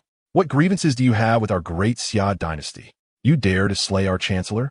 We shall not let this go unpunished." Xiao Tian questioned, demonstrating the poise befitting an emperor, even amid such chaos. "Grievances? Not quite. We merely cautioned you to refrain from meddling in the affairs of the Xiao family. Yet you seemingly disregarded our warnings, even sending troops to assault us. Do you think our humble family can be so easily disregarded?" Xiao Tian retorted. "What? The Xiao family? You are one of them?" Xiao Tian gasped, shocked that such a formidable figure could emerge from the Zhizhisheng Xiao family. "Your family's actions have displeased our clan leader, hence." Xiao Tian's heart trembled. The man before him radiated an aura of unfathomable depth. Was this merely an elder of their clan? Well, their clan leaders might. At that moment, a terrifying consciousness erupted from Xiao Tian's brow, spreading like a flood throughout the capital. Wherever this consciousness traversed, any with royal blood perished immediately. Chapter 67. The Celestial Emperor's Sacred Dragon Scripture, the Bronze War Chariot. The Emperor's might was truly fearsome. Even Xiao Tian, at the Spirit Wheel realm, fell silently upon his throne, obliterating all with but a thought. Such was the power of an emperor. On this day, the entire capital descended into boundless panic, as all members of the royal family fell without a sound, unbeknownst to the populace who was behind this calamity. What a pity! Had you heeded our warnings and sent someone to investigate the Xiao family, you would not have come to this end, Xiao Tian lamented. Xiao Chen had already extended one opportunity to them, yet they failed to cherish it, believing they could manipulate a family from a remote region. Now that Xiao Chen had personally intervened, their fate was sealed. This emperor cultivates an extraordinary technique. Perhaps I may uncover it. Xiao Tian began to seize the resources of the great Xia dynasty, collecting all that was useful, regardless of its rank. It was undeniable that the foundation of the great Xia dynasty surpassed that of the previous Kangwu sect by countless folds. Spiritual stones, techniques, martial arts, and elixirs were in abundance, and some even possessed commendable quality. As he collected, Xiao Tian mused, "No wonder it is said that wealth is acquired through violence. Robbery, indeed, seems the most effective means to achieve affluence." Even without the resources provided by Xiao Chen, the treasures of the great Xia dynasty would suffice for the Xiao family for an extended period. Of course, with the resources from Xiao Chen, these items paled in comparison. Although the quantity of spiritual stones was vast, they were merely inferior-grade stones, vastly inferior to the flawless stones utilized by the Xiao family. He collected them for trade, to procure what the Xiao family truly needed, as most cultivators in the current realm relied on inferior spiritual stones. Moreover, there were various spiritual herbs. As a dynasty, they undoubtedly possessed numerous such items, albeit of lesser quality. Upon returning, with Xiao Chen's nurturing, these items would transform into something extraordinary. As for the chaos outside, he paid it no mind. As Xiao Chen once stated, in the vast universe, what significance did a single dynasty hold? The fall of one imperial authority would invariably give rise to another. Before long, a new order would emerge. Before long, he arrived at the depths of the great Xia dynasty, where two elders of the spirit wheel realm were stationed. However, under Xiao Lingtian's consciousness, they had already perished. He had sensed something unusual about this place, for while the palace thrived in opulence, this area lay desolate and starkly different. Soon, he discovered a colossal golden stone tablet, towering 9 zhang high, inscribed with profoundly arcane characters. Upon a cursory glance, Xiao Lingtian was astonished. The tablet bore the inscription of an exceptionally profound technique. Is this the technique practiced by the aforementioned emperor of the Great Xia? The celestial emperor's sacred dragon scripture, once cultivated to perfection. It bestows the practitioner with the form of a sacred dragon, immensely powerful. Merely the name suggests an extraordinary technique. However, he was taken aback to find this was merely the upper portion of the scripture. In other words, it was an incomplete technique. Xiao Lingtian scanned the entire tablet, discovering it recorded merely 1/3 of the technique, with the remaining portions unknown in their whereabouts. Yet, even this fragment was sufficient for one to ascend to a remarkably high realm. A splendid treasure. I must take it back for my kin to cultivate. To his astonishment, he found he was unable to move the golden tablet. Yet he resolutely decided to take away this remarkable technique. It would indeed be a pity to let such a treasure slip away. Suddenly, the spiritual energy within him erupted, and the power of the Supreme Emperor was unleashed, causing the entire space to tremble. At that moment, the ground unexpectedly flickered with dense golden inscriptions. Xiao Lingtian abruptly halted, and as his power dissipated, the inscriptions on the ground vanished as well. A frown marred his brow. What were those golden inscriptions that had just appeared? They seemed reminiscent of sealing inscriptions. Could it be that this stone tablet was sealing something? Even after he had unleashed the might of the Supreme Emperor, he was still unable to budge the stone tablet. Further deepening his astonishment, it seemed that this was no object to be moved by the Supreme Emperor. He would first record the technique inscribed upon it and invite Xiao Chen to visit another day. Xiao Lingtian ceased his efforts and sat cross-legged beside the stone tablet to begin transcribing the inscriptions. System auto check-in successful.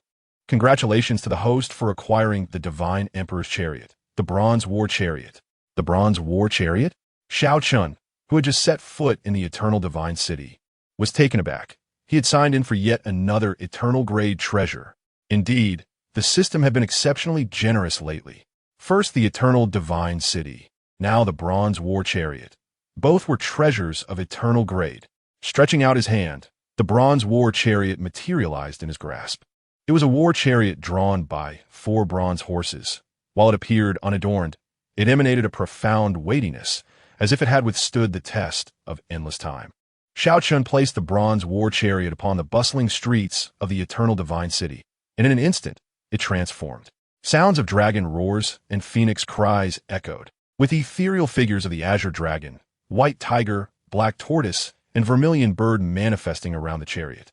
Behind it, countless divine spirits appeared, paying homage, creating an extraordinary spectacle. What he had assumed to be a humble chariot turned out to possess such grandeur. Xiao Chen was utterly astonished. Only a chariot of such lofty prestige could signify his identity and status. As he took his seat, a mere thought prompted the Bronze War Chariot to soar towards the center of the Eternal Divine City. To the outside world, the Eternal Divine City appeared vast, but within, it was even grander, resembling a grand world, complete with houses and streets, pavilions and towers in perfect succession. Its only flaw was its lack of vibrancy.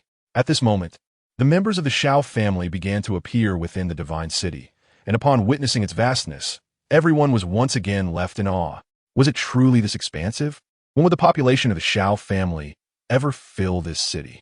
The Grand Elder stood atop the city wall, gazing in astonishment at the seemingly endless great city. This simply would not do. They must encourage the clansmen to take concubines and bear children. Xiao Yuanshan stated earnestly, such a grand and luxurious city should not remain underpopulated. It would be a true waste. Indeed, they must incentivize the clansmen to reproduce. The other elders nodded in agreement.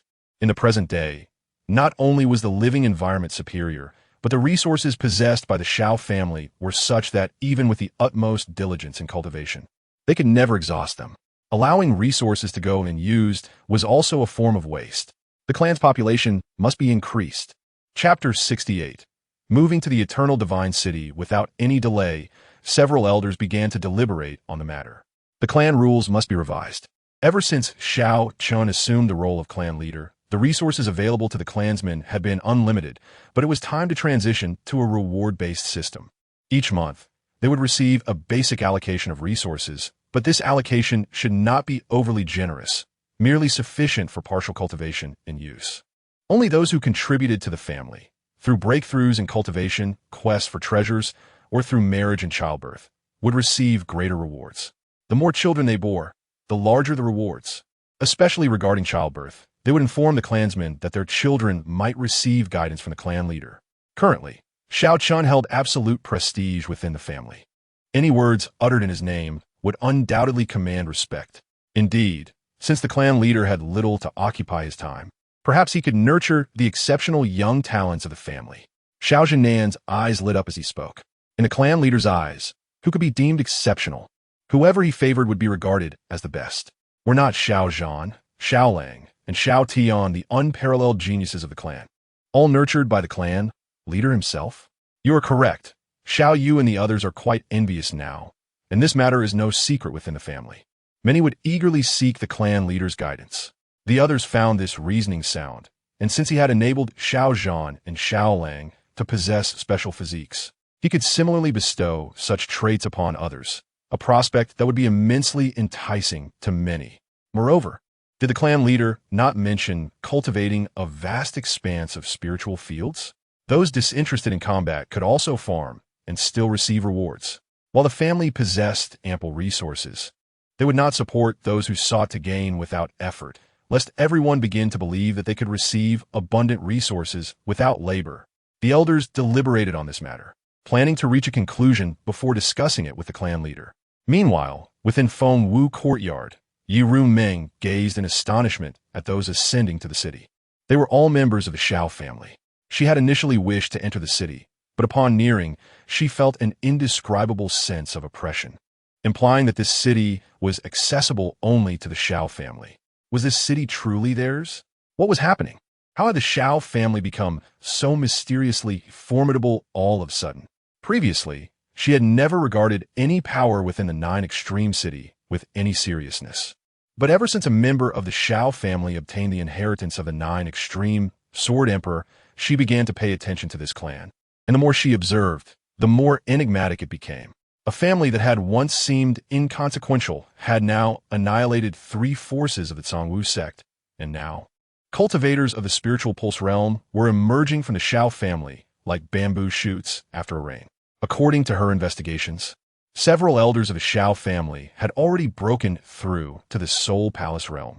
It was known that previously in the Nine Extreme City, the spiritual pulse realm had been the peak of strength, and the Soul Palace realm was unimaginable. The sudden changes appeared exceedingly bizarre. Was it due to their acquisition of the Nine Extreme Sword Emperor's inheritance? That seemed unlikely, according to her inquiries. All changes within the Xiao family began after Xiao Chen took the helm as clan leader. Xiao Chen? Who exactly is this individual? Could he be the one who obtained the Sword Emperor's inheritance? If so, who was the individual accompanying him? The Xiao family actually possessed the capability to annihilate the residual souls of emperors and exert dominance over the imperial sword. Yiru Meng furrowed her brow.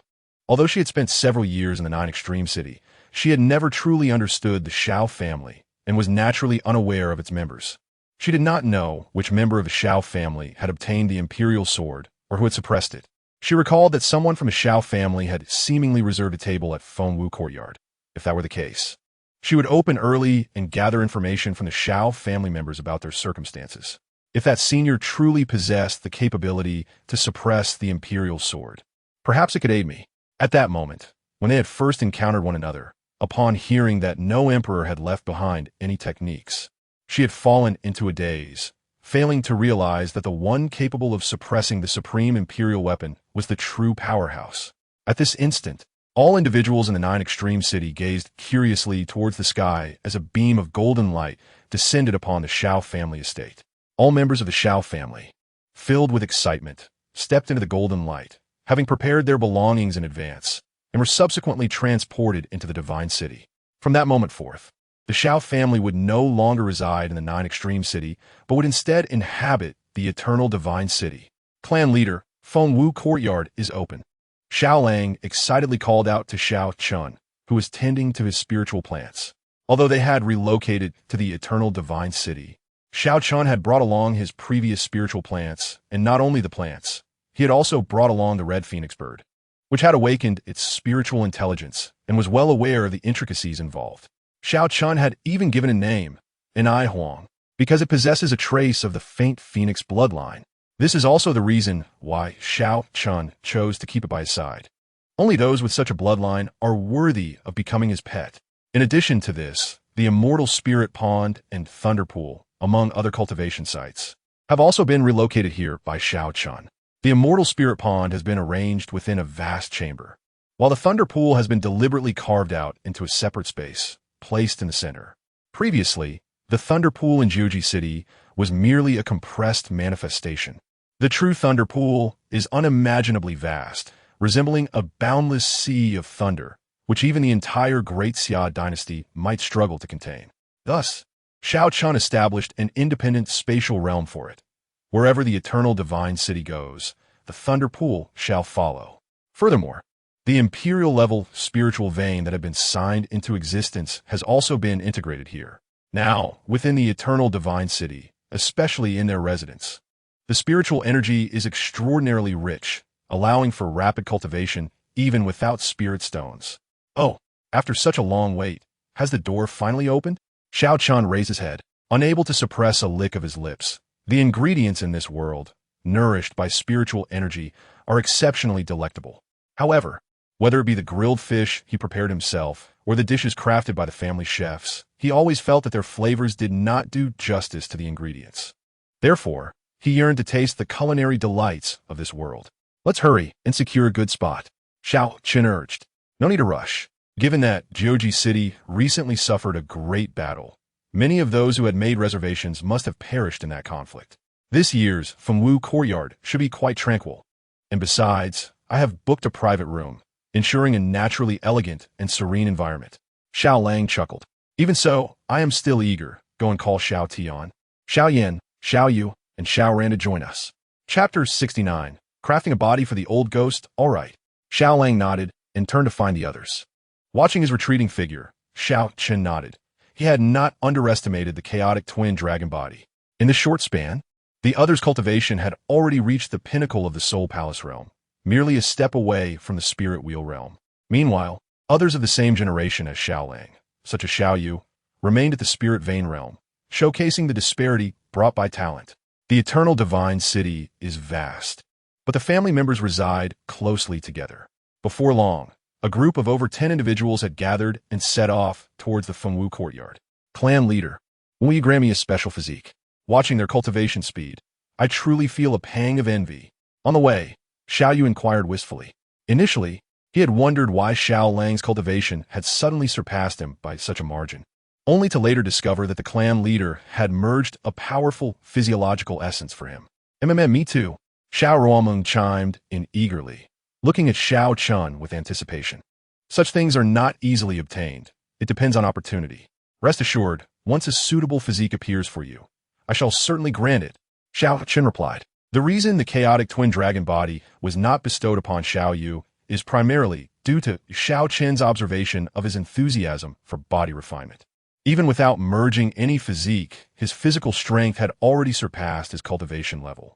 Thanks to his frequent visits to the Thunder Pool to harness its thunderous power for body refinement. Thus, should a physique suitable for body refinement present itself in the future, Xiao Chen would undoubtedly grant him the integration. The same applies to Xiao Ruomeng. The chaotic twin dragon body is not particularly suitable for her either.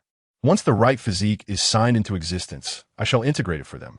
At this moment, Xiao Yan asked, clan leader, what level of physique do Xiao Lang and the others possess, and why are their combat powers significantly stronger than ours? They'd spar before.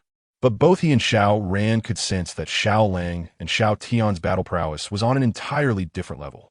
When it comes to martial techniques, they were not inferior to one another.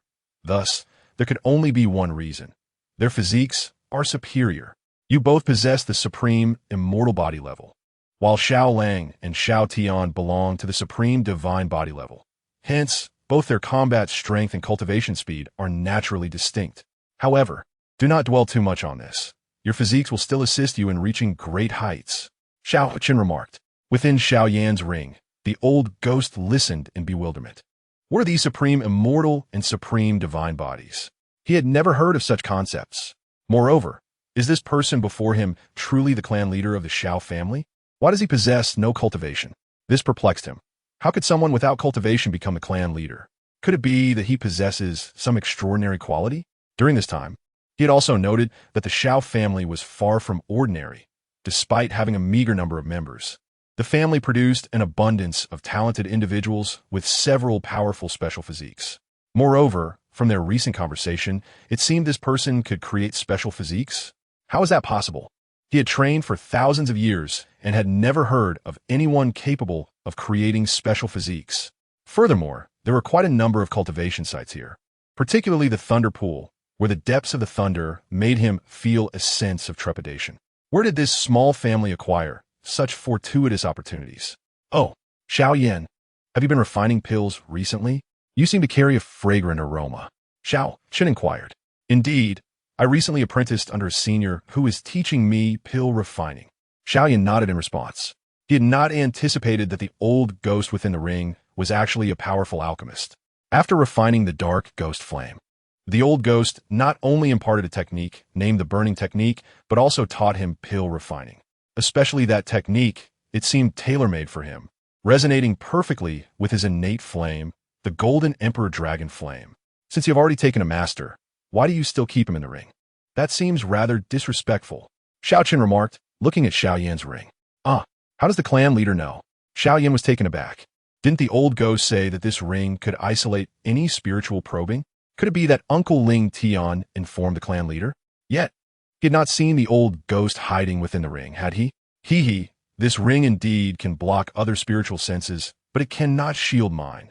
Xiao Chen chuckled. At that moment, the old ghost also revealed himself, scrutinizing Xiao Chen from head to toe, only to find that he truly appeared to be an ordinary mortal. This further piqued his curiosity, prompting him to inquire, how is it that you, without any cultivation, can see through the holy ring? Old ghost, do not probe the clan leader's cultivation with your spiritual sense. You cannot perceive it. Xiao Yan explained. The clan leader must have cultivated a technique that conceals his aura, rendering it impossible for others to discern his cultivation level. It is not that I intentionally suppress my presence. Rather, even if I merely release a wisp of my aura, the entire universe would succumb to its overwhelming force and face annihilation. Xiao Chen's words left the old ghost speechless. He had seen arrogance, but never such unabashed hubris. Were it not for the fact that the other was Xiao Yan's clan leader, he would have surely retorted. He could only respond in agreement. Very well. It turns out your strength is indeed formidable. It appears I've been short-sighted. Xiao Yan, is this person your master? Why does he appear in a spiritual form? Do powerful beings prefer to leave their bodies? Xiao Yu questioned, gazing in confusion at the old ghost's semi-transparent form. This was not intended as mockery. It stemmed from a lack of understanding. To my shame, during a past battle, my physical body was utterly destroyed, and even my soul was tainted by a peculiar force that rendered my body irreparable. It is all due to the dark ghost flame. This fire possesses a strange ability that prevents the restoration of any body it has destroyed. Legend has it that this flame originates from the underworld, though its truth remains uncertain. Otherwise, with my supreme cultivation, as long as my soul endures, my body could be restored. Clan leader, do you possess any treasures that could aid in restoring my physical body?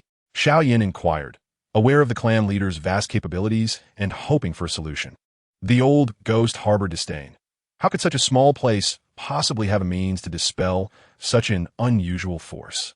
While treasures may be absent, in deference to your esteemed master, I shall assist in restoring his corporeal form. Xiao Chen declared. Thank you, clan leader. Xiao Yan exclaimed with excitement. Just as the old ghost prepared to chuckle and shake his head at Xiao Yan's credulity, A beam of golden light suddenly surged into his forehead.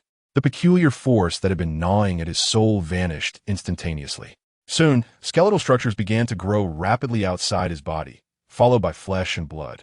In but a breath's time, his physical form was entirely restored, identical to its former state, and even his previously fallen realm was fully regained, reaching the pinnacle of supremacy once more. Chapter 70. Fengwu Courtyard. The Epicurean in that moment, the old ghost was utterly astounded. His mind blank and his body frozen in place. It truly has manifested. Xiao Tian observed this scene with great curiosity. Having had little exposure to the cultivation world, everything appeared novel to him. What is this? Have you heard of Xiao Chen, who left the clan some time ago? He died right at the doorstep. Yet the clan leader resurrected him. In comparison, Xiao Yu remained remarkably composed, having witnessed even more extraordinary events. Resurrecting the dead? Goodness, what profound cultivation must that require? Xiao Tian gasped. Who knows? The clan leader has proclaimed himself invincible. Xiao Yu shrugged. Old ghost, what troubles you? Is this body unsuitable? Xiao Yin inquired with concern. No, not at all. This body is strikingly similar to my former one. Even the injuries to my soul have been completely healed, restoring me to my former peak state. The old ghost raised his head, his expression one of astonishment as he gazed at Xiao Chen and asked, Predecessor, who exactly are you? Could you be one of the emperors? Aside from emperors, no one else could achieve such a feat. An emperor? Huh. Do you see my name upon the heavenly Tao Golden List? Xiao Chen replied with a smile, non-committal, as he led the group toward Fengwu Courtyard. The old ghost looked skyward, gazing at the massive list still suspended in the heavens.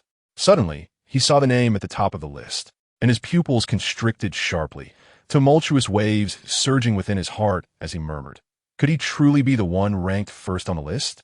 That seems impossible. Fengwu Courtyard was one of the few structures in Jiuji City that remained unscathed from the previous battle.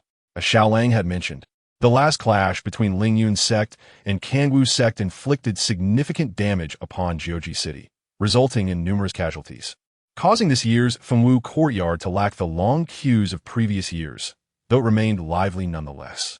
The moment Xiao Chen and the others entered Fengwu Courtyard, the bustling patrons gradually fell silent, all eyes turning toward them.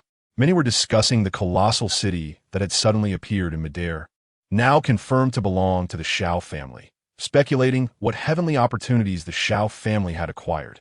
Upon seeing the members of the Xiao family appear, everyone could not help but stare. However, Xiao Chen and his companions had no time to engage with them, as they followed Xiaolang directly to the private room. Just then, a waitress intercepted them, saying, You must be from the Xiao family, correct? Indeed, I am Xiaolang, and I reserve a private room here previously. You should have a record. Xiao Lang nodded. It is good that you are from the Xiao family. Our proprietress specifically instructed that if members of the Xiao family arrive, they must be well attended to. Thus, we have prepared the most luxurious private room for you. Please follow me. The waitress gestured invitingly and led the way. What is going on? Xiaolang asked, perplexed. I only reserved a standard room. Why has it been upgraded to the most luxurious one? Moreover, why did the proprietress specifically instruct such attentive service? Why bother with the details? As long as there are delicacies to enjoy, that is sufficient. Xiao Chen smiled and took the lead, with the others following closely behind. Under the waitress's guidance, they entered the private room. Xiao Yu surveyed the surroundings. The room was indeed lavish, with tables and chairs imbued with spiritual energy, exuding an air of opulence, making for an exceptionally comfortable seating experience. On the other side of the window was a pond adorned with vibrant lotus flowers in full bloom, a picturesque sight. This truly is a luxurious private room, far superior to the one I reserved earlier. Xiao Lang marveled, yet he could not comprehend the reason behind it. Bewildered, Xiao Long. How long have you been saving spirit stones to afford a banquet at Fengwu Courtyard? The dishes here are quite expensive. Not much, just the main dish of spicy 5-delicacy chicken and a bottle of Drunken Dream. The rest are rather inexpensive, Xiaolang responded. However, the spirit stones spent at that time indeed constituted a significant sum for him, though now it seemed negligible.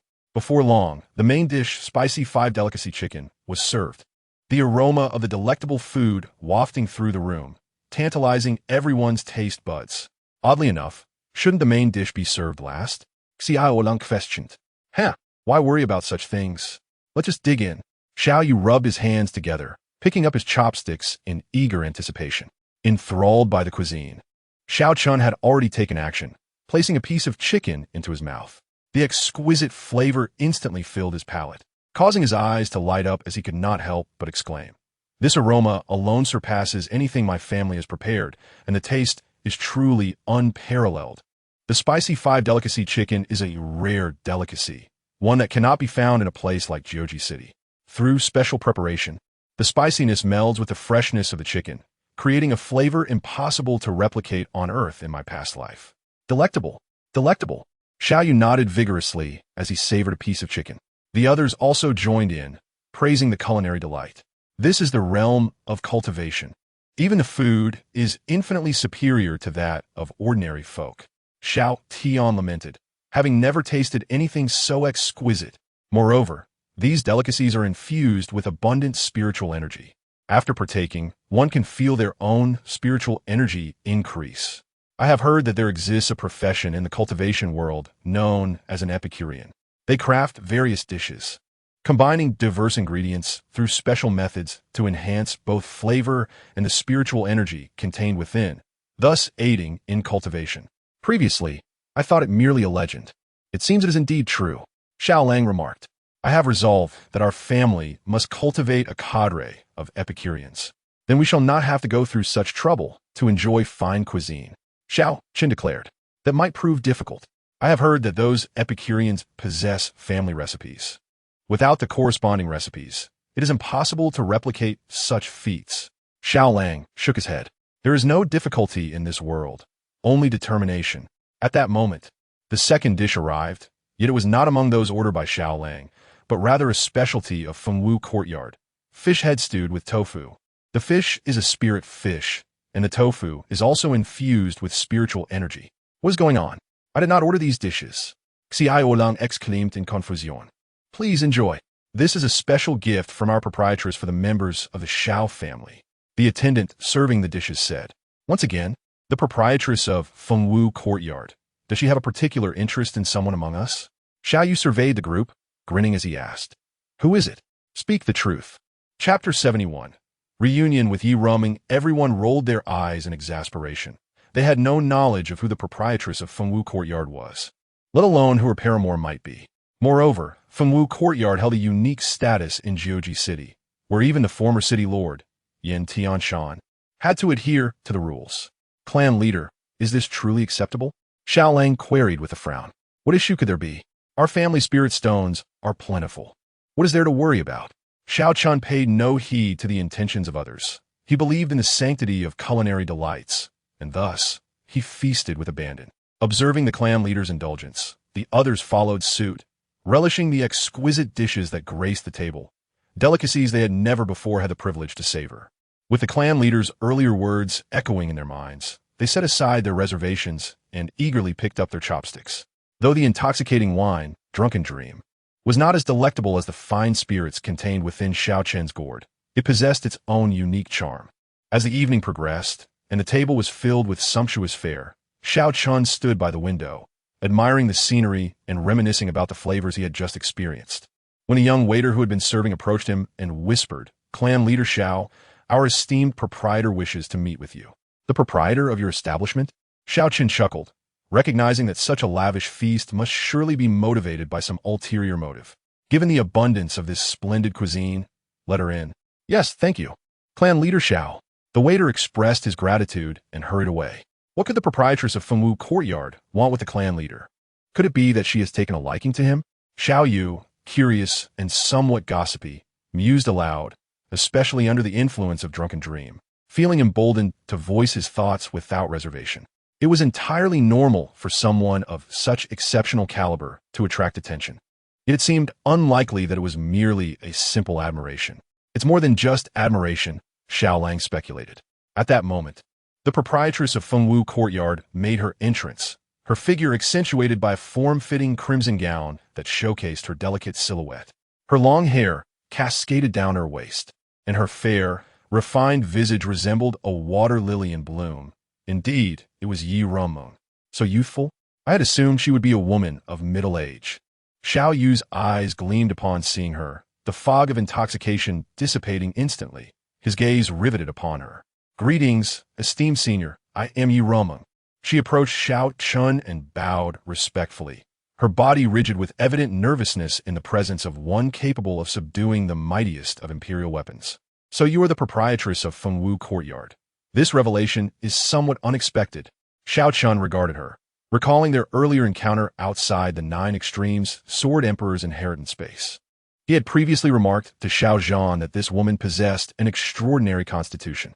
"I had no idea that you were the current clan leader of the Xiao family." Ye Rumeng Iklaimet Astonishit.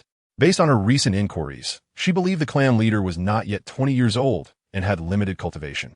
Therefore, she had dismissed the possibility that the two individuals she encountered could be connected to him. However, upon seeing Xiao Chen with the Xiao family at Fengwu Courtyard, she was struck with a realization. He was indeed the one who had subdued the imperial weapon. At that moment, a bold hypothesis formed in her mind. Could the one who topped the heavenly Dao gold list truly be this clan leader of the Xiao family? Although such a thought seemed audacious, it was the only logical explanation for how he could have subdued the imperial weapon. "Do not address me as senior. I'm not older than you." Xiao Chen waved his hand dismissively, then inquired, "Now, what is the purpose of this extravagant hospitality?" Ye Rumeng hesitated, her lips trembling as she spoke softly. "Though it may be abrupt and somewhat burdensome, I sincerely hope that you might assist in rescuing my father from his predicament." "Rescuing your father?" Though Xiao Chen was unaware of the specifics, he understood that a life was at stake. Considering that even someone of her cultivation could not accomplish this task, it seemed excessive to request such a tremendous favor in exchange for a mere banquet. "Even if my father's situation is beyond my reach, I am prepared to offer anything in my power to repay you," Yi Rumeng declared earnestly, kneeling before him. Clan leader Xiao Yu watched anxiously as the young woman knelt. Xiao Chen glanced at her, bemused by Xiao Yu's sudden display of sympathy. "What does this look? Have you taken a liking to her?" "I do not seek anything in return. My desires revolve around the simple pleasures of life: eating, drinking, and reveling. In essence, I live for enjoyment, and nothing can surpass that. If you can present something that piques my interest, aiding you in rescuing your father is not out of the question." "What might interest you?" Yi Rumeng pondered, struggling to conceive what a figure of such strength could desire, knowing her own offerings would likely be unworthy. At that moment, Xiao Yu interjected, "Our clan leader has a penchant for gourmet food. He once expressed a desire to cultivate a cadre of culinary connoisseurs. The dishes presented by Fengwu Courtyard today have indeed delighted him." Upon hearing this, Yi Ruming's eyes lit up.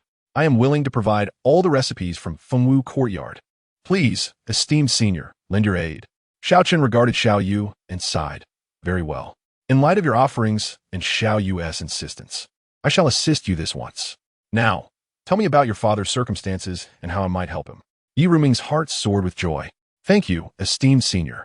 She cast a grateful glance at Xiao Yu, who blushed and lowered his head shyly. The others looked on in astonishment. To see the usually imposing Xiao Yu bear such a bashful expression was indeed a rarity. "My father ventured into a perilous, forbidden zone years ago and has remained trapped ever since. I have tirelessly sought effective means to enter that realm and rescue him. Initially, I hoped that the inheritance I encountered would provide a thread of hope, but she had come to Nine Extreme City because their family's ancient texts indicated that a mighty emperor had perished there, and his legacy was said to be hidden within. Yi Romeng had hoped to acquire the emperor's techniques from inheritance, which would serve as a means to enter the forbidden zone and free her father. However, the inheritance bore no offensive techniques left by the emperor, leaving her in despair. It was only later, upon calming herself, that she discerned the peculiarities surrounding the Xiao family, prompting her to linger in hopes of uncovering information about the one who had subdued the imperial weapon. "Is that so? Then your father is still alive?" Xiao Chen inquired. "Yes, his soul lamp remains lit, indicating he has not perished," Yi Rumeng confirmed. "Then, having dined and imbibed, let us proceed to investigate," Xiao Chen declared. Having spent some time in this world, he had yet to venture beyond Nine Extreme City. He saw this as an opportunity for exploration. With a wave of his hand, a bronze war chariot appeared on the street outside. "Let us depart. Are we to travel by chariot?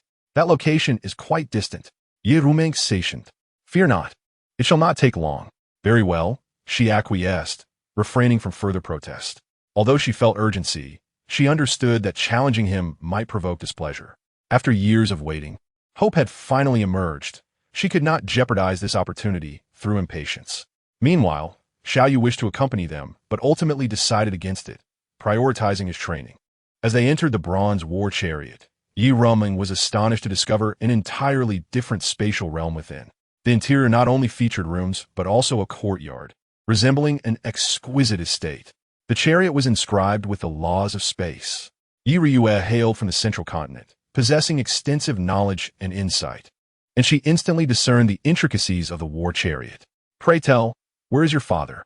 asked Xiao Chen. "He is in the emperor's fallen, dangerous land." Yi Riyue replied softly. True to its name, that place was notorious for causing even emperors to perish. She felt a twinge of concern that disclosing her destination might prompt her companion to abandon her. However, her apprehensions were unfounded. To Xiao Chen, the perilous land appeared no different than a smooth thoroughfare. The emperor's fallen, dangerous land? Let us proceed. With Xiao Chen's command, the bronze war chariot ascended skyward, manifesting a myriad of wondrous phenomena. Surrounded by 4 sacred beasts and ethereal deities, its grandeur boundless, vanishing in the blink of an eye above 9 extreme city. My heavens, is this truly the chieftain's steed? I feel that even Xiao Zhan's ferocious beast pales in comparison. Xiao Olang exclaimed in astonishment. This was indeed the first time the chieftain had revealed his mount, and it was undeniably extraordinary.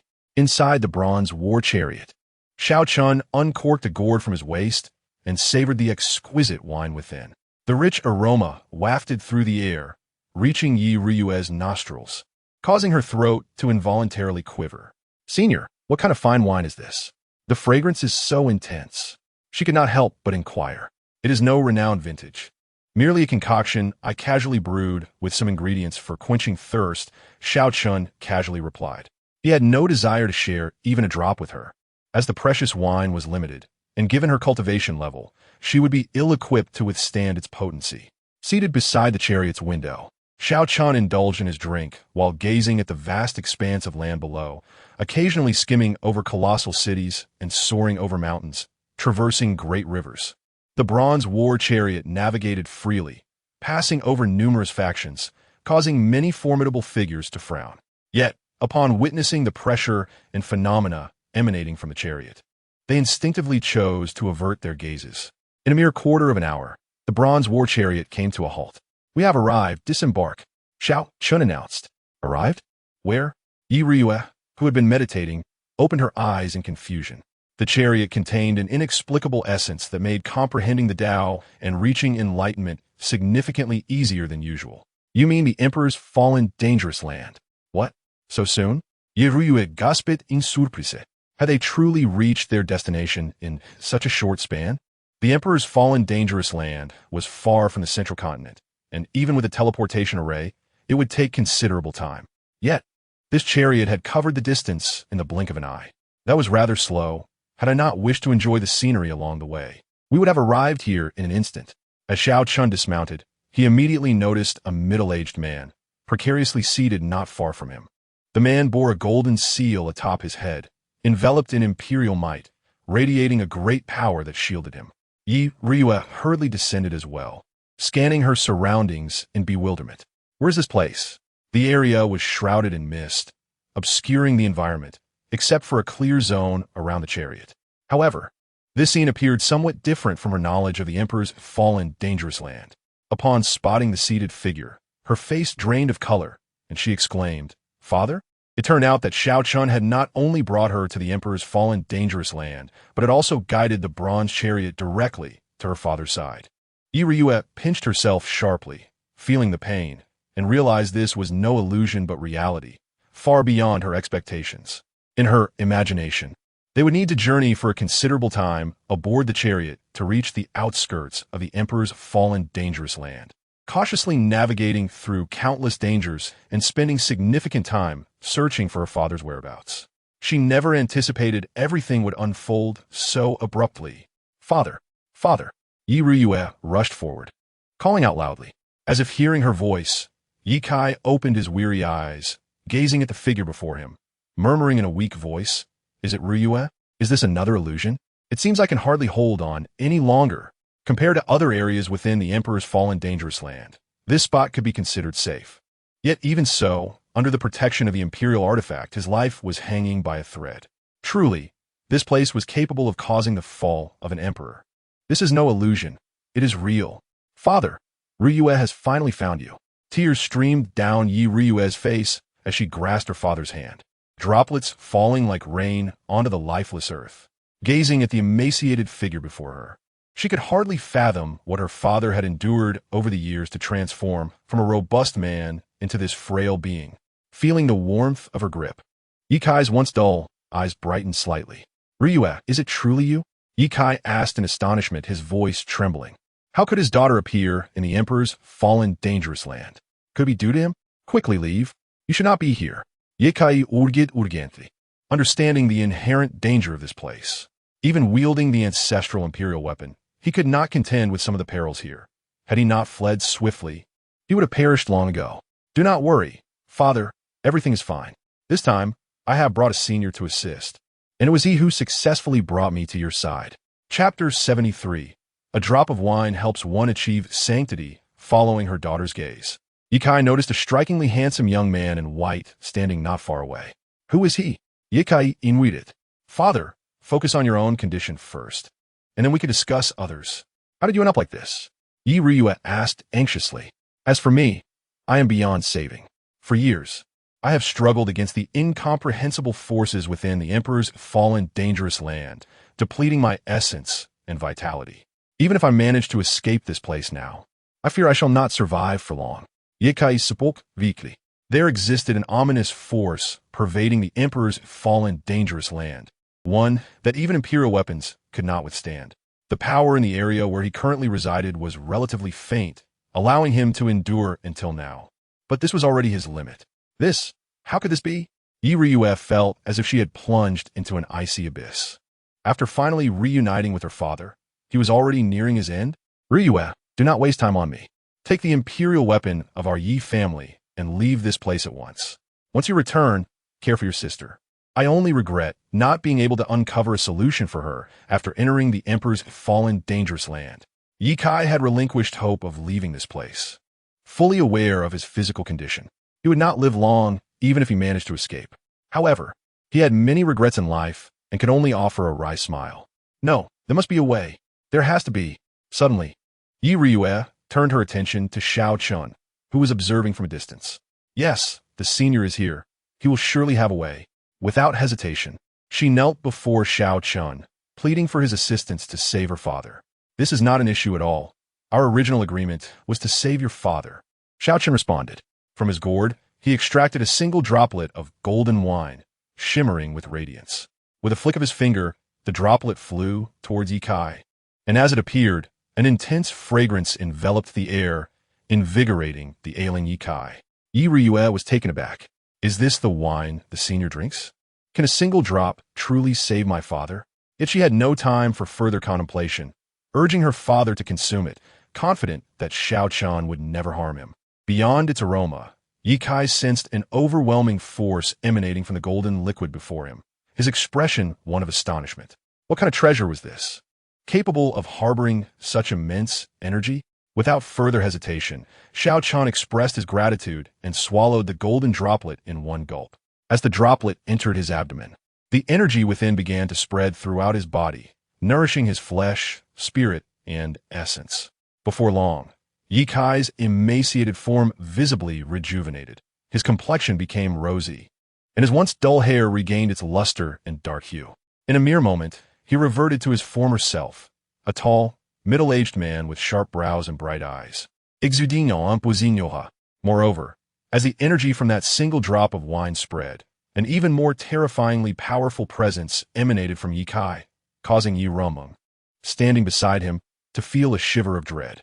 The aura radiating from her father was overwhelmingly potent, far beyond the realm of a mere law manifestation.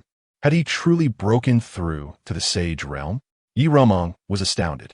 It was widely known that, apart from that holy land, no other force in the central continent had managed to achieve such a breakthrough. Her father had been stuck in the law manifestation realm for hundreds of years, yet today, He had unexpectedly ascended to the sage realm due to a single drop of wine from senior Xiao Chen. She had observed clearly from the battle chariot how Xiao Chen drank from the green gourd, consuming it greedily without restraint. If a single drop contained such terrifying energy, did that mean the entire gourd could potentially create countless sages? Her confusion deepened. What materials had he used to brew such a wine? Could it be the legendary imperial-grade spirit herb? Sage. I have indeed broken through to the sage realm. Ha ha ha. Ye Kai suddenly laughed heartily, his black hair swirling around him. The realm he had long yearned to transcend had, strangely, been achieved today. He turned to Xiao Chen and deeply bowed in gratitude, saying, "Thank you, senior. You not only saved me, but also helped me reach a coveted realm. No need for thanks. Your own accumulation has been sufficient. I merely gave you a gentle nudge." Xiao Chen replied, shaking his head. He then looked at Yi Romeng and instructed, "Just remember to deliver what you promised me." "Yes, senior, rest assured. I will present all those recipes without reservation." Yi Romeng egelinodit. Recipes? What recipes? Yi Kai asked in confusion. Yi Romeng then recounted the agreement she had made with Xiao Chen, leaving Yi Kai utterly astonished. The senior had intervened to save him merely for a few recipes? Was this the pursuit of extraordinary beings? By the way, what brought you to this forbidden place? It is certainly not a realm for someone of your cultivation. Xiao Chen inquired. This place is indeed extraordinary, not a remnant of this era. It is dangerous even for an extreme Dao emperor, let alone a mere law manifestation. To be frank, I ventured here to seek a treasure known as the poison pearl, but unfortunately, I have found nothing. Yi Kai sighed, shaking his head. He had heard that only this item could save his youngest daughter, but now hope seemed dim. The poison pearl? An object that amalgamates myriad toxins? Xiao Chen recalled having seen mention of it in the Chronicle of Celestial Oddities. Exactly. However, my search within this place yielded no leads, Yi Kai replied.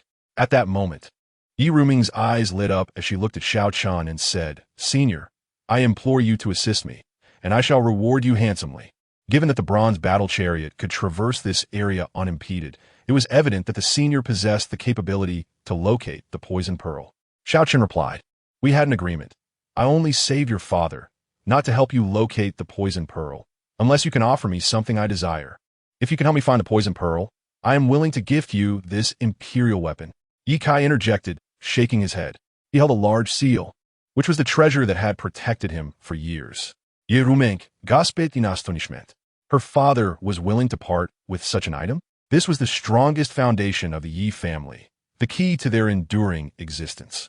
Yi Kai felt a pang of anguish, yet, whenever he thought of the suffering his youngest daughter endured, he felt that no treasure could surpass the importance of his family. Even faced with an imperial weapon, Xiao Chen shook his head, saying, "What would I do with an imperial weapon? Such things hold no allure for me." Yi Kai was dumbfounded. Could there truly be someone who undervalued an imperial weapon? If such an item were to appear before the masses, it would undoubtedly incite great covetousness. Yet this senior regarded it with indifference. This dilemma left him at a loss. If even an imperial weapon failed to impress him, what could he possibly offer? At that moment, Yi Romeng tentatively inquired, "Senior, what about spiritual plants?" "Spiritual plants?" Xiao Chen's eyes brightened. "What spiritual plants? Since our Yi family may no longer be a prominent clan, our lineage is still long, and we have collected quite a few spiritual plants, such as emerald apples, ice-fire lotuses, heavenly silkworm potatoes, and starry oranges." She listed several varieties, all of which were absent from Xiao Chen's collection. "Very well, it's settled. I will help you find the poison pearl, and you will provide me with these spiritual plants," Xiao Chen decisively declared. Ever since relocating to the eternal divine city, he had intended to cultivate his own orchard, gathering all manner of spiritual plants to plant there, allowing him to freely harvest whatever he desired. Yi Kai was astonished.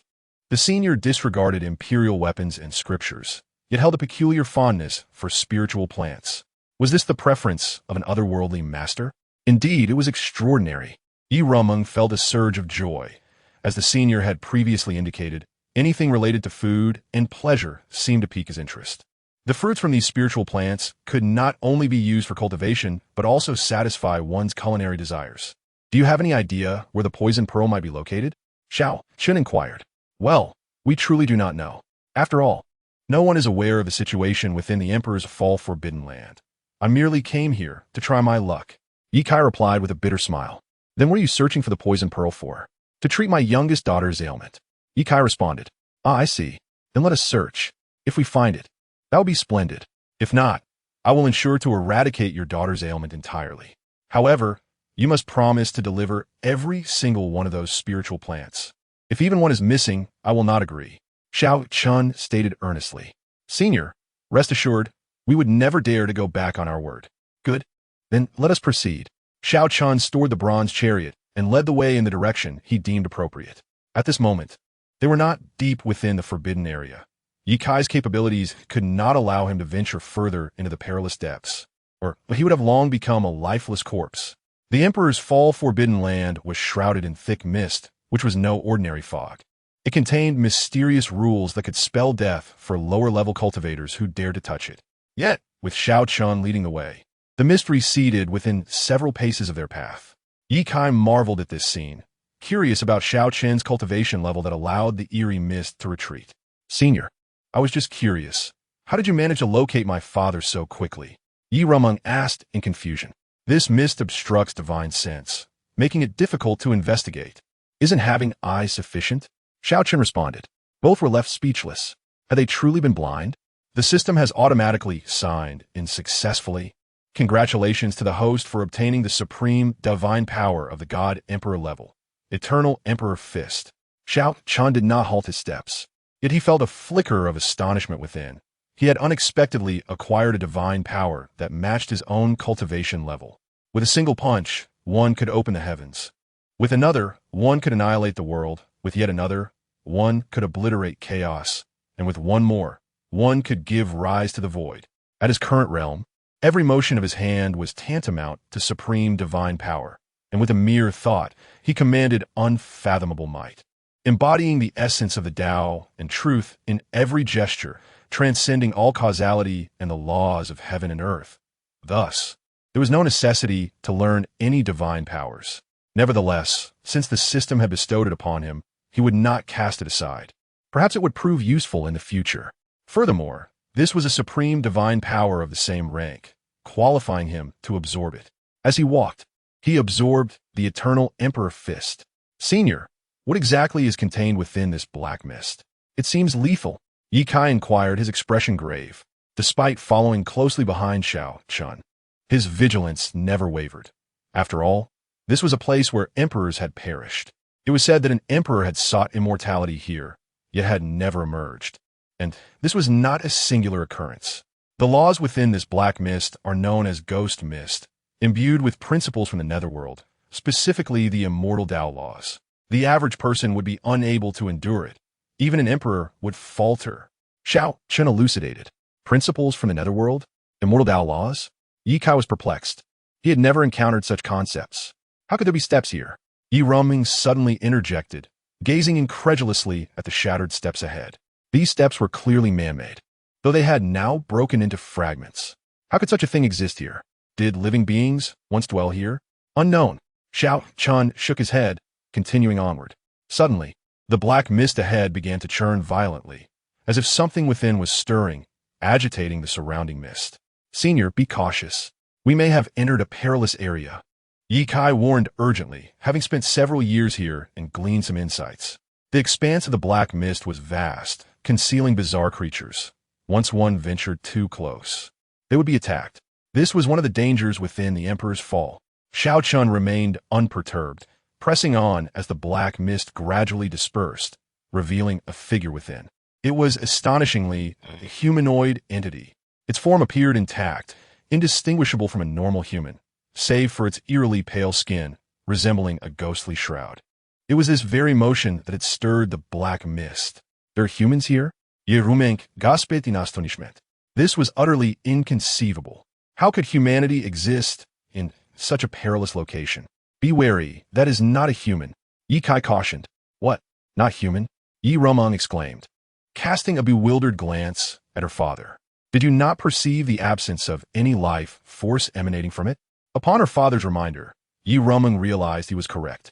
Indeed, the creature bore no trace of life, akin to a corpse. Yet at that moment, the figure that had been facing away from them suddenly turned. Regarding Xiao Chen and the others, Yi Rumeng recoiled in shock, for the creature's complexion was as pale as death, devoid of any color. And its eyes were a ghastly gray. A living entity, the ghastly figure spoke, leaving the Yi family astounded. Could this truly be some form of sentient being? In the blink of an eye, the entity vanished from sight, only to reappear directly above the trio, almost within arm's reach. Its ghostly hand, claw-like, shot towards the top of Xiao Chen's head. What audacity! You dare strike at me? Xiao Chen scoffed. With a resounding thud, that unknown creature was instantly shattered into countless pieces, as if his words alone had invoked the power of the cosmos. Ye Kai gasped, Senior, your prowess is terrifying. Even I, within the holy realm, could not perceive the creature's form when it attacked, yet you annihilated it with but a word. The disparity in our strengths is akin to heavens and earth. Senior, what manner of being is this? How can it be so peculiar? Yi Rumeng inquired, still shaken. It is a corpse that has undergone eons of transformation, giving rise to a specter. Xiao Chen explained. A corpse giving birth to a specter? Is it sentient? Yi Kai asked. If a corpse were to develop sentience, it would be indistinguishable from a living being. You would be able to sense its life force. This specter is born from the unique environment of this place. Such entities typically manifest only in the netherworld. In our realm, they are exceedingly rare. The netherworld? What is that? It is the realm of the dead, the place where beings enter reincarnation. Is there truly such a place in this world? Ye Kai inuited, astonished. Even for cultivators like them, such a place was relegated to myth. He never expected to hear it mentioned by someone as powerful as Xiao Chen. Indeed, such a place exists, and the ghostly mist that pervades this area is steeped in netherworld principles, which is why specters can emerge here. Specters belong to the nether realm. While the living beings you typically encounter reside in the earthly realm, they exist in disparate worlds, hence you cannot perceive their life force. Xiao Chen explained as he walked. Now I understand. I've been woefully uninformed. But how can a corpse spontaneously generate a specter? Surely it must decompose? Ye Kai pondered it. Or can freshly deceased corpses give rise to specters? The previous corpse appeared well preserved, certainly not one that had been dead for long. I will not decay, for that corpse belonged to a being of the immortal Tao. Without external interference, it could remain eternally intact. Such corpses can develop sentience even in normal conditions. And in this unique environment, they give rise to corresponding specters, beings of the immortal Tao. What is the immortal Tao? Ye Kai asked, perplexed. He had heard the mention of immortal Tao principles earlier, but had refrained from inquiring at the time. Beings of the immortal Tao are what all powerful figures throughout history have sought. Immortal sages. What? Immortal sages? Ye Kai exclaimed incredulously. Do such beings truly exist in this world? Are they not mere myth? The ghostly mist here obscures the heavens, which is why you are unaware of certain truths. However, I believe Yi Rumeng is aware of the recent events. Not long ago, a fissure appeared in the sky, revealing a giant eye, the owner of which is an emperor among the immortals, the most powerful of the immortal Tao beings, akin to an emperor-level existence in the realm of mortals. Xiao Chen stated calmly. Yi Rumeng trembled. I never imagined the being behind that I could be so formidable. No wonder it exuded an aura of ultimate truth. Indeed, it is somewhat powerful, yet to claim it is the pinnacle of truth is far from accurate. Xiao Chen chuckled, a hint of disdain in his tone. Yi Rumeng gazed at Xiao Chen's silhouette ahead, feeling a chill. Such an emperor among the immortals was merely regarded as somewhat powerful in his eyes. How formidable must he himself be? In that moment, Yi Rumeng's faith in Xiao Chen being the top of the heavenly Tao golden list, the mysterious being who transcended the heavenly Tao, became even more solidified. Yet, she could not comprehend why such a mysterious being would be the chieftain of a small place like Nine Extreme City. Shouldn't such powerful beings be ancient relics, gazing down upon the ages? Why was he merely a teenager? It seems much has transpired in the years I was away. Rumeng, please recount the events to me. Oh, it's nothing major. Aside from the sudden emergence of that giant eye, the most significant event would be the heavenly Tao golden list. After her explanation, Yi Rumeng queried, but senior, how can there be ghostly mist here, which should only exist in the netherworld? Since the underworld and the world of the living do not belong to different realms, how could there be manifestations from the underworld here? Who can say? Perhaps we shall uncover the truth soon. Xiao Chen chuckled. He possessed the ability to perceive the past of this place through the river of time, but he chose not to, as it bore no relevance to him. Why burden himself with excessive knowledge when a gradual exploration would be far more intriguing? After all, time was on his side. Not long after, he encountered several corpses that had birthed attained spirits. Similar to the previous ones, their skin was pale, devoid of any trace of blood. However, unlike before, these three spirits exhibited intelligence comparable to that of adults. In fact, when they launched an attack on Xiao Chen, they even employed corresponding supernatural abilities. Since you have lingered here for so long, reveal the whereabouts of the poison pearl, and I may spare your lives. Xiao Chen inquired, gazing at the three attained spirits he had subdued. The poison pearl? What poison pearl? We know nothing of it. One of the spirits replied. Although they were not entities of the living world, they understood fear and recognized that this individual was not someone they could provoke. In other words, you possess no compelling reason for me to spare you? If that is the case, then meet your demise. With that, a radiant light began to emanate from his fingertips. Wait, I know of something that may prove useful to you beings of the living. One of the spirits interjected. What is it? Deep within, there lies a stele inscribed with supreme scriptures, which may be of great benefit to you. There is also a colossal withered tree, which, based on the clues left behind, is highly likely to be the peach tree of immortality. Another spirit chimed in. Chapter 76. The withered peach tree, the peach tree of immortality? Xiao Chen's eyes sparkled with interest. If true, it would indeed be a treasure. As for the supreme scriptures, he paid them no mind. True to his word, Xiao Chen refrained from slaying the three spirits and departed. However, after they had moved away, the three spirits exchanged knowing glances, one of them remarking, "The location of the stele is in the core area. This individual possesses considerable strength. I wonder if he can unlock the stele's seal. If he can, it would serve as a passage from the underworld to the realm of the living. But can he truly do it? The seal on that stele was created by a celestial emperor. Only another celestial emperor could break it. Others would stand no chance. Could he be a celestial emperor? He certainly does not appear to be one. Humph! If he is not a celestial emperor, then he is destined for death, as many formidable beings dwell within. Even two ancient immortal lords are present." Meanwhile, as Xiao Chen took a single step forward, intricate runes suddenly emerged from the ground beneath him, followed by countless divine lights bursting forth from these runes, resembling sharp swords aimed at the three individuals standing upon them. Yi Kaisin felt a sense of dread rising in his throat. This was a terrifying danger within the realm of Emperor's Fall, where the power released by the runes could obliterate everything in their path. Moreover, this peril arrived with astonishing speed, akin to a trap that would leave one with no time to react before disintegration. Yet soon, he realized that his concerns were unfounded. The celestial light erupting from the runes indeed exuded immense power, but that was in other areas. Beneath their feet, although the runes had revived, they did not unleash any force. Rather, the power of the runes was entirely suppressed by the venerable figure in front of them. Under Xiao Chen's leadership, they disregarded the runes and the attained spirits. Those who heeded his warning were spared, while those who defied it were swiftly dispatched, simple and direct. Through inquiries, Xiao Chen was the first to reach the legendary peach tree of immortality. The enormous ancient tree stood tall, its robust and flourishing trunk sheltering a vast expanse of sky.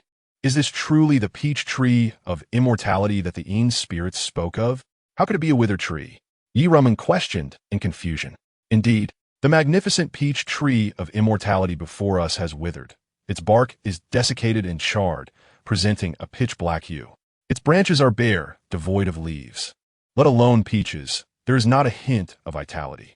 Xiao Chen placed his hand upon the trunk of the withered tree, and in an instant, his consciousness traversed the river of time, tracing the ancient tree's existence back to the past. After an indeterminate span of millennia, Xiao Chen beheld a lush and thriving ancient tree standing proudly upon this land, adorned with numerous plump pink peaches, the very peaches of immortality. Surrounding the ancient tree were magnificent and sprawling structures, pavilions and towers, with water flowing under small bridges, an ethereal ambience permeating the air, and divine creatures bustling about. It was undoubtedly the peach tree of immortality. As Xiao Chen opened his eyes, he held no interest in the previous dominion of this place. His only concern was the fact that this ancient tree was indeed the peach tree of immortality. Yet it had perished. Even if it were the peach tree, what good would it do now? Alas, even now, we have yet to discover the whereabouts of the poison pearl. Is it possible that it does not exist here?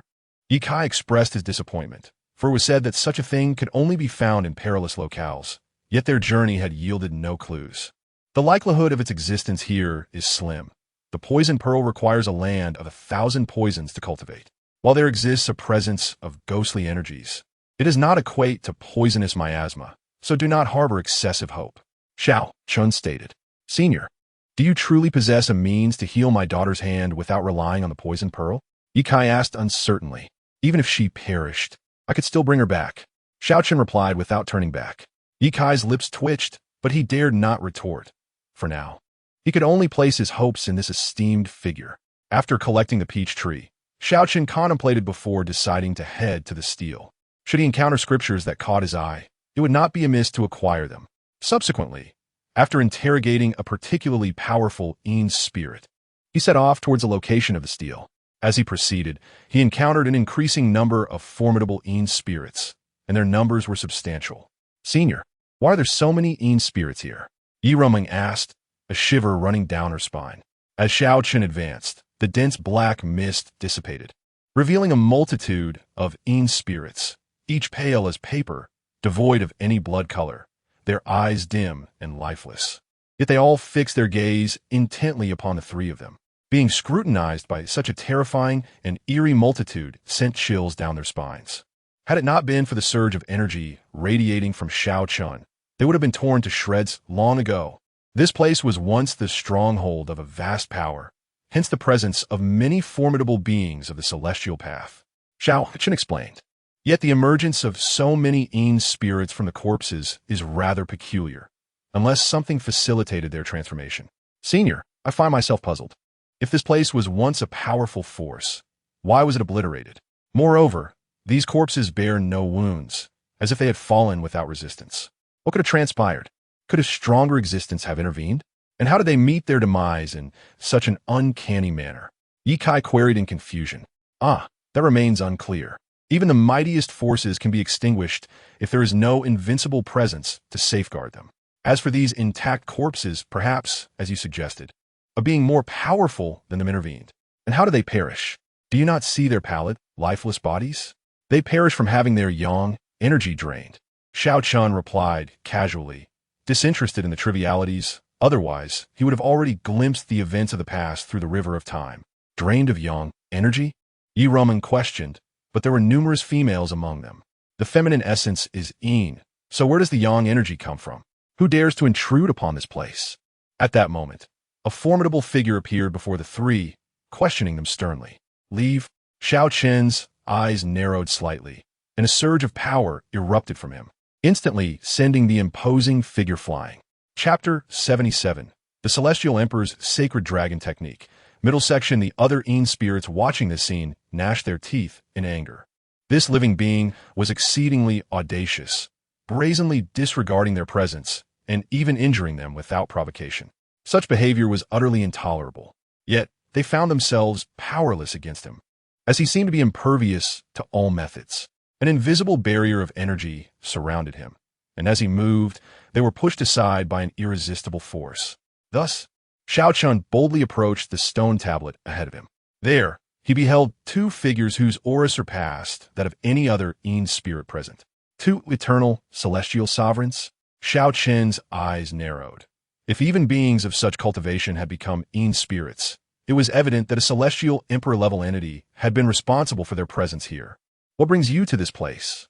One of the Yin spirits, seated beside the stone tablet, inquired. The other two, he could discern easily, but the one before him emanated an abyss-like aura. Could it be that he was a celestial emperor? Even with two eternal celestial sovereigns present, they hesitated to act recklessly. If he truly was a celestial emperor, any attempt to engage would be futile, a mere invitation to death. Moreover, he bore no murderous intent. Otherwise, none of these Yin spirits would have survived. It is of no great significance.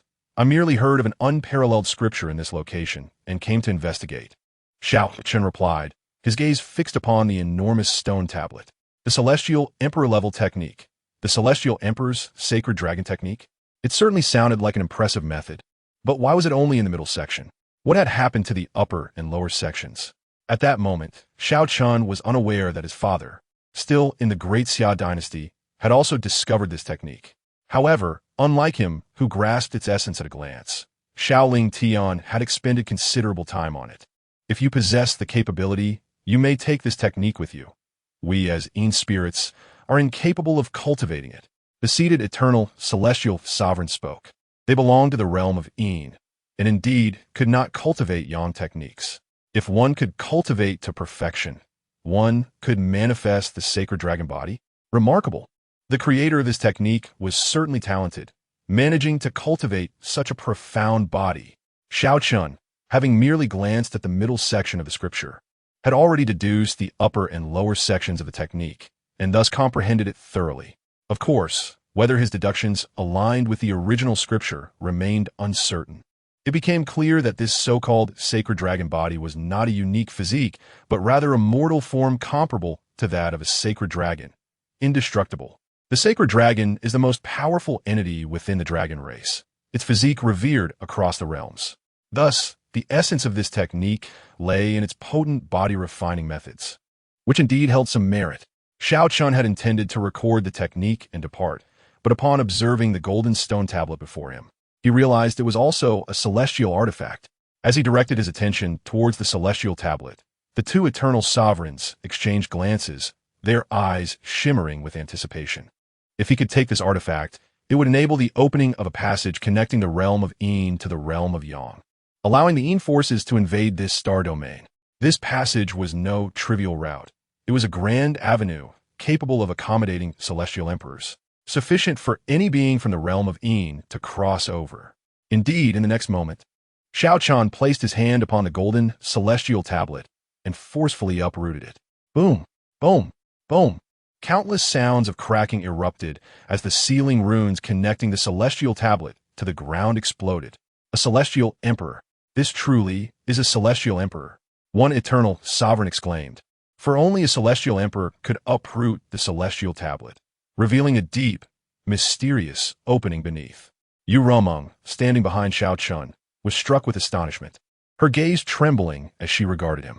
This senior was indeed a celestial emperor? Given that the two formidable Yin spirits had stated as much, it could very well be true.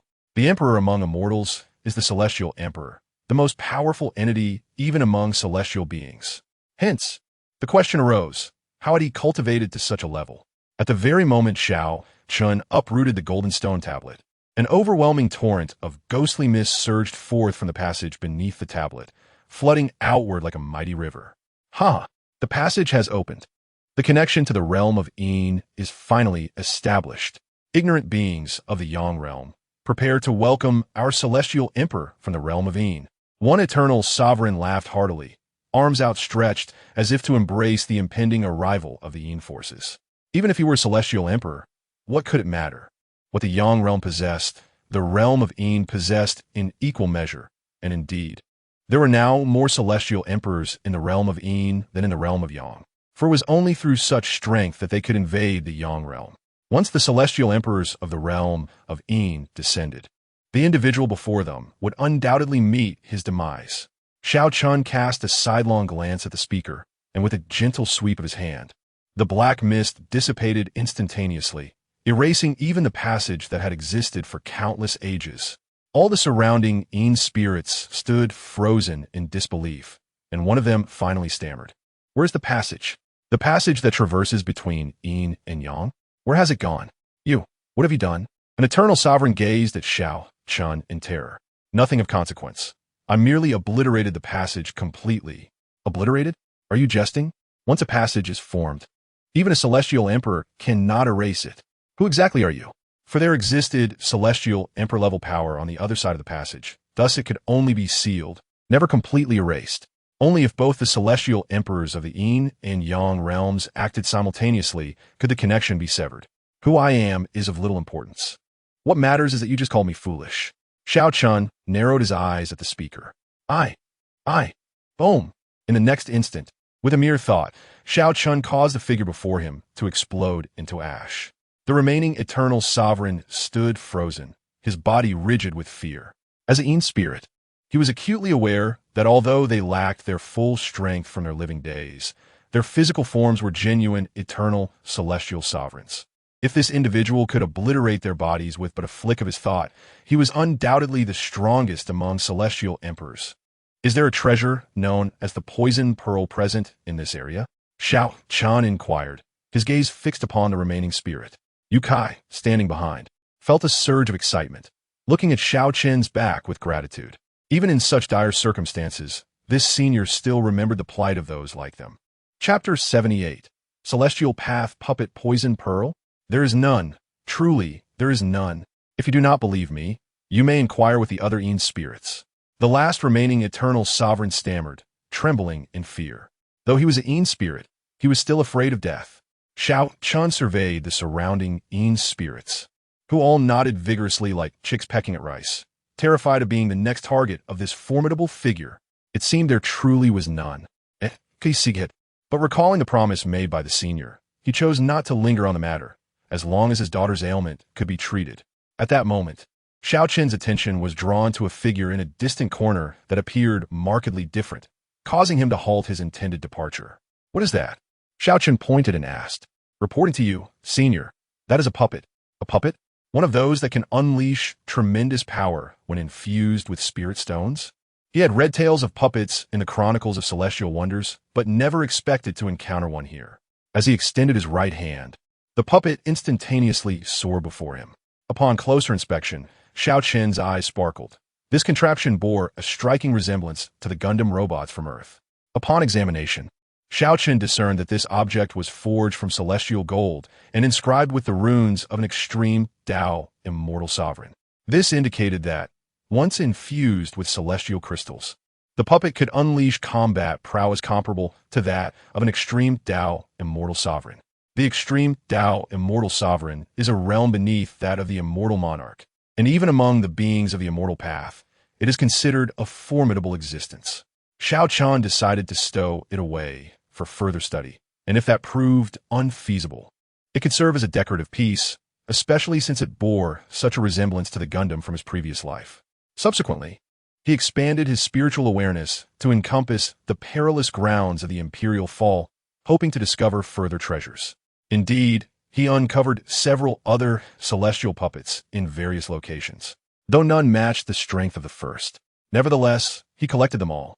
Having exhausted the area of valuable finds, it was time to depart. Where is your home? Xiao Chen inquired of Yu Kai. The latter provided detailed directions, and in the blink of an eye, they found themselves amidst a bustling city. Only after their complete disappearance did the ancient immortal sovereign of the Imperial Fall relax. For although Xiao Chen had not emitted any potent aura, he instilled an overwhelming sense of terror. I initially thought that by witnessing the connection of yin and yang, I could return to the underworld, but to my astonishment, they obliterated the passage. Nevertheless, it mattered not. He had sensed the presence of spirits elsewhere in this star domain, indicating that the beings of the underworld had begun their incursion into the realm of the living. As long as the ghostly mist could connect with this place, they would eventually be able to return to the underworld through other pathways. From the moment of their inception, their sole desire had been to return to the underworld, to their homeland. Is this the city where our Yi family resides? Yu Kai exclaimed in surprise at the familiar surroundings. I wonder how my younger sister is faring. Yi Rumeng expressed her concern, having remained in Juzhisheng for years in an effort to rescue their father, and it had been some time since her last visit. You two may attend to your matters first. I shall take a stroll around this city to see if anything piques my interest. Xiao Chen suggested. Senior, why not accompany us to the Yi family? We shall certainly extend our warmest hospitality. Yu Kai proposed. Let me peruse the city first. It appears far more prosperous than Juzhisheng. Xiao Chen waved his hand dismissively and departed alone, eager to explore the culinary offerings of the city. Fear not, father. The senior will not break his word. Ye Rumeng, Risusurit. Nodding in agreement, the two hurried towards their family's residence. Meanwhile, after some inquiries, Xiao Chen arrived at the largest tavern in the city, Minghua Tavern. Esteemed guest, please come in. Upon entering, he was greeted by the enthusiastic call of a waiter, who had been eagerly awaiting his arrival, rushing forward with a broad smile to usher him inside. Your monthly salary must be quite commendable, Xiao Chen remarked. noting the waiter's radiant grin. "Noble guest, you jest.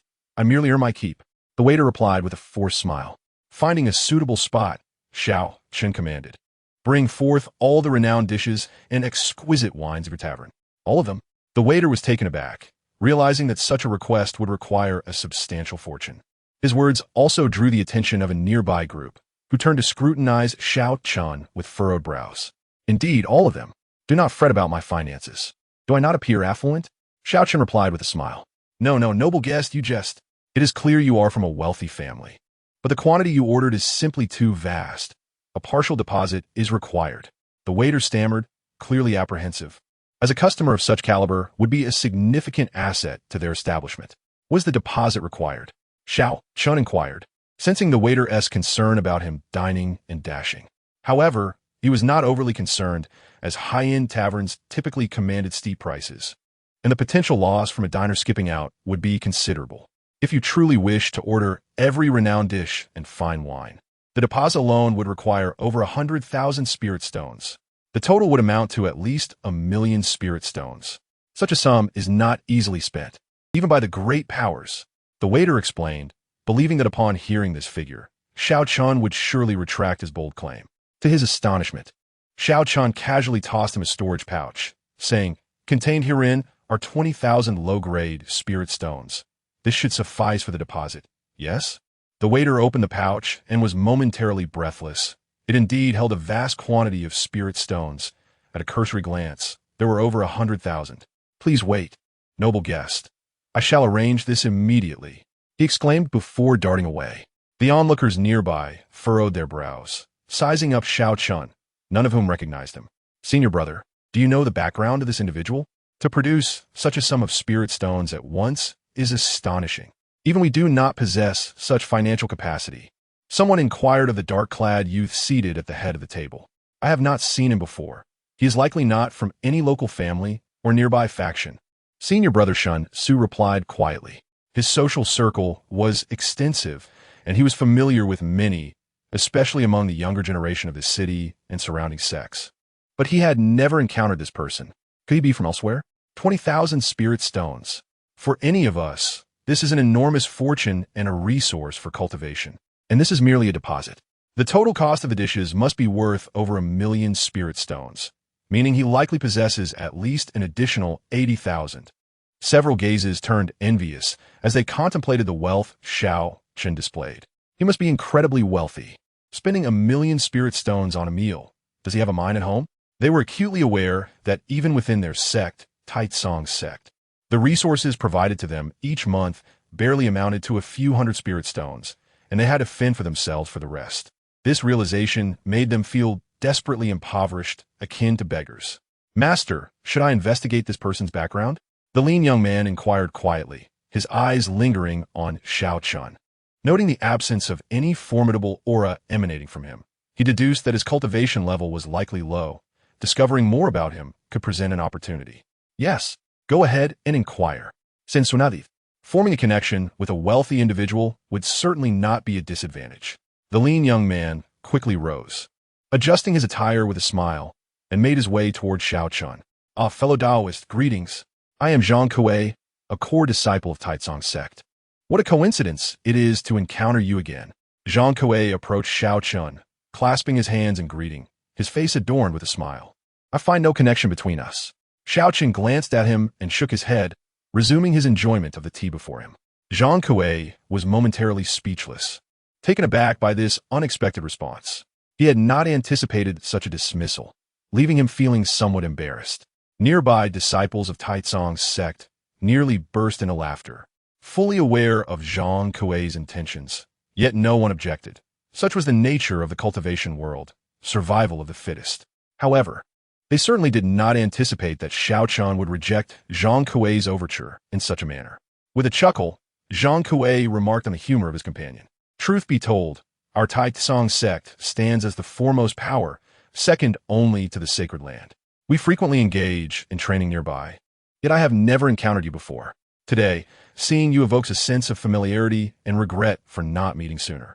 However, I'm curious about the faction from which you hail. If possible, it would be delightful to venture out together for further training." Zhang Kuei, recovering from his initial embarrassment, continued to subtly probe into Xiao Chen's background. Were it not for a mere resource, he would not demean himself in such a manner. Taitsong sect? I have not heard of it. As for their power, it merely stems from a small border town family, inconsequential and unworthy of mention. Xiao Chen gazed into the distance through the window, not bothering to cast a glance at Zhang Kuei, which only fueled the latter's frustration, causing him to clench his fists. Yet he forced a laugh, saying, "Ah, my friend, you jest. If you truly hail from a small border town, how could you afford such lavishness? The dishes you ordered are beyond what even the disciples of Tai Tsong sect can indulge in. This is not something a small town or family could manage. Is your Tai Tsong sect truly that impoverished? How pitiful, unable to afford even a meal, unlike me, whose family possesses abundant resources." Xiao Chen shook his head dismissively, casting a scornful glance at his interlocutor. Zhang Kuei's inner turmoil surged. Could it be that Xiao Chen's family genuinely possessed such wealth? Yet Tai Tsong sect was not poor, merely vast in its considerations for all disciples. At that moment, the waiter approached with an array of small dishes, accompanied by an elderly man who, upon seeing Xiao Chen, respectfully announced, "Esteemed guest, I am the manager of Minghua Tavern. Due to your patronage, you have now been elevated to our highest esteemed guest status, enjoying exclusive privileges. Would you like to move to a VIP room?" "No need. This place is quite satisfactory, filled with the essence of life," Xiao Chen replied. Due to the abundance of dishes he ordered, the elder personally arranged a lavish round table for him, as the previous one could hardly accommodate the food. "Excuse me, dear guest, please make way and do not obstruct." The elder addressed Zhang Kuei, who had no choice but to shift aside, for the Minghua Tavern had the backing of the sacred land, and even he, as a disciple of Tai Tsong sect, dared not provoke them. Before the main course arrived, a variety of appetizers, such as cold cucumbers, were served. Xiao Chen savored them, nodding in approval. They were crisp and refreshing, the cucumbers imbued with spiritual energy, making them exceptionally delicious. "I shall plant some cucumbers upon my return," Xiao Chen mused. Suddenly, he recalled that Yi Rumeng had mentioned their family possessing heavenly silkworm potatoes. He wondered what they might taste like. Moments later, the main dishes arrived, their rich aromas wafting through the air, rekindling the appetites of the satiated disciples of Tai Tsong sect. "What? Are you not leaving? Waiting for me to treat you to a meal?" Xiao Chen shot a glance at Zhang Kuei, who stood stiffly nearby, feeling uncomfortable under the scrutiny. "Sang Kui's anger flaret. How rude of him not to invite me to join in the feast. If he had, I would certainly have accepted." Nevertheless, he turned to leave, having gleaned the information he sought. Just then, Xiao Chen's voice called out, "Given your verbosity, here's a piece of advice. Your energy appears dark. Beware of impending calamity." Zhang Kuei turned to cast a glance back, then huffed and departed, cursing inwardly. "You're the one who will face disaster. Your entire family will." Upon returning to the table occupied by the disciples of Tai Tsong sect, the senior brother, Shun Su, eagerly inquired, "You all must have heard everything, right?" Zhang Kuei's face was grim as he regarded his companions. The recent events had been a profound humiliation for him. A mere family from a border town, of which we were unaware, with no remarkable cultivation, merely wealthy due to their resources. Could this be a ruse? Someone whispered. "A ruse? Did you not see his clear, untroubled gaze? He hardly seems the type to lie. Senior brother, when do you plan to act? If we can capture him, we will not lack for cultivation resources for many years." "Sanqui acertet dosensu. This matter requires his consent, to avoid unnecessary complications. Let us act once he departs the tavern. We shall wait outside." "Sensuri plaif." Agreed.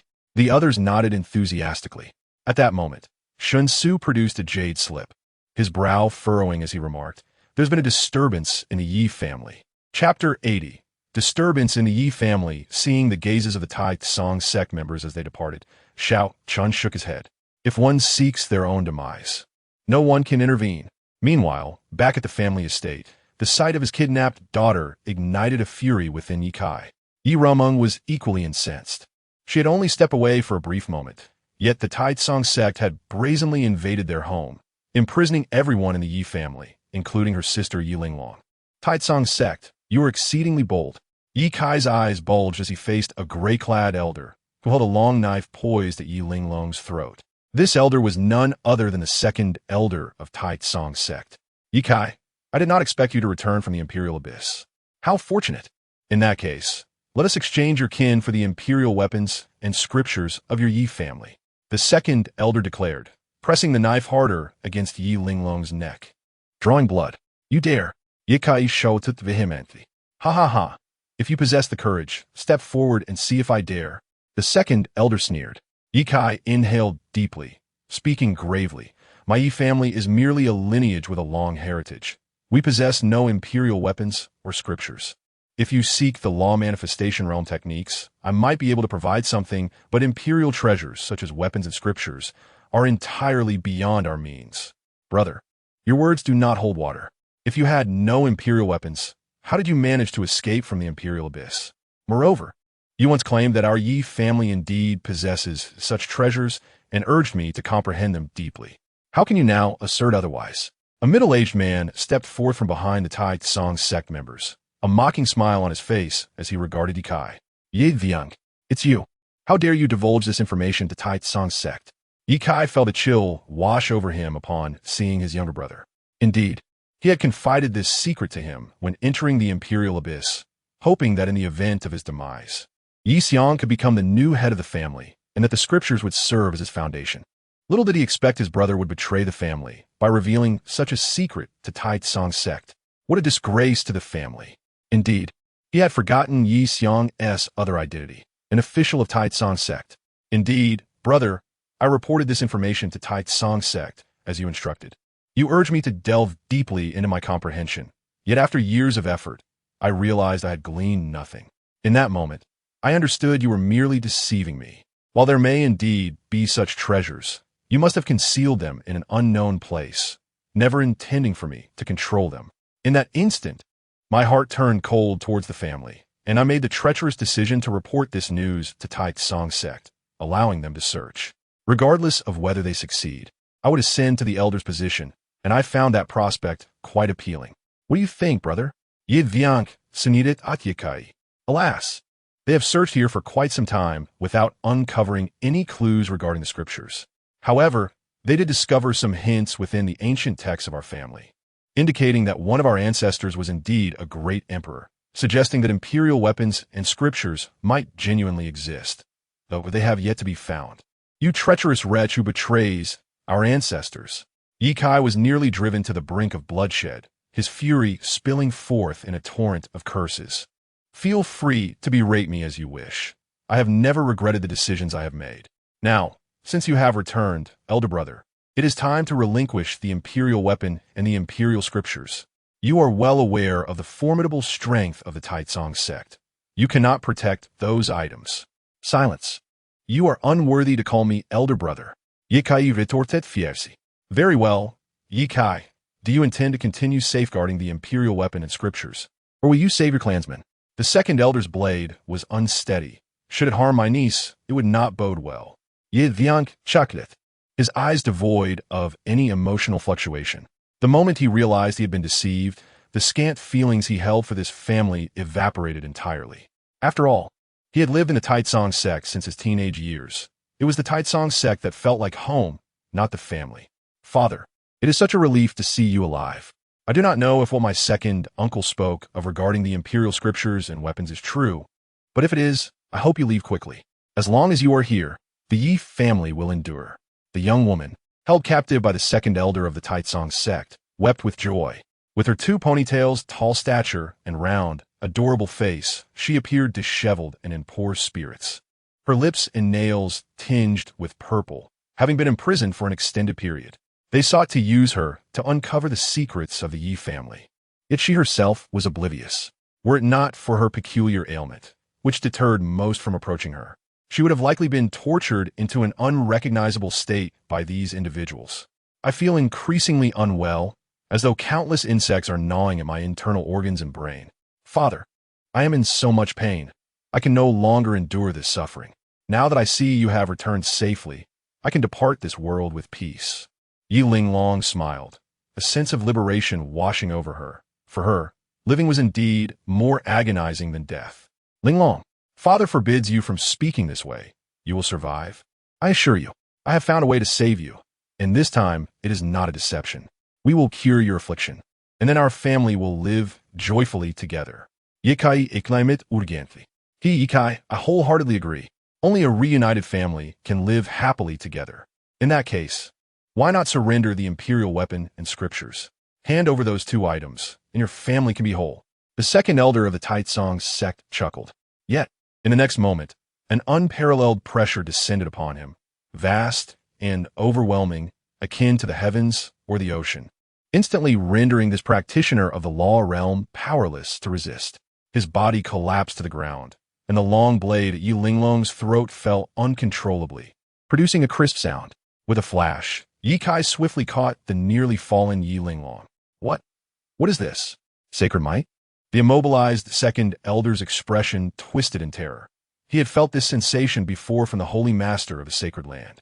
It was a force only a saint could exude, exerting overwhelming power over those below the saint realm. You have broken through to the saint realm? You have become a saint? His voice was shrill, fear radiating from him. Chapter 81. Taking action early, Yi Xiong stood frozen, unable to move under the weight of the sacred might, helplessly watching as Yi Linglong was rescued. Upon hearing the second elder's terrified voice, he was utterly bewildered. Yi Kai had broken through to the saint realm? How could this be? Was it not said that the spiritual energy in this star domain was too sparse for breakthroughs to the saint realm? Saints only emerged from other star domains. What was happening now? The imperial abyss of calamity? You must have obtained a fortuitous opportunity there. Ye Vyank Gazet Atyekai. And what of it? With a flick of his finger, a beam of sacred light shot forth, entering Yi Xiong's body. The latter screamed in agony, blood streaming from his orifices, collapsing weakly to the ground. You have ruined my cultivation? Ye Vyank Eklemet in disbelief. His cultivation had been completely obliterated, reduced to nothingness, rendering him inferior to an ordinary mortal. Since you have betrayed the Yi family, it is lenient of me to strip you of your cultivation. From now on, you shall spend your days in the dungeon. Yi Kai stated coldly, although the individual before him was his own younger brother. There was no reason for mercy after such actions. Having controlled the Yi family for many years, Yi Kai was no soft-hearted individual. While he valued familial bonds, they were reserved for his true kin, and Yi Xiong was no longer his family. Ha ha ha. I never imagined I would end up like this. Ye Vyang, devoid of hope, gazed at his elder brother who had ascended to the saint realm, regret finally etched upon his face. At that moment, the second elder of the Taitsong sect trembled and said, Misunderstanding, Yi clan leader, this is all a misunderstanding. We should not have heeded Yi Xiong slanders and acted against the Yi family. If you spare me, I will ensure that the sect master personally comes to the Yi family to apologize. No need for that. I will personally pay a visit to the Taitsong sect. Since you dared to act against my Yi family, prepare for annihilation. Yekai Ripliet Koldi. Then, the sacred might surged like a tide, engulfing the second elder, leaving not a single disciple of the Taitsong sect alive. He looked down at his daughter, who had fallen unconscious, drenched in cold sweat and trembling. A sigh escaped him. Her condition was worsening. Previously, she had not fainted during her episodes, but now she could no longer remain conscious. He wondered if his current strength could indeed cure her affliction. Yi Kai attempted to inspect her condition, but found no answers, unaware of the cause of her illness. With no alternatives, he could only channel sacred energy into her, which had a slight effect, alleviating some of Yi Linglong's suffering. I hope the elder truly has a solution. He then infused Yi Linglong with a surge of sacred energy to ease her pain. Before long, Yi Linglong awakened once more. Father, sister. Yi Linglong opened her eyes, revealing a painful smile at the sight of the two before her. Linglong, do not worry. We have genuinely found a way to cure you this time, and soon you will lead a normal life. Yi Rumeng offered comfort. Is that so? You have said this many times before, yet it has never borne fruit. Yi Linglong replied with a bitter smile. This time it is for real. Yi Kai affirmed with a nod. He then instructed Yi Rumeng to take her sister to wash up. Though he was eager for Xiao Chen to heal Yi Linglong, he knew he must maintain decorum in the presence of the esteemed elder. Thus, he ensured Yi Linglong was clean first. As he made his way to the ancestral hall, gazing at the portrait of their ancestral emperor hanging above the altar, Yi Kai sighed, "Oh, my foolish brother! The imperial scriptures of our Yi family are contained within this portrait. This was the image of their great ancestral emperor. Only those of the Yi bloodline could comprehend its meaning. Regrettably, Yi Xiong's impatience had caused him to overlook it. Meanwhile, having received news, Shen Su and others hurried to the Yi family's entrance. Of course, Shen Su had instructed Zhang Kuei to remain near the Mingyue Tavern, to follow the target should it appear before their return. After all, the opponent's strength was not formidable, making it easy to track. Upon arriving at the Yi family's entrance, they discovered numerous corpses of Taitsong sect disciples, which left them in shock. What has happened? How could the disciples stationed here be dead? Did our sect clash with the sacred land?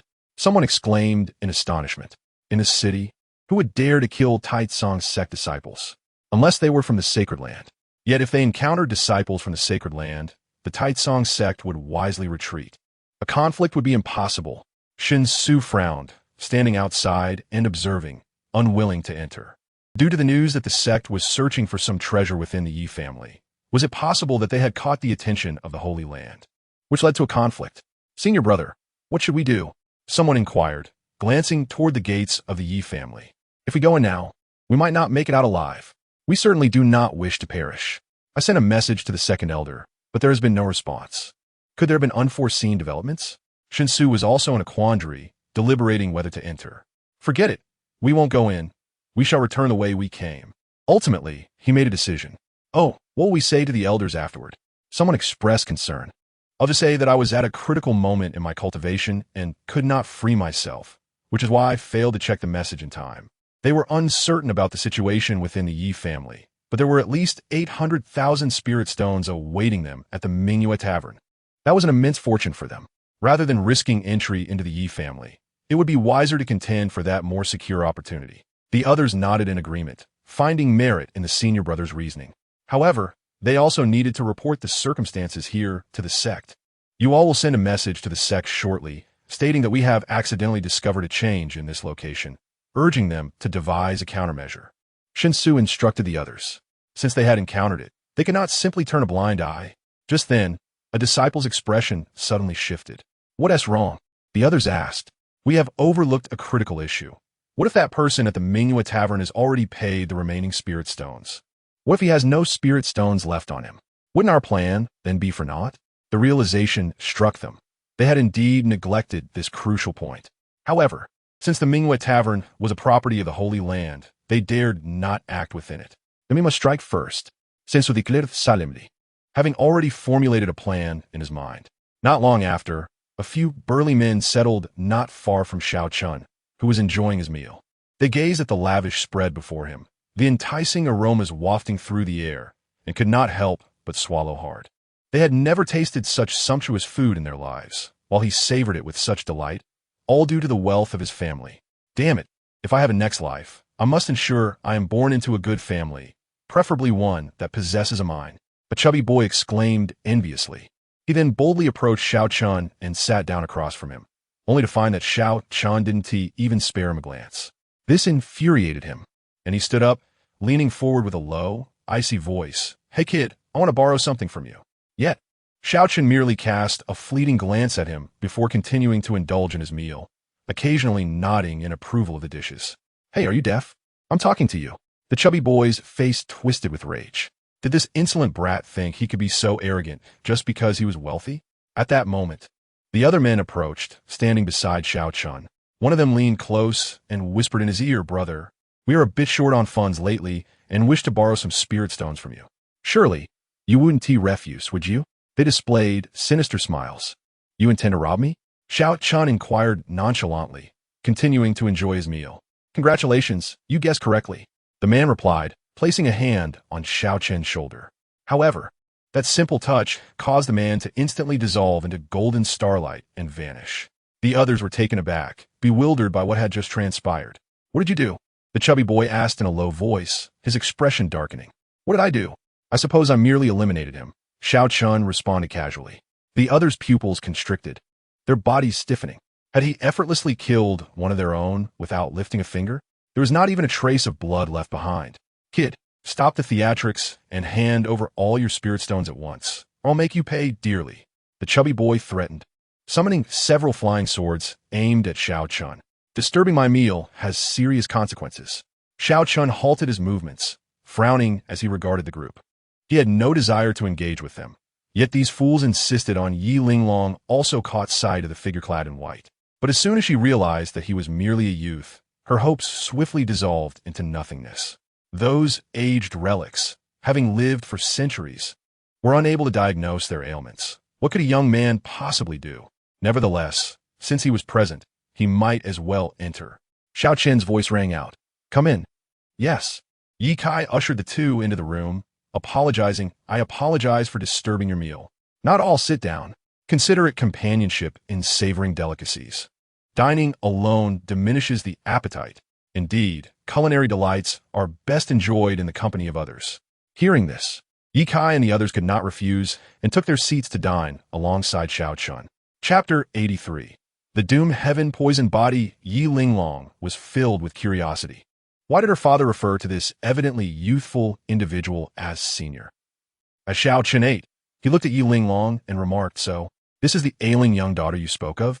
With her dual ponytails and dressed in a pink gown, she exhibited deep purple hues on her lips, nails, and the corners of her eyes, presenting a unique charm. Yes, senior. The condition of this young girl has worsened considerably. She now loses consciousness when afflicted. I humbly request your guidance for a remedy. Yikai supokernesti. Affliction? Upon hearing this, Xiao Chen shook his head and laughed. Why do you laugh? Senior? Yikai inwudit, perpliet. Who informed you that your daughter's condition was due to some ailment? Xiao Chen countered. This question left Yi Kai bewildered.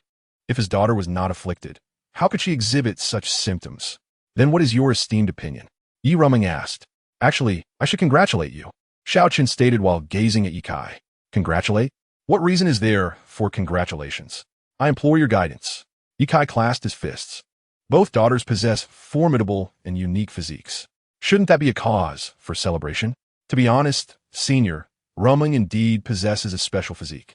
Although I'm unaware of its specifics, it is likely quite powerful, perhaps even surpassing a royal-level physique. Yi Ruming's aptitude and comprehension are exceptional, and her cultivation speed is rapid. It is no wonder she achieved the law manifestation realm in her 20s, a talent of extraordinary caliber wherever one may be. However, if you suggest that my younger daughter also has a unique physique, I find myself perplexed. Some special physiques require particular methods to awaken. Without the appropriate approach, she may never awaken. Your younger daughter falls into this category. Her situation bears some resemblance to Xiao Ran's, as it too requires a special method, albeit it is different. Xiao Ran's physique, even if not awakened, poses no harm, while Yi Linglong's condition, if unawakened, could endanger her well-being. Yi Kai immediately rose and bowed deeply to Xiao Chen, saying, I beseech your guidance. Yi Ruming and Yi Linglong also stood and bowed, particularly the latter, whose heart swelled with excitement. Regardless of the veracity of Xiao Chen's claims, she perceived a perspective distinct from those of the alchemists of yore, who had uniformly attributed her condition to some illness. Truth be told, it is quite simple. Just give her poison, Xiao Chen said nonchalantly. What? Poison? Yi Kai and the others gasped, staring at Xiao Chen in disbelief. What sort of treatment was this? Do you understand what kind of physique your daughter possesses? It is known as the doom heaven poison body, aptly named for its affinity with poison. By administering sufficient poison, you can stimulate her physique to awaken. Do you comprehend what I am saying? The three remained dumbfounded. The Yi family possessed numerous texts, yet they had never encountered such a physique. Senior, during the administration of poison, must we undertake any additional measures, such as protecting the heart meridians or the soul? After all, my daughter is still merely a mortal. Furthermore, how many types of poison must she consume to awaken her physique? None are necessary. Each time the poison manifests, it will stimulate her physique. The awakening will absorb all toxins. As for quantity, given her level, she will likely need at least 100 types of poison. Yi Ruming interjected, I happen to have a few types of poison with me, though they are potent enough to incapacitate those in the law manifestation realm. Should we attempt it? Certainly. The stronger the poison, the quicker her physique will awaken. In fact, the poison pearl Yi Kai sought was the best solution, as such treasures could only be nurtured in places saturated with toxins. If they could procure one for Yi Linglong, a single pearl would resolve all issues. However, lacking a poison pearl, they had no choice but to resort to administering poison. Ye Kai glanced at his younger daughter, who nodded resolutely. If success was attainable, that would be splendid. If not, she would rather perish than endure this suffering any longer. Without hesitation, Yi Linglong accepted the poison from Yi Rumeng and swallowed it decisively, causing Ye Kai and the others to break into a sweat in apprehension. Moments later, Yi Linglong's body began to tremble violently, and beads of sweat dotted her forehead. Do not be concerned. This is just the poison manifesting. Xiao Chen's words left Ye Kai and the others speechless. Wasn't the manifestation of poison a cause for concern?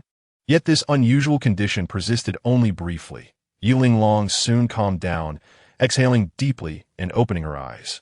Little sister, how do you feel? Ye Kai asked urgently. I feel extraordinarily comfortable, unlike anything I've ever experienced. The cold sweat on her brow vanished, replaced by a healthy glow on her face. Splendid. Thank you, senior, for your guidance. Ye Kai once again bowed to Xiao Chen, while Yi Linglong and her sister hurriedly followed suit. Not at all. It is a trivial matter. However, remember that the items you promised me before cannot be lacking.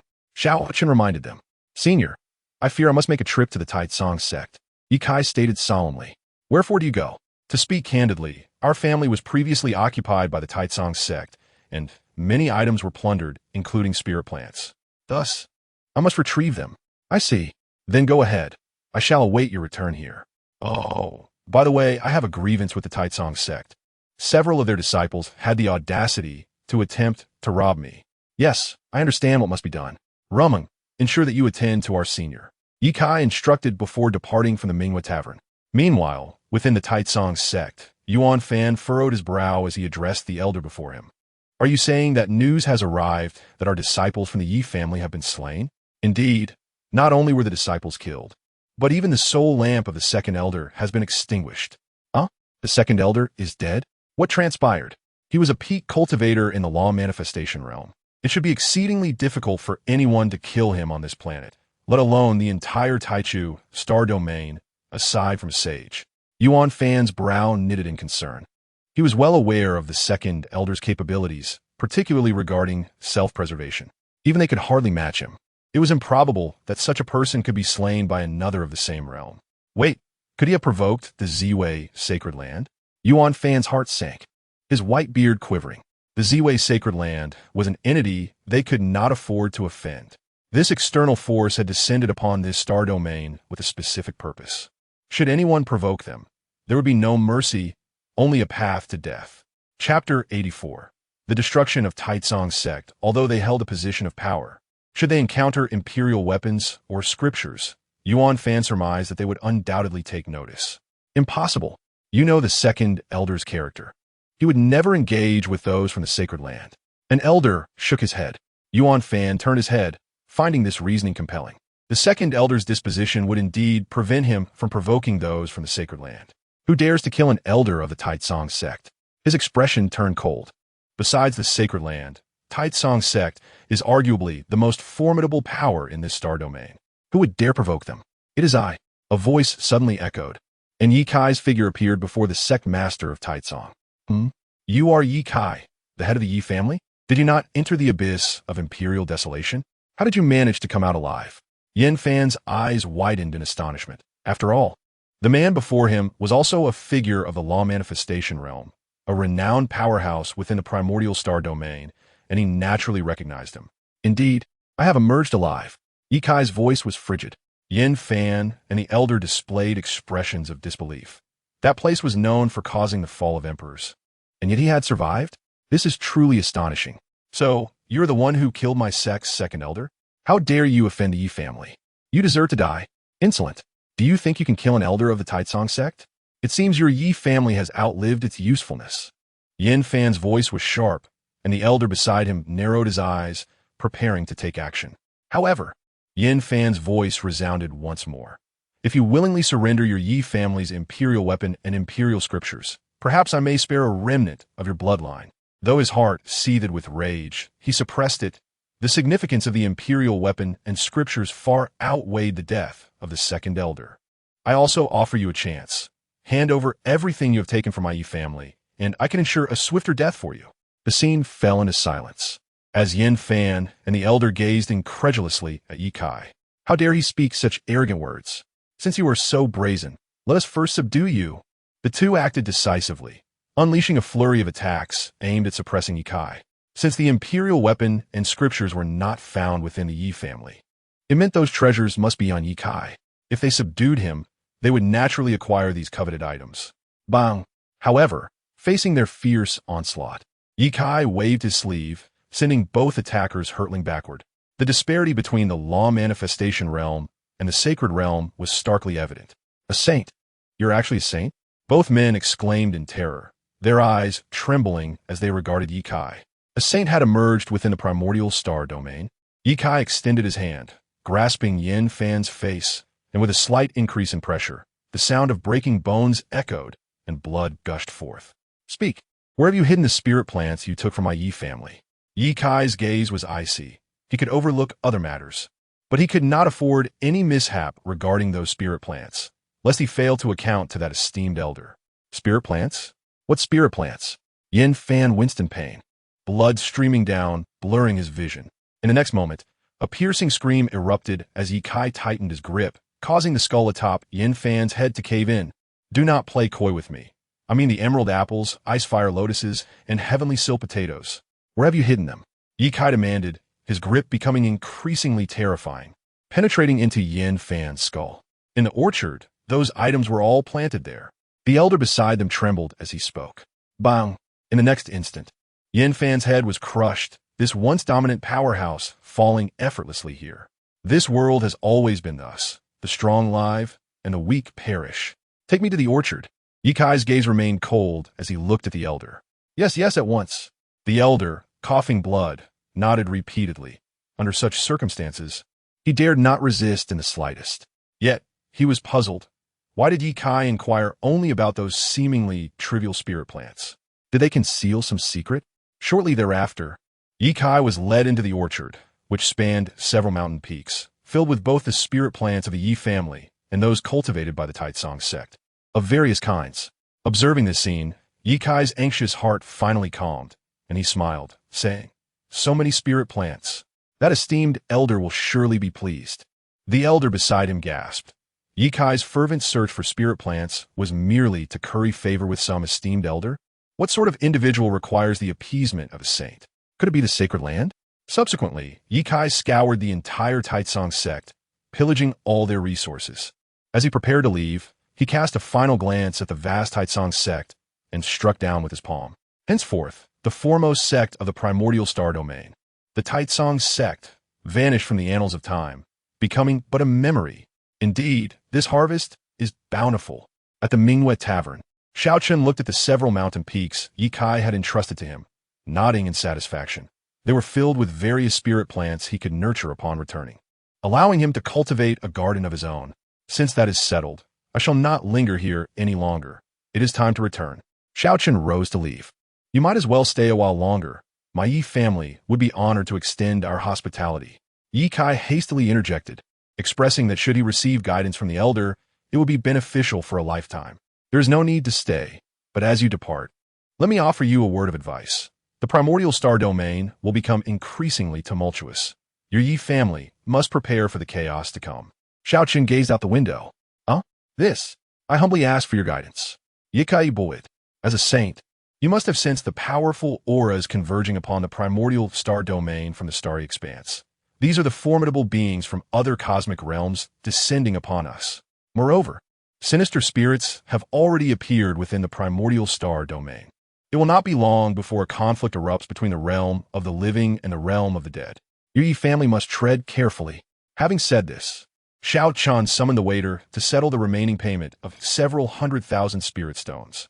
Ye Kai rushed to pay, but was halted by Xiao Chen, stating that the agreement he made with the Yi family had been fulfilled, and their promised reward had not only been honored but exceeded. How could he allow them to pay for his meal? Hours after Xiao Chen departed, Ye Kai frowned at the sky, pondering. Indeed, as the elder said, powerful auras are approaching from the starry expanse. It seems the primordial star domain is truly on the brink of turmoil. Chapter 85. The Emergence of Sinister Spirits in Jioji City. But why have these stellar forces suddenly descended upon the primordial star domain? He then turned to Yi Rumeng and asked, Rumeng, How did you come to know this esteemed elder? I must say, my daughter is truly fortunate to be acquainted with such a powerhouse. This elder is the clan leader of a small family. He and his kin came to dine at my tavern, and that is how I met him. A clan leader of a small family? How can that be? Yikai iklemet indispidif. Such a formidable existence cannot possibly be merely the leader of a small family. Could it be an obscure family? It is true. Why will my daughter deceive you? Their family does not possess many strong individuals. The most powerful among them is merely at the Soul Palace realm, and it is said that they nearly faced extermination not long ago. This elder was the son of the clan leader at that time, thrust into leadership under dire circumstances, and their family began to change from that moment onward. Hearing Yi Ruming's explanation, Yi Kai's eyes widened. He thought the elder was some ancient being who had lived for countless ages, yet he turned out to be a youth? In that case, this elder's talent must be extraordinarily high. Otherwise, how could he achieve such a level at this age? Yikai gaspet age. Even knowing the elder was young, he still addressed him as an elder. Indeed, there may exist individuals of terrifying talent in this world, capable of attaining heights beyond our reach in a short span of time. Moreover, Father, did you see that heavenly Tao Golden List? Based on my conjecture, this elder is very likely the one ranked first on that list. Yikai nodded, acknowledging that the performance of that senior in the abyss of imperial destruction truly deserved the title of the first on the heavenly Tao Golden List. After a lengthy pause, he continued, in any case, the issue with Linglong has been perfectly resolved. We should prepare to leave Zhongzhou. Leave Zhongzhou? Why must we depart? Ye Rumeng inwided, puzzled. I am concerned that the secrets regarding our Yi family's possession of the imperial scriptures and imperial weapons might leak to the Ziwei Holy Land, which would be troublesome. Although I have broken through to the saint level, I still feel somewhat inadequate before the Holy Land. For the sake of safety, it is imperative that we leave Zhongzhou and avoid drawing attention. But where shall we go? Yi Ruming asked. Let us head to the southern region. Did you not mention that the family of that senior is located there? Wherever that senior resides is undoubtedly the safest place. Meanwhile, Xiao Chen sat within a bronze war chariot, sipping wine while observing the celestial puppets before him. As he infused the energy zone of the puppets with the celestial crystals he had acquired from recent system sign-ins, the celestial runes on the puppets began to awaken. They are still functional. They haven't broken. Xiao Chen's eyes sparkled with excitement. By imprinting a cultivator's unique mark onto the puppets, he could manipulate them, unleashing formidable combat prowess. Unfortunately, no one in his family could currently operate these puppets. These artifacts were not merely for casual use. One must possess a corresponding spiritual power to control them. Otherwise, they would remain beyond reach. Well, for now, I shall treat them as decorative pieces. Each time he glimpsed a puppet reminiscent of a mecha, it stirred a faint nostalgia for Earth. Suddenly, the system's voice echoed. Today's automatic sign-in successful. Congratulations, host. You have obtained the Imperial level technique. Hunyuan Imperial Scripture. An Imperial level technique? Quite commendable. Certainly better than those spirit stones and elixirs. Over time, the accumulation of spirit stones, celestial crystals, and elixirs had reached mountainous proportions. So each time he signed for something new, it was a delightful surprise. Currently, the family was practicing the saint-level technique left by Xiao Zhan, and this Hunyuan Imperial Scripture effectively compensated for the family's shortcomings in techniques. In fact, Xiao Zhan had not only bequeathed the saint-level technique, but also the Jiujing sword cannon. However, the latter was not something just anyone could cultivate. It required the integration with the Jiujing sword formation to unleash its true power. Few in the clan even practiced the sword, let alone the formation. The Hunyuan Imperial Scripture, however, was different. It was a technique suitable for the masses, with no special requirements. Only sufficient aptitude was necessary for comprehension. Additionally, the Heavenly Emperor's Sacred Dragon technique, discovered in the abyss of imperial destruction, was also an excellent technique.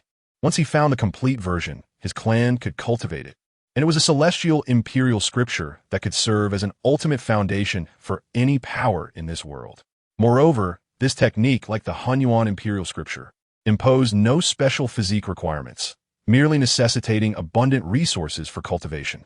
Fortunately, the Xiao family was not lacking in cultivation resources at present. Before long, Xiao Chen returned to the eternal divine city. Just as he was about to plant the spiritual flora he had harvested, the Grand Elder, Xiao Feng, hurriedly approached him. Xiao Chen, an extremely strange incident has occurred in Jiujing City. What incident? Xiao Chen paused his actions, perplexed. What strange occurrences could possibly happen in a small place like Jiujing City? How should I put it? There has been a bizarre death, a person entirely devoid of color, resembling one who had been submerged in water for an extended period. It is unsettling, yet there are no visible injuries. Neither you nor the deputy clan leader were present, and we simply cannot uncover the cause. The Grand Elder frowned. Has someone from the clan died? Xiao Chen inquired, his brow furrowing. The manner of death described sounded akin to being drained of one's life force. He had recently witnessed such a phenomenon. Could it be that beings from the underworld have appeared here? Fortunately, no one from our clan has perished, and those who died were merely minor cultivators. I suspect that the assailant is not particularly powerful and only dared to act stealthily. However, this method of death is unprecedented. It evokes a sense of dread. If we do not investigate thoroughly, it will leave us uneasy. It seems merely to be a minor ghost. Xiao Chen chuckled lightly. Clan leader, what do you propose we do? What is there to discuss? Let the younger generation of the clan venture forth to seek it out. A trivial minor ghost should be no challenge for them. A minor ghost? What exactly is that? The Grand Elder questioned, puzzled. It is a spirit from the underworld. Inform the clan members dispatched to capture it, that I desire it alive. Understood. With the clan leader's words, I can proceed with confidence. In truth, he had intended to send clan members to uncover the hidden mastermind, but the bizarre nature of the deceased had deterred him from acting hastily. Instead, he kept the clan members within the divine city. Xiao Feng went to make arrangements, while Xiao Chen began tending to his spiritual plants. He deemed his flora far more significant than the affairs concerning the underworld. Finding a vacant plot within the divine city, Xiao Chen placed the several mountain peaks gifted to him by Ye Kai there. With a resounding crash, the peaks settled into the divine city, eventually merging with it. Chapter 86. Bizarre underworld spirit indeed. Placing several mountain peaks within the divine city adds an appealing aesthetic, enhancing the vitality of the surrounding spiritual plants. Xiao Chen nodded in satisfaction. He then transplanted the 5 elements melon seeds, aurora grapes, mulberry trees, and others.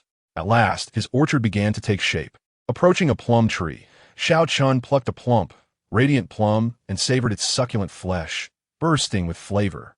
After a moment's contemplation, he realized the spiritual energy in this place was rather sparse. The denser the spiritual energy, the more delectable the spiritual fruits it nurtured. Subsequently, he placed a spiritual spring he had acquired during a previous sign-in at the center of the mountain peaks. Instantly, rich spiritual energy began to waft from the spring, enveloping the peaks. He then employed his techniques to confine the energy within the orchard, preventing it from dissipating into the outside world. Once everything else was in order, he took out the withered peaches of immortality and planted it beside the spiritual spring. As a beam of divine light from his fingertip penetrated the trunk of the withered tree, visibly, tender buds began to sprout from the once dead tree. The buds unfurled into lush green leaves, and the expansive canopy soon enveloped the surrounding peaks. This divine light contained godly power with incredible capabilities. Not only could it revive the dead, but the immense energy also prompted the tree to blossom and bear fruit. As the peach blossoms bloomed and withered, numerous large peaches of immortality appeared on the branches. Xiao Chen counted and found a total of 365. He plucked one for a taste, and as the juice splattered, his eyes lit up with astonishment. What a treasure! The energy contained within a single peach of immortality is sufficient to propel a person from the minor realm to the celestial domain. Of course, this referred only to the energy contained within. If a minor realm cultivator dared to consume it, they would surely explode from the excess. After all, this was not a true celestial fruit, incapable of instantly granting one the rank of an emperor. He then busied himself in the orchard, tending to the flowers and plants, finding it far more enjoyable than engaging in combat outside. Meanwhile, in Jiujing City, many of the younger generation from the Xiao family had gathered, preparing to seek the underworld spirit. Xiao Yu, Xiao Lang, Xiao Yan, and others had all arrived, brimming with vitality and vigor. To his surprise, even a short time apart had seen their strengths advance significantly. Within Jiujing City, Lu Renjia gazed at the Xiao family members in awe. Indeed, those once disregarded as mere children now emanate a palpable pressure with their aura. I wonder what level they have cultivated to. How enviable. Someone remarked. Among the younger generation of the Xiao family, the lowest cultivation had already reached the spiritual vein realm. The inhabitants of Jiujing City could hardly fathom the extraordinary opportunities that the Xiao family must possess to nurture such a multitude of powerful individuals. Even during the peak of its glory, the original Lord's mansion housed only a handful of spirit vein realm cultivators. A formidable group of cultivators should surely be able to uncover the mastermind behind this. Otherwise, we will never find peace. The crowd fervently hoped. If those ghostly entities from the underworld do not reveal themselves to my grandfather Xiao Yu, I shall not hesitate to obliterate them. Xiao Yu bellowed. They had descended with dozens of people, yet despite their extensive search, they could not locate where the enemy was hidden. Even their divine senses could not catch a trace. Xiao Lang shook his head, suggesting, instead of wasting breath, why not let Xiao Tian utilize his chaos-heavy eyes to discern where the enemy is concealed? Indeed, how could I forget that Xiao Tian's eyes possess the ability to see through? Xiao Yu urged. Quickly, Xiao Tian, activate your eye technique and reveal where this creature from the underworld is hiding. He could not afford to waste time. He needed to swiftly cultivate to a realm surpassing that of his goddess, for otherwise, he would lack the qualification to pursue her. I truly do not wish to use the heavy eyes in such a place. Xiao Tian sighed, for the penetrating vision was too potent, often revealing distressing sights. Nonetheless, he activated the ability as the enemy was weak merely at the door realm, and they need not squander excessive time. His pupils spun like two worlds in motion as he surveyed the surroundings. In a brief moment, he detected an eerie entity concealed in a dark corner. However, he did not stop there. Instead, he scanned the entirety of Jiujing City, ultimately uncovering several similarly bizarre beings. We found one, but there is more than one. Guided by Xiao Tian, they stealthily made their way to a dilapidated building's basement, where they encountered a semi-transparent entity resembling a soul. Is this the ghostly spirit that came from the underworld? Xiao Yu marveled at the terrified being before them. It must be, as it is evidently unlike us. And most importantly, our divine senses cannot detect any life force emanating from it. Xiao Tian remarked, admitting that without the chaos-heavy eyes, he would not have discerned its presence. It is indeed peculiar. Despite its apparent frailty, my divine sense cannot capture its life essence, even at such close proximity. What could this mean? Xiao Lang pondered, his curiosity about this diminutive creature piqued. Lowly beings of the mortal realm, do you not kneel and submit before me? The ghostly spirit, incensed by the human scrutinizing gazes, shouted defiantly. When my army from the underworld descends, it will be your realm's demise. Its arrogance was palpable, as it shouted down at them like a superior. How dare you come to our territory and act so brazenly? Xiao Yu seized the creature by its neck. Despite its semi-transparent form, it offered no resistance. Release me, you insignificant mortal. Let go of this esteemed being. It screeched. Silence. Do you dare to be arrogant with your meager door realm? Do you believe I will not crush you? A terrifying smile crept across Xiao Yu's face, instantly silencing the underworld spirit. If it weren't for our clan leader's desire to keep you alive, you would have already met your end for your insolence. A mere door realm, and yet it demanded their submission. Did it truly believe they were easily intimidated? The entity trembled in Xiao Yu's grasp, bewildered. Hadn't they been informed that as long as they remained hidden, the beings of the mortal realm would not detect them? As the group continued their search under Xiao Tian's guidance, they discovered several other ghostly spirits, all weak and of the door realm. Many in Jiujing City observed the peculiar spirits held by the Xiao family members. Their curiosity piqued about what these entities truly were. Before long, Xiao Yu and the others returned to the divine city with the spirits. Xiao Chen had just finished his tasks in the orchard, having harvested a peach for brewing, and returned to his lavish courtyard, the largest in the clan. Clan leader, what are these entities? What is the underworld? Xiao Yu inquired, intrigued. You need not concern yourselves with the details. Simply know to slay any underworld beings you encounter. Xiao Chen instructed. The balance between the yin and yang was disturbed, and such an invasion was detrimental to the universe. Though Xiao Chen was unconcerned, he did not wish for the entire universe to be overrun by the ghostly essence of the underworld. Shortly after, the others departed, leaving Xiao Yu behind. Clan leader, why didn't the owner of Fengwu Courtyard return with you? He awkwardly asked, She likely has her own matters to attend to, but will return, for she has yet to fulfill her promise to me. What? Have you taken a liking to her? Your taste is quite discerning. Xiao Chen chuckled, acknowledging that Yi Rumeng was not only extraordinarily beautiful, but also possessed remarkable talent, her formidable constitution ranking among the finest in the universe. I have taken a liking to someone, yet that individual may not reciprocate my feelings. How about you, esteemed clan leader, help facilitate this? Xiao Yu gazed expectantly at Xiao Chen. If I were to speak up, she would undoubtedly agree, but it would merely be out of respect for my standing, rather than genuine affection. Even if we shared a bed, our dreams would remain disparate. Do you still wish for me to intervene? This. Xiao Yu was naturally reluctant, yet given his talents and cultivation, winning her heart seemed a daunting task. With diligent training and thoughtful endeavors directed towards her, nothing is insurmountable. I also wish for her to marry into our Xiao family, but that requires your earnest effort. When the time is ripe, I shall certainly advocate for you. Xiao Chen yearned for Yi Rumeng to join the Xiao family, for she was indeed a remarkable woman, yet he would never impose. Very well. Xiao Yu nodded, clenching his fist with determination. I shall strive for it. Observing the other's youthful infatuation, Xiao Chen sighed. Despite his prolonged stay, he had yet to encounter a woman who stirred his heart. Otherwise, he would have already taken action rather than remain solitary. Once everyone had departed, he extended his consciousness, discovering a cavern amidst the Juji Mountains, from which thin wisps of ghostly mist emanated, shrouding an area of several meters, occasionally revealing the presence of spectral entities. Initially, the passage was feeble, capable only of admitting lowly spirits, but gradually, as more specters traversed, it would expand, accommodating those of greater cultivation. Contemplating this, Xiao Chen seated himself within the pavilion, endeavoring to develop a technique to perceive these spirits and a secret art of consciousness. In doing so, our clan members would not find themselves at a disadvantage during battles with these entities. Days later, Xiao Lingtian returned, bringing not only the entirety of the wealth from the great Xia dynasty's treasury, but also the first volume of the Heavenly Emperor's Sacred Dragon Scripture. What?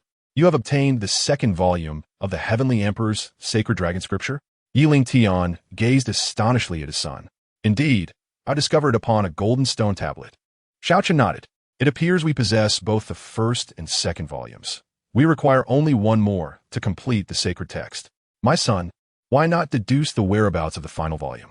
Let us retrieve it directly, for even the first volume alone allows cultivation to the Emperor realm. And if we acquire the complete scripture, it may very well be the fabled celestial scripture, regardless of whether this universe permits ascension. Xiao Lingtian placed great value on this scripture. Very well, I shall investigate. Xiao Chen began to deduce the location of the final volume. As the eternal divine emperor, such deductions were but a trifling task. In mere moments, he pinpointed the whereabouts of the stone tablet within a stellar domain of the universe. Chapter 88. The Elder's astonishment. The stone tablet resided within a powerful faction, safeguarded by sacred realm cultivators. Subsequently, he beheld the engraved verses upon it. Upon reading the scriptures, Xiao Chen's expression turned contemplative. What troubles you? Xiao Lingtian inquired. I believe this scripture could serve as a means to temper our clan members. Xiao Chen smiled. What do you mean? For this scripture is rather intriguing. Upon successful cultivation of the first volume, one can sense the location of the second volume, and subsequently the third. Moreover, within an era, only one individual can successfully cultivate it, while the others ultimately become stepping stones for the victor. This differs from the scripture Xiao Chen had deduced, as his understanding diverged from that of the scripture's originator. His deductions allowed for cultivation to a higher realm. Upon merging all the scriptures from a stone tablet, he discovered that this scripture bore certain limitations. So what do you imply? Xiao Lingtian questioned, perplexed. Recently, numerous external forces have descended upon the Taichu stellar domain. It will not be long before this domain becomes rife with talents.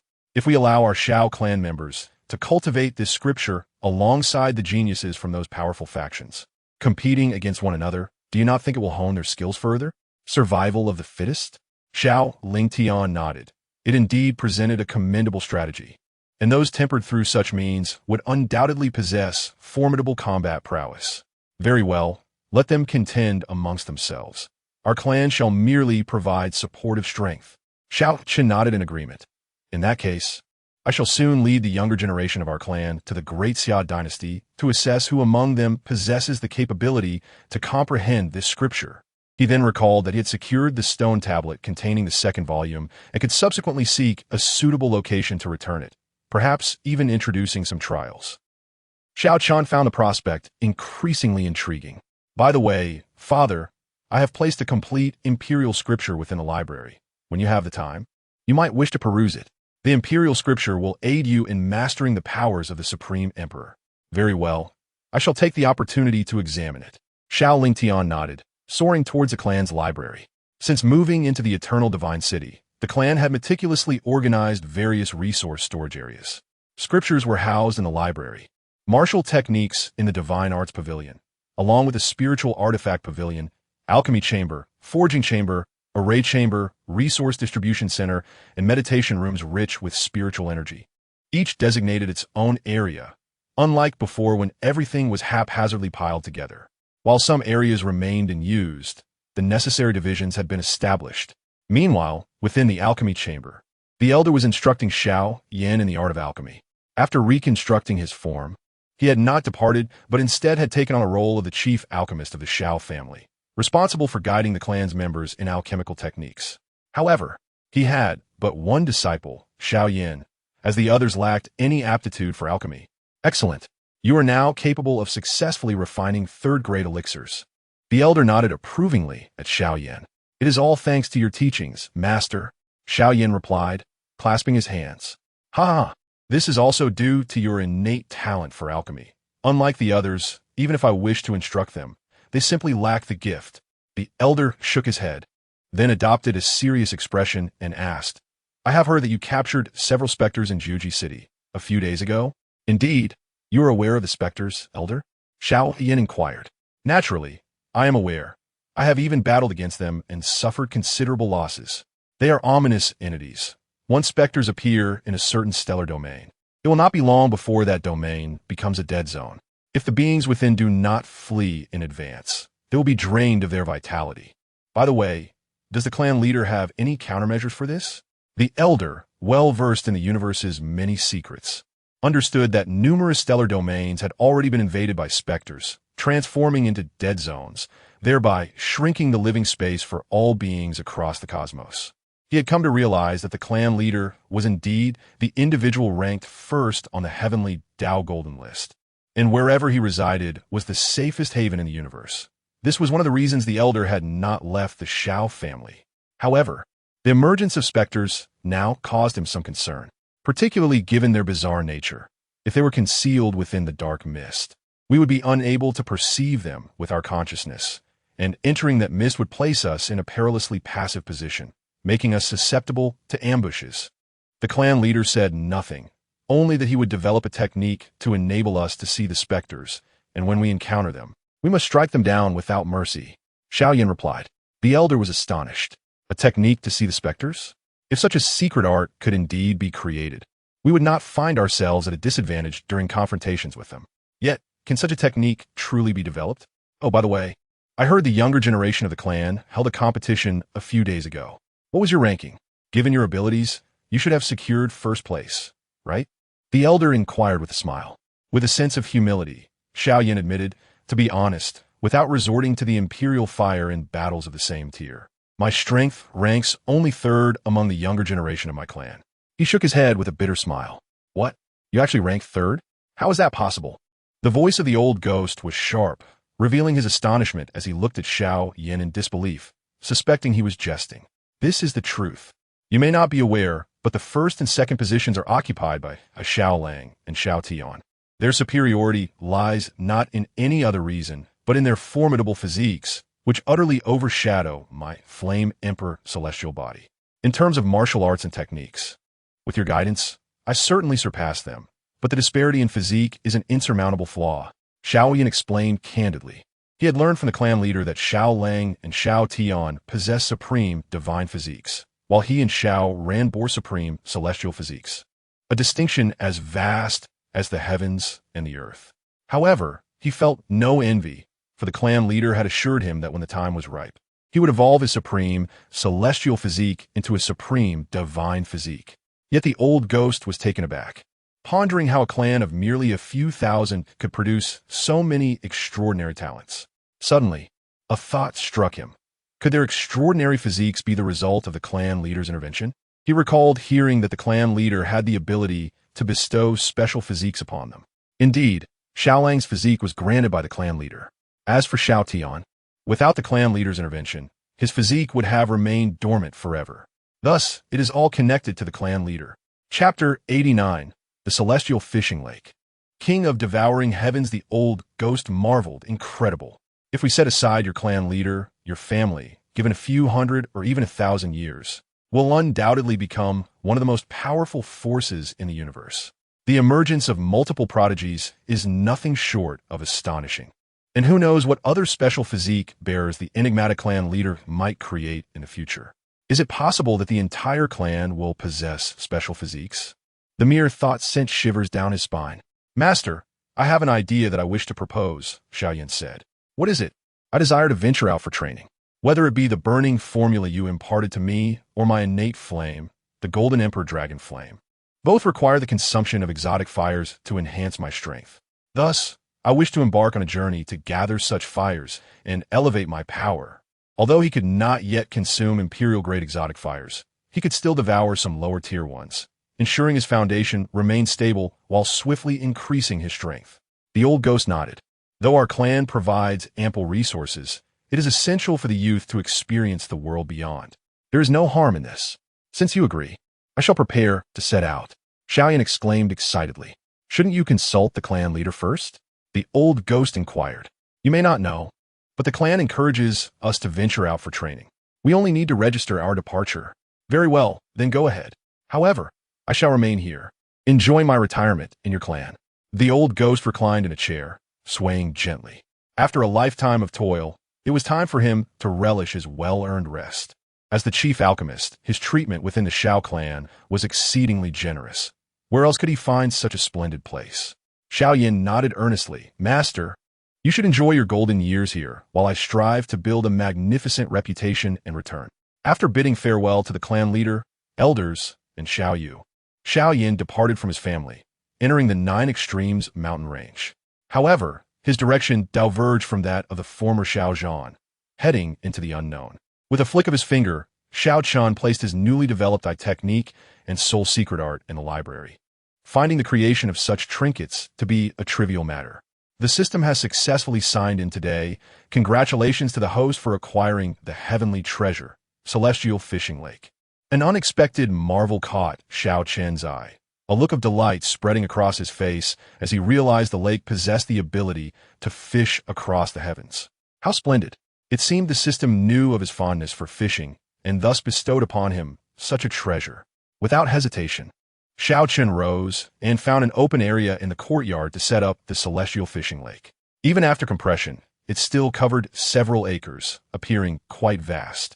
To the casual observer, the Celestial Fishing Lake seemed no different from an ordinary lake, shimmering under the sun. Yet, Xiao Chen perceived its mysteries. Each droplet of water contained an expansive, celestial realm.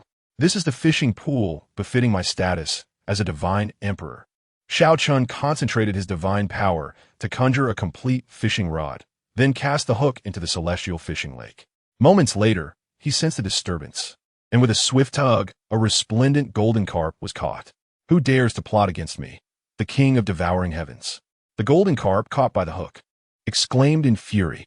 It had been diligently cultivating in its lair when an object radiating profound Taoist essence appeared in the sky, igniting a fierce competition among the powerful beings of its world. In a fit of excitement, it had used its ability to devour, swallowing the object whole. But to its dismay, it found itself ensnared by a hook, being dragged into the unknown. That sensation was reminiscent of its childhood, when humans had dangled it by its tail. Realization dawned upon it. It had been ensnared. Yet, even then, it remained composed. For it was now the king of devouring heavens, not the frail fish of its past. However, a terrifying predicament soon unfolded.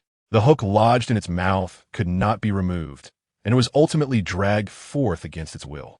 Oh, a carp that has attained sentience? Xiao Chen marveled at the plump fish before him. He removed the hook and pondered. Such a delicious carp. Should I steam it or braise it? Braising would likely be more delectable. Wait, this isn't just any carp. It's a dragon carp. Xiao Chen was slightly taken aback, noticing the golden antlers sprouting from its head. Senior, please wait. The king of devouring heavens hurriedly pleaded, realizing that no matter how hard it struggled, it could not escape Xiao Chen's grasp. This indicated that the latter's strength far surpassed its own. Thus, it promptly sought mercy. Yet, it was perplexed in its world. Its cultivation at the spirit wheel level was considered supreme. How could it suddenly encounter a being even more powerful? Very well. Then tell me, how should I prepare you? Xiao Chen inquired, holding the dragon carp. Perhaps you could simply let me go? After all, I am of no use. The king of devouring heavens suggested. Release you? That is out of the question. You are the first fish I have caught from the celestial fishing lake. It would be illogical to let you go. Surely you know that a fisherman never returns empty-handed? However, seeing as you are rather handsome, I shall keep you as a pet in the pond. Xiao Chen decided, rising to carry the fish to a neighboring pond. With a splash, he tossed the dragon carp into the water. Xiao Chen nodded. There were many fish in the pond, mostly ordinary ones, but this dragon carp was a rare find. Greeting, master. A large bird, about a meter in wingspan, flew over, its voice clear and bright, reminiscent of a young girl. This was the vibrant bird Xiao Chen had encountered before. As its cultivation increased, it had grown significantly larger. Xiao Chen nodded, pointing towards the dragon carp in the pond. Indeed, I have found you a companion. A companion? And I Huang looked on with curiosity, thoughtfully remarking, it seems quite delectable. Let us nurture it for a while. Should it prove to be unruly, we can simply roast it later. That sounds splendid. Why not roast it right away? It hardly seems like a compliant creature. And I Huang fanned the flames of mischief. Predecessor, rest assured, I shall remain very well behaved and cause no trouble. The sky-swallowing king hurriedly interjected. Having attained a glimmer of hope, this wretched bird dared to contemplate his demise so casually? He must indeed allow himself an opportunity. Otherwise, he would pluck every feather from its body. What predecessor? Since you are a pet raised by the master, you should refer to him as master as well. And I Huang reminded him, exuding an air of authority. Yes, master. I will certainly behave myself here. The sky-swallowing king nodded fervently. Xiao Chen smiled and turned to Enai Huang, inquiring, how is the growth of the spiritual plants in the orchard? Have any pests appeared? There are no pests, and the spiritual plants in the orchard are flourishing. Well, for now, I entrust the orchard to your care. Should any issues arise, seek me out, but do refrain from pilfering. Some of the spiritual fruits contain immense energy. Consuming them may very well cause you to burst. Rest assured, master, I would never indulge in theft. After their exchange, Xiao Chen returned to the celestial fishing pond to resume his angling. It was only after he saw the others depart that the sky-swallowing king finally breathed a sigh of relief, although the figure appeared familiar. The words spoken had filled him with trepidation. Yet, where exactly was this place? Why was the spiritual energy so dense? His body swam joyfully in the pond, the liquid resembling not water, but rather a confluence of spiritual essence. Truly a miraculous creation. Hey, little carp, you better behave yourself from now on. Otherwise, be wary of being roasted at any moment by the master. And I Huang warned, pointing a wing at the creature. Yes, dear sister bird, I will be very well behaved. But what exactly is this place? Why have I never heard of such a wondrous locale before? The sky-swallowing king emerged from the pond, his head bobbing in confusion. Having lived for over a century, he had never known of such a fateful place. What sister bird? Address me as Enai Huang, predecessor. Yes, Enai Huang, predecessor. But what is this place? Are you foolish? This is, of course, the master's home. Ni Huang scoffed. The master's home? And who is this master? The master is the master. What else could he be? Do not pry into the master's affairs. Simply fulfill your duties as a pet. Ni Huang manist. The sky-swallowing king submerged his head into the water, curling his lips. Let her be arrogant. Had it not been for the strength of that human, he would have plucked her feathers long ago. However, sensing the richness of the spiritual energy here, the sky-swallowing king smirked inwardly. With such conditions, he could undoubtedly break through rapidly, and then he could suppress that human and claim this place for himself. How splendid that would be. Half a month later, Yi Romeng returned to Juzhisheng and promptly delivered the promised recipe to Xiao Chen. Dragon bone soup? Xiao Chen scrutinized the recipe closely. He had not encountered this dish during his time at Fengwu Garden. This is an ancient recipe, but the ingredients required are exceedingly rare, and I cannot procure them. However, I surmise it would be a simple task for you to gather the necessary materials. Hence, I brought this recipe that has never been made, Yi Rumong explained. Merely obtaining the main ingredient, dragon bone, was beyond their means, let alone preparing the dish. Since the discovery of this recipe, it had never been successfully created. They had even attempted to substitute snake bones for dragon bones, but the result was not only inferior in taste, but also lacked the energy contained in the original. Dragon bone? Xiao Chen tilted his head, asking Yi Rumong, the Songlong Demon Emperor, ranked 4th on the Heavenly Tao Golden List, should possess dragon bones, correct? Yi Rumong was suddenly taken aback. Are you suggesting we could take a look another day? If he is indeed a true dragon, we may borrow his dragon bone. If not, we shall seek other means. Yi Rumong couldn't help but swallow hard, admiration filling her gaze as she looked at Xiao Chen. Truly, predecessor, you are remarkable. To think you would plot to acquire a meal from an extraordinary emperor. Such a tale, if shared, would be hard to believe. She then recounted her family's relocation from Zhongzhou, not for any particular reason, but in hopes that Xiao Chen might offer some advice. In truth, it mattered not where they were.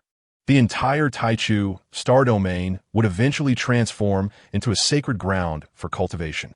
Xiao Chen gazed into the boundless starry sky. Did you see those cosmic forces descending? They are not merely here for amusement. Many factions have moved their entire assets here, intending to settle permanently in the Taichu star domain. Thus, what you must do is not merely survive, but to rise among the ranks of the cosmic powers in this chaotic era. For your Yi family, especially for you two sisters, this should not be an insurmountable task. Moving their assets? But why? Yerumeng Furuit Hadburoth.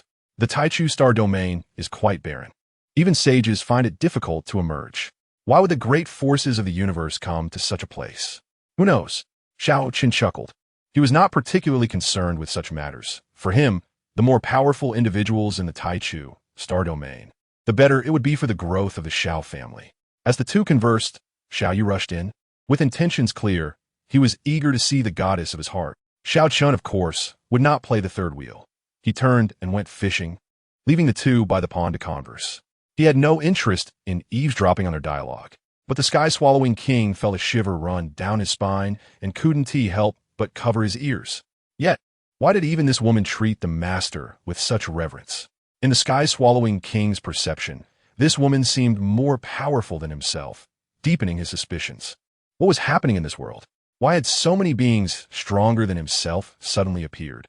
And what exactly was this Taichu star domain they spoke of? Why had he never heard of it before? After a long while, Xiao Yu arrived at the celestial fishing lake, his face alight with excitement. Could it be that progress has been made so swiftly? Xiao Chen wondered at his enthusiastic demeanor. Not quite. We simply got to know each other better. At least we are acquainted now, which is a considerable advancement, right? Xiao Yu chuckled. He then looked at the vast celestial fishing lake before him in astonishment. Patriarch, when did you create such a large lake here? Just recently. The previous pond was far too small. At that moment, Xiao Chen sat cross-legged atop a cloud above the celestial fishing lake, exuding an air of prestige. Is fishing truly so enjoyable? Xiao Yu asked, perplexed. He had observed the patriarch fishing often, yet he could not grasp the appeal. Fishing aids in calming the mind, allowing one to let go of all burdens and enter a state of clarity, which greatly facilitates a cultivator's enlightenment. Such opportunities are often rare. Xiao Chen elucidated. Is it really that beneficial? Perhaps I should give it a try? By all means. Xiao Chen conjured a fishing rod with divine power and handed it to him. The celestial fishing lake contained immense energy, rendering ordinary rods ineffective. Receiving the fishing rod, Xiao Yu settled at the lake's edge, beginning to fish with newfound enthusiasm.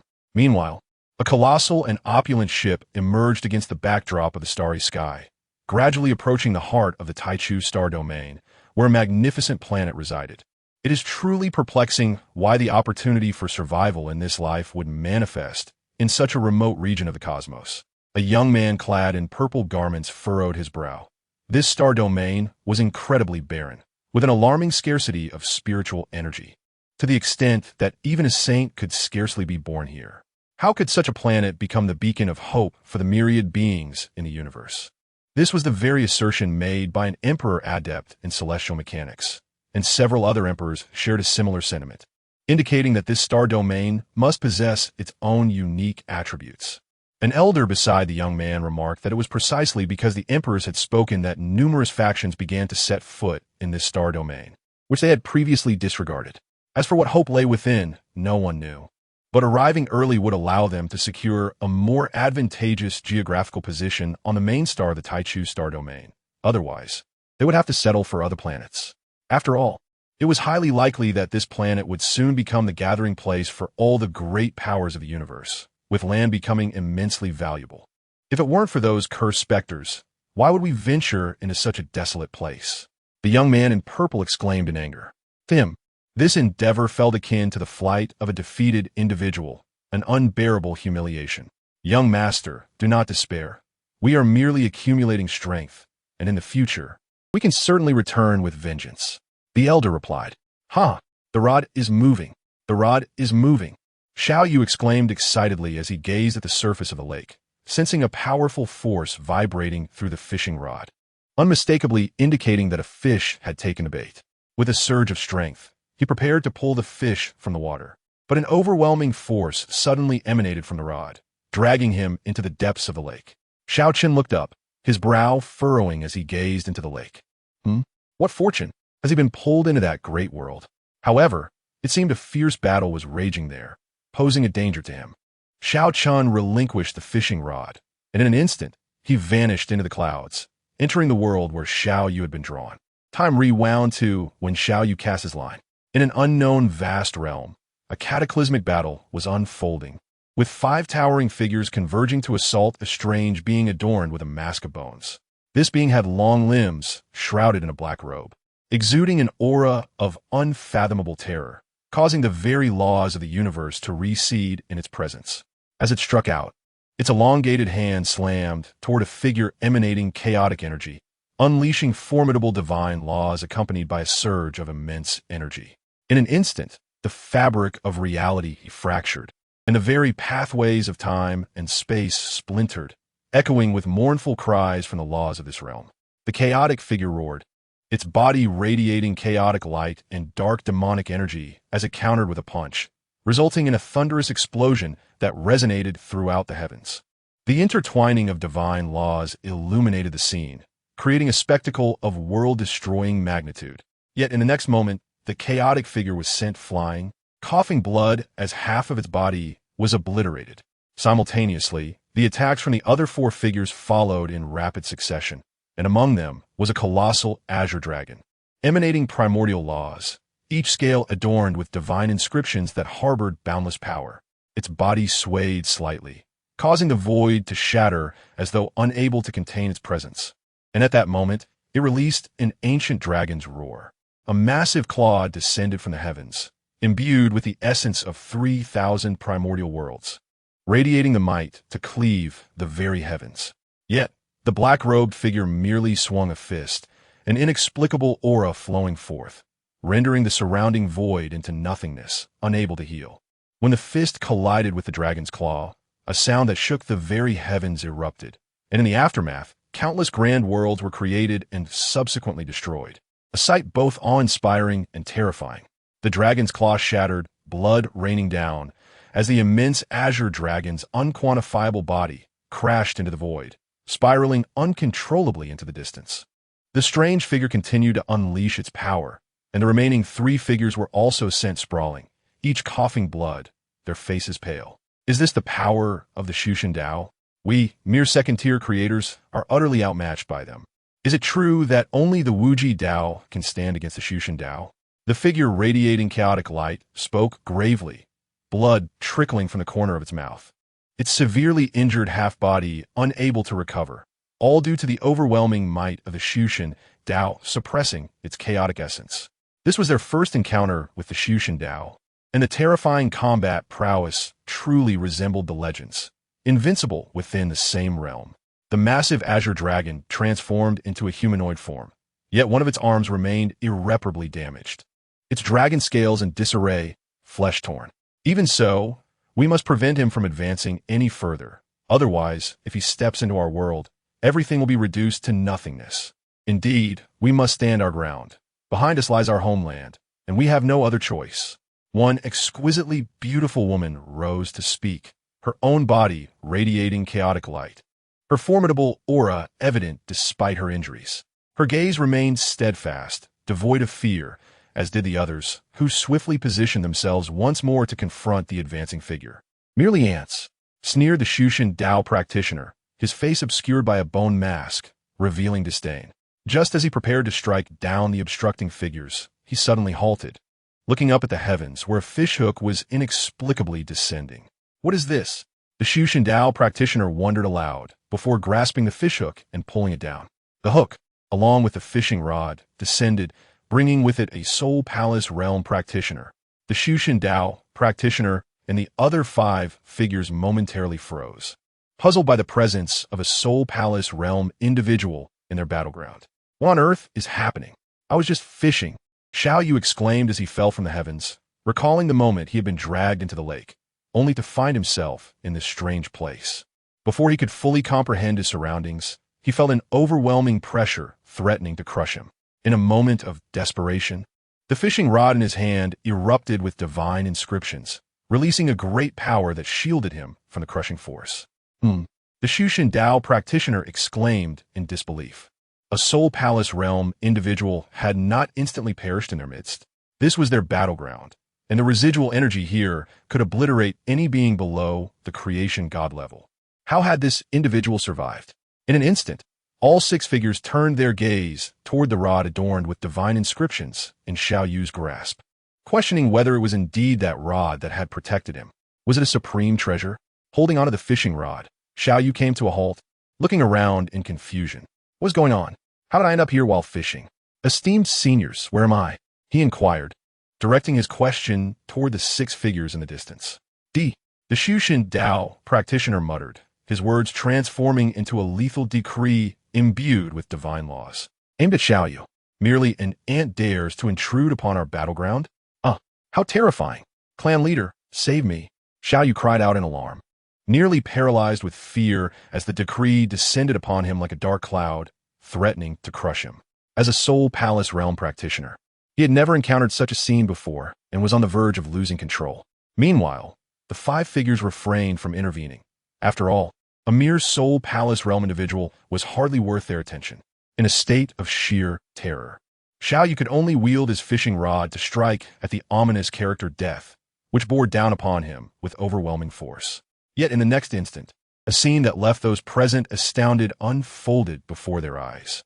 The fishing rod collided with a massive character reminiscent of the heavens, and in an instant, it erupted into a dazzling explosion, dissipating into the void. Is it possible that this fishing rod possesses such terrifying power? Could it be an artifact of origin? The figure resembling a colossal azure dragon exclaimed in astonishment. Such artifacts are exceedingly rare in their realm, each meticulously documented, and never had he heard of one akin to a fishing rod. Could it be that some origin deity, seeing our disadvantage, has sent this artifact to assist us? But why would it be delivered by a mere Soul Palace realm cultivator? A woman radiating chaotic light expressed her confusion. The Soul Palace realm. It has been countless ages since we encountered a cultivator of such low cultivation. Even those who serve us begin at the divine level. Young friend, from which faction do you hail? By whose command have you come? Which faction? I hail from the Xiao family of 9 Extreme City. As for your so-called origin deities, what are they? I was merely fishing and inexplicably found myself drawn into this world. Xiao Yu replied. The Xiao family of 9 Extreme City? The 5 creation deities exchanged glances and shook their heads, having never heard of such a faction. Moreover, the fact that he was unaware of origin deities was utterly perplexing. Then, young friend, from whence did this artifact in your hand originate? The stunning woman asked, her chaotic aura shimmering. Artifact? What artifact? You mean this fishing rod? It's merely a trinket my family had casually conjured for fishing. It is not an artifact at all. Xiao Yu looked at them with a puzzled expression.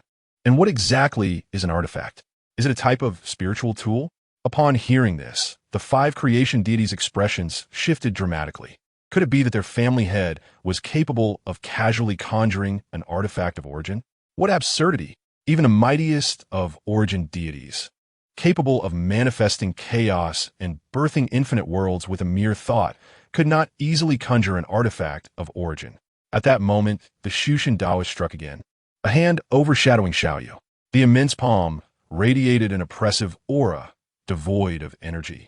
Yet the mere presence of it made Xiaoyu feel as though his heart might explode.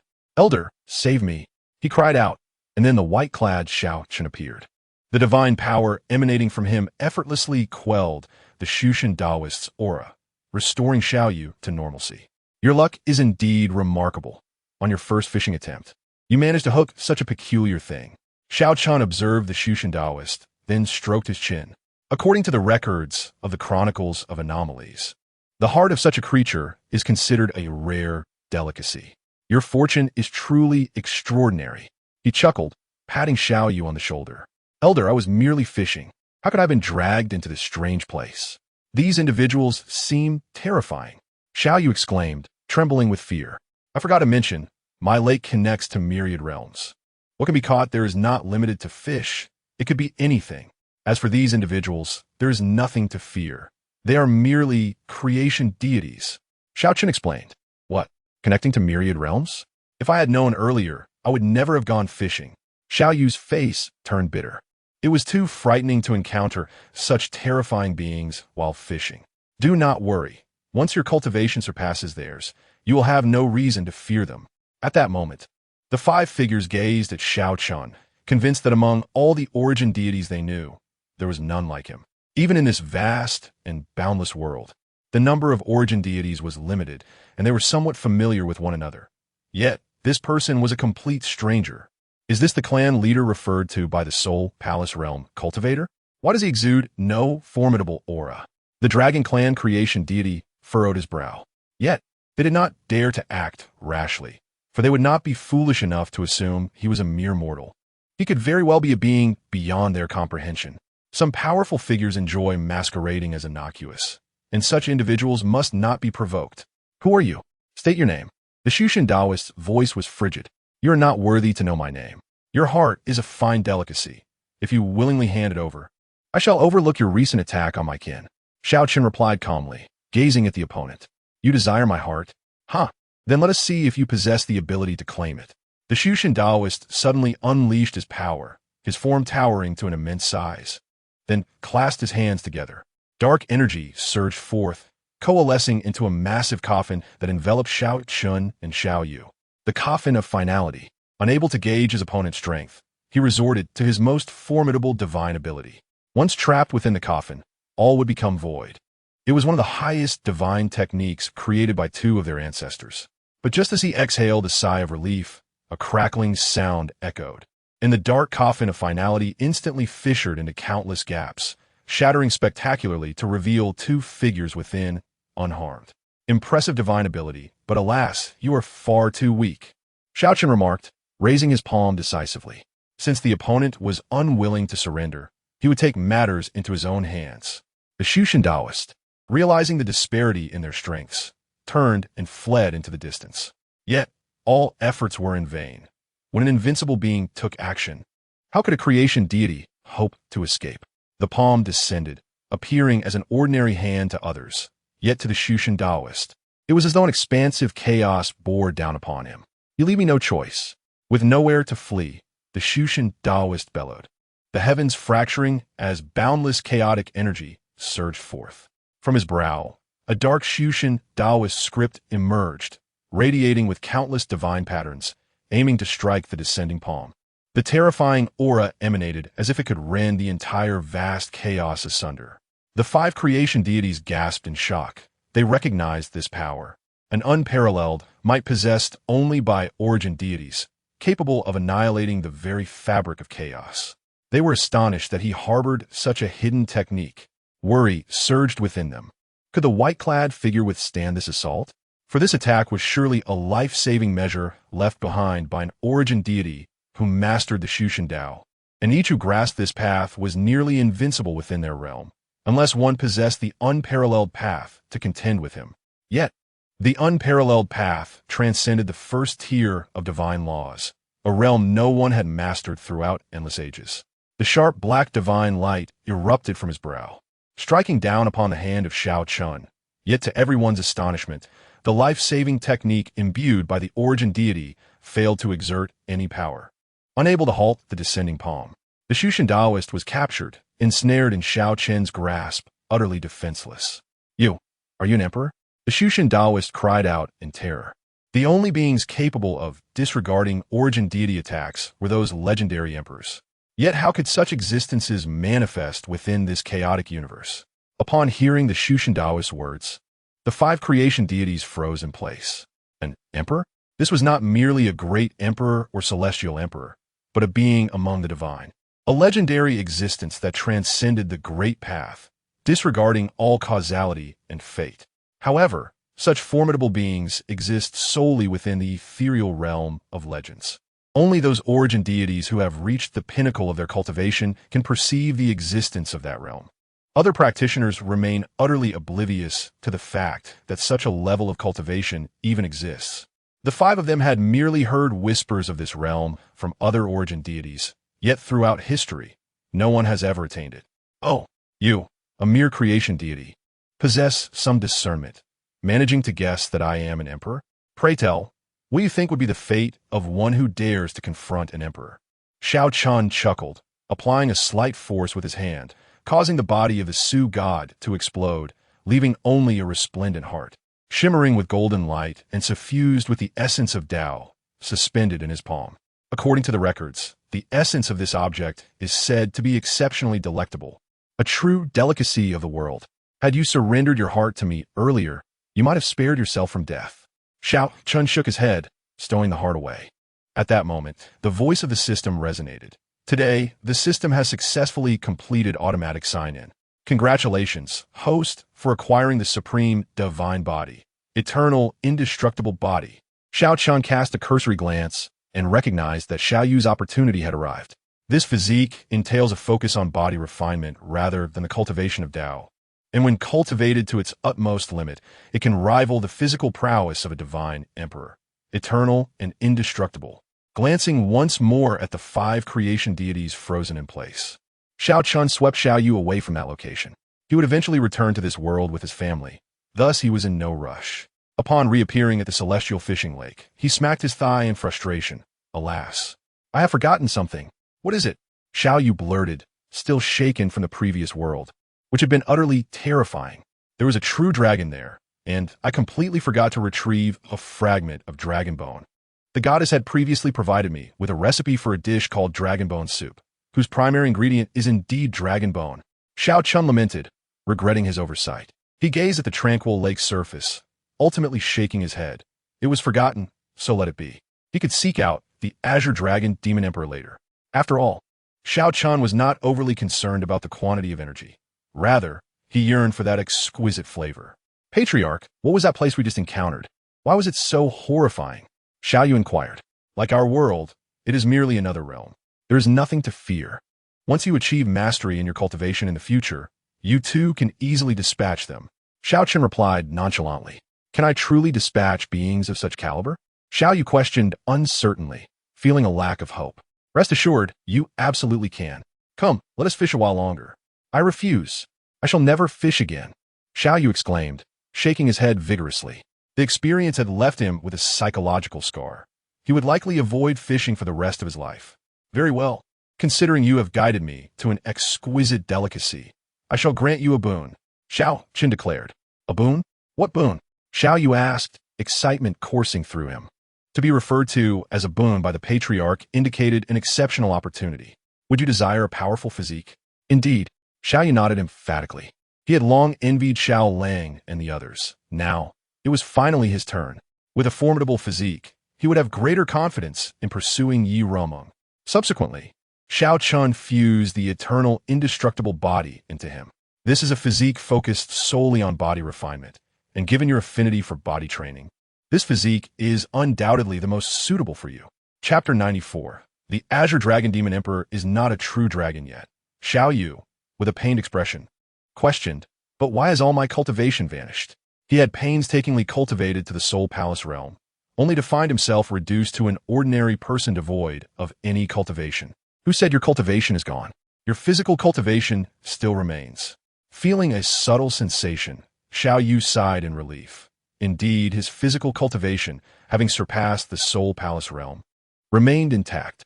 It was merely the spiritual sea within him and the accompanying spiritual energy that seemed to have dissipated. No, it shouldn't be termed as dissipated. Rather, it appeared that all that spiritual energy had entered every drop of his blood and flesh. Therefore, although his physical cultivation had not improved, his combat prowess had magnified exponentially. This is an immensely powerful physique, on par with those of Xiao Lang and his companions. However, body refinement is a challenging path. Yet, if you truly manage to cultivate this physique to an exceptionally high realm, as I previously mentioned, effortlessly dispatching those creation deities would pose no issue whatsoever. Patriarch, rest assured, as long as I can grow stronger, no hardship shall deter me. Xiao Yu inhaled deeply. The shock of the 6 figures from that previous world had left a significant impact on him, and he silently vowed to one day surpass them. Patriarch, do you have any body refinement techniques suitable for me? Xiao Yu inquired. His physique dictated that he could not cultivate conventional techniques, as most were focused on Tao cultivation with body refinement as a secondary aspect. Such techniques would not suit him. He sought pure body refinement methods. Not the moment. Return home and wait a few days. I will create a specialized body refinement technique for you. Xiao Chen responded. Creating a divine emperor-level technique is somewhat challenging, but crafting an immortal emperor-level technique is a trivial task for him. Excellent, Patriarch. Xiao Yu beamed. The Patriarch truly is remarkable to be able to create a technique in just a few days. After his departure, Xiao Chen sat by the celestial fishing lake, fishing while pondering the body refinement technique in his mind. Though the system can sign in, it is fraught with uncertainty. Perhaps tomorrow, or even years later, he might be able to sign in. Thus, creating it himself is a more reliable option. A few days later, a technique was delivered to the scripture pavilion. It was an immortal emperor-level body refinement technique titled 3000 Universes Scripture. Xiao Yu rushed over immediately and was astounded upon reading the introduction of the technique.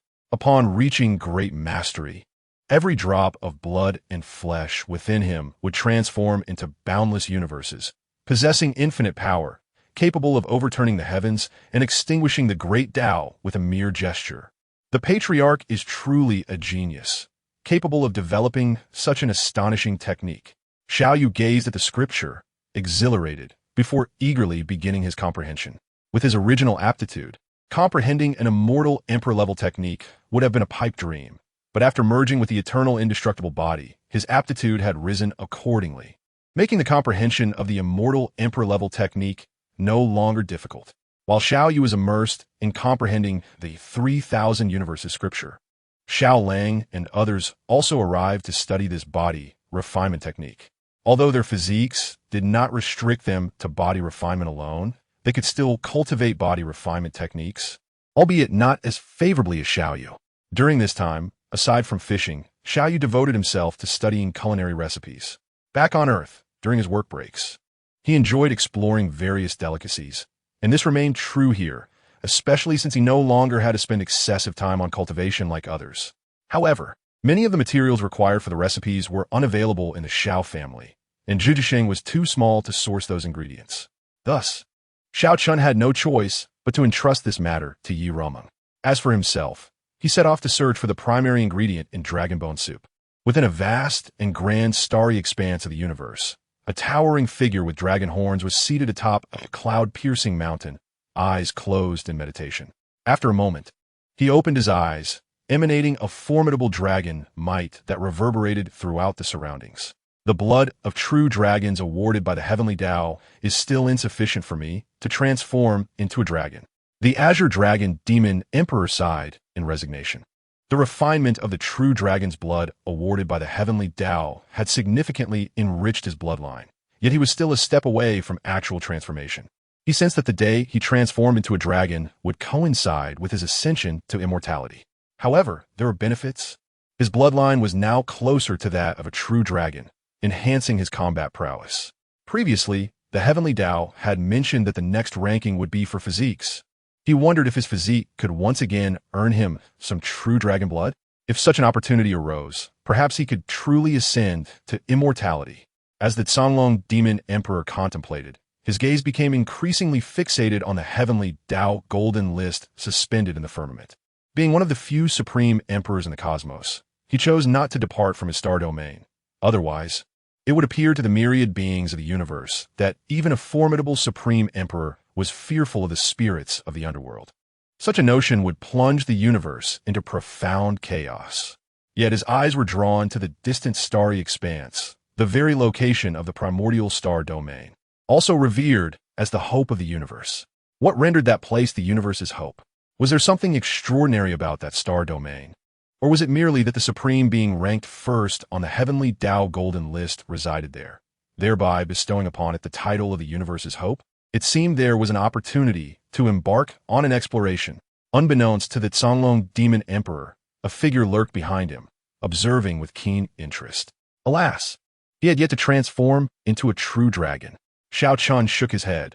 Although he was but a step away from becoming a true dragon, he was merely a flood dragon at present. This did not meet the requirements for the dragon bone soup.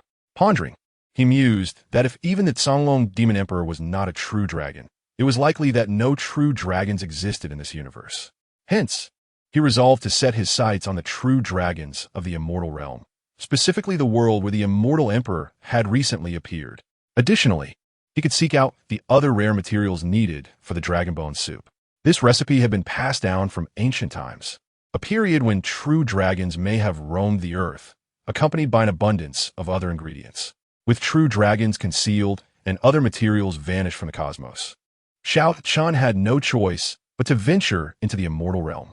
In an instant, his figure materialized at the center of the universe. From the perspective of the heavenly Tao, the myriad star domains in the universe were arranged in a circular formation, with a void at their center.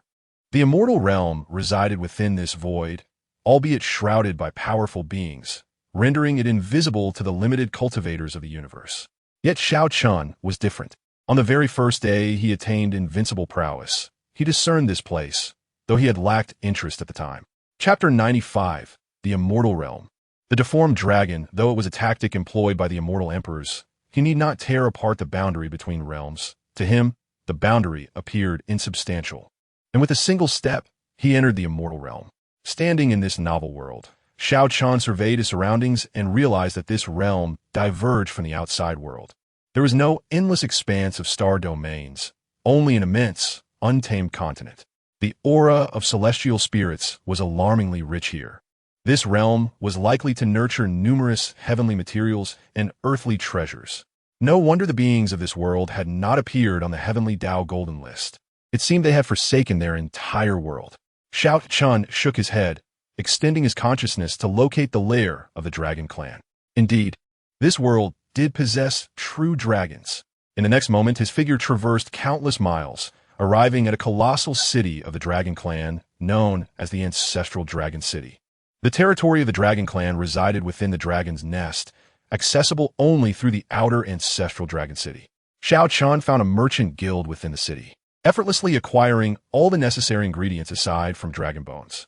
Being a connoisseur of fine cuisine, he could not resist sampling the local delicacies upon arriving at the most opulent tavern in ancestral dragon city. As he settled in, he overheard a discussion among the immortal Tao cultivators. I heard that a momentous event is about to unfold in our immortal realm. Does anyone know the details? If you do, please share. A curious voice from the adjacent table inquired, prompting a response from an immortal king-level cultivator. Indeed, it was a momentous event, though it had likely circulated among the major powers, rendering it not much of a secret. Could it be related to the heavenly court? Indeed, you can see the heavenly court from afar. It is truly extraordinary, with the amassed power of faith boiling over, manifesting in various miraculous phenomena. It is said that the gathered faith has reached a terrifying level, just shy of achieving ascension. It is rumored that when the time comes, the heavenly emperor will lead all immortal emperors to ascend, leveraging the power of faith to soar away from this realm. A knowledgeable individual spoke gravely. Instantly, everyone became intrigued. Even Xiao Chen turned his head slightly. Ascend? To where? Who knows? I only heard some powerful figures from major forces mention it. As for your question, perhaps only those immortal emperors can answer. And what about us? What do you mean us? What does it have to do with us? This is an event for the immortal emperors. It is said that all beings of the immortal realm will be invited to witness this spectacle. Apparently, some have already set off for the location of the heavenly court. Now, could it be that ascension is imminent? Well, it might be just a few decades away. So soon? Shall we go take a look? If we delay, with our immortal king cultivation, we might miss this grand event. Indeed, I too have such intentions. With that, the group immediately rose to leave. Leveraging the power of faith to ascend, Xiao Chen found himself intrigued, gazing through the window, transcending time and space. Towards the place of discussion, the heavenly court, he beheld countless opulent palaces perched atop a floating island, golden rays of light illuminating the sky and spreading outward. With dragons soaring and phoenixes dancing, all phenomena arising from the condensation of faith, nearly tangible. Ascend with such triviality? Having observed for but a moment, Xiao Chen disdainfully shook his head. It was impossible to carry a multitude of immortal emperors to ascend, yet he acknowledged the meticulous efforts of those orchestrating this spectacle. Begone, you filthy wretch! Just as Xiao Chen was engrossed in observing the heavenly court, an irate voice pierced his ears. Frowning, he directed his gaze down to the street, where a young Dragon Clan member had kicked a small beggar to the ground, causing the latter to spurt blood and curl up in agony. How dare you bleed? Do you not realize your blood will tarnish this sacred city? Clean it up, or I shall end you, the young dragon roared, while passers-by appeared to regard the scene with indifference, as if such occurrences were all too common. The small beggar's eyes widened in terror as he hurriedly used his tattered sleeves to wipe away the blood he had spilled on the ground. What is happening? Why is that small beggar, who is clearly of the Dragon Clan, treated in such a manner? Xiao Chen inquired, perplexed. Indeed, he is of the Dragon Clan, but he is a deformed dragon with impure bloodline. A server who had just delivered food explained with a smile. Deformed dragon? What does that mean? Xiao Chen asked, confounded. Ah, it seems you are not well versed in the ways of the Dragon Clan. The Dragon Clan places great importance on the purity of their bloodlines, and there are clan rules forbidding them from mingling with beings of other races, lest they sully their lineage. Should a dragon reproduce with one of another race, they will be hunted down regardless of where they flee, enslaved for eternity, and barred from ever joining the Dragon Clan. That beggar is undoubtedly a descendant of a dragon in another race. If you observe closely, you will see that one of his horns is longer than the other, which is characteristic of deformed dragons. The server attentively elaborated. Xiao Chen's gaze shifted to the beggar's forehead, where two short horns of black and white were visibly mismatched in length.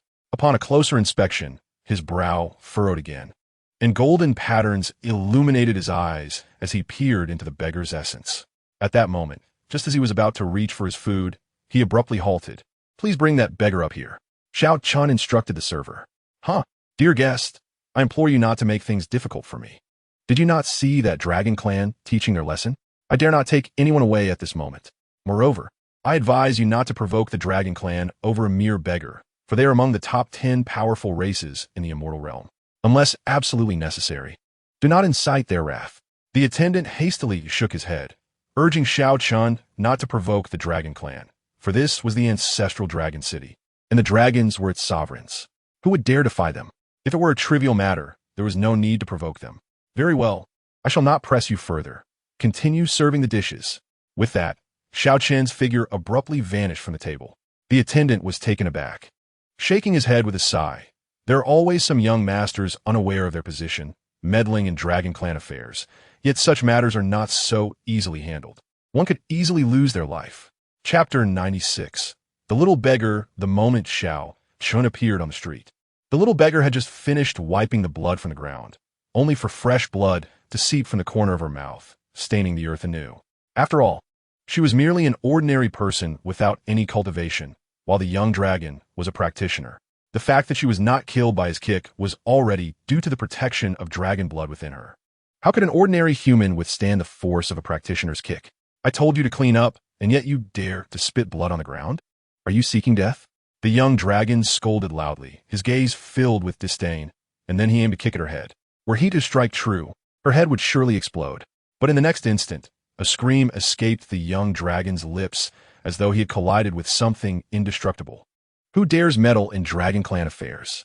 The young dragon stood on tiptoe, his sharp gaze scanning the surroundings, and soon he spotted Xiao Chen standing nearby. Who do you think you are to interfere in our dragon clan's matters? Boom! As soon as he finished speaking, his body was sent flying as if struck by a heavy blow, blood mixed with internal organs spilling from his mouth. Your cultivation is too low. Your dragon bones are not worthy to be made into delicacies.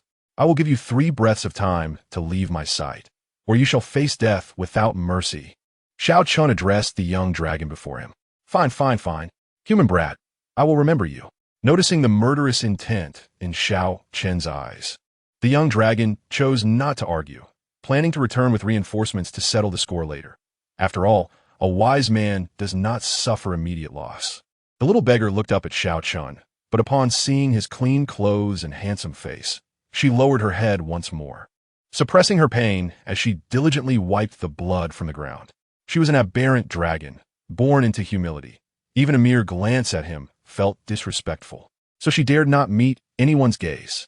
A beam of golden light shot from Xiao Chen's fingertip, piercing the little beggar's brow in an instant.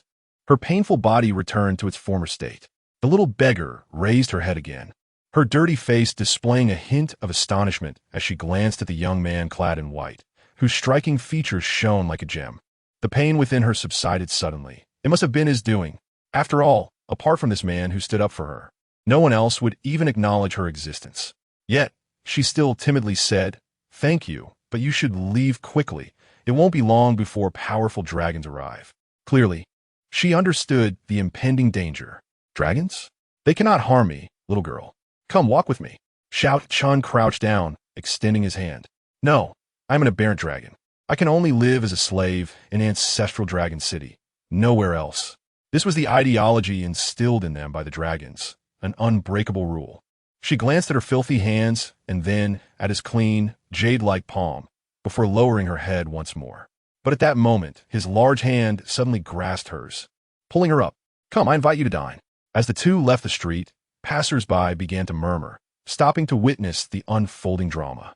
He had injured the dragon clan over a mere aberrant dragon. The dragon clan would certainly not let this matter rest. At the dining table, the little beggar's eyes continuously darted toward the lavish spread before her. Why had she left the sewers where aberrant dragons lived, if not to seek a morsel to eat? Moreover, she had never before encountered such fragrant, luxurious food. She had always subsisted on the remnants of meals found in the sewers, never having seen such clean sustenance. Sit down and eat. No need for formality, Xiao Chen said, helping himself to the feast. Big brother, you should leave quickly. Those dragons will come looking for trouble. The little beggar whispered, having gone days without food, her stomach pressing against her back, her voice weak. Trouble? I'm not afraid of them. Hurry and eat, or I shall devour this entire table. Xiao Chen chuckled. Big brother, what do you intend to do? I am merely an aberrant dragon. I will bring you misfortune. The little beggar clutched her tattered clothing, her head bowed, not daring to look at him. Actually, I wish to take you as my disciple. What do you think? Consider it. Xiao Chen set down his chopsticks. Take a disciple? What does that mean? Taking a disciple means I will guide you, teach you to cultivate, help you grow strong, ensure you're no longer hungry, and that you are no longer bullied. No. Aberrant dragons cannot cultivate. We can only live as slaves and die as such. This is a rule imposed by the dragons. The little beggar exclaimed in terror, shaking her head vigorously. Clearly, the thought of cultivation frightened her immensely. Xiao Chen furrowed his brow, realizing that the dragon clan had left her with a profound psychological scar. So much so that the words of the dragons were etched deeply in her mind. Very well, then let us eat first. We can discuss these matters later. Xiao Chen was not in a hurry, yet the little beggar remained standing there, head bowed, unmoving. Why do you not eat? Is the food unpalatable? Xiao Chen inquired. No, it's not that. This is the best food I've ever seen, but the dragons have decreed that we aberrant dragons can only eat scraps. There are only you and I here. There are no dragons. They will not see you, and no one will know if you eat. Xiao Chen reassured her. The little beggar looked around. Indeed, there seemed to be no dragons present, and she could no longer withstand her hunger. She immediately pulled out a broken bowl from her clothing and approached Xiao Chen, offering it to him. Xiao Chen sighed, realizing that reforming this disciple would not be an easy task.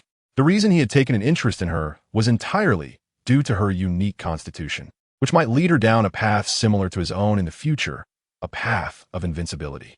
Thus, he was willing to invest time and patience. Upon seeing her fill the broken bowl with food, the little beggar happily squatted in a corner and began to devour it ravenously. Of course, Xiao Chen had removed the potent energy from the food, for otherwise, even a sip of soup could burst her small frame. Meanwhile, outside on the street, a dozen Dragon Clan experts had arrived, questioning the onlookers about the whereabouts of the aberrant dragon. Chapter 97. Entering the dragon's nest. How bold. In my Dragon Clan's territory, a member of the Dragon Clan dares to sit here and dine? Is this not a complete disregard for my Dragon Clan? The leading dragon expert exclaimed angrily.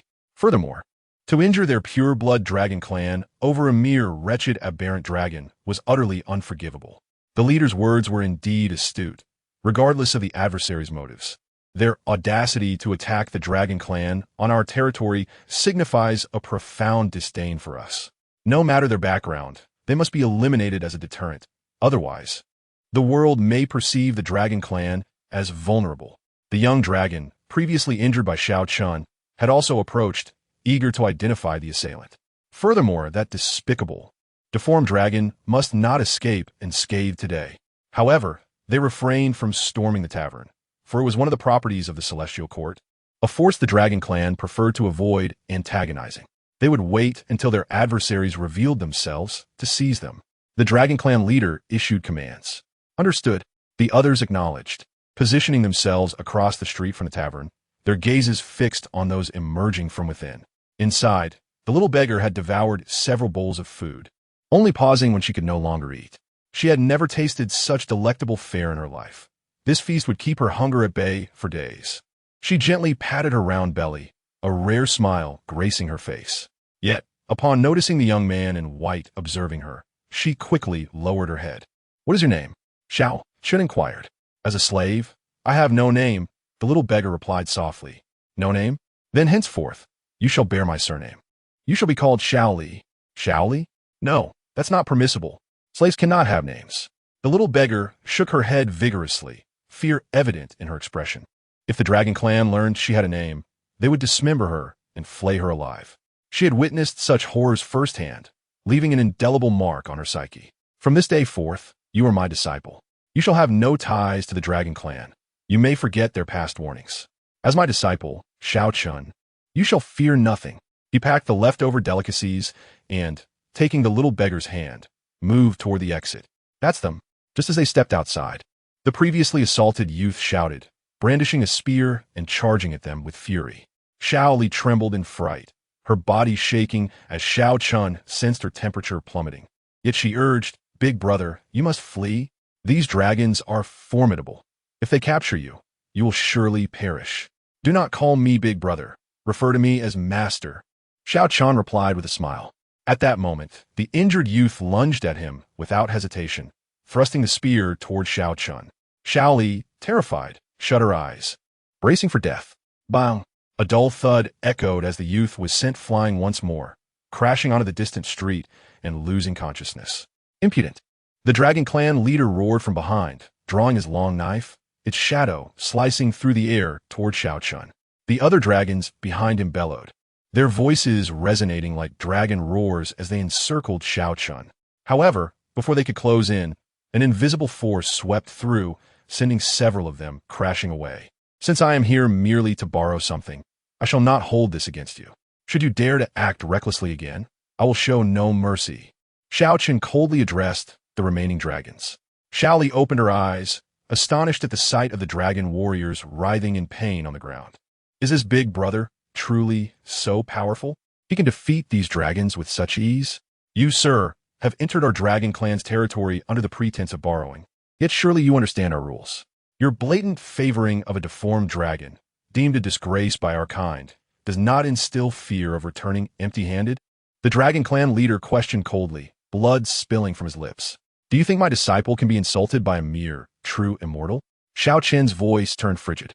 Young Xiao Li gazed up at her master, feeling warmth she had never known as he defended her against any who dared speak ill of her along the way.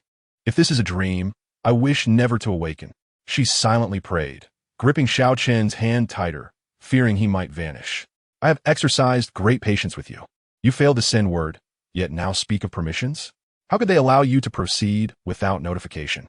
Xiao Chen scoffed, leading Xiao Li into the dragon nest. Womans, how dare you trespass in our dragon clan's transformation pool? You seek death.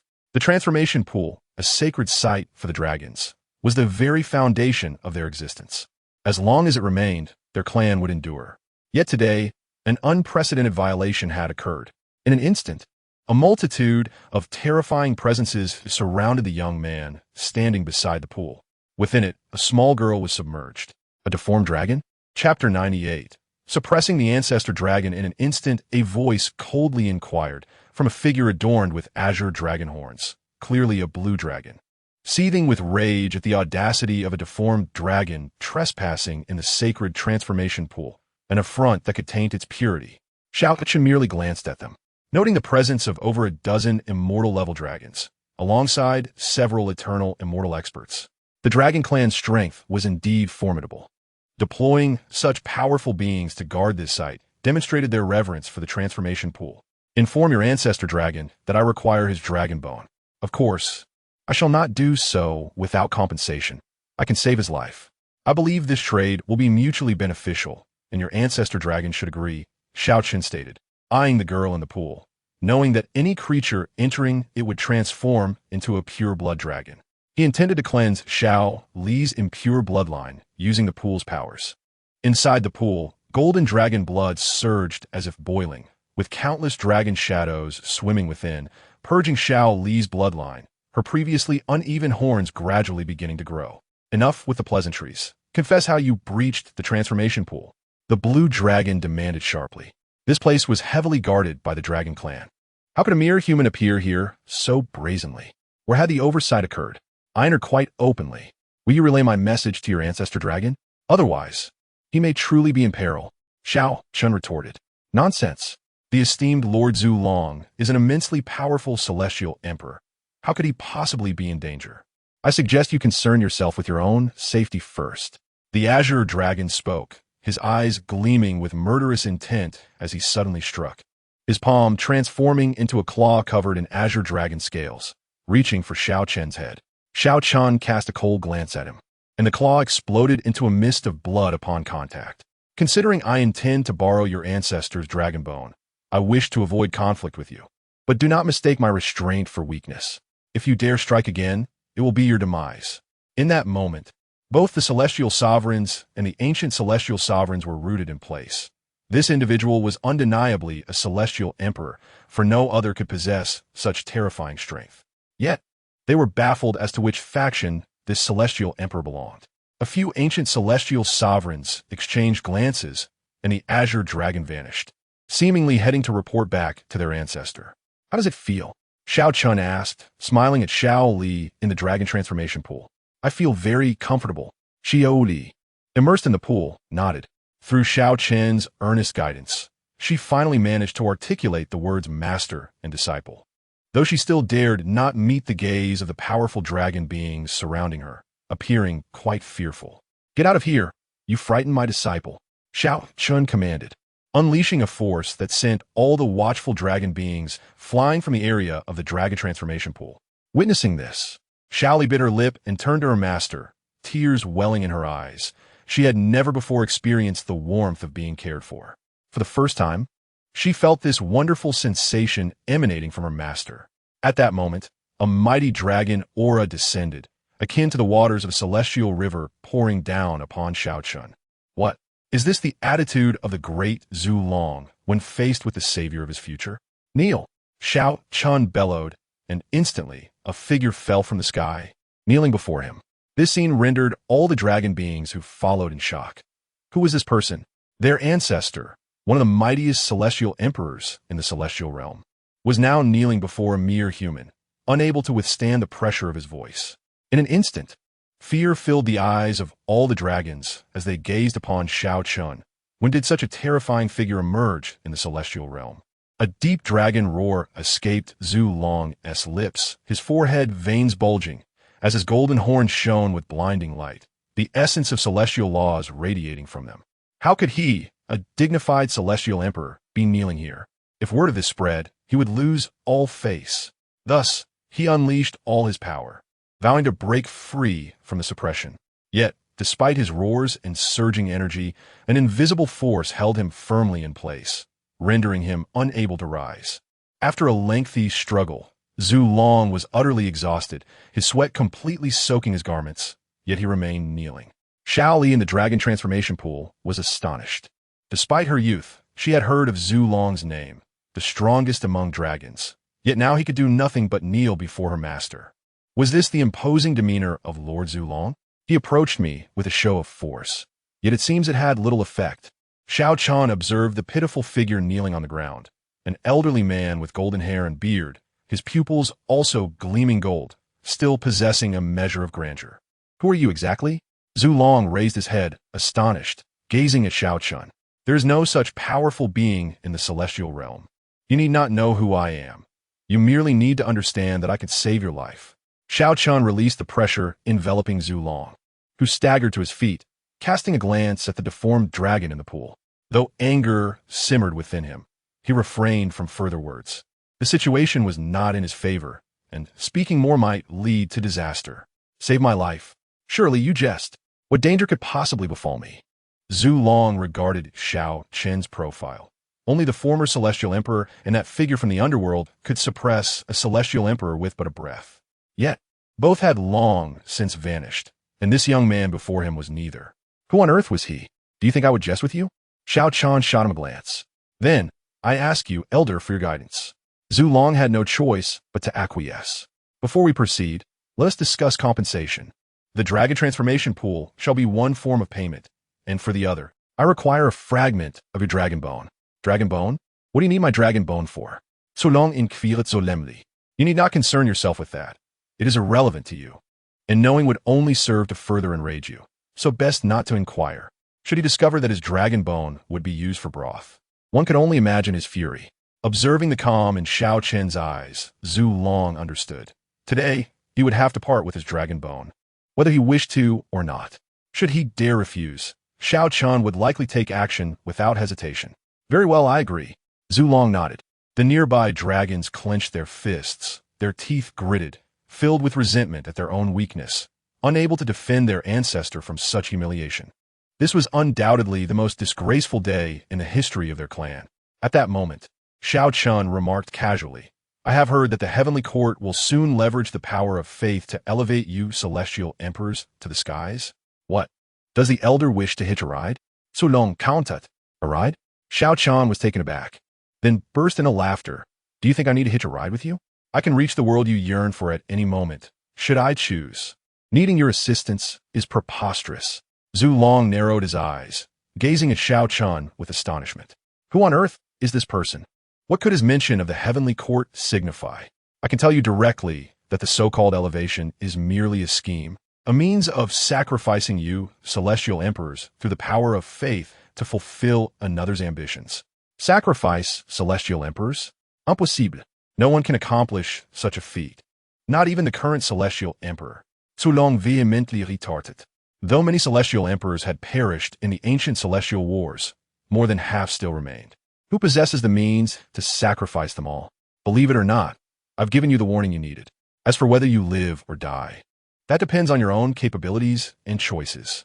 Xiao Chen replied indifferently, glancing at Xiao Li in the dragon transformation pool. She had transformed from a human into a young dragon, about a meter long. Unlike ordinary dragons, her scales were interwoven with the markings of yin and yang, appearing particularly enigmatic. Is this a yin-yang dragon? Zhu Long's pupils contracted. Such dragons were exceedingly rare, born with the power to control yin and yang. Yet, recalling her previous form as a deformed dragon, he felt a surge of aversion. All dragons inherently looked down upon deformed dragons, despite any transformation they might undergo. A yin-yang define dragon? Huh. Xiao Chen shook his head, chuckling. This is hardly a mere yin-yang divine dragon. If it were, I wouldn't even regard it. This is the supreme yin-yang dragon, far superior to a yin-yang divine dragon, endowed with the innate ability to wield yin and yang and the exceedingly rare power of the supreme. In the future, when one can cultivate the laws, one may achieve the supreme laws, akin to Xiao Chen's own mastery of the supreme path. The infinite path and the exalted divine path are supreme realms. transcending the first-grade divine realm, and are essential prerequisites for entering the divine emperor stage. It is precisely for this reason that Xiao Chen took a keen interest in the other party, accepting them as his disciple. With a gentle wave of his sleeve, the figure was propelled forth, landing beside him, transforming into a little girl clad in a pink gown. At this moment, Xiao Li's 2 dragon horns had grown to equal lengths, and the dragon blood within her had become exceedingly pure. If one were unaware of her past, they would never perceive her as a deformed dragon. Upon witnessing Xiao Chen's light chuckle tinged with disdain, the ancestor dragon furrowed his brow, looking again at Xiao Li. Did this conceal some secret unknown to him? Yet, no matter how he scrutinized, he could discern nothing. Can you provide me with a dragon bone? Xiao Chen extended his hand towards the ancestor dragon, who, without hesitation, severed his right arm with a swift motion. There was no room for refusal. Should he dare to decline, Xiao Chen would take matters into his own hands, and, at that point, he would seize not just an arm bone, but his entire spine. As the right arm fell, it instantly transformed into a massive dragon claw adorned with golden scales, the severed edge shimmering with golden dragon blood that radiated an unparalleled aura. A single drop of this blood could easily suppress an entire star domain, brimming with boundless energy. Satisfied, Xiao Chen collected it and departed with Xiao Li. Senior, were your previous words truthful? The ancestor dragon inquired again, unable to fathom any reason for deceit. Was it merely to prevent him from ascending? What benefit would that confer? Was there truly some sinister plot behind the ascension to the celestial court? The veracity is for you to discern. My elaboration would serve no purpose. Xiao Chen's voice resonated as his figure vanished from the dragon clan. The ancestor dragon, frowning, watched as a new arm sprouted from the severed stump. For an immortal emperor, even complete bodily dissolution could be reversed in an instant. Lord Ancestor, should we not investigate this individual's origins? Queried the azure dragon, standing nearby. The ancestor dragon cast a sidelong glance and replied coolly, "Do you possess the capability? Even immortal emperors are unable to trace his whereabouts. Furthermore, once he departed the dragon nest, he vanished entirely from perception. Even I cannot sense his existence. When did a being surpassing an immortal emperor come into being? Who is this individual?" The ancestor dragon frowned, suddenly gazing upon the heavenly Tao golden list in the firmament, where the name ranking first radiated a dazzling 7-colored light. Disrespectful words cannot be spoken. Transcending control is imperceptible. Such was the heavenly Tao's description of the top rank. If we immortal emperors were to ascend the heavenly Tao golden list, surely we cannot reach a state beyond control. The ancestor dragon pondered. The 3,000 immortal emperors corresponding to the 3,000 paths, all under the dominion of the heavenly Tao, thus unable to surpass control. Yet, the immortal emperor is the pinnacle of this realm. This being is vastly more powerful than he, their cultivation surpassing that of the immortal emperor. Likely the entity ranked first on the heavenly Tao golden list. Xiao Chen, however, what purpose does his sudden emergence serve? Is it related to the celestial court's ascension? Or perhaps to that deformed dragon? Could it be solely for my dragon bone? The ancestor dragon was left utterly bewildered. Yet, since the other had claimed the celestial court's ascension is a trap, perhaps he ought to remain vigilant. It is wise to keep a backup plan. Should anyone dare to leak even a word of today's events, they shall be dealt with according to clan regulations. The ancestor dragon declared coldly. Yes. The dragons responded in unison. Master, where are we headed now?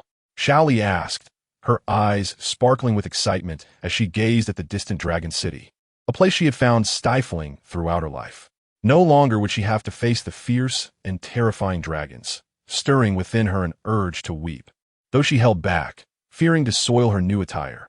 Home, Xiao Chen replied. Home, yes, to my residence, where none shall dare to bully you, and you can grow joyfully.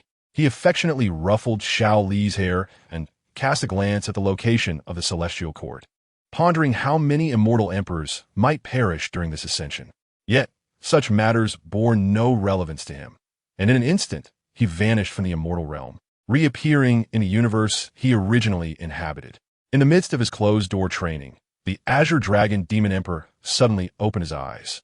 In that fleeting moment, he sensed an extraordinarily pure dragon might emerging from the depths of the cosmos.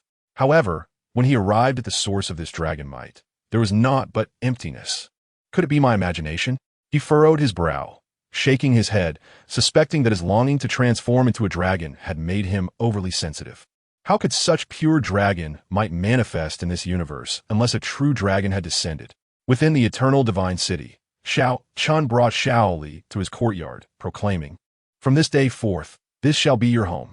Upon arriving at this unfamiliar place, Xiao Li appeared timid and fearful, yet she curiously surveyed her surroundings. Has the master returned? The king of swallowing heaven, currently cultivating by the pond, hurriedly appeared with a courteous smile. Yet, upon seeing the little girl standing closely before her master, he felt a chill run through him, overwhelmed by a terrifying aura emanating from a higher being, making him feel as though he stood before a fearsome monster rather than an unassuming child. Impressive. You've actually reached the law manifestation stage? Why have you not transformed? Xiao Chen inquired. Reporting to master, I dared not transform without your permission, and I lack the methods to do so. The king of swallowing heaven answered candidly. This pond brimmed with rich spiritual energy, once deemed a sacred ground for cultivation. However, through N.I. Huang's words, he learned that this was merely the most commonplace location of the master's family, far from the true sanctuaries of cultivation. As he spoke, his gaze frequently darted towards Xiao Li, tinged with trepidation. I see. If you wish to transform, then do so. You may study the family's techniques and powers. Even as my pet, your strength must not be lacking. Indeed, thank you, master. The king of swallowing heaven exclaimed, exhilarated. System alert. Today's automatic sign-in successful. Congratulations, host, for acquiring a supreme emperor's fruit. The system's voice resonated at a fitting moment, indicating that another supreme emperor was about to emerge from the family. Just then, a voice rang out. Where did this little girl come from? It was Xiao Ling Tian, who appeared, curiously observing Xiao Li and then glancing at his son. Upon noticing, Xiao Li shyly hid behind her master. This is my disciple. I have named her Xiao Li. Xiao Chen explained. This is my father, referred to as Grandmaster. Xiao Chen affectionately ruffled Xiao Li's hair. Greetings, Grandmaster. Xiao Li timidly called out. You, a man of leisure, have taken a disciple? I thought you spent your days fishing. Alas, I have no valuable gifts to present, not even a token of our meeting. He glanced at his spatial ring, realizing it contained no treasures. This supreme emperor was indeed quite impoverished. Huh? She has a pair of horns on her head? What kind of race is this? Xiao Ling Tian inquired, intrigued by Xiao Li. The Dragon Clan. The Dragon Clan? Xiao Ling Tian gasped, staring incredulously at Xiao Chen. Where did you find a member of the Dragon Clan? This is a legendary divine beast race, immensely powerful and exceedingly rare. Xiao Chen chuckled. When I encounter a talented individual, naturally, I feel compelled to take them on as a disciple. Moreover, hadn't the elders previously discussed with me the need to teach the children of our clan? It's not that I am idle, but rather, there are few matters requiring my attention. The clan is too small. Those issues can be managed by the elders, while my role as clan leader is to ensure proper planning. Xiao Chen shrugged and inquired, What brings you here today, father? Have you encountered some trouble? Indeed, some troubles have arisen. Do you remember Elder Xiao Yuyong, who guards the Sutra Pavilion? Xiao Ling Tian suddenly inquired, shifting his gaze from Xiao Li. Yes, the one who was blind, right? What happened? Did something occur? Xiao Chen was puzzled as to why his father suddenly mentioned him. Do you know how he lost his sight? I truly do not know. As far back as my memory serves, he has always been blind. Xiao Chen recalled that he was once an elder of the family, but had later resigned from his position to oversee the Sutra Pavilion. However, he had never heard from the family about how he became blind. Indeed, he lost his sight long ago. He usually remains hidden within the Sutra Pavilion. And it was not until a few days ago, during my visit to comprehend the imperial scriptures, that I encountered him. Afterward, I restored his vision. According to him, he was blinded by a ray of light while training outside, which led to his condition. Out of curiosity, I investigated the location he mentioned, only to discover that, with my cultivation, I could not approach it. What? Even you cannot approach it? Could it be a forbidden area? Xiao Chen exclaimed in astonishment. After all, his father was a formidable emperor. Other than places like the Emperor's Desolation, which he dared not enter, no other place should impede his progress. I cannot ascertain whether it is indeed a forbidden area, but it is perilous, with an intensely scorching aura swirling about. Xiao Ling Tian explained. Yet, he could not approach the depths, leaving him uncertain about what lay within. Askoshing Goha? Is it some form of extraordinary fire? Xiao Chen furrowed his brow. I am not entirely certain, but it does indeed emanate a searing energy, which is why I wish for you to investigate its true nature. If it is indeed a treasure, it would be advantageous for the Xiao family to possess it. I see. Very well. I shall find time to explore it. Xiao Chen nodded. However, Xiao Ling Tian added, ensure you take your mother along. Why? Xiao Chen questioned, perplexed as to how this pertained to his mother. That location is not far from your maternal grandfather's home. If it is on the way, let your mother visit her family. I believe she has longed for this day. My maternal grandfather's home? Xiao Chen frowned, as it was the first time he heard his father mention it. There has been some discord between us, and our relationship is not particularly good. Hence, since your mother came to our Xiao family, she has not returned. Yet, I can see that she has always wished to go back, and now the time is ripe. Why not fulfill her desire? Xiao Ling Tian sighed. Previously, the Xiao family was too weak, making it exceedingly difficult even to leave the mountains. Moreover, the Qin family has always looked down upon us, preventing any visits. However, now that our family is considerably stronger, we have the confidence to stand before them. I understand that is acceptable. You may decide when it is suitable for us to go. Then let it be in a few days. It coincides with your grandfather's centenary celebration. Xiao Ling Tian declared. Excellent. Xiao Chen agreed with a nod, finding it no trouble at all. On that day, the voice of the heavenly Tao once again reverberated throughout the universe. Congratulations to Xiao Feng for attaining the status of emperor, ranking 6th on the heavenly Tao gold list, with a reward of an immortal-level divine soul technique. The sudden announcement took the beings of the universe by surprise, followed by an uproar of astonishment. What is happening? Has another individual inexplicably achieved the status of emperor?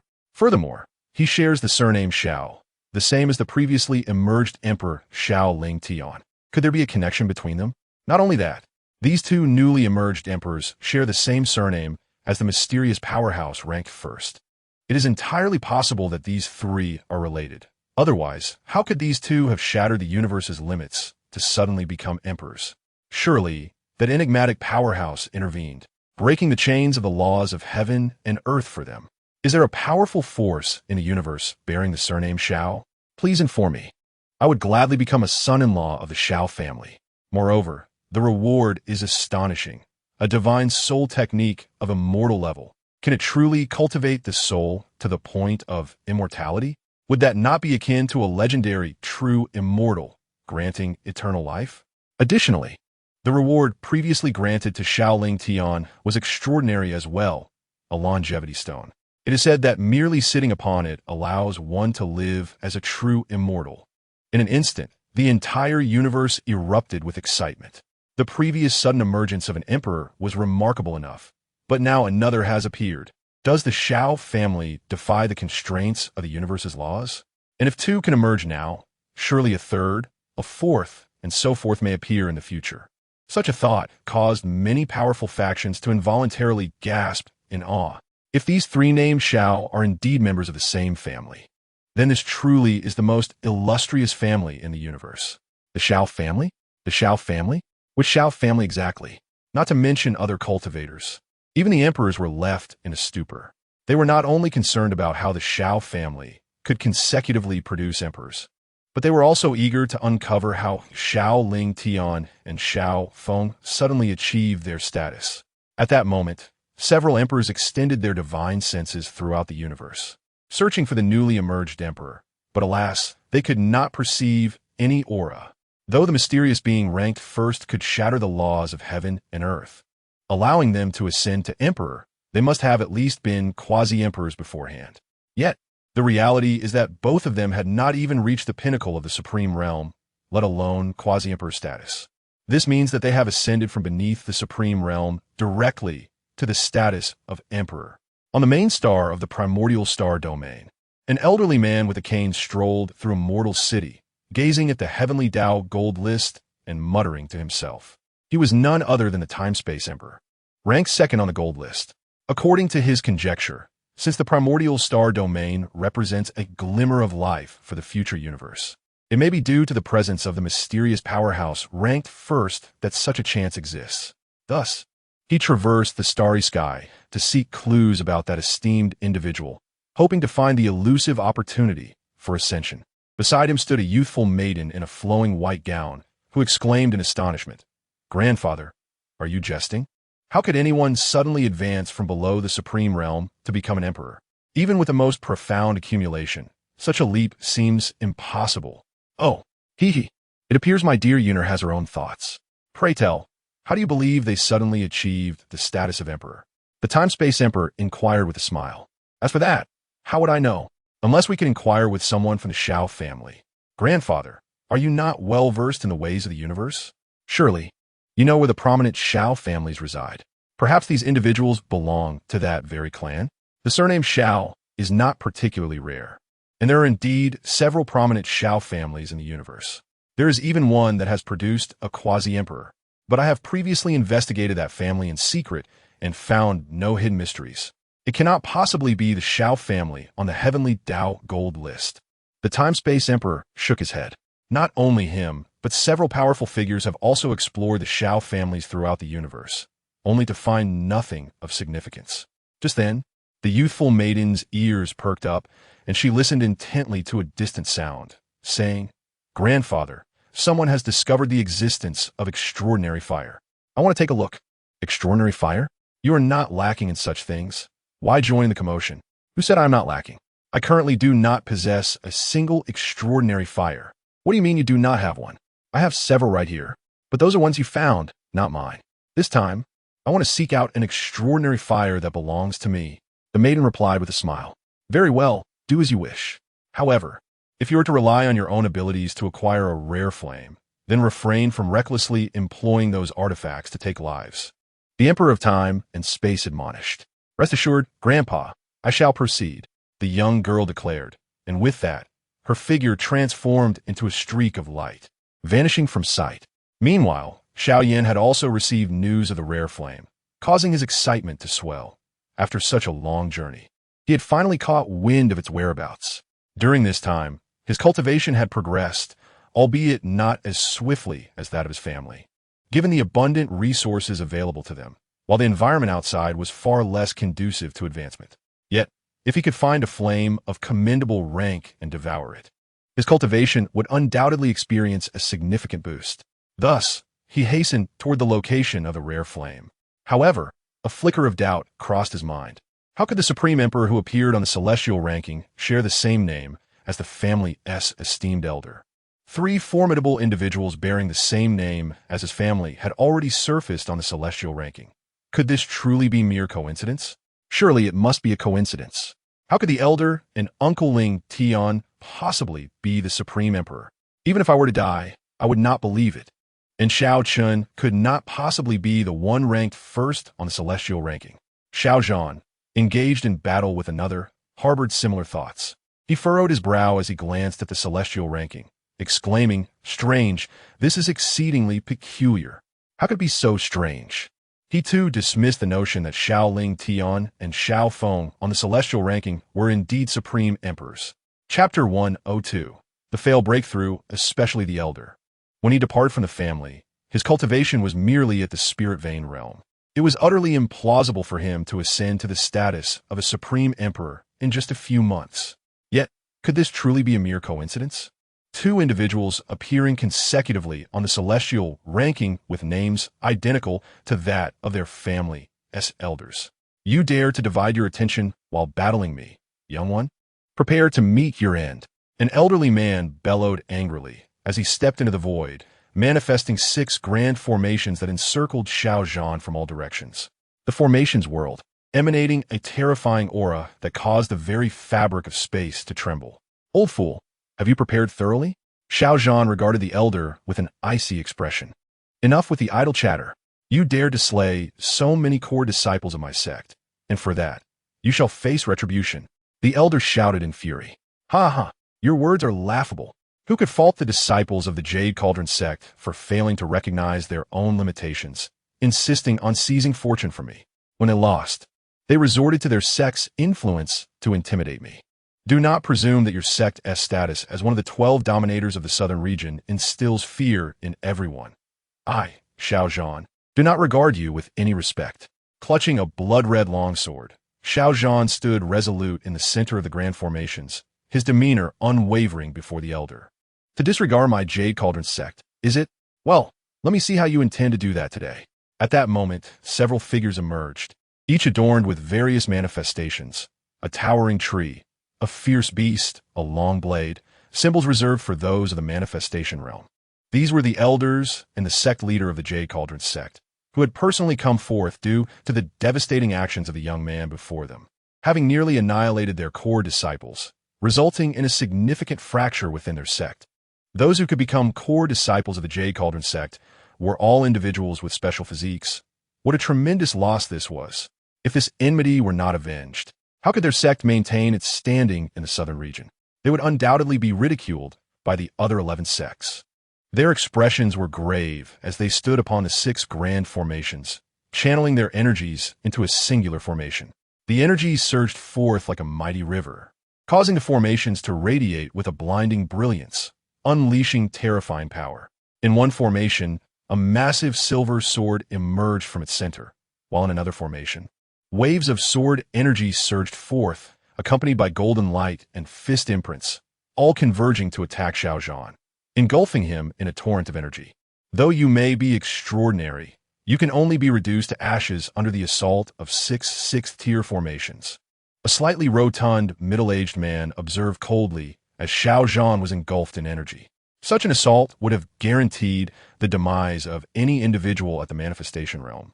For this was a combination array controlled by 6 manifestation realm practitioners, inputting boundless energy, capable of erupting with power rivaling that of the Sage realm. As one of the 12 dominators of the southern region, the Jade Cauldron sect had endured for so many years. How could they lack their own trump cards? However, just as the onlookers reveled in the anticipation of their opponent's demise, a sharp crimson sword light suddenly cleaved through the tumultuous energy, and with a single strike, the formation they controlled crumbled into nothingness. The figure that stood before them remained unscathed, not even a crease in their garments. "You have become far too self-assured," Xiao Chen declared coldly. He then swept his long sword across, unleashing crimson sword light that rained down upon the manifestation realm practitioners surrounding him, who fell like mere chaff before its might. Previously, even in the Soul Palace realm, he possessed the strength to slay those of the manifestation realm. Now that he had broken through to the spirit wheel realm, dispatching those of the manifestation realm was an effortless feat, and he even held the strength to contend with those of the Sage realm. Sheathing his sword, he soared toward the Jade Cauldron sect. With the upper echelons of the sect now fallen, their resources would rightfully belong to him. This sect, with a lineage spanning thousands of years, possessed a heritage that was anything but ordinary. The following day, shocking news reverberated throughout the southern region. The Jade Cauldron sect, one of the 12 dominators, had fractured, with all of its high-ranking members having perished. This revelation sent shockwaves through the southern region, igniting discussions among various factions as they sought to uncover the force that had led to such a downfall. Meanwhile, within the Xiao family, numerous clansmen congregated at the entrance of the Elder's courtyard, eager to ascertain whether the figure that had recently appeared on the celestial ranking was indeed their own. Shortly thereafter, the Elder emerged, his complexion ashen, leaving the crowd puzzled. "Elder, what has transpired?" Xiao Yu inquired anxiously. "It is nothing. I merely experienced a setback in my attempts to break through to the Soul Palace realm and sustained some injuries," the Elder replied weakly, a trace of blood escaping the corner of his mouth. Xiao Lang quickly produced a healing elixir and presented it to the Elder, sighing. "We had thought that the Supreme Emperor who appeared on the celestial ranking was you, but now it seems that is not the case." "Supreme Emperor? What Supreme Emperor?" the Elder questioned, evidently unaware of recent events as he had been in seclusion. Upon hearing the explanations from the others, his expression shifted to one of astonishment. "I cannot believe another powerful individual with the same name as our Xiao family has emerged. Alas, this is truly unfortunate. Those unaware might think our family boasts 2 supreme emperors. Indeed, the coincidence is staggering. If this news spreads, countless powerful beings may descend upon our Xiao family, and we would be in peril." The second Elder, Xiao Yuan Shan, lamented, rubbing his bald head in resignation. However, his gaze toward the Elder was filled with envy. As a high-ranking family member, he was privy to the true events but could not divulge them, lest the family members become overly arrogant and dismissive of others. Thus, The only course of action was for them to diligently cultivate and swiftly become formidable enough to safeguard the family in the future. He turned to Xiao Yu and the others, urging, "Indeed, elders, rest assured, we will not exhibit the slightest negligence. Excellent. The future of the family rests upon your shoulders. The clan leader has observed your efforts during this period and, at great expense, and after facing numerous dangers, has procured a treasure that possesses the power of time acceleration, which can reduce your cultivation time. Therefore, you must not disappoint the clan leader's expectations." At this revelation, everyone's eyes sparkled with enthusiasm. A treasure capable of accelerating time? Could it truly save them cultivation time? Second elder, where is this treasure? Xiao lang in kvilet e agadi. In the family's training area. You may wish to explore it for yourselves. There, the elders will enlighten you on the usage of that extraordinary treasure. In an instant, all the clan members hastily departed, rushing toward the training area. Chapter 103, The Time Pavilion. If such a treasure truly exists, their cultivation would surely ascend rapidly within a short span, enabling them to protect the family. Once everyone had left, Xiao Yuanshan turned to the Grand Elder, giving a thumbs up, and remarked, "Grand Elder, your performance was remarkably convincing. Even to the point of spitting blood? It is necessary to keep them humble in their demeanor while cultivating with fervor. Otherwise, if this group of youngsters discovers that the clan leader possesses the means to elevate us to the status of a supreme emperor, they may become utterly complacent." The Grand Elder sighed, acknowledging that they, the old guard, lacked the potential to cultivate to the level of a supreme emperor, while individuals like Xiao Yu and Xiao Lang could achieve such heights through their own efforts. A little stimulation was essential. Moreover, the time pavilion crafted by the clan leader would indeed save them a considerable amount of time. I dare say, if Xiao Yu and the others spent an extended period within the time pavilion, it wouldn't be long before they ascended to emperor. Reflecting on this treasure, both men felt certain it would become the family's ultimate foundation, for the time acceleration within was immensely powerful. Meanwhile, Xiao Yu and the others had arrived at the designated training area within the city, where the spiritual energy was particularly dense, wafting like ethereal mist across the ground, akin to traversing a celestial realm. Before long, they stood before a resplendent 9-story golden pavilion, presided over by the fourth elder, Xiao Yun. "I see you've discovered this place?" she inquired, gazing at them. "Indeed, fourth elder. We just heard the second elder mention it, claiming it could significantly expedite our training." "Is that true?" Xiao Yu asked. "Is this not the clan leader's method? Do you doubt its authenticity?" Xiao Yun countered. "Since it is the clan leader's initiative, it must be true. I am merely curious how this magnificent tower can indeed save us so much time," Xiao Lang queried, eyeing the golden structure with intrigue. "The principle is quite simple. The flow of time within the time pavilion differs from that of the outside world. Take the first floor, for instance. 1 year outside equates to 1,000 years within. The second floor is even more astounding. 1 year outside equals 10,000 years inside." Upon hearing this, all present were left in stunned disbelief, gazing incredulously at the fourth elder. "Do not regard me with such astonishment. I too find it hard to believe such a terrifying treasure exists.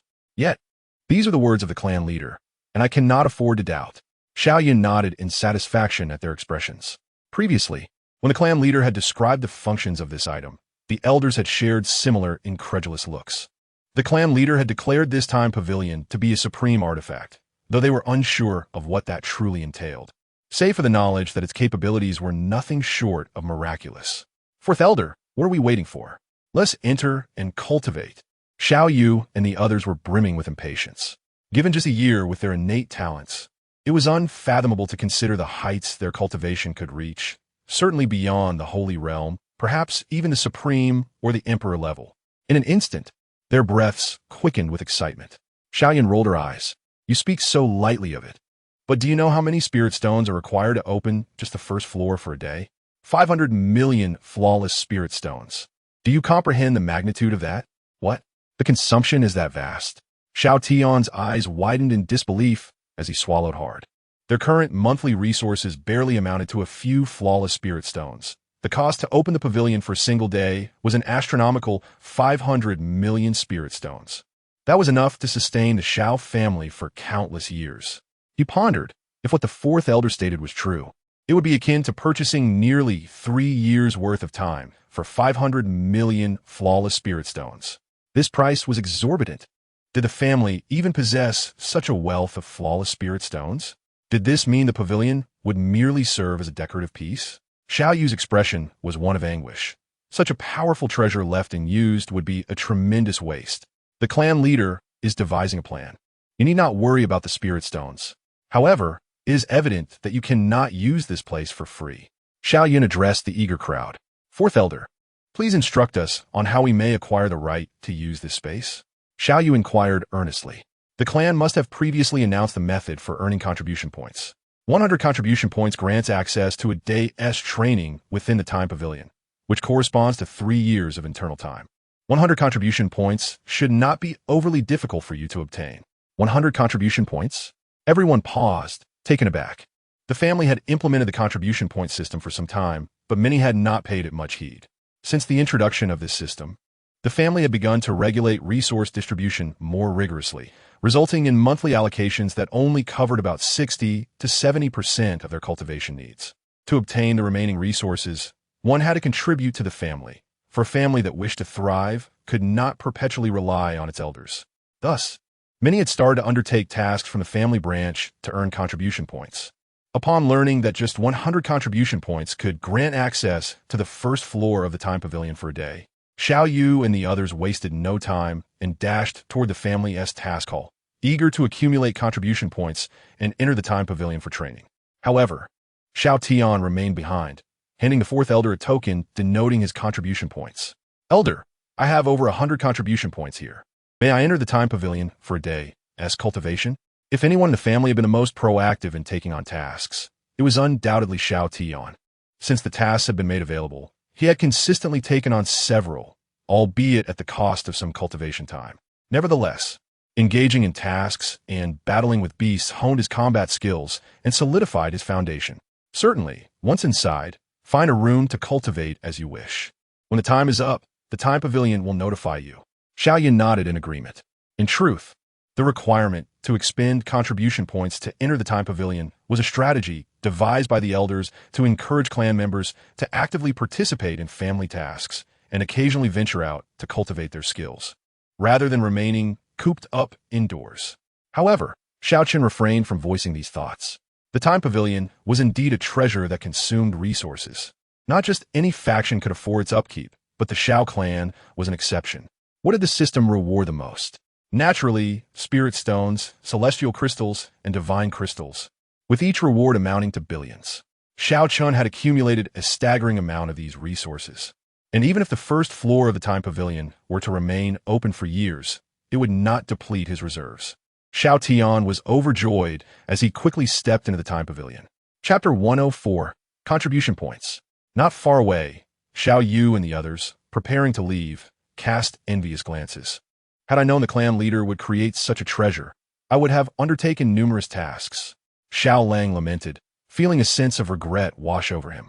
Even if Xiao Tian spent just one day inside, his cultivation would undoubtedly surpass theirs. For one day in the outside world equated to nearly 3 years within the time pavilion. Given Xiao Tian's talent, one could only imagine the heights he would reach in 3 years. Who would have thought that contribution points would be utilized in such a manner? Xiao Ran, too, shook his head in resignation.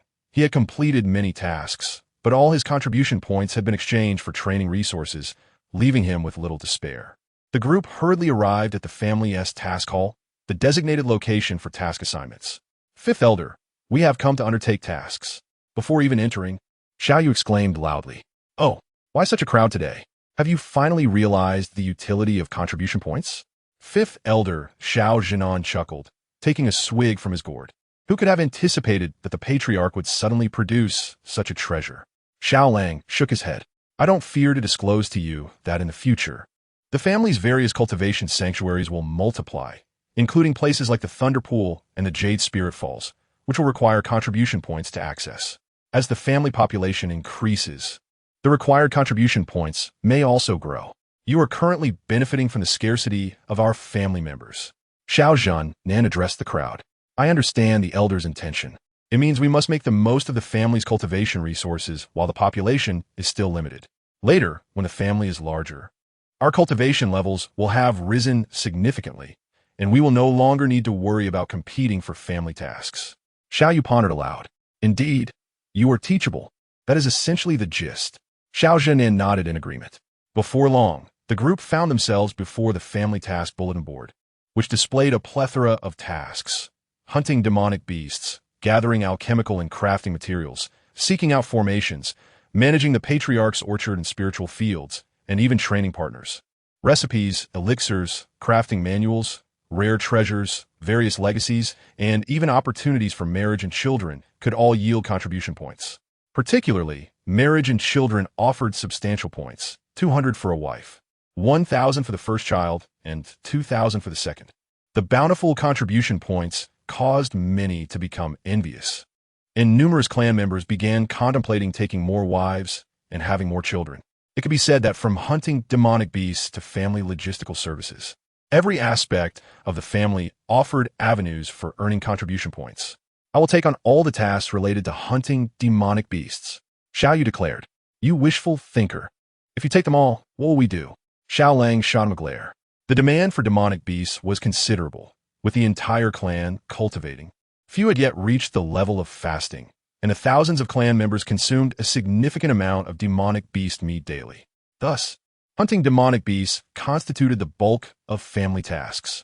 Currently, family tasks were limited, and each person could only accept 2 tasks per day. Xiao Zhenan's voice echoed. Instantly, everyone wore a grim expression, with a limit of 2 tasks daily, each yielding only a handful of contribution points. It meant they would need to wait nearly 10 days for a single opportunity to enter the time tower. Xiao Lang scanned the task board and hastily accepted 2 tasks, both involving hunting spiritual wheel realm demonic beasts, which posed no challenge for his strength. He chose these tasks because he still had over 70 contribution points, which he could accumulate to enter the time tower for a day. Naturally, the highest contribution points came from marriage and childbirth, but the timing was not yet ripe. Although his connection with the goddess was frequent, they were still far from matrimony. In the end, he opted for hunting demonic beasts. How fortuitous! I progressed to the stage of proposing to a young woman from 9 Extreme City. I shall visit her family to ask for her hand. A young man remarked with a smile, swiftly vanishing from the task hall, presumably heading to 9 Extreme City to propose. This fellow truly had luck on his side. I had only been married for a few months, perfectly missing out on the 200 contribution points.